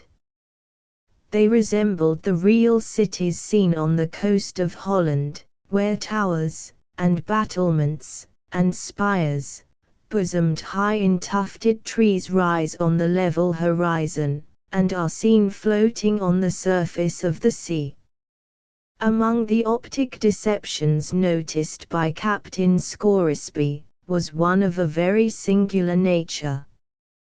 His ship had been separated by the ice from that of his father for some time, and he was looking for her every day, with great anxiety. At length, one evening, to his utter astonishment, he saw her suspended in the air in an inverted position, traced on the horizon in the clearest colors, and with the most distinct and perfect representation. He sailed in the direction in which he saw this visionary phenomenon, and actually found his father's vessel by its indication. He was divided from him by immense masses of icebergs, and at such a distance that it was quite impossible to have seen the ship in her actual situation, or seen her at all, if her spectrum, or image, had not been thus raised several degrees above the horizon into the sky, by this most extraordinary refraction, in the same manner as the sun is often seen, after he is known to have set, and actually sunk far below the line of direct vision. The Fata Morgana are further illustrations of this optic delusion. This phenomenon is seen at the Faro of Messina, in Sicily, under certain circumstances. The spectator must stand with his back to the east, on an elevated place behind the city, commanding a view of the bay, and having the mountains, like a wall, opposite to him, to darken the background of the picture. No wind must be abroad to ruffle the surface of the sea, and the waters must be pressed up by currents, as they sometimes are, to a considerable height in the middle of the strait, and present a slight convex surface. When all these circumstances occur, as soon as the sun rises over the heights of the Calabrian shore, and makes an angle of 4-5 with the horizon, all the objects on the shore at Reggio are transferred to the middle of the strait, and seen distinctly on the surface of the water, forming an immovable landscape of rocks, trees, and houses, and a movable one of men, horses, and cattle. These are formed into 1,000 separate compartments, presenting most beautiful and ever-varying pictures of animate and inanimate nature, on the swelling surface of the water, broken by the currents, present separate plates of convex mirrors to reflect them. They then as suddenly disappear, as the broad aquatic mirror of the current passes on.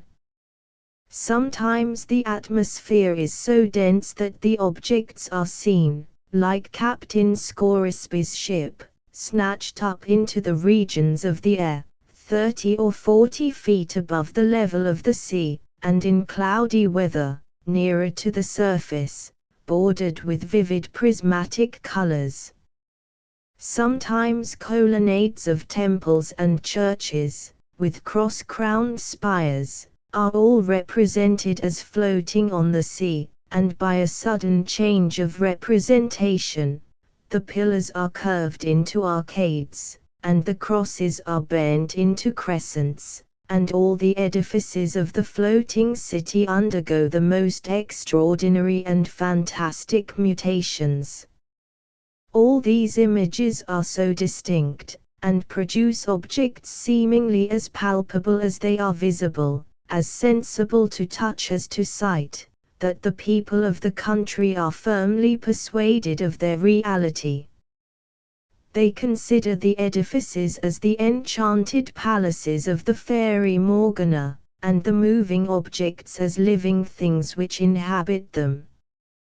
Whenever the optic phenomenon occurs, they meet together in crowds, with an intense curiosity, mixed with awe and apprehension, which is not removed by an acquaintance with those natural causes, by which Mr. Swinburne and other foreign travellers, who have witnessed the scene, are able to account for it.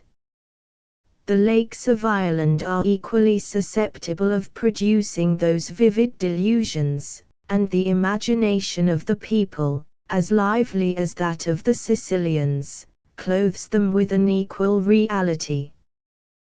There is scarcely a loch in that country, in which the remains of cities have not been at various times discovered, and many men have been met with who would solemnly swear they saw, and who no doubt did see, representations of them in certain states of the atmosphere.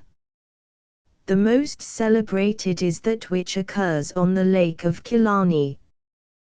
This romantic sheet of water is bounded on one side by a semicircle of rugged mountains, and on the other by a flat morass, and the vapor generated in the mass, and broken by the mountains, continually represent the most fantastic objects, and often those on shore are transferred to the water, like the Fata Morgana. Many of the rocks are distinguished for their marked and lengthened echoes, and the structure, which in acoustics reflects sounds to the ear, from a point from whence they did not come, reflects images on the eye, from a place very different from where the objects stood which produced them. Frequently men riding along shore are seen as if they were moving across the lake, and this has given rise to the story of O'Donoghue.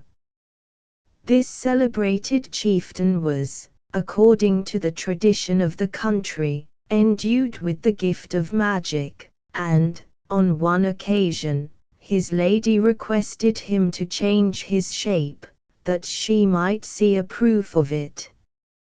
He complied, on condition that she would not be terrified, as such an effect on her must prove fatal to him. Her mind failed her, however, in the experiment, and at the sight of some horrible figure he assumed, she shrieked, and he disappeared through the window of his castle, which overhung the lake. From that time he continues an enchanted being, condemned to ride a horse, shod with silver, over the surface of the lake, till his horse's shoes are worn out. On every May morning he is visible, and crowds assemble on the shore to see him. Many affirm they have seen him, and one person relates many particulars of his apparition, that the deception must have proceeded from some real object, a man riding along shore, and transferred to the middle of the water, by the optic delusion of the Fata Morgana. But perhaps the most wonderful, and apparently preternatural effect arising from this cause, is the spectre of the Harz Mountains in Hanover. There is one particular hill, called the Brocken, in which he appears, terrifying the credulous, and gratifying the curious to a very high degree. The most distinct and interesting account is given by Mr. Haw, who himself was a witness to it. He had climbed to the top of the mountain 30 times, and had been disappointed, but he persevered, and was at length highly gratified. The sun rose about 4 o'clock in a serene sky, free from clouds, and its rays passed without obstruction, over another mountain, called the Hindskoe. About 5:15 he looked round to see if the sky was clear, and if there was any chance of his witnessing what he so ardently wished, when suddenly he saw the Oxonian, a human figure of monstrous size turned towards him, and glaring at him. While gazing on this gigantic spectre with wonder mixed with an irrepressible feeling of awe and apprehension, a sudden gust of wind nearly carried off his own hat, and he clapped his hand to his head to detain it, when to his great delight the colossal spectre did the same. He then changed his body into a variety of attitudes, all which the figure exactly imitated, but at length suddenly vanished without any apparent cause, and again as suddenly appeared. He called the landlord of the inn, who had accompanied him, to stand beside him, and in a little time 2 correspondent figures, of dilated size, appeared on the opposite mountain. They saluted them in various ways by different movements of their bodies, all which the giants returned with perfect politeness, and then vanished. A traveller now joined Mr. Hoare and the innkeeper, and they kept steadily looking for their aerial friends, when they suddenly appeared again, 3 in number, who all performed exactly the same movements as their correspondent spectators. Having continued thus for some time, appearing and disappearing alternately, sometimes faintly, and sometimes more distinct, they at length faded away, not again to return. They proved, however, that the preternatural spectre, which had so long filled the country with awe and terror, was no unreal being, still less an existence whose appearance suspended the ordinary laws of God and nature, that, on the contrary, it was the simple production of a common cause, exhibited in an unusual manner, but as regular an effect, and as easy to be accounted for, as the reflection of a face in a looking-glass. This constitution of the atmosphere, and its capability of dilating objects, and altering their position by reflection and refraction, will easily account for many phenomena which have been considered miraculous and preternatural in early ages, by the ignorant, and in our own, by the weak and superstitious. Such was probably the origin of the crosses seen by Constantine and Constantius in the first ages of Christianity, and such was that of the cross which appeared in the sky in France, to which so many bore attestation. A large cross of wood, painted red, had been erected beside the church, as a part of the ceremony they were performing. In the winter, when the air is most frequently condensed by cold, and its different strata of various degrees of tenacity, on a clear evening after rain, when particles of humidity, still floating in the air, gives it greater power of reflection and refraction, when the sun was setting, and his horizontal beams found most favorable to produce meteoric phenomena, the spectrum of this wooden cross was cast on the concave surface of some atmospheric mirror, and so reflected back to the eyes of the spectators from an opposite place, retaining exactly the same shape and proportions, but dilated in size, and changed in position, and it was moreover tinged with red, the very color of the object of which it was the reflected image. This delusive appearance continued till the sun was so far sunk below the horizon, as to afford no more light to illumine the object, and the image ceased when the rays were no longer distinctly reflected. Chapter 17. Elucidation of some ancient prodigies. Many of the prodigies recorded by the ancients admit of a natural explanation, and an attentive examination will show that a small number of causes, which may be discerned and developed, will serve for the explanation of nearly the whole of them. There are 2 reasons for our believing accounts of prodigies. 1. The number and agreement of these accounts, and the confidence to which the observers and witnesses are entitled. 2. The possibility of dissipating what is wonderful, by ascertaining any one of the principal causes which might have given to a natural fact a tinge of the marvellous. Now, as regards the first reason, the ancients have recorded various occurrences. For instance, a shower of quicksilver at Rome is mentioned by Dion Cassius, in the year 197 of our era, and a similar event is related under the reign of Aurelian. If we attend to phenomena taking place in our time, such as a shower of blood, tremendous hailstones weighing a pound each, and containing a stone within them, showers of frogs, and other almost unaccountable occurrences, we must consign them to the annals in which science has inserted the facts she has recognized as such, without as yet pretending to explain them.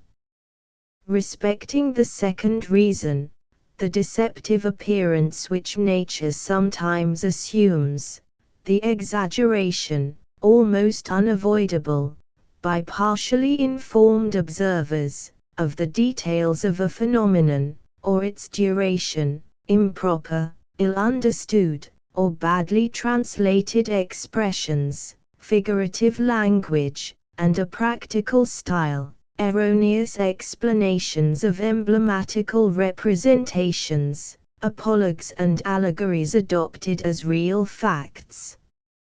Such are the causes, which, singly or together, have frequently swollen with prodigious fictions the page of history, and it is by carefully removing this envelope, that elucidations must be sought of what has hitherto been improperly and disdainfully rejected. A few examples will illustrate these several positions. The river Adonis being impregnated, during certain seasons, with volumes of dust raised from the red soil of that part of Mount Libanus near which it flows, gave rise to the fable of the periodical effusion of the blood of Adonis. There is a rock near the island of Corfu, which bears the resemblance of a ship under sail. The ancients adapted the story to the phenomenon, and recognized in it the Phoenician ship, in which Ulysses returned to his country, converted into stone by Neptune, for having carried away the slayer of his son Polyphemus. A more extensive acquaintance with the ocean has shown that this appearance is not unique. A similar one on the coast of Patagonia has more than once deceived both French and English navigators, and Rock Dunda, in the West Indies, bears a resemblance, at a distance equally elusive. There is another recorded by Captain Hardy, in his recent travels in Mexico, near the shore of California, and the story of the Flying Dutchman is founded on a similar appearance at the Cape of Good Hope, connected with a tradition which has been long current there among the Dutch colonists.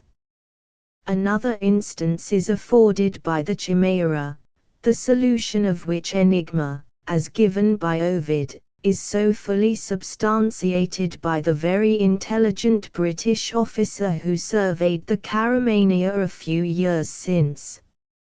Scylla the sea monster, which devoured 6 of the rowers of Ulysses, M. Salvat, a recent compiler on the Marvellous, is tempted to regard as an overgrown polypus magnified by the optical power of poetry, though we are disposed to give the credit to an alligator, or its mate, a crocodile, and this occurrence is not so fictitiously represented, as it is supposed to be.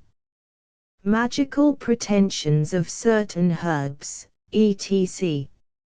In the enumeration of plants possessing magical properties, Pliny mentions those which, according to Pythagoras, have the property of concealing water. Elsewhere, without having resource to magic, he assigns to hemp an analogous quality. According to him, the juice of this plant poured into water becomes suddenly inspissated and congealed.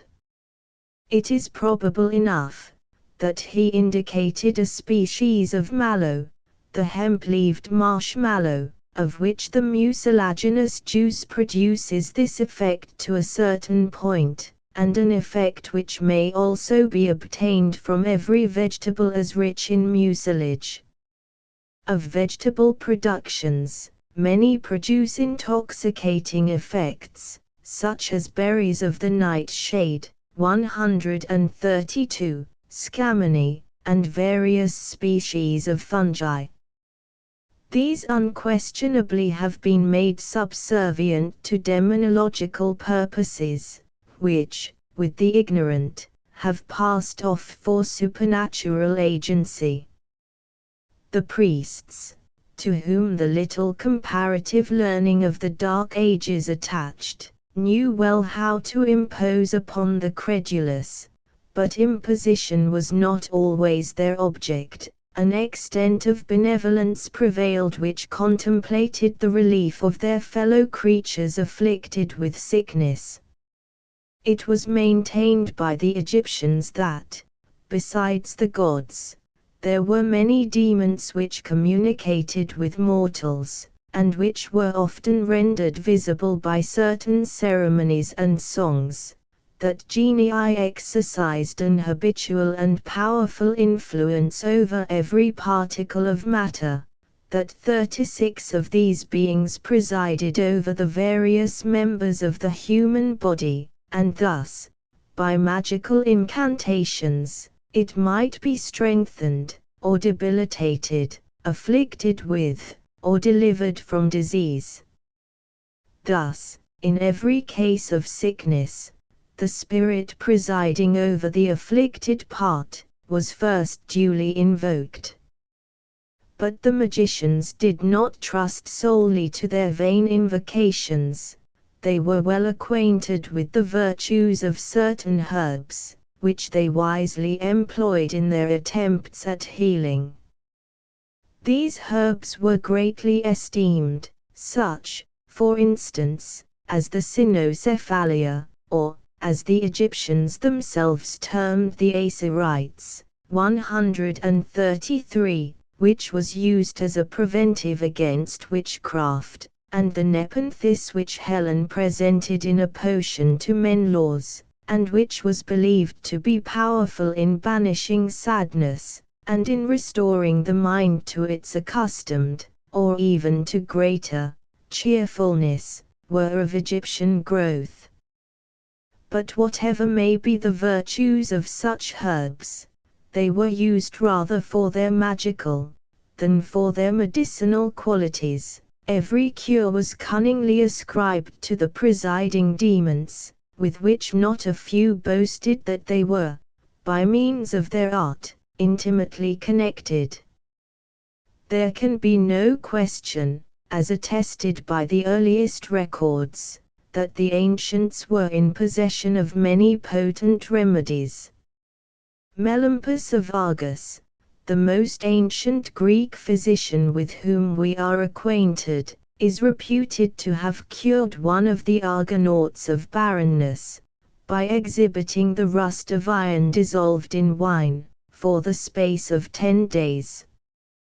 The same physician used hellebore as a purgative on the daughters of King Proteus, who were laboring under hypochondriasis or melancholy. Bleeding was also a remedy of very early origin, and said to have been first suggested by the hippopotamus or sea-horse, which at a certain time of the year was observed to cast itself on the seashore, and to wound itself among the rocks or stones, to relieve its plethora. Podalerius, on his return from the Trojan War, cured the daughter of Damaethus, who had fallen from a height, by bleeding her in both arms. Opium, the concrete juice of the poppy, was known in the earliest ages, and probably it was opium that Helen mixed with wine, and gave to the guests of Menelaus, under the expressive name of nepenthe, to drown their cares, and increase their hilarity. This conjecture, in a considerable degree, is supported from the fact, that Homer's nepenthe was procured from the Egyptian Thebes, whence the tincture of opium, according to the nomenclature of the pharmacopoeia about 50 years ago, and still known by this name in the older writers, and, if Dr. Darwin may be credited, the Cumaean Sibyl never sat on the portending tripod without first swallowing a few drops of juice of the cherry laurel. There is every reason to believe that the pagan priesthood were under the influence of some narcotic preparation during the display of their oracular power, but the effects produced would seem rather to resemble those of opium, or perhaps of stramonium, than of prussic acid, which the cherry laurel water is known to contain. The priests of the American Indians, says Monada, whenever they were consulted by the chief gentlemen, or caciques, as they are called, took certain leaves of the tobacco, and cast them into the fire, and then received the smoke thus produced by them into their mouths, which caused them to fall upon the ground. After having remained in this position for some time in a state of stupor, they recovered, and delivered the answers, which they pretended to have received during the supposed intercourse with the world of spirits. The narcotic, or sedative influence of the garden radish, was known in the earliest times. In the fables of antiquity we read, that, after the death of Adonis, Venus, to console herself, and repress her desires, lay down upon a bed of lettuces. The sea onion, or squill, was administered by the Egyptians, in cases of dropsy, under the mystic title of the Eye of Typhon. The practices of incision and scarification were employed in the Greek camp at the siege of Troy, and the application of spirits to wounds was likewise understood, for we find Nestor applying a poultice compounded of cheese, onion, and meal, mixed up with the wine of Pramos, to the wounds of Machon. To bring some inactive substance into repute, as promising some extraordinary, nay, wonderful medicinal properties, requires only the sanction of a few great names, and when once established on such a basis, ingenuity, argument, and even experiment, may open their otherwise powerful batteries in vain. In this manner all the quack medicines, ever held in any estimation, got into repute. And the same vulgar prejudice, which induces people to retain an accustomed remedy upon bare assertion and presumption, either of ignorance or partiality, will, in like manner, oppose the introduction of any innovation in practice with asperity, and not unfrequently with a quantum sufficit of scrutiny and abuse, unless, indeed, it be supported by authorities of still greater weight and consideration. The history of many articles of diet, as well as medicine, amply prove how much their reputation and fate have depended upon some authority or other. Ipecacuan had been imported into England for many years, before Helvetius, under the patronage of Louis XIV, succeeded in introducing it into practice in France, and, to the Queen of Charles II, we are indebted for the introduction of that popular beverage, tea, into England. Tobacco has suffered as many variable vicissitudes in its fame and character. It has been successively opposed and commended by physicians, condemned and praised by priests and kings, and prescribed and protected by governments, until, at length, this once insignificant production of a little island has succeeded in propagating itself through every climate and country. Nor is the history of the potato less remarkable or less strikingly illustrative of the imperious influence of authority. This valuable plant, for upwards of 2 centuries, received an unprecedented opposition from vulgar prejudice, which all the philosophy of the age was unable to dissipate, until Louis XIV wore a bunch of the flowers of the potato, in the midst of his court, on a day of mirth and festivity. The people then, for the first time, obsequiously acknowledged its utility, and began to express their astonishment at the apathy which had so long prevailed with regard to its general cultivation. Another instance may be furnished of overbearing authority, in giving celebrity to a medicine, or in depriving it of that reputation to which its virtues entitle it, is seen in the history of the Peruvian bark. This famed medicine was imported into Spain by the Jesuits, where it remained 7 years, before a trial was given to it. A Spanish priest was the first to whom it was administered, in the year 1639, and even then its use was extremely limited, and it would undoubtedly have sunk into oblivion, but for the supreme power of the Church of Rome, under whose protecting auspices it gained a temporary triumph over the passions and prejudices which opposed its introduction.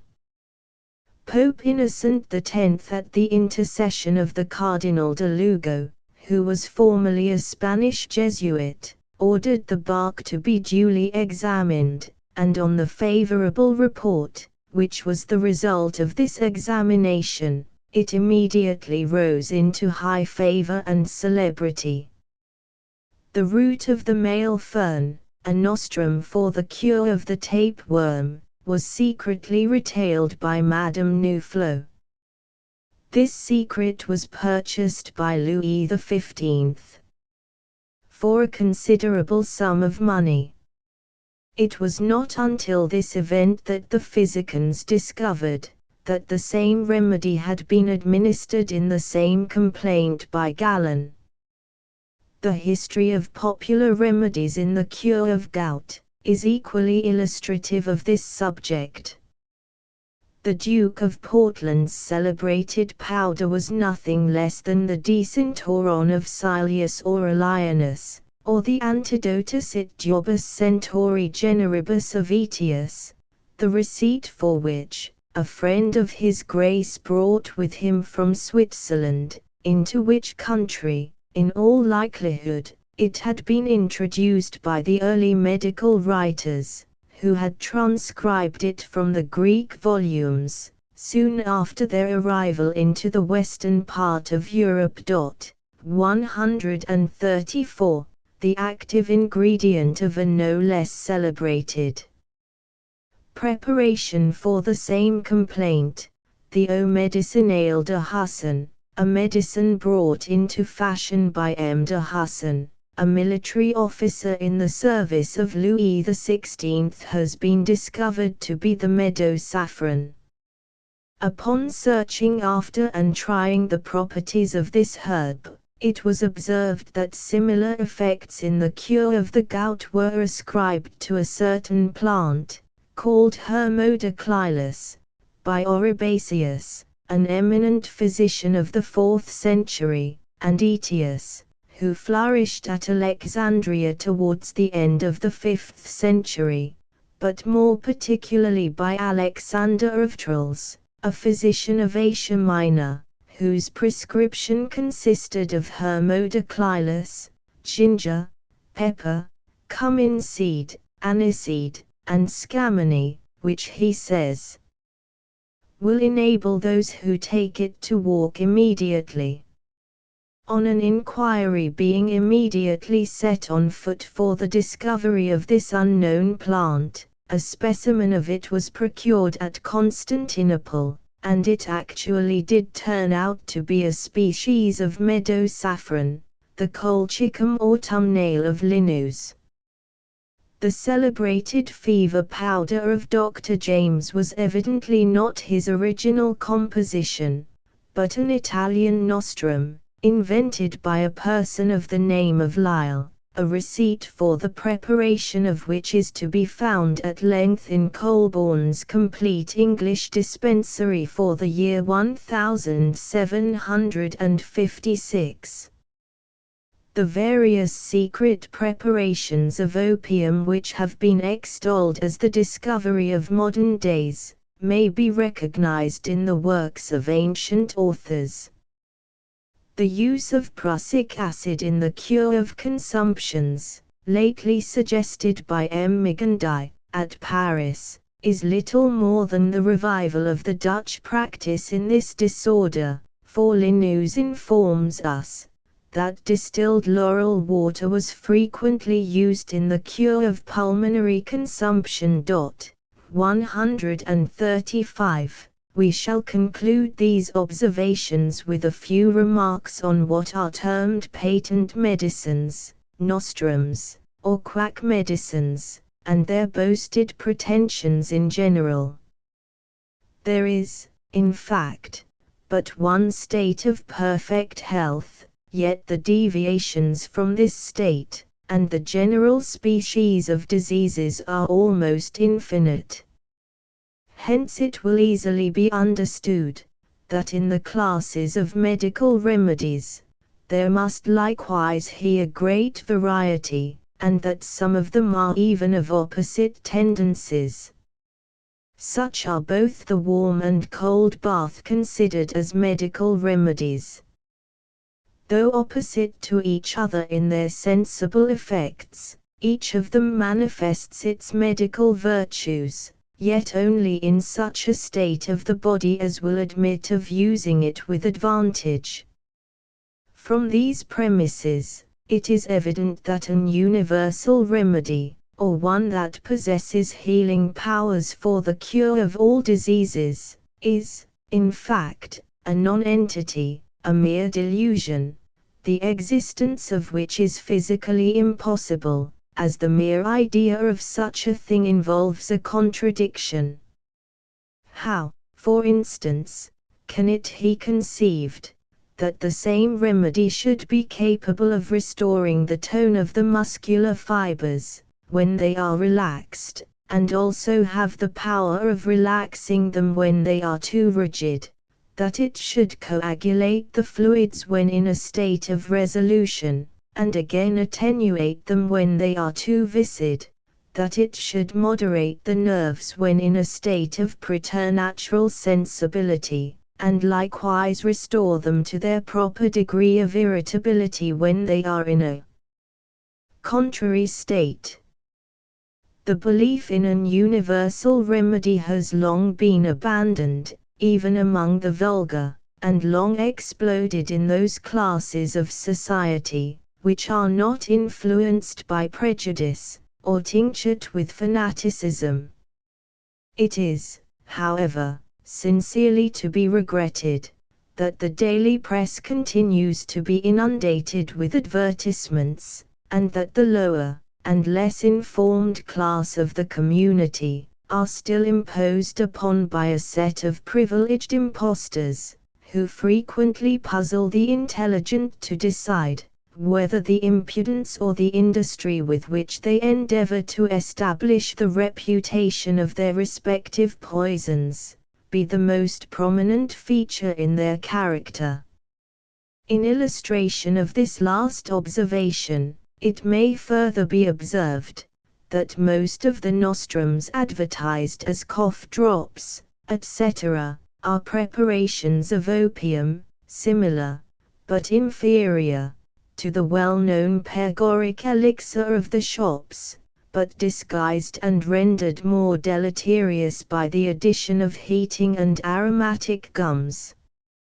The injury which may be occasioned by the indiscriminate employment of such medicines might be very serious and irremediable, as is well known to every person possessing the smallest portion of medical knowledge.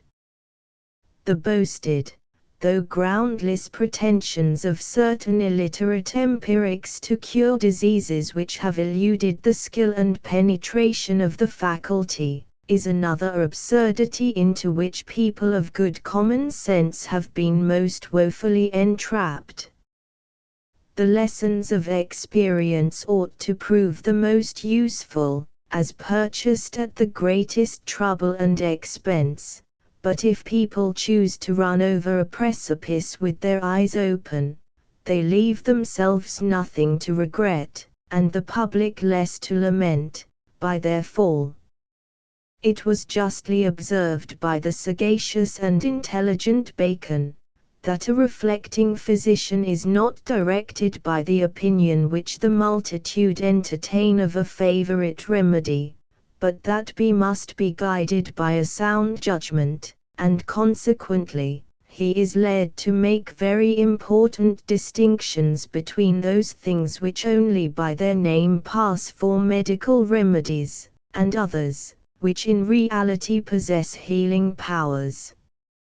We avail ourselves of the quotation, as it indirectly censures the conduct of certain medical practitioners, who do not scruple to recommend what are vulgarly called patent and other quack preparations, the composition of which is carefully concealed from the public. Having acquired their unmerited reputation by mere chance, and being supported by the most refined artifices, in order to delude the unwary, we are unable to come at the evidence of perhaps 9/10 of those who have experienced their fatal effects, and who are now no longer in a situation to complain. From universal remedies or panaceas, to nostrums and specifics, such, for instance, as pretend to cure the same disease in every patient, is easy and natural. With the latter also, impositions of a dangerous tendency are often practiced. It may be asked how far they are practicably admissible, and in what cases they are wholly unavailing. The answer is not difficult. In those diseases, which in every instance depend upon the same cause, as in agues, the smallpox, measles, and many other contagious distempers, the possibility of specifics, in a limited sense, may be rationally, though hypothetically admitted.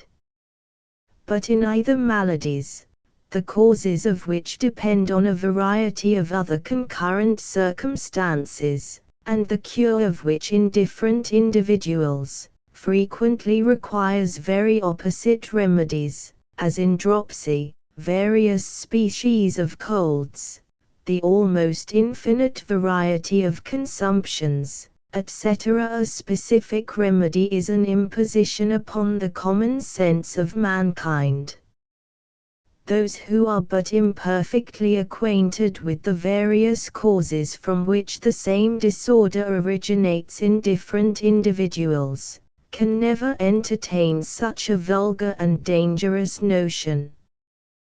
They will easily perceive how much depends upon ascertaining with precision the seat and cause of the complaint, before any medicine can be presented with safety or advantage. Even life and death are, we are sorry to add, too often decided by the first steps. Different constitutions, different symptoms, and stages of disease, all require more or less a separate consideration. What is more natural than to place confidence in a remedy, which has been known to afford relief to others in the same kind of disposition? The patient anxiously enquires after a person who has been afflicted with the same malady. He is eager to know the remedy that has been used with success. His friend or neighbor imparts to him the wished for intelligence. He is determined to give the medicine a fair trial, and takes it with confidence. From what has been stated, it will not be difficult to conceive that if his case does not exactly correspond with that of his friend, any chance remedy may prove extremely dangerous, if not fatal. Hence it becomes evident that the results are not to be depended upon, nor the chance risked. The physician is obliged to employ all his sagacity, supported by his own experience, as well as by that of his predecessors, and yet he is often under the necessity of discovering, from the progress of the disease, what he could not derive from the minutest research. How then can it be expected that a novice in the art of healing should be more successful, when the whole of his method of cure is either the impulse of the moment, or the effect of his own credulity? It may be therefore truly said, that life and death are frequently entrusted to chance. The late Dr. Huxham, a physician of some eminence in his day, when speaking of Asclepiades, the Roman empiric, says, "This man from a declaimer turned physician, and set himself up to oppose all the physicians of his time, and the novelty of the thing bore him out, as it frequently doth the quacks of the present time, and ever will while the majority of the world are fools." In another place, he curiously contrasts the too timid practice of some regular physicians, with the hazardous treatment, which is the leading feature of quacks. The timid, low, insipid practice with some, is almost as dangerous as the bold, unwarranted empiricism of others. Time and opportunity, never to be regained, are often lost by the former, while with the latter, by a bold push, you are sent off the stage in a moment. From what has been said, it may confidently be asserted, that a universal remedy still remains as great a desideratum as the philosopher's stone, and either can only obtain credit with the weak-minded, the credulous, or the fanatic. One of the most unfortunate circumstances in the history of such medicines, is the insinuating and dangerous method, by which they are puffed into notice.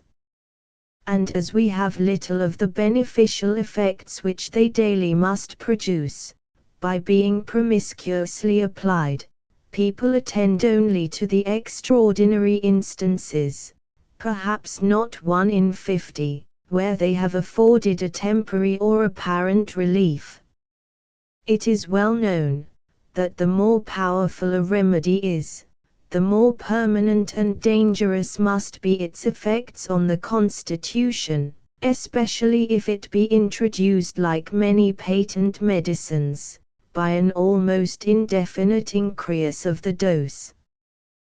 There is another consideration, not apt to strike those who are unacquainted with the laws of the animal economy.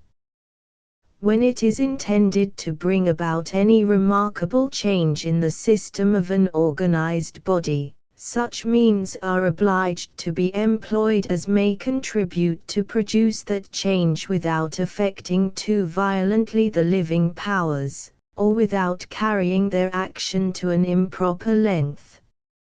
Indeed, the patient may be gradually habituated to almost any stimulus, but at the expense of a paralytic stroke on an impaired constitution. Such are among the melancholy effects of imposture and credulity. Were it possible, says a learned authority, to collect all the cases of sacrifices to the mysterious infatuation, it is probable that their number would exceed the enormous havoc made by gunpowder or the sword. Another reputable writer makes the following terse remark on this subject: "As matters stand at present," says he, "it is easier to cheat a man out of his life, than of a shilling, and almost impossible either to detect or punish the offender."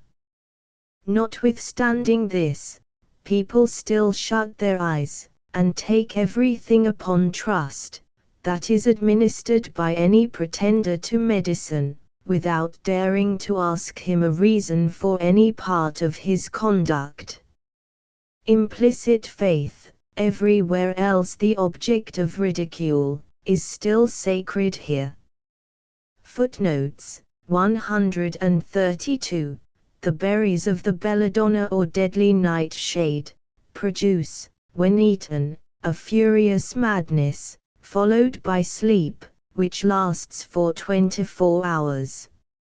Such drugs as produce mental stupefaction, without impairing the physical powers, may have given rise to the accounts of men being transformed into brutes, so frequent in what are denominated the fabulous writers, while the evanescent but exquisite joys of an opposite description, an anticipation of what implicit obedience would ensure them forever, produced blind, furious, devoted adherents to any philosophical speculator who would venture to try so desperate an experiment.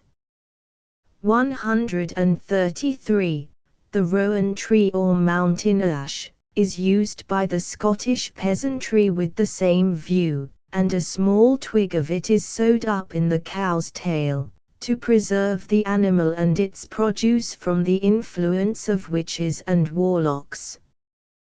134. See Thaumaturgia, by Dr. Paris. 135. Vide Amanetis Academici Volume 4. Chapter 18. The practice of obeah, or Negro witchcraft, charms, their knowledge of vegetable poisons, secret poisoning.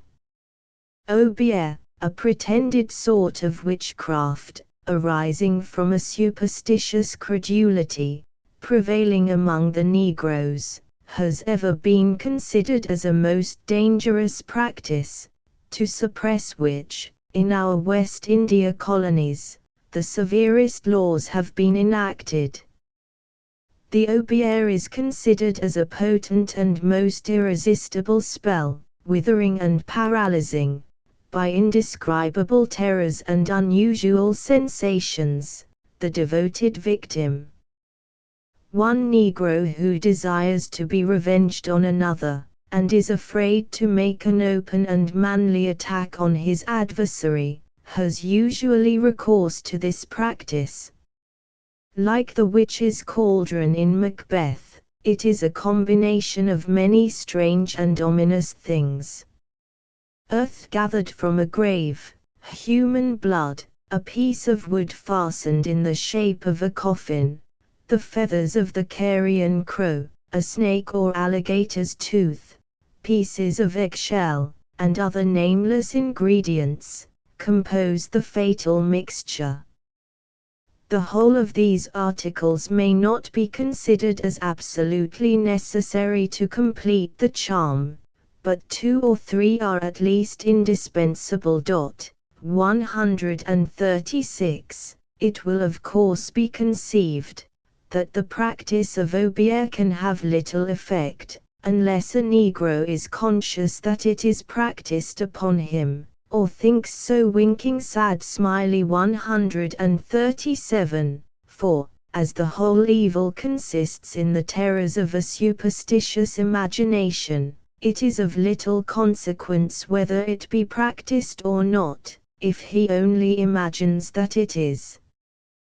But if the charm fails to take hold of the mind of the prescribed person, another and more certain expedient is resorted to, the secretly administering of poison to him.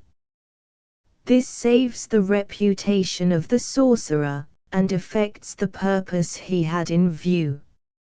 An obeah man or woman, for it is practiced by both sexes, is a very dangerous person on a plantation, and the practice of it is made felony by law, punishable with death where poison has been administered, and with transportation where only the charm has been used.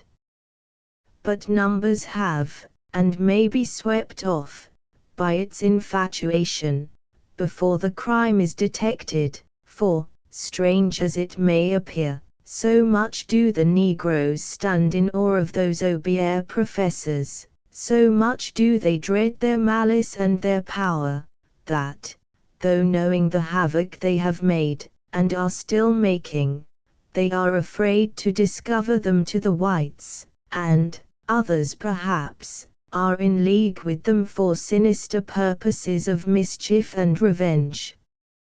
A Negro, under the infatuation of opium, can only be cured of his terrors by being made a Christian. Refuse him this boon, and he sinks a martyr to imagined evils. A Negro, in short, considers himself as no longer under the influence of this sorcery when he becomes a Christian. And instances are known of Negroes, who, being reduced by the fatal influence of opium to the lowest state of dejection and debility, from which there were little hopes of recovery, have been surprisingly and rapidly restored to health and cheerfulness by being baptized Christians. The Negroes believe also in apparitions, and stand in great dread of them, conceiving that they forebode death, or some other great evil, to those whom they visit, in short, that the spirits of the dead come upon the earth to be revenged on those who did them evil when in life.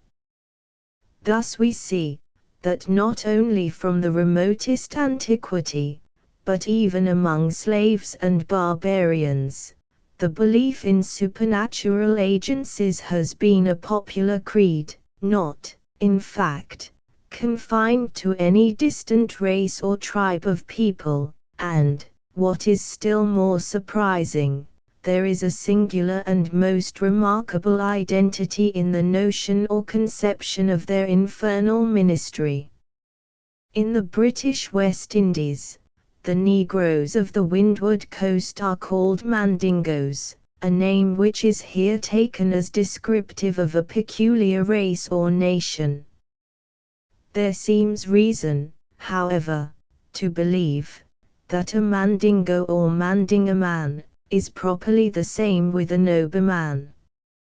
A late traveler in Brazil gives us the following anecdotes of the Mandinga and Mandingueiro of the Negroes in that country.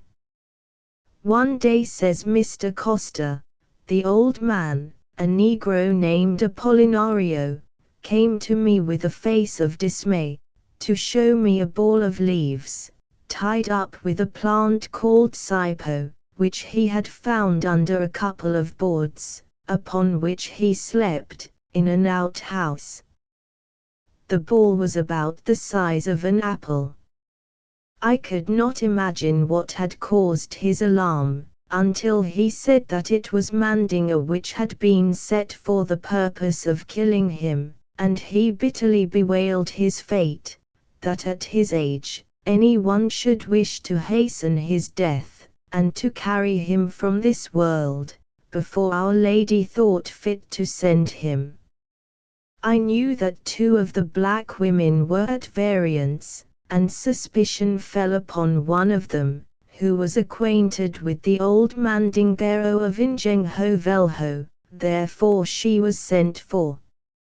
I judged that the Mandinga was not set for Apolinario, but for the negress whose business it was to sweep the outhouse. I threatened to confine the suspected woman at Garra unless she discovered the whole affair. She said the Mandinga was placed there to make one of the negresses dislike her fellow slaves, and prefer her to the other. The ball of Mandinga was formed of 5 or 6 kinds of leaves of trees, among which was the pomegranate leaf. There were likewise 2 or 3 bits of rag, each of a peculiar kind, ashes, which were the bones of some animals, and there might be other ingredients besides, but these were what I could recognize. This woman either could not from ignorance, or would not give any information respecting the several things of which the ball was composed.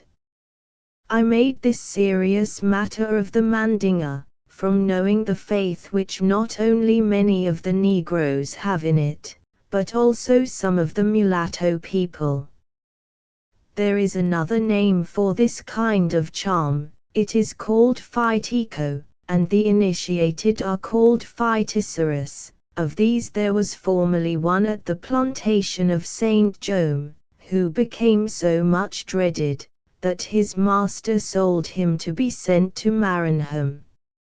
Speaking of the green beads, Contes Verdes, which are another object of superstition in South America, and of the reliance placed upon them by the Valentoans, a lawless description of persons among the colonists of Brazil, the same author gives us this further view of the Mandingueiros and their charms. These men, says he, wore on their necks strings of green beads, which had either come from the coast of Africa, bearing the wonderful property of conveying in safety their possessors through all descriptions of perils, or were charmed by the Mandingueiros, African sorcerers, who had been brought over to the Brazils as slaves, and in secret continued the prohibited practice of imparting this virtue to them. Vincent had been acquainted with some of the men, and was firmly persuaded of the virtues of the green beads. When I expressed my doubts of the efficacy of the beads, against a musket ball well directed, his anger rose, but there was pity mingled with it. Labat brings these stones from the Orellana, or river of the Amazons. I was informed, says our author, that Contes Verdes came from Africa, but some have found their way from the Orellana, and been put into requisition by the Mandingueiros. Mr. Southey has also given an account of the green stones of the Amazons in his History of Brazil, Volume 1. p. 107. In another place, some traveller presents us with the Mandingueiros in the new character of charmer of snakes. The Mandingueiros are famous, among other feats, for handling poisonous snakes, and can, by particular noises or tunes, call those reptiles from their holes, and make them assemble around them. These sorcerers profess to render innoxious the bites of snakes, to persons who submit to their charms and ceremonies. One of the modes which is adopted for this purpose, is that of allowing a tame snake to crawl over the head, face, and shoulders of the person who is to be cured do cobras, cured of snakes, as they term it. The owner of the snake repeats a certain number of words during the operation, of which, the meaning, if they contain any, is only known to the initiated. The rattlesnake is said to be, above all other species, the most susceptible of attention to the tunes of the Mandingueiros. The above accounts I should not have related upon the authority of one or two authors, I have heard them repeated by several individuals, and even some men of education have spoken of the reputed efficacy of the tame snakes of the Mandingueiros, as if they were somewhat staggered in their belief of it. These men do certainly play strange tricks and very dexterously. The same writer also observes, one of the Negroes whom I had hired with the plantation of Jaguaribe, had one leg much thicker than the other. This was occasioned, as he told me, by the bite of a rattlesnake. He said he had been cured from the bites of snakes by a certain curador de cobra, or mandingueiro, and had therefore not died, but that as the moon was strong he had not escaped receiving some injury from the bite. Beaver, in his African Memoranda, says, "There is another sort of people who travel about in the country, called Mandingo men. These are Mohammedans winking smiley. They do not work, they go from place to place, and when they find any chiefs or people, whom they think they can make anything of, they take up their abode sometime with them, and make gree-grees, and sometimes cast seed from them for which they make them pay." On this, and other occasion, the word gree-gree is applied to a house whence oracles are delivered, but it is also used for a charm or obi. They themselves, the natives of the coast, says the author, last quoted, always wear gree-grees, or charms, which they purchase of the Mandingos, to guard them against the effects of certain arms, or of poison, and on which they place the utmost reliance. They have one against poison, another against a musket, another against a sword, and another against a knife, and, indeed, against almost everything that they think can hurt them. Mandingo priest, or gris-gris merchant, that is, a seller of charms, which carried about a person, secure the wearer from any evils, such as poison, murder, witchcraft, etc. To this priest I had made some handsome presents, and he, in return, gave me 12 gris-gris, and assured me that they would inevitably secure me from all danger. At the same time he gave me directions how to dispose of them. Some were to be carried about my person, one secretly placed over each archway, another kept under my pillow, and another under the door of the house I was then building. The Bayugas hold these people in great reverence, and say that they talk with God.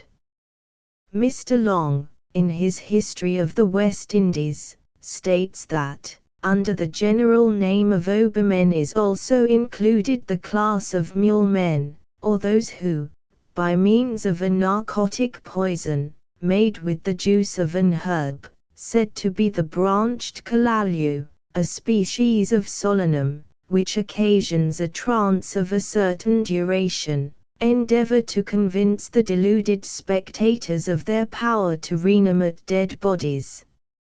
Additional particulars of this superstition preserved by Labatt, Edwards, and others, are to be joined with those now produced winking sad smiley 138, but after all, the questions to be solved are, whether obi, mandinga, and gree-gree, are usually words of similar import, and whether those who are conversant in them are all alike, priests of one system of religious faith and worship, or whether the one does not belong to the worship of a good power, and the other to that of an evil one.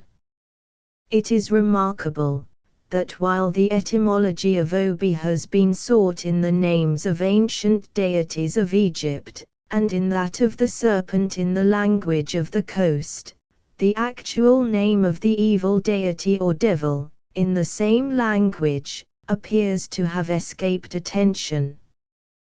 That name is written by Mr. Edwards, Albany, and the bearer of it is described as a malicious deity, the author of all evil, the inflictor of perpetual diseases, and whose anger is to be appeased only by human sacrifices.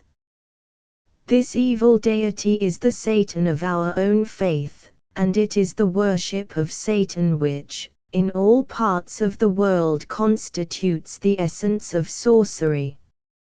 If this name of Obani has any relation to the Ab of Egypt, and if the Ab, both anciently in Egypt, and to this day in the west of Africa, signifies a serpent, what does this discover to our view, but that Satan has the name of serpent among the Negro nations as well as among those of Europe. As to how it has happened that the serpent, which, in some systems, is the emblem of the good spirit, is in others the emblem of the evil one, that is a topic which belongs to a more extensive enquiry. This is enough for our present satisfaction to remember that the profession of, and belief in sorcery or witchcraft, supposes the existence of two deities, the one, the author of good, and the other the author of evil, the one worshipped by good men for good things, and for good purposes, and the other by bad men for bad things and purposes, and that this worship is sorcery and the worshippers sorcerers.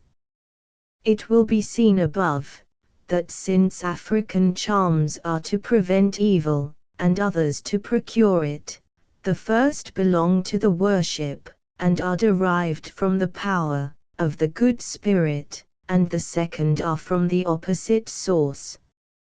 It is to be concluded, then, that the superstition of Obi is no other than the practice of, and belief in the worship of Oboni or Aboni, the evil deity of the Africans, the serpent of Africa and of Europe, and the old serpent and Satan of the scriptures, and that the witchcraft of the Negroes is evidently the same with our own.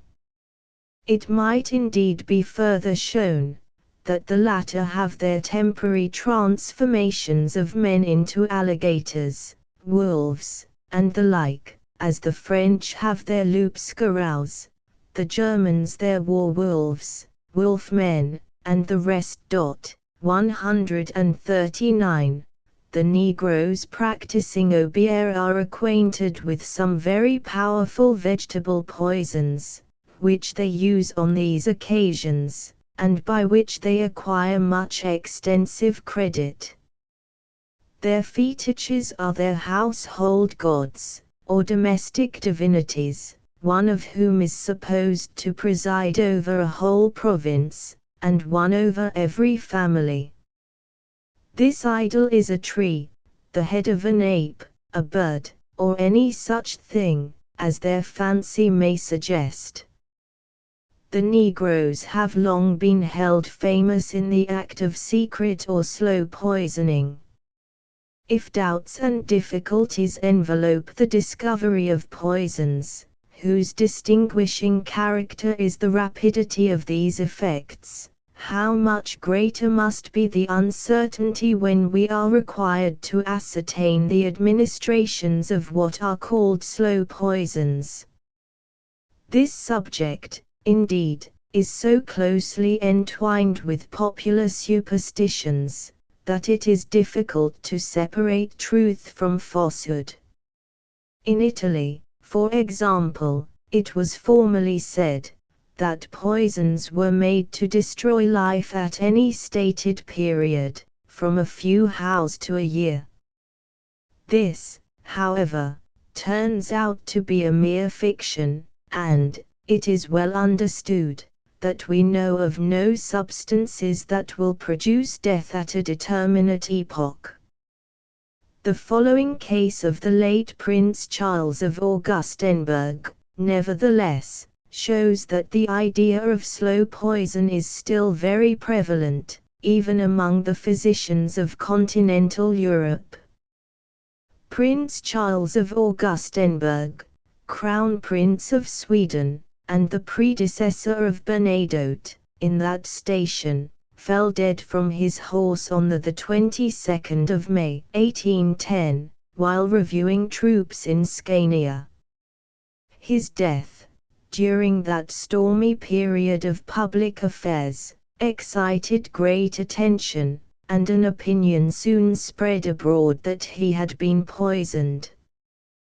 The king ordered a judicial investigation, and it appeared that Dr. Rossi, the physician of the late prince, had, without directions, proceeded to inspect the body 24 hours after death, that he had performed this operation with great negligence, omitting many things which the law presented, which the assisting physicians proposed, and which were essential to render it satisfactory, and finally, that the coats of the stomach, instead of being preserved and submitted to chemical analysis, were, according to his own acknowledgment, thrown away. The royal tribunal adjudged him to be deprived of his appointment, and to be banished from the kingdom. This decision would not, of course, diminish the suspicion already excited, and among other physicians, who were consulted on the case, M. Lodin, professor of medicine at Linköping, presented 2 memoirs, in which he stated it as his opinion, that a slow poison of a vegetable nature, and probably analogous to the aquatophania, had been administered to the prince, and that this had caused the apoplectic fit of which he died. His reasons were, 1. That the prince had always enjoyed good health previous to his arrival in Sweden, and, indeed, had not been ill, until after eating a cold pie at an inn, in Italy. He was shortly after seized with violent vomiting, while the rest of the company experienced no ill effects. 2. The prince was naturally very temperate. 3. Ever since he arrived in Sweden he had experienced a loss of appetite, with colic and diarrhea, and 4. That on dissection, the spleen was found of a black color and in a state of decomposition, and the liver indurated and dark-colored. Whilst during life he had experienced no symptoms corresponding to these appearances. Dr. Lodin confessed, however, that he was unacquainted with the effects that indicate the administration of a slow poison, but thought the previous symptoms were such as might be expected from it. For the credit of the profession, this conjectural opinion met with decided reprobation from other medical men. It appeared that the prince had, for several days previously, been subject to giddiness and pain in the head, and that all the symptoms were readily referable to a simple case of apoplexy, while the appearances on dissection showed that rapid tendency to putrefaction, which is frequently observed in similar cases.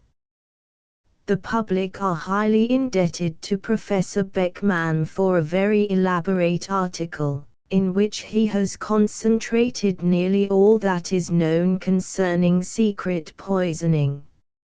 Of this we shall here present our readers with an abstract, as peculiarly adapted to the demonology of medicine, aided with some facts from other sources.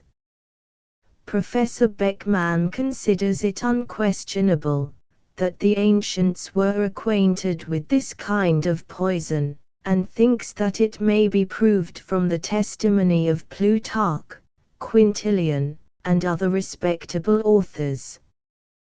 The former states that a slow poison, which occasioned heat, a cough, spitting of blood, a consumption, and weakness of intellect, was administered to Aratus of Sicyon.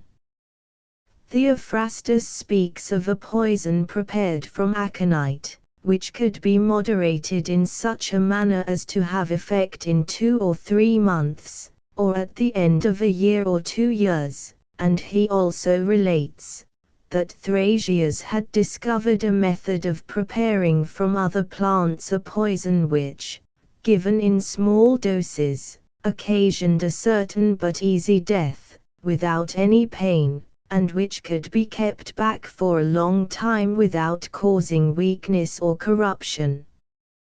The last poison was much used at Rome, about 200 years before the Christian era.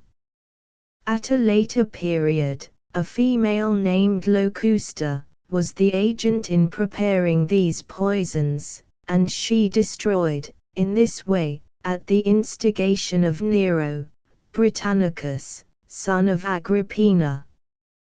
The Carthaginians seem also to have been acquainted with this act of diabolical poisoning, and they are said, on the authority of Aulus Gellius, to have administered some to Regulus, the Roman general. Contemporary writers, however, it must be added, do not mention this. The principal poisons known to the ancients were prepared from plants, and particularly aconite, hemlock, and poppy, or from animal substances, and among the latter none is more remarkable than that obtained from the sea hare, Lepus marinus or Apilci adipilans of the system of nature. With this, Titus is said to have been dispatched by Domitian. They do not seem to have been acquainted with the common mineral poisons. In the year 1659, during the pontificate of Alexander VII, it was observed at Rome, that many young women became widows, and that many husbands died when they became disagreeable to their wives.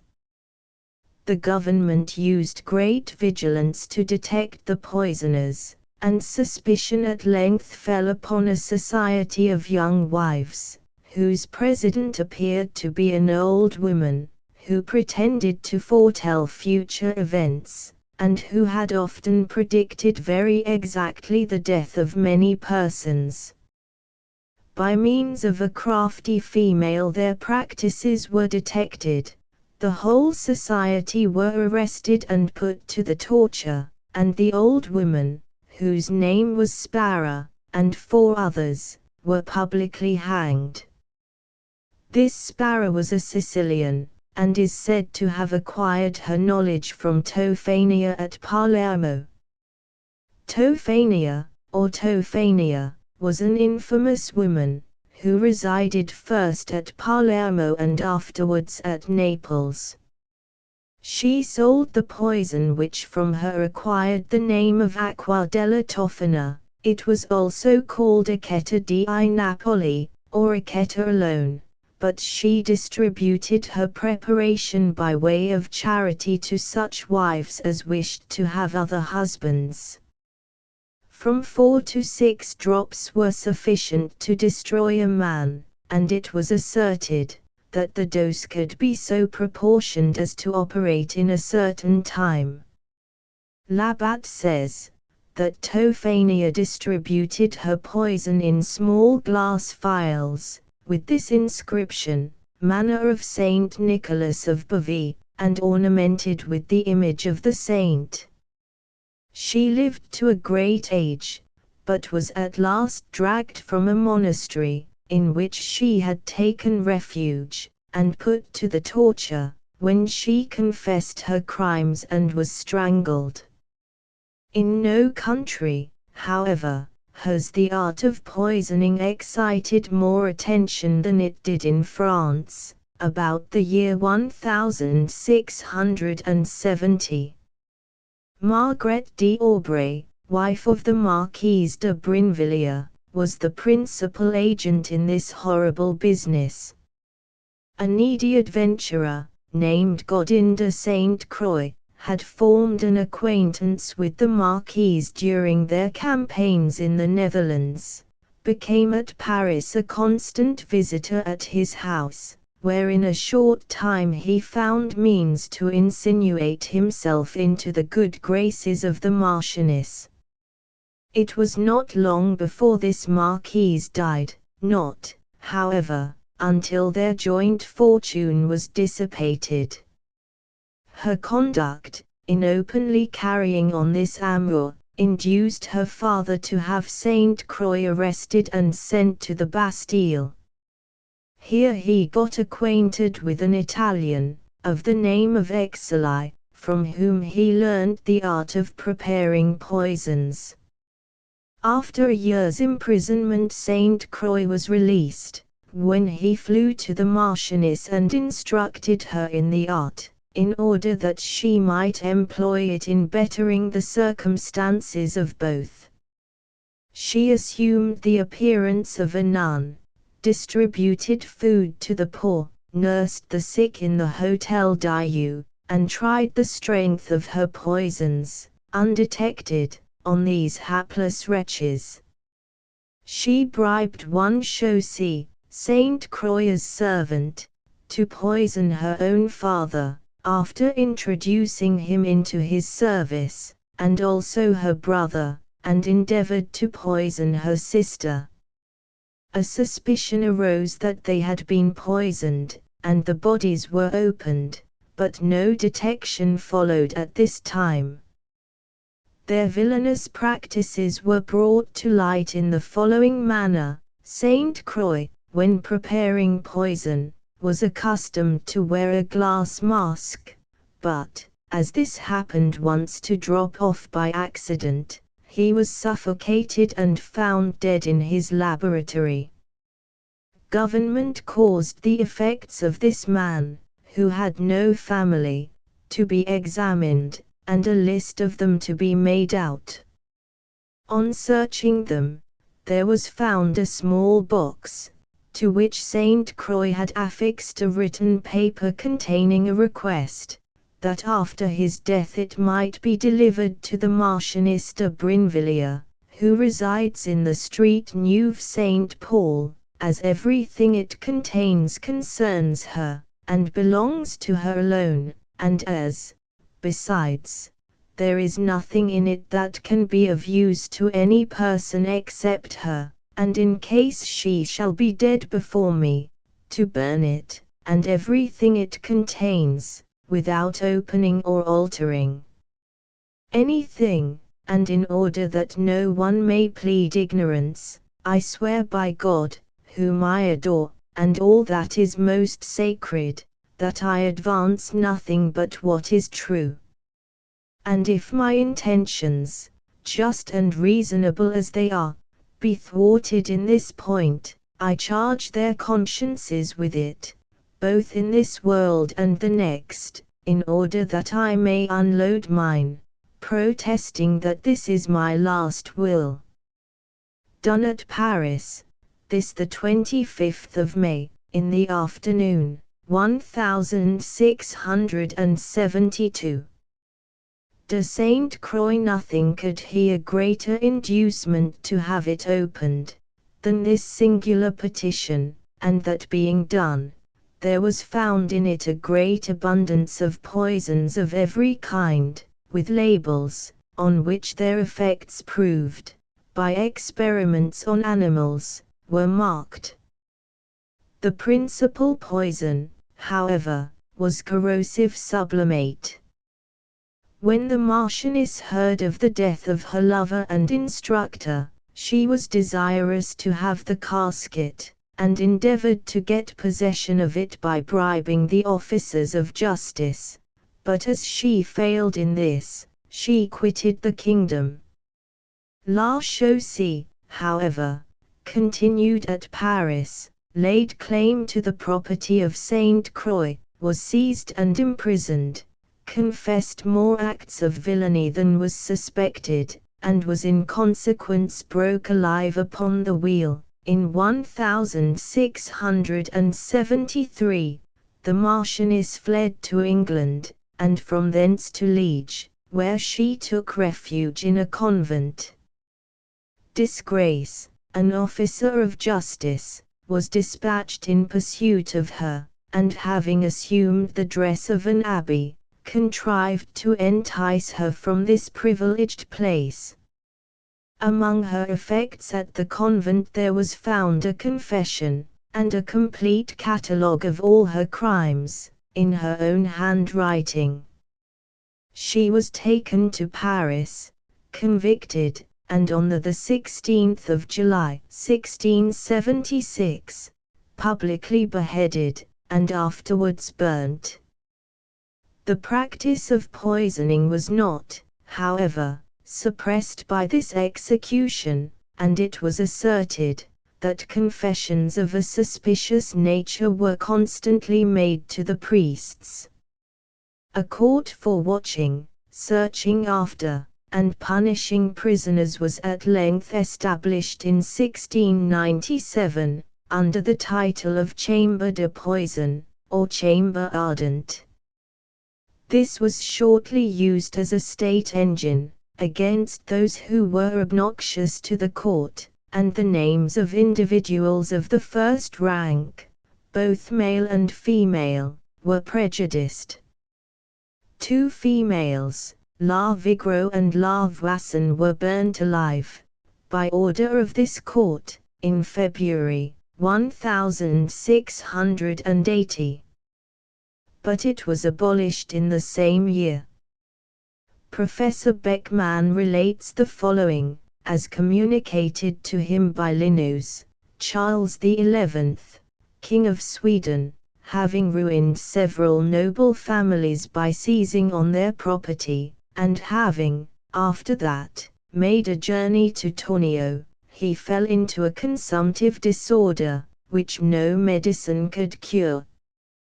One day he asked his physician in a very earnest manner what was the cause of his illness. The physician replied, "Your Majesty has been loaded with too many maledictions." "Yes," returned the king, "I wish to God that the reduction of the nobility's estates had not taken place, and that I had never undertaken a journey to Tornio." After his death his intestines were found to be full of small ulcers.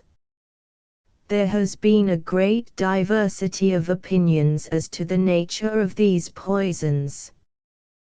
That prepared by Tophania appears to have been a clear insipid water, and the sale of aqua fortis was for a long time forbidden in Rome, because it was considered the principal ingredient. This, however, is not probable. In Paris, the famous poudre de succession, also a secret poison, was at one time supposed to consist of diamond dust, powdered exceedingly fine, and at another time, to contain sugar of lead as the principal ingredient. Haller was of this last opinion. In the casket of Saint Croix were found sublimate, opium, regulus of antimony, vitriol, and a large quantity of poison ready prepared, the principal ingredients of which the physicians were not able to detect. Garelli, physician to Charles VI, King of the Two Sicilies, at the time when Tophania was arrested, wrote to the celebrated Hoffmann, that the aqua Tophania was nothing else than crystallized arsenic, dissolved in a large quantity of water by decoction, with the addition, but for what purpose we know not, of the herb Cumballaria, probably the Anturinum Cumballaria. And this information, he observes, was communicated to him by His Imperial Majesty himself, to whom the judicial procedure, confirmed by the confession of the criminal, was transmitted. But it was objected to this opinion, that it differed from the ordinary effects of arsenic, in never betraying itself by any particular action on the human body. The Abbé Galliani, on the other hand, asserts that it is a mixture of opium and cantharides, and that the liquor obtained from its composition is as limpid as rock water, and without taste. Its effects are slow, and almost imperceptible. Beckmann appears to favor this idea, and suggests that a similar poison is used in the East, under the name of paust, being water that had stood a night over the juice of poppies. It is given to princes, whom it is wished to dispatch privately, and produces loss of strength and understanding, so that they die in the end, torpid and insensible. 140.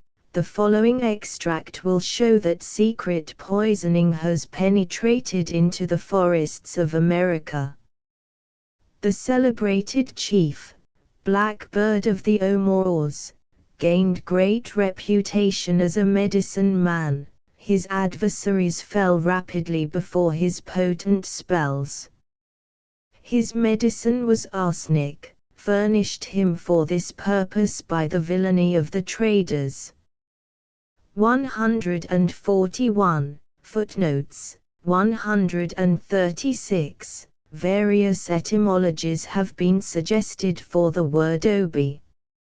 Mr. Long, in a paper transmitted several years since, by the agents of Jamaica to the Lords of the Committee of Privy Council, and by the latter subjoined to the report on the slave trade, expresses himself on this subject as follows, from the learned Mr. Bryant's commentary on the word oph, we obtain a very probable etymology of the term. A serpent in the Egyptian language was called Orb or Ub. Abion is still the Egyptian name of a serpent. Moses, in the name of God, forbids the Israelites to inquire of the demon Ub, which is translated in our Bible, charmer or wizard, divinator or sorciligus.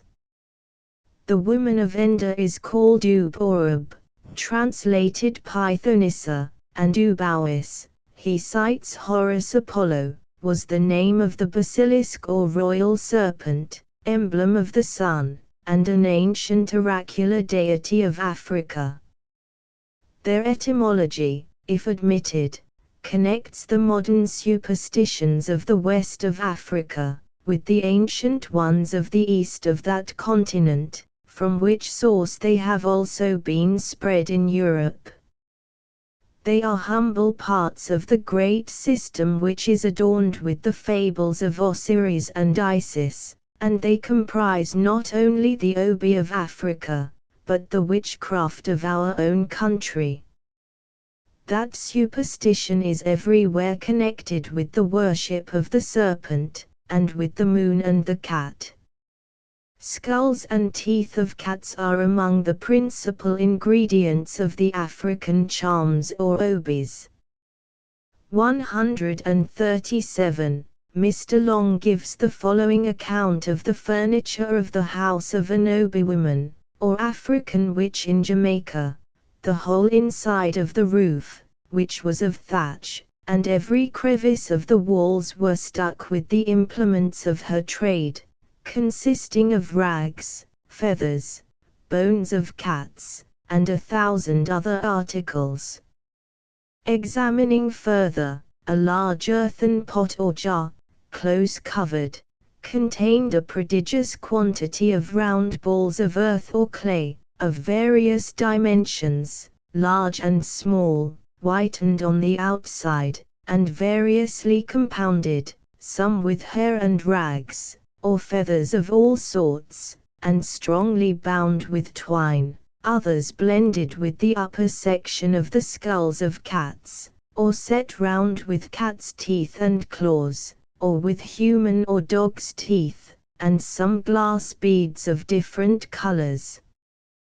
There were also a great many eggshells filled with a viscous or gummy substance, the qualities of which were neglected to be examined, and many little bags filled with a variety of articles, the particulars of which cannot, at this distance of time, be recollected. Shakespeare and Dryden have left us poetical accounts of the composition of European obis or charms, with which, and with more historical descriptions, the above may be compared. The midnight hours of the professors of Obi are also to be compared with the witches of Europe. Obi, therefore, is the serpent worship. The Pythoness, at Delphos, was an Obi woman. With the serpent worship is joined that of the sun and moon, as the governors of the visible world, and emblems of the male and female nature of the Godhead, and to the cat, on account of her nocturnal prowlings, is ascribed a mysterious relationship to the moon. The dog and the wolf, doubtless for the same reason, are similarly circumstanced. 138. The superstition of Obi was never generally remarked upon in the British West Indies till the year 1760, when, after an insurrection in Jamaica, of the Coromantine or Gold Coast Negroes, it was found that it had been made an instrument for promoting that disturbance. An old Coromantine Negro, the chief instigator and oracle of the insurgents of the parish of St. Mary, in which the insurrection broke out, who had administered the fetich or solemn oath to the conspirators, and furnished them with a magical preparation, which was to make them invulnerable, was at that time apprehended and punished, and a law was enacted for the suppression of the practice, under which several examples were made, but without effecting for many years any diminution of the evil. Sought to be remedied. 139. In Costas's travels in Brazil, we read of a Negro who was reported by one of his fellows to become occasionally lobus homen or wolf man. I asked him, said the author, to explain, when he said that the man was at times transformed into an animal, of the size of a calf with the figure of a dog, and in the African memoranda is an account of a Negro who professed and even believed to have the power of transforming himself into an alligator, in which state he devoured men. Upon being questioned by Captain Beaver, he answered, I can change myself into an alligator, and have often done it. But though these may be genuine African superstitions, and not such as have been introduced by the Portuguese, yet it is certain there is no part of Europe to which they do not equally belong. 140. Beckmann, Vol. 1. p. 74–103. 141. See Major Long's Expedition, Volume 1. p. 226. Chapter 19. On the Origin and Superstitious Influence of Rings. The ancient magicians, among other pretended extraordinary powers of accomplishing wonderful things by their superior knowledge of the secret powers of nature, of the virtues of plants and minerals, and of the motions and influence of the stars, attached no small degree of mystic importance to rings, the origin of which, their matter and uses, together with the supposed virtues of the stones set in them, afford a subject squaring so much with our design, and so deserving of notice from the curious, that no apology need be made for discoursing on them. According to the accounts of the heathen mythologists, Prometheus, who, in the first times, had discovered a great number of secrets, having been delivered from the charms, by which he was fastened to Mount Caucasus for stealing fire from heaven, in memory or acknowledgement of the favor he received from Jupiter, made himself of one of those chains, a ring, in whose collet he represented the figure of part of the rock where he had been detained, or rather, as Pliny says, set it in a bit of the same rock, and put it on his finger.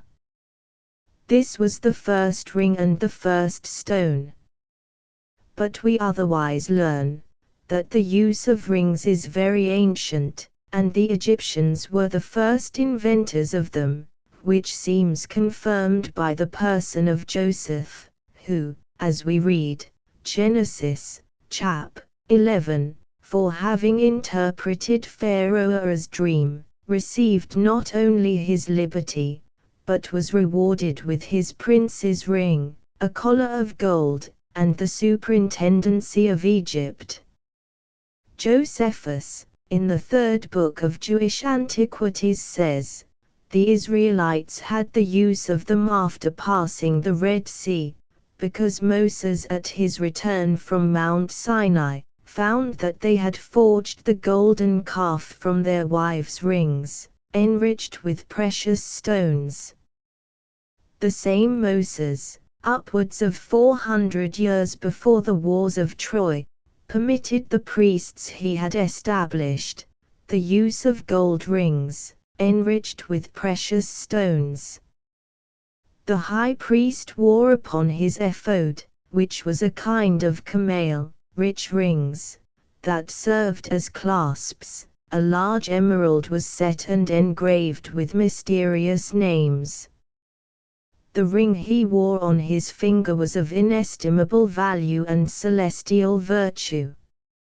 Had not Aaron, the high priest of the Hebrews, a ring on his finger, whereof the diamond, by its virtues, operated prodigious things? For it changed its vivid luster into a dark color, when the Hebrews were to be punished by death for their sins. When they were to fall by the sword it appeared of a blood color, if they were innocent it sparkled as usual. It is observable that the ancient Hebrews used rings even in the time of the wars of Troy. Queen Jezebel, to destroy Naboth, as it is related in the first book of Kings, made use of the ring of Ahab, king of the Israelites, her husband, to seal the counterfeit letters that ordered the death of that unfortunate man. Did not Judah, as mentioned in the 38th chapter of Genesis, abuse his daughter-in-law, Tamar, who had disguised herself, by giving her his ring and bracelets, as a pledge of the faith he had promised her? Though Homer is silent in regard to rings, both in his Iliad and Odyssey, they were, notwithstanding, used in the time of the Greeks and Trojans, and from them they were received by several other nations. The Lacedaemonians, as related by Alexander, A.B. Alexandro, pursuant to the orders of their king, Lycurgus, had only iron rings, despising those of gold. Either their king was thereby willing to retrench luxury, or to prohibit the use of them. The ring was reputed, by some nations, a symbol of liberality, esteem, and friendship, particularly among the Persians, none being permitted to wear any, except they were given by the king himself. This is what may also be remarked in the person of Apollonius Thyaneus, as a token of singular esteem and liberality, received one from the great Aeacus, prince of the Gemosophists, who were the ancient priests of India and dwelt in forests, as our ancient bards and druids, where they applied themselves to the study of wisdom, and to the speculation of the heaven and stars. This philosopher, by the means of that ring, learned every day the secrets of nature. Though the ring found by Gyges, shepherd to the king of Lydia, has more of fable than of truth in it, it will not, however, be amiss, to relate what is said concerning Herodotus, Celius, after Plato and Cicero, in the third book of his Offices. This Gyges, after a great flood, passed into a very deep cavity in the earth, where having found in the belly of a brazen horse, with a large aperture in it, a human body of enormous size, he pulled from off one of the fingers a ring of surprising virtue, for the stone on the collet rendered him who wore it invisible, when the collet was turned towards the palm of the hand, so that the party could see, without being seen, all manner of persons and things. Judges, having made trial of its efficacy, bethought himself that it would be a means for ascending the throne of Lydia, and for gaining the queen by it. He succeeded in his designs, having killed Candaules, her husband. The dead body this ring belonged to was that of an ancient Brahmin, who, in his time, was chief of that sect. The rings of the ancients often served for seals. Alexander the Great, after the death and defeat of Darius, used his ring for sealing the letters he sent into Asia, and his own for those he sent to Europe. It is customary in Rome for the bridegroom to send the bride, before marriage, a ring of iron, without either stone or collet, to denote how lasting their union ought to be, and the frugality they were to observe together. But luxury herein soon gained ground, and there was a necessity for moderating it. Caius Marius did not wear one of gold till his third consulship, and Tiberius, as Suetonius says, made some regulations in the authority of wearing rings, for, besides the liberty of birth, he required a considerable revenue, both on the father and grandfather's side. In a polyglot dictionary, published in the year 1625, by John Minshew, our attention was attracted by the following observations, under the article ring finger. Vetus versiculus singulis digitis annulum trebwines miles. Mercata. Stultus. Maritus. Amator. Polisi adscribitur militi, su doctor. Mercatorem a polis secundum, stultorum, tertium. Nuptorum vel studiosarum quartum. Amatorum ultimum. By which it appears, that the fingers on which annuli were anciently worn were directed by the calling, or peculiarity of the party. Were it a soldier, or doctor, to him was assigned the thumb. A sailor, the finger next the thumb. A fool, the middle finger. A married or diligent person, the fourth or ring finger. A lover, the last or little finger. The medicinal or curative power of rings are numerous and, as a matter of course, founded on imaginary qualities. Thus the wedding ring rubbing upon that little abscess called the stye, which is frequently seen on the tarsi of the eyes, is said to remove it. Certain rings are worn as talismans, either on the fingers or suspended from the neck, the efficacy of which may be referred to the effects usually produced by these charms. Chapter XX.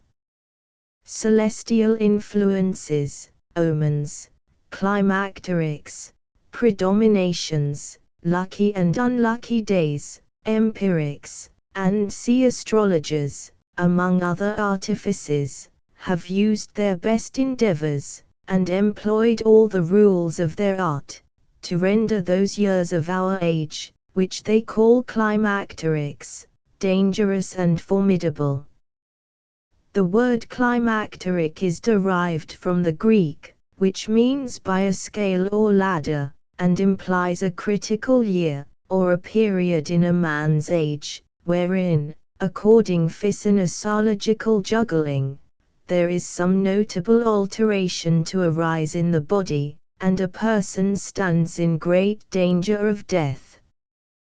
The first climacteric is the 7th year of a man's life. The others are multiples of the first, as 21, 49, 56, 63, and 84, which two last are called the grand climacterics and the danger more certain.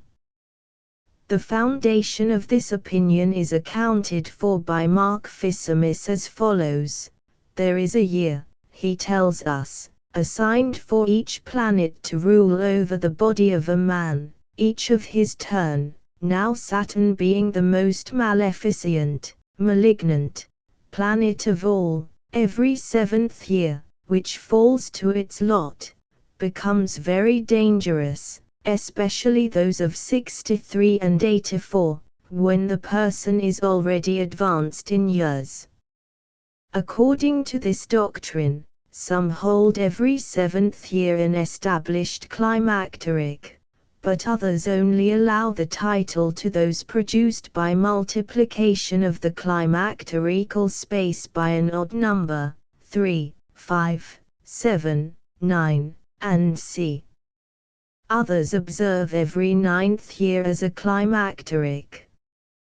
Climacteric years are pretended, by some, to be fatal to political bodies, which, perhaps, may be granted, when they are proved to be so more than to natural ones, for it must be obvious that the reason of such danger can by no means be discovered, nor the relation it can have with any other of the numbers above mentioned.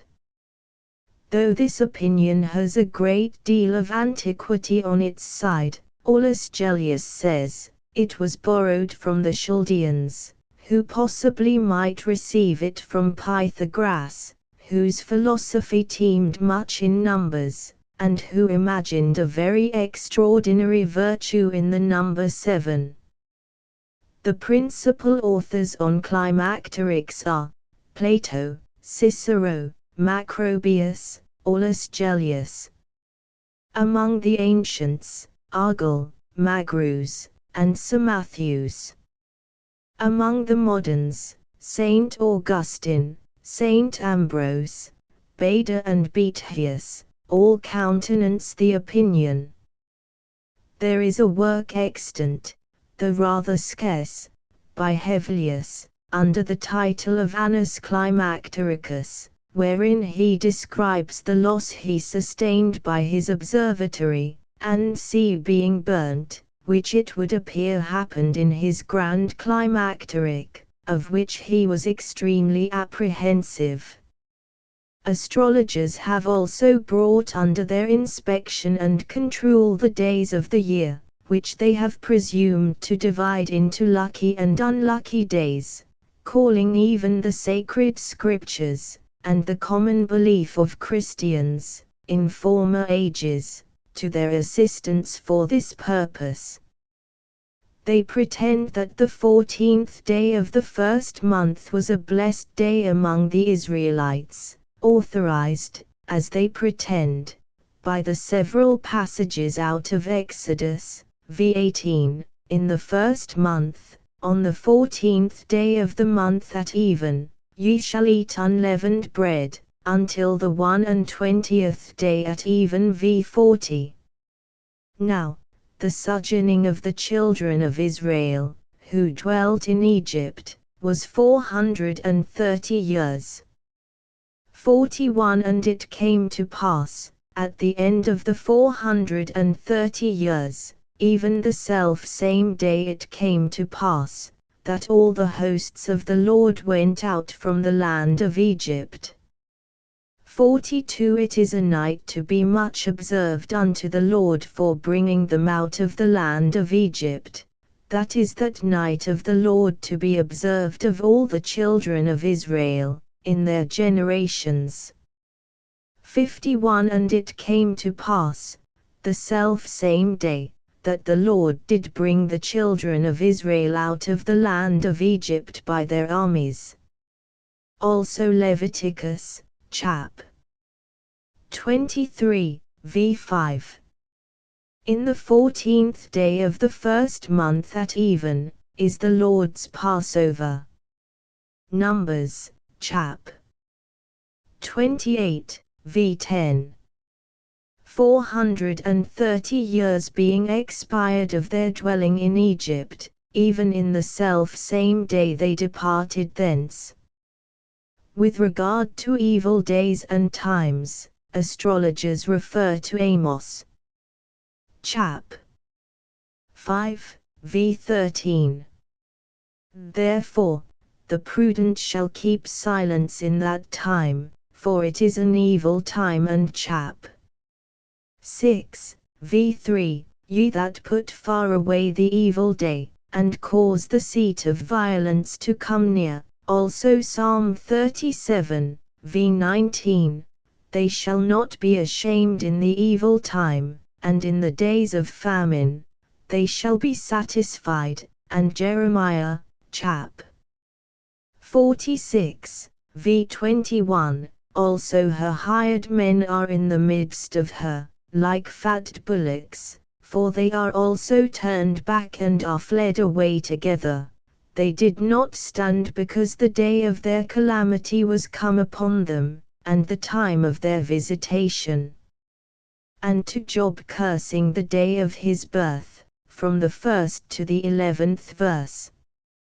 In confirmation of which may also be quoted a calendar, extracted out of several ancient Roman Catholic prayer books, written on vellum, before printing was invented, in which were inserted the unfortunate days of each month, which it would be superfluous to cite here.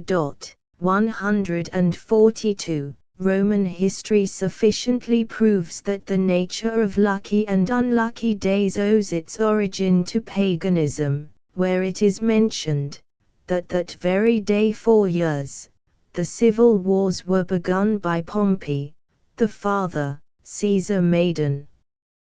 End of them with his son, Cneius Pomptus being slain, and that the Romans counted the 13th of February an unlucky day, because, on that day they were overthrown by the Gauls at Alba, and the Fabii attacking the city of the Ricii, were all slain, with the exception of one man. Also from the calendar of Ovid's Fastrum Aprilis erat mensis graces auspicatissimus, and from Horace, Book 2nd, Ode 13, cursing the tree that had nearly fallen upon it, il nefasto posuit die.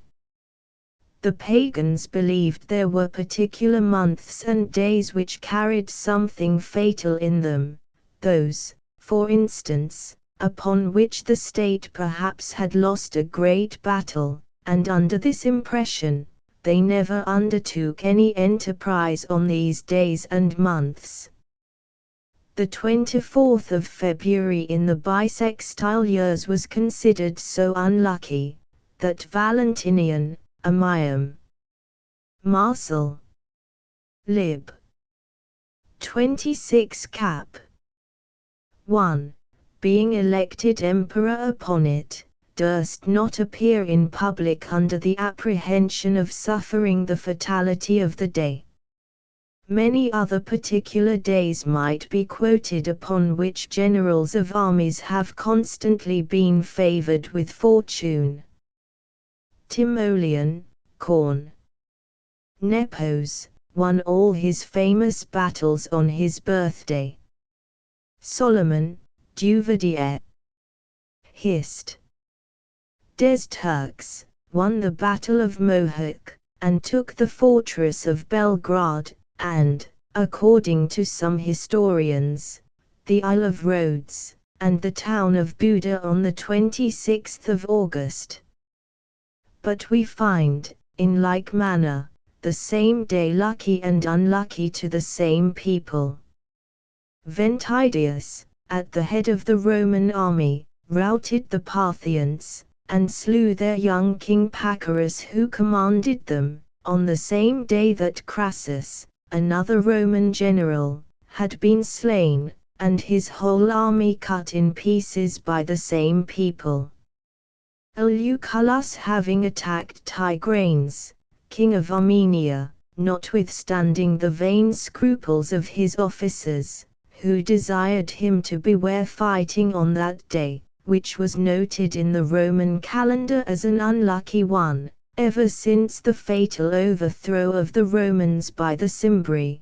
But he, Lucullus, despising the superstition, gained one of the most memorable battles recorded in Roman history, and changed the destiny of the day as he promised those who would have dissuaded him from the enterprise. And Valentinian's unlucky day was that on which Charles V, another Roman emperor, promised himself the best good fortune. Friday is deemed an unlucky day for engaging in any particular business, and there are few, if any, captains of ships who would sail from any port, on this day of the week for their destination. The fishermen who dwell on the coasts of the Baltic never use their nets between All Saints and St. Martin's. They would then be certain of not taking any fish through the whole year. They never fish on St. Blaise's Day. On Ash Wednesday the women neither sow nor knit, for fear of bringing misfortune upon their cattle. They contrive so as not to use fire on St. Lawrence's Day. By taking this precaution they think themselves secure against fire for the rest of the year.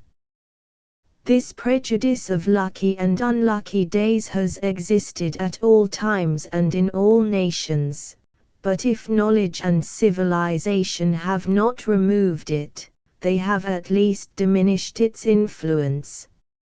In Livonia, however, the people are more than ever addicted to the most superstitious ideas on this subject. In a Rugger journal, Registerstadtblatter, number 3657, anno 1822, edited by M. Sontag, there are several passages relative to a letter from heaven, and which is no other than a catalogue of lucky and unlucky days. This letter is in general circulation, everybody carries it about him, and though strictly forbidden by the police, the copies are multiplied so profusely as to increase the evil all attempts to destroy which have hitherto failed. Among the country people this idea is equivalent to the doctrine of fatality, and if they commit faults or even crimes, on the days which are marked as unlucky, they do not consider themselves as guilty, because they were predestined. The flight of certain birds, or the meeting of certain animals on their first going out in the morning, are with them good or bad omens.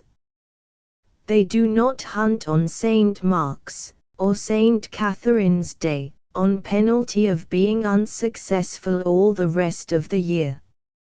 It is a good sign to sneeze on Christmas Day. Most of them are so prepossessed against Friday, that they never settle any important business, or conclude a bargain on that day. In some places they do not even dress their children. They do not like visits on Thursdays, for it is a sign they shall have troublesome guests the whole week. In some districts of Estonia, up the Baltic, when the shepherd brings his flocks back from the pasture, in spring for the first time, he is sprinkled with water from head to foot under the persuasion that this makes the cattle thrive. The malignity of beasts of prey is believed to be prevented by designating them not by their proper names, but by some of their attributes. For instance, they call the fox Holcool, grey coat, the bear, Lagetyke, broadfoot, etc. etc. They also fancy that they can oblige the wolf to take another direction by strewing salt in his way. The howling of wolves, especially at daybreak, is considered a very bad omen, predicting famine or disease.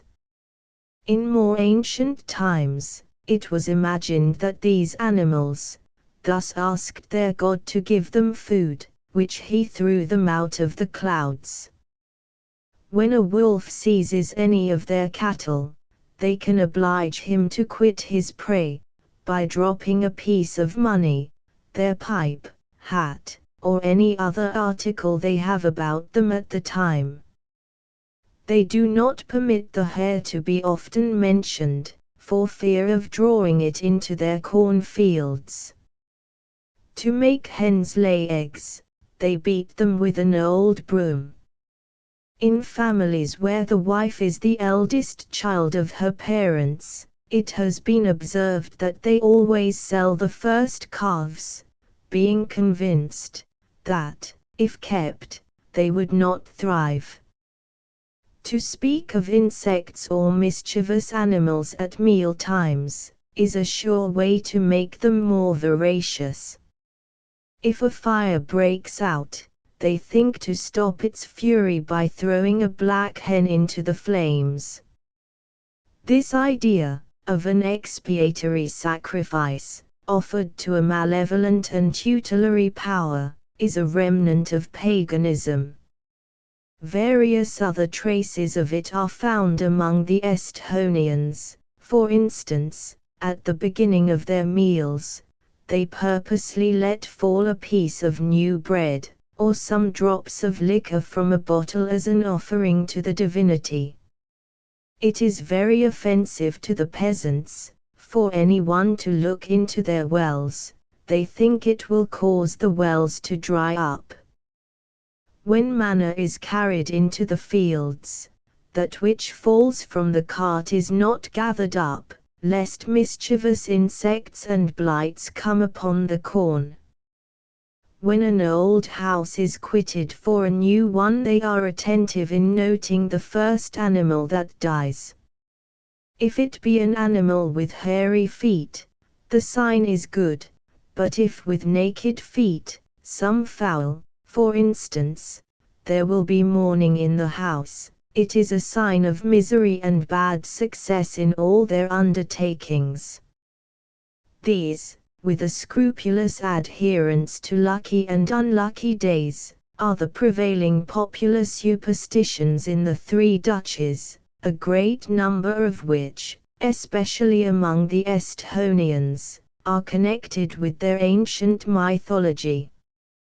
In reading that pleasant volume, by the late Sir Humphrey Davy, entitled Psalmonia, it is impossible not to be struck with his remark respecting omens, which is here briefly noticed, with an account of others, which it is imagined have not yet found their way far into print, in order to account for such seeming absurdities.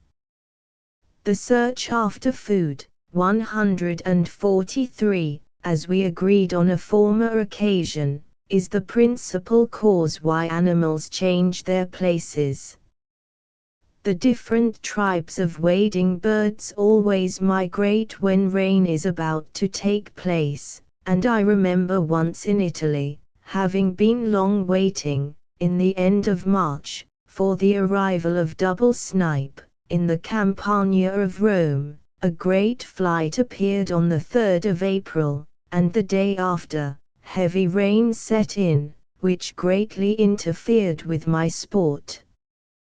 The vulture, upon the same principle, follows armies, and I have no doubt that the augury of the ancients was a good deal founded upon the observation of the instinct of birds.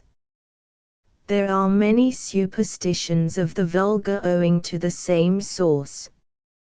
For anglers, in spring, it is always unlucky to see single magpies, but two may always be regarded as a favorable omen, and the reason is, that in cold and stormy weather, one magpie alone leaves the nest in search of food, the other remaining sitting upon the eggs of the young ones.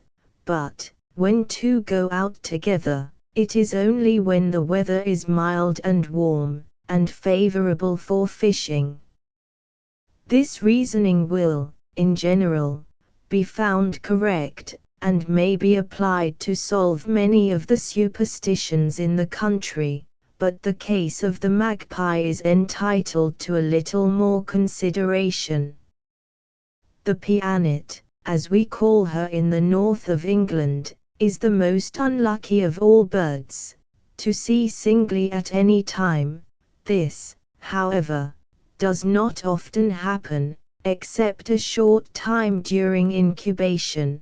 They either appear in pairs or in families, but even this last appearance is as alarming to our grandmothers. The following distich shows what each forebodes: 1 sorrow, 2 mirth, 3 a wedding, 4 death. This bird, indeed, appears to have taken the same place with us, as an omen of evil, that the owl had amongst the ancients. The nurse is often heard to declare that she has lost all hopes of her charge when she has observed a pianet on the house top. Another prejudice, indulged even by our good wives, is that of destroying the feathers of the pigeon instead of saving them to stuff beds, etc. They say that if they were to do so, it would only prolong the sufferings of the deathbed, and when these are more than usually severe, it is attributed to this cause, and the reason given because the bird has no gall is to them quite conclusive, but to me, perfectly irrelevant and unsatisfactory.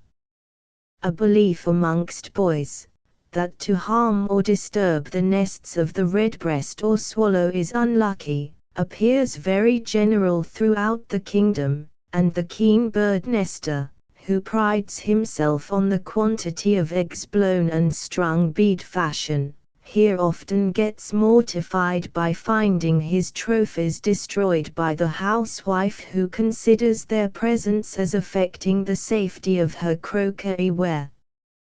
This belief may have been encouraged, if not invented, for a humane purpose.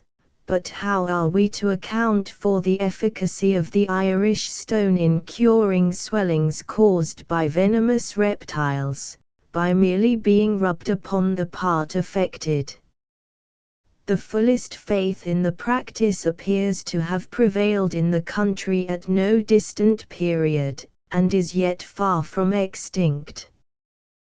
The swallow and the cuckoo are generally hailed as harbingers of spring and summer, but, perhaps, many of our readers are not aware that it is only lucky to hear the cuckoo, for the first time in the season, upon soft ground in contradistinction to hard roads, and with money in the pocket, which the youngster is sagely advised to be sure then to turn over.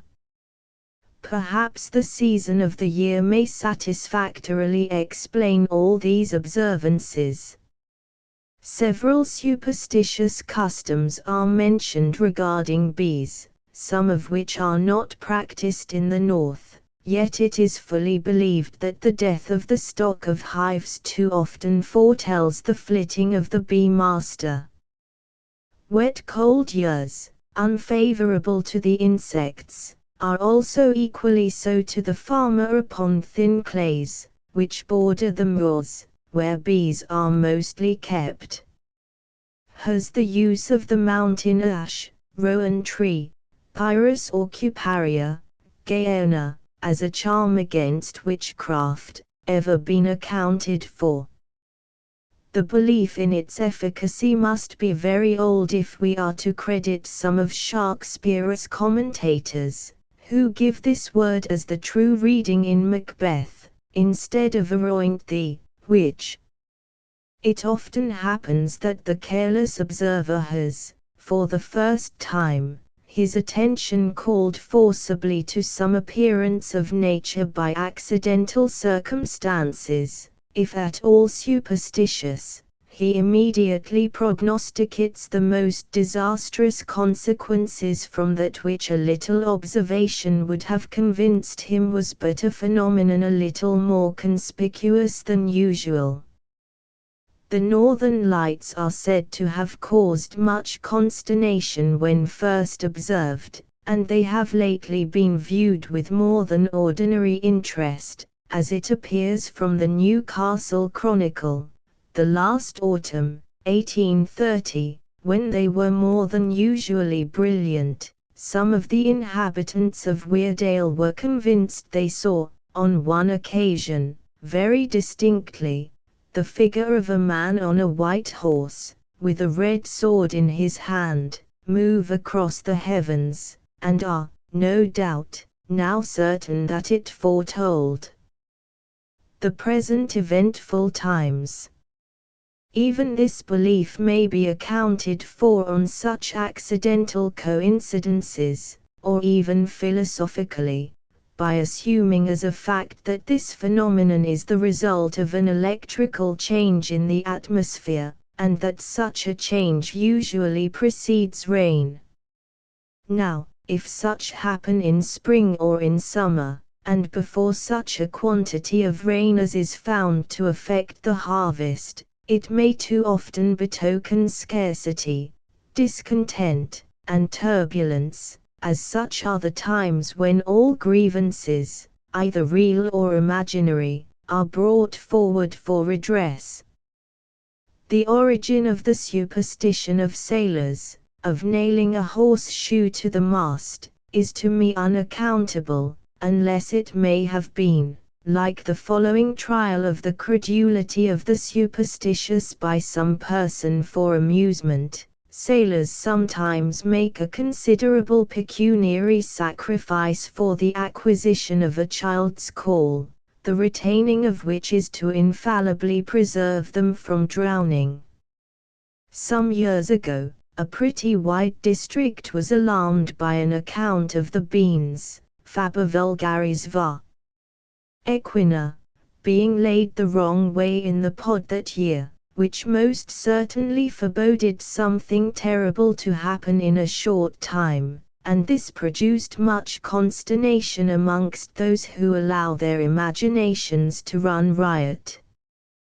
The whole of the terrible omen was this: the eye of the bean was in the pod towards the apex, instead of being towards the footstalk, as might appear at first sight to be its natural position, and some were scarcely convinced that this was the natural position of the beans in the pod ever since the creation, even on being shown the pod of the preceding year with the seed in the same position. As yet, however, I fear we must sum up in the words of Davy, Phys. But how can you explain such absurdities as Friday being an unlucky day, and the terror of spilling salt, or meeting an old woman? Poet. These, as well as the omens of death watches, dreams, etc., are founded upon some accidental coincidences, but spilling of salt, on an uncommon occasion, may, as I have known it, arise from a disposition to apoplexy, shown by an incipient numbness in the hand, and may be a fatal symptom, and persons dispirited by bad omens sometimes prepare the way for evil fortune, for confidence of success is a great means of ensuring it. The dream of Brutus before the Battle of Philippi probably produced a species of irresolution and despondency which was the principal cause of his losing the battle, and I have heard that the illustrious sportsman, to whom you referred just now, was always observed to shoot ill, because he shot carelessly, after one of his dispiriting omens. Hal. I have in life met with a few things which I have found it impossible to explain, either by chance coincidences, or by natural connections, and I have known minds of a very superior class affected by them, persons in the habit of reasoning deeply and profoundly. The number of remarkable events that happened on some particular days have been the principal means of confirming both pagans and Christians in their opinions on this subject. For instance, Alexander, who was born on the 6th of April, conquered Darius, and died on the same day. The Emperor Bassianus Caracalla was born, and died on the 6th day of April. Augustus was adopted on the 19th of August, began his consulate, conquered the Triumvirate, and died the same day. The Christians have observed that the 24th of February was 4 times fortunate to Charles V.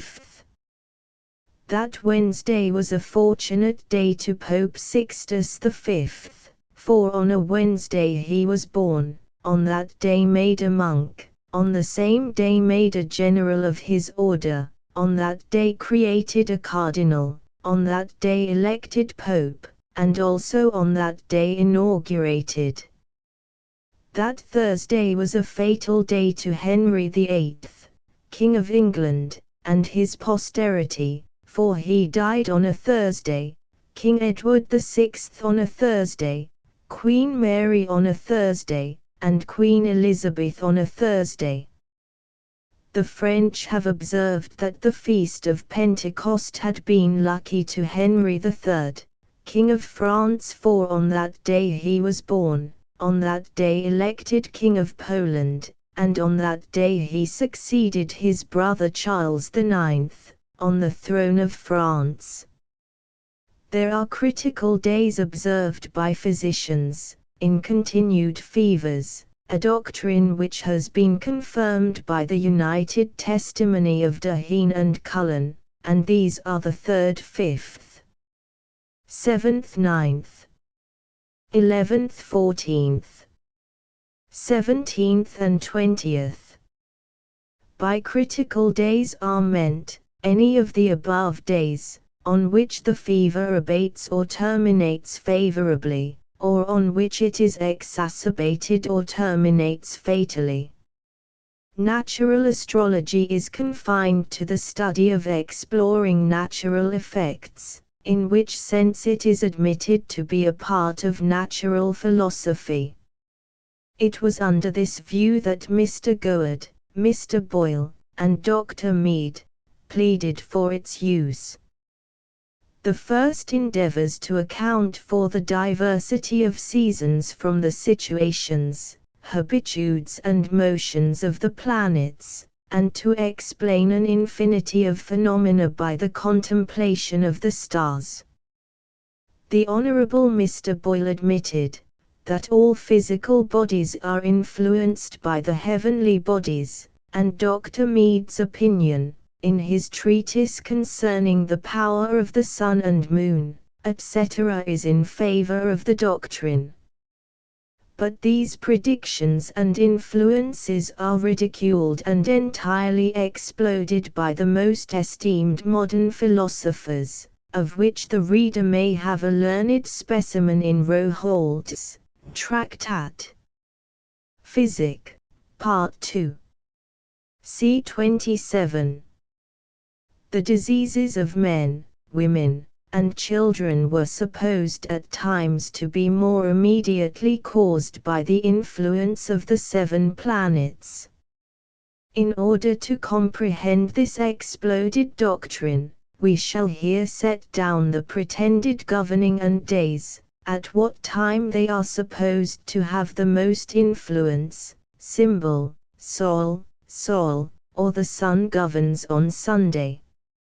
Symbol, Luna, Luna, or the moon, Monday. Symbol, Mars, Mars, Tuesday. Symbol, Mercury, Mercury, Wednesday. Symbol, Jupiter, Jupiter, Thursday. Symbol, Venus, Venus, Friday. Symbol, Saturn, Saturn, Saturday. Saturn reigning is said to cause cold diseases, as the gout, leprosy, palsy, quarternugs, dropsies, catarrhs, colds, rheumatisms, etc. Jupiter causes cramps, numbness, inflammations of the liver, headaches, pains in the shoulders, flatulency, inflammatory fevers, and all diseases caused by putrefaction, apoplexy, and quinces. Mars, acute fevers and tartanugs, continual and intermitting fevers, imposthumes, erysipelas, carbuncles, fistulas, dysentery, and similar hot and dry diseases. Sol causes rheums in the eyes, coldness in the stomach and liver, syncope, catarrhs, pustular eruptions, hysterics, eruptions on the lower extremities.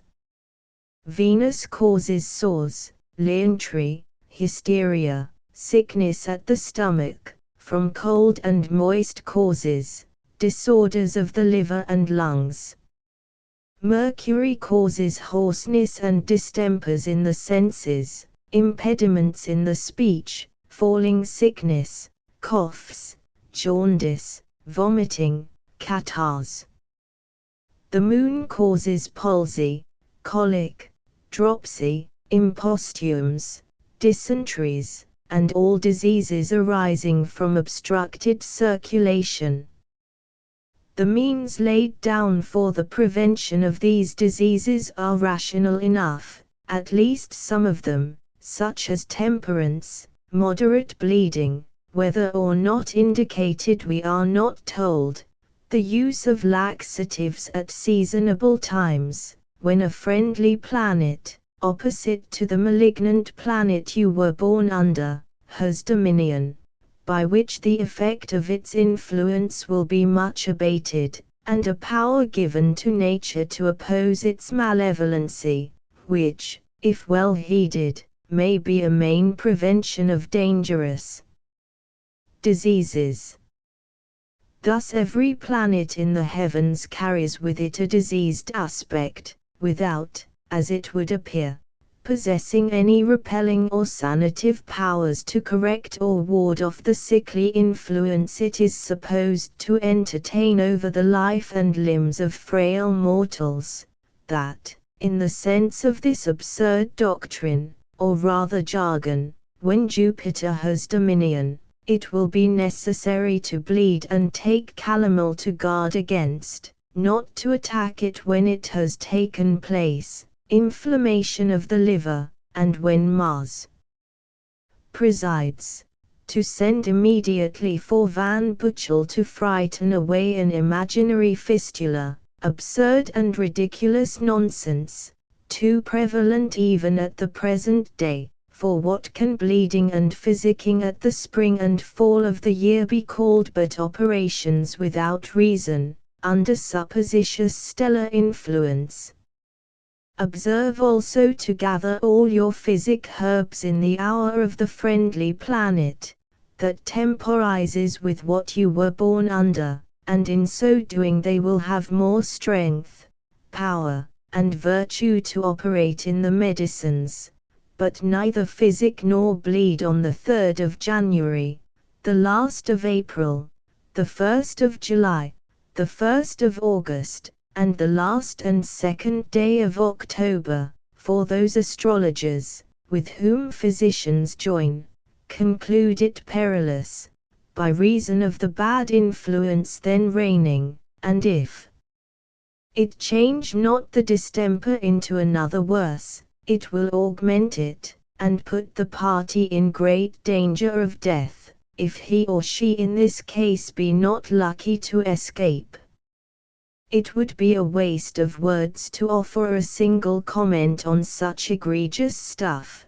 Do not bleed on the 3rd of January nor on such and such a day, as if there could be stated times for bleeding beyond those which are indicated by the presence of disease, and requiring such evacuation, is a practice we believe peculiar only to astrologers, and those who believe in such demonological cant.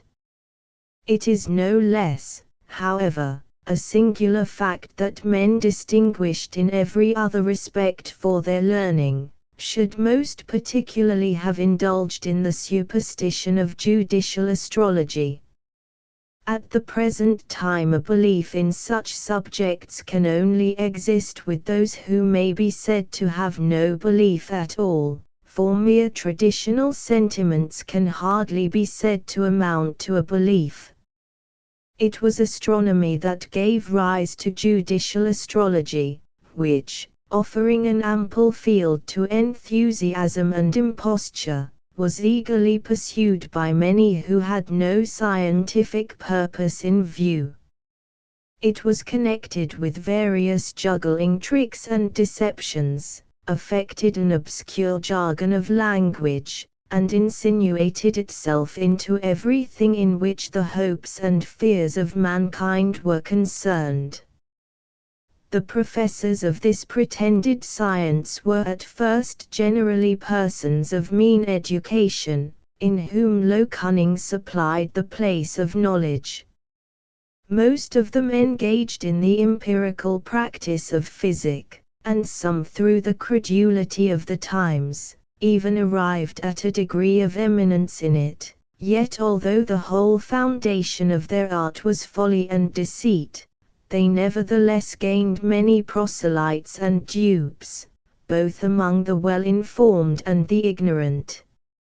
About the middle of the 17th century, the passion for horoscopes and expounding the stars prevailed in France among people of the first rank. The newborn child was usually presented naked to the star expounder, who read the first lineaments on its forehead, and the transverse lines in its hands, and thence wrote down its future destiny. It has been reported of several persons famous for their astrological skill, that they have suffered a voluntary death merely to verify their own predictions. It is curious to observe the shifts to which these wise men were frequently put when their predictions were not verified. Great winds at one time were predicted by a famous adept in the art, but no unusual storms having happened, to save the reputation of the art, the prediction was applied figuratively to some revolutions in the state, of which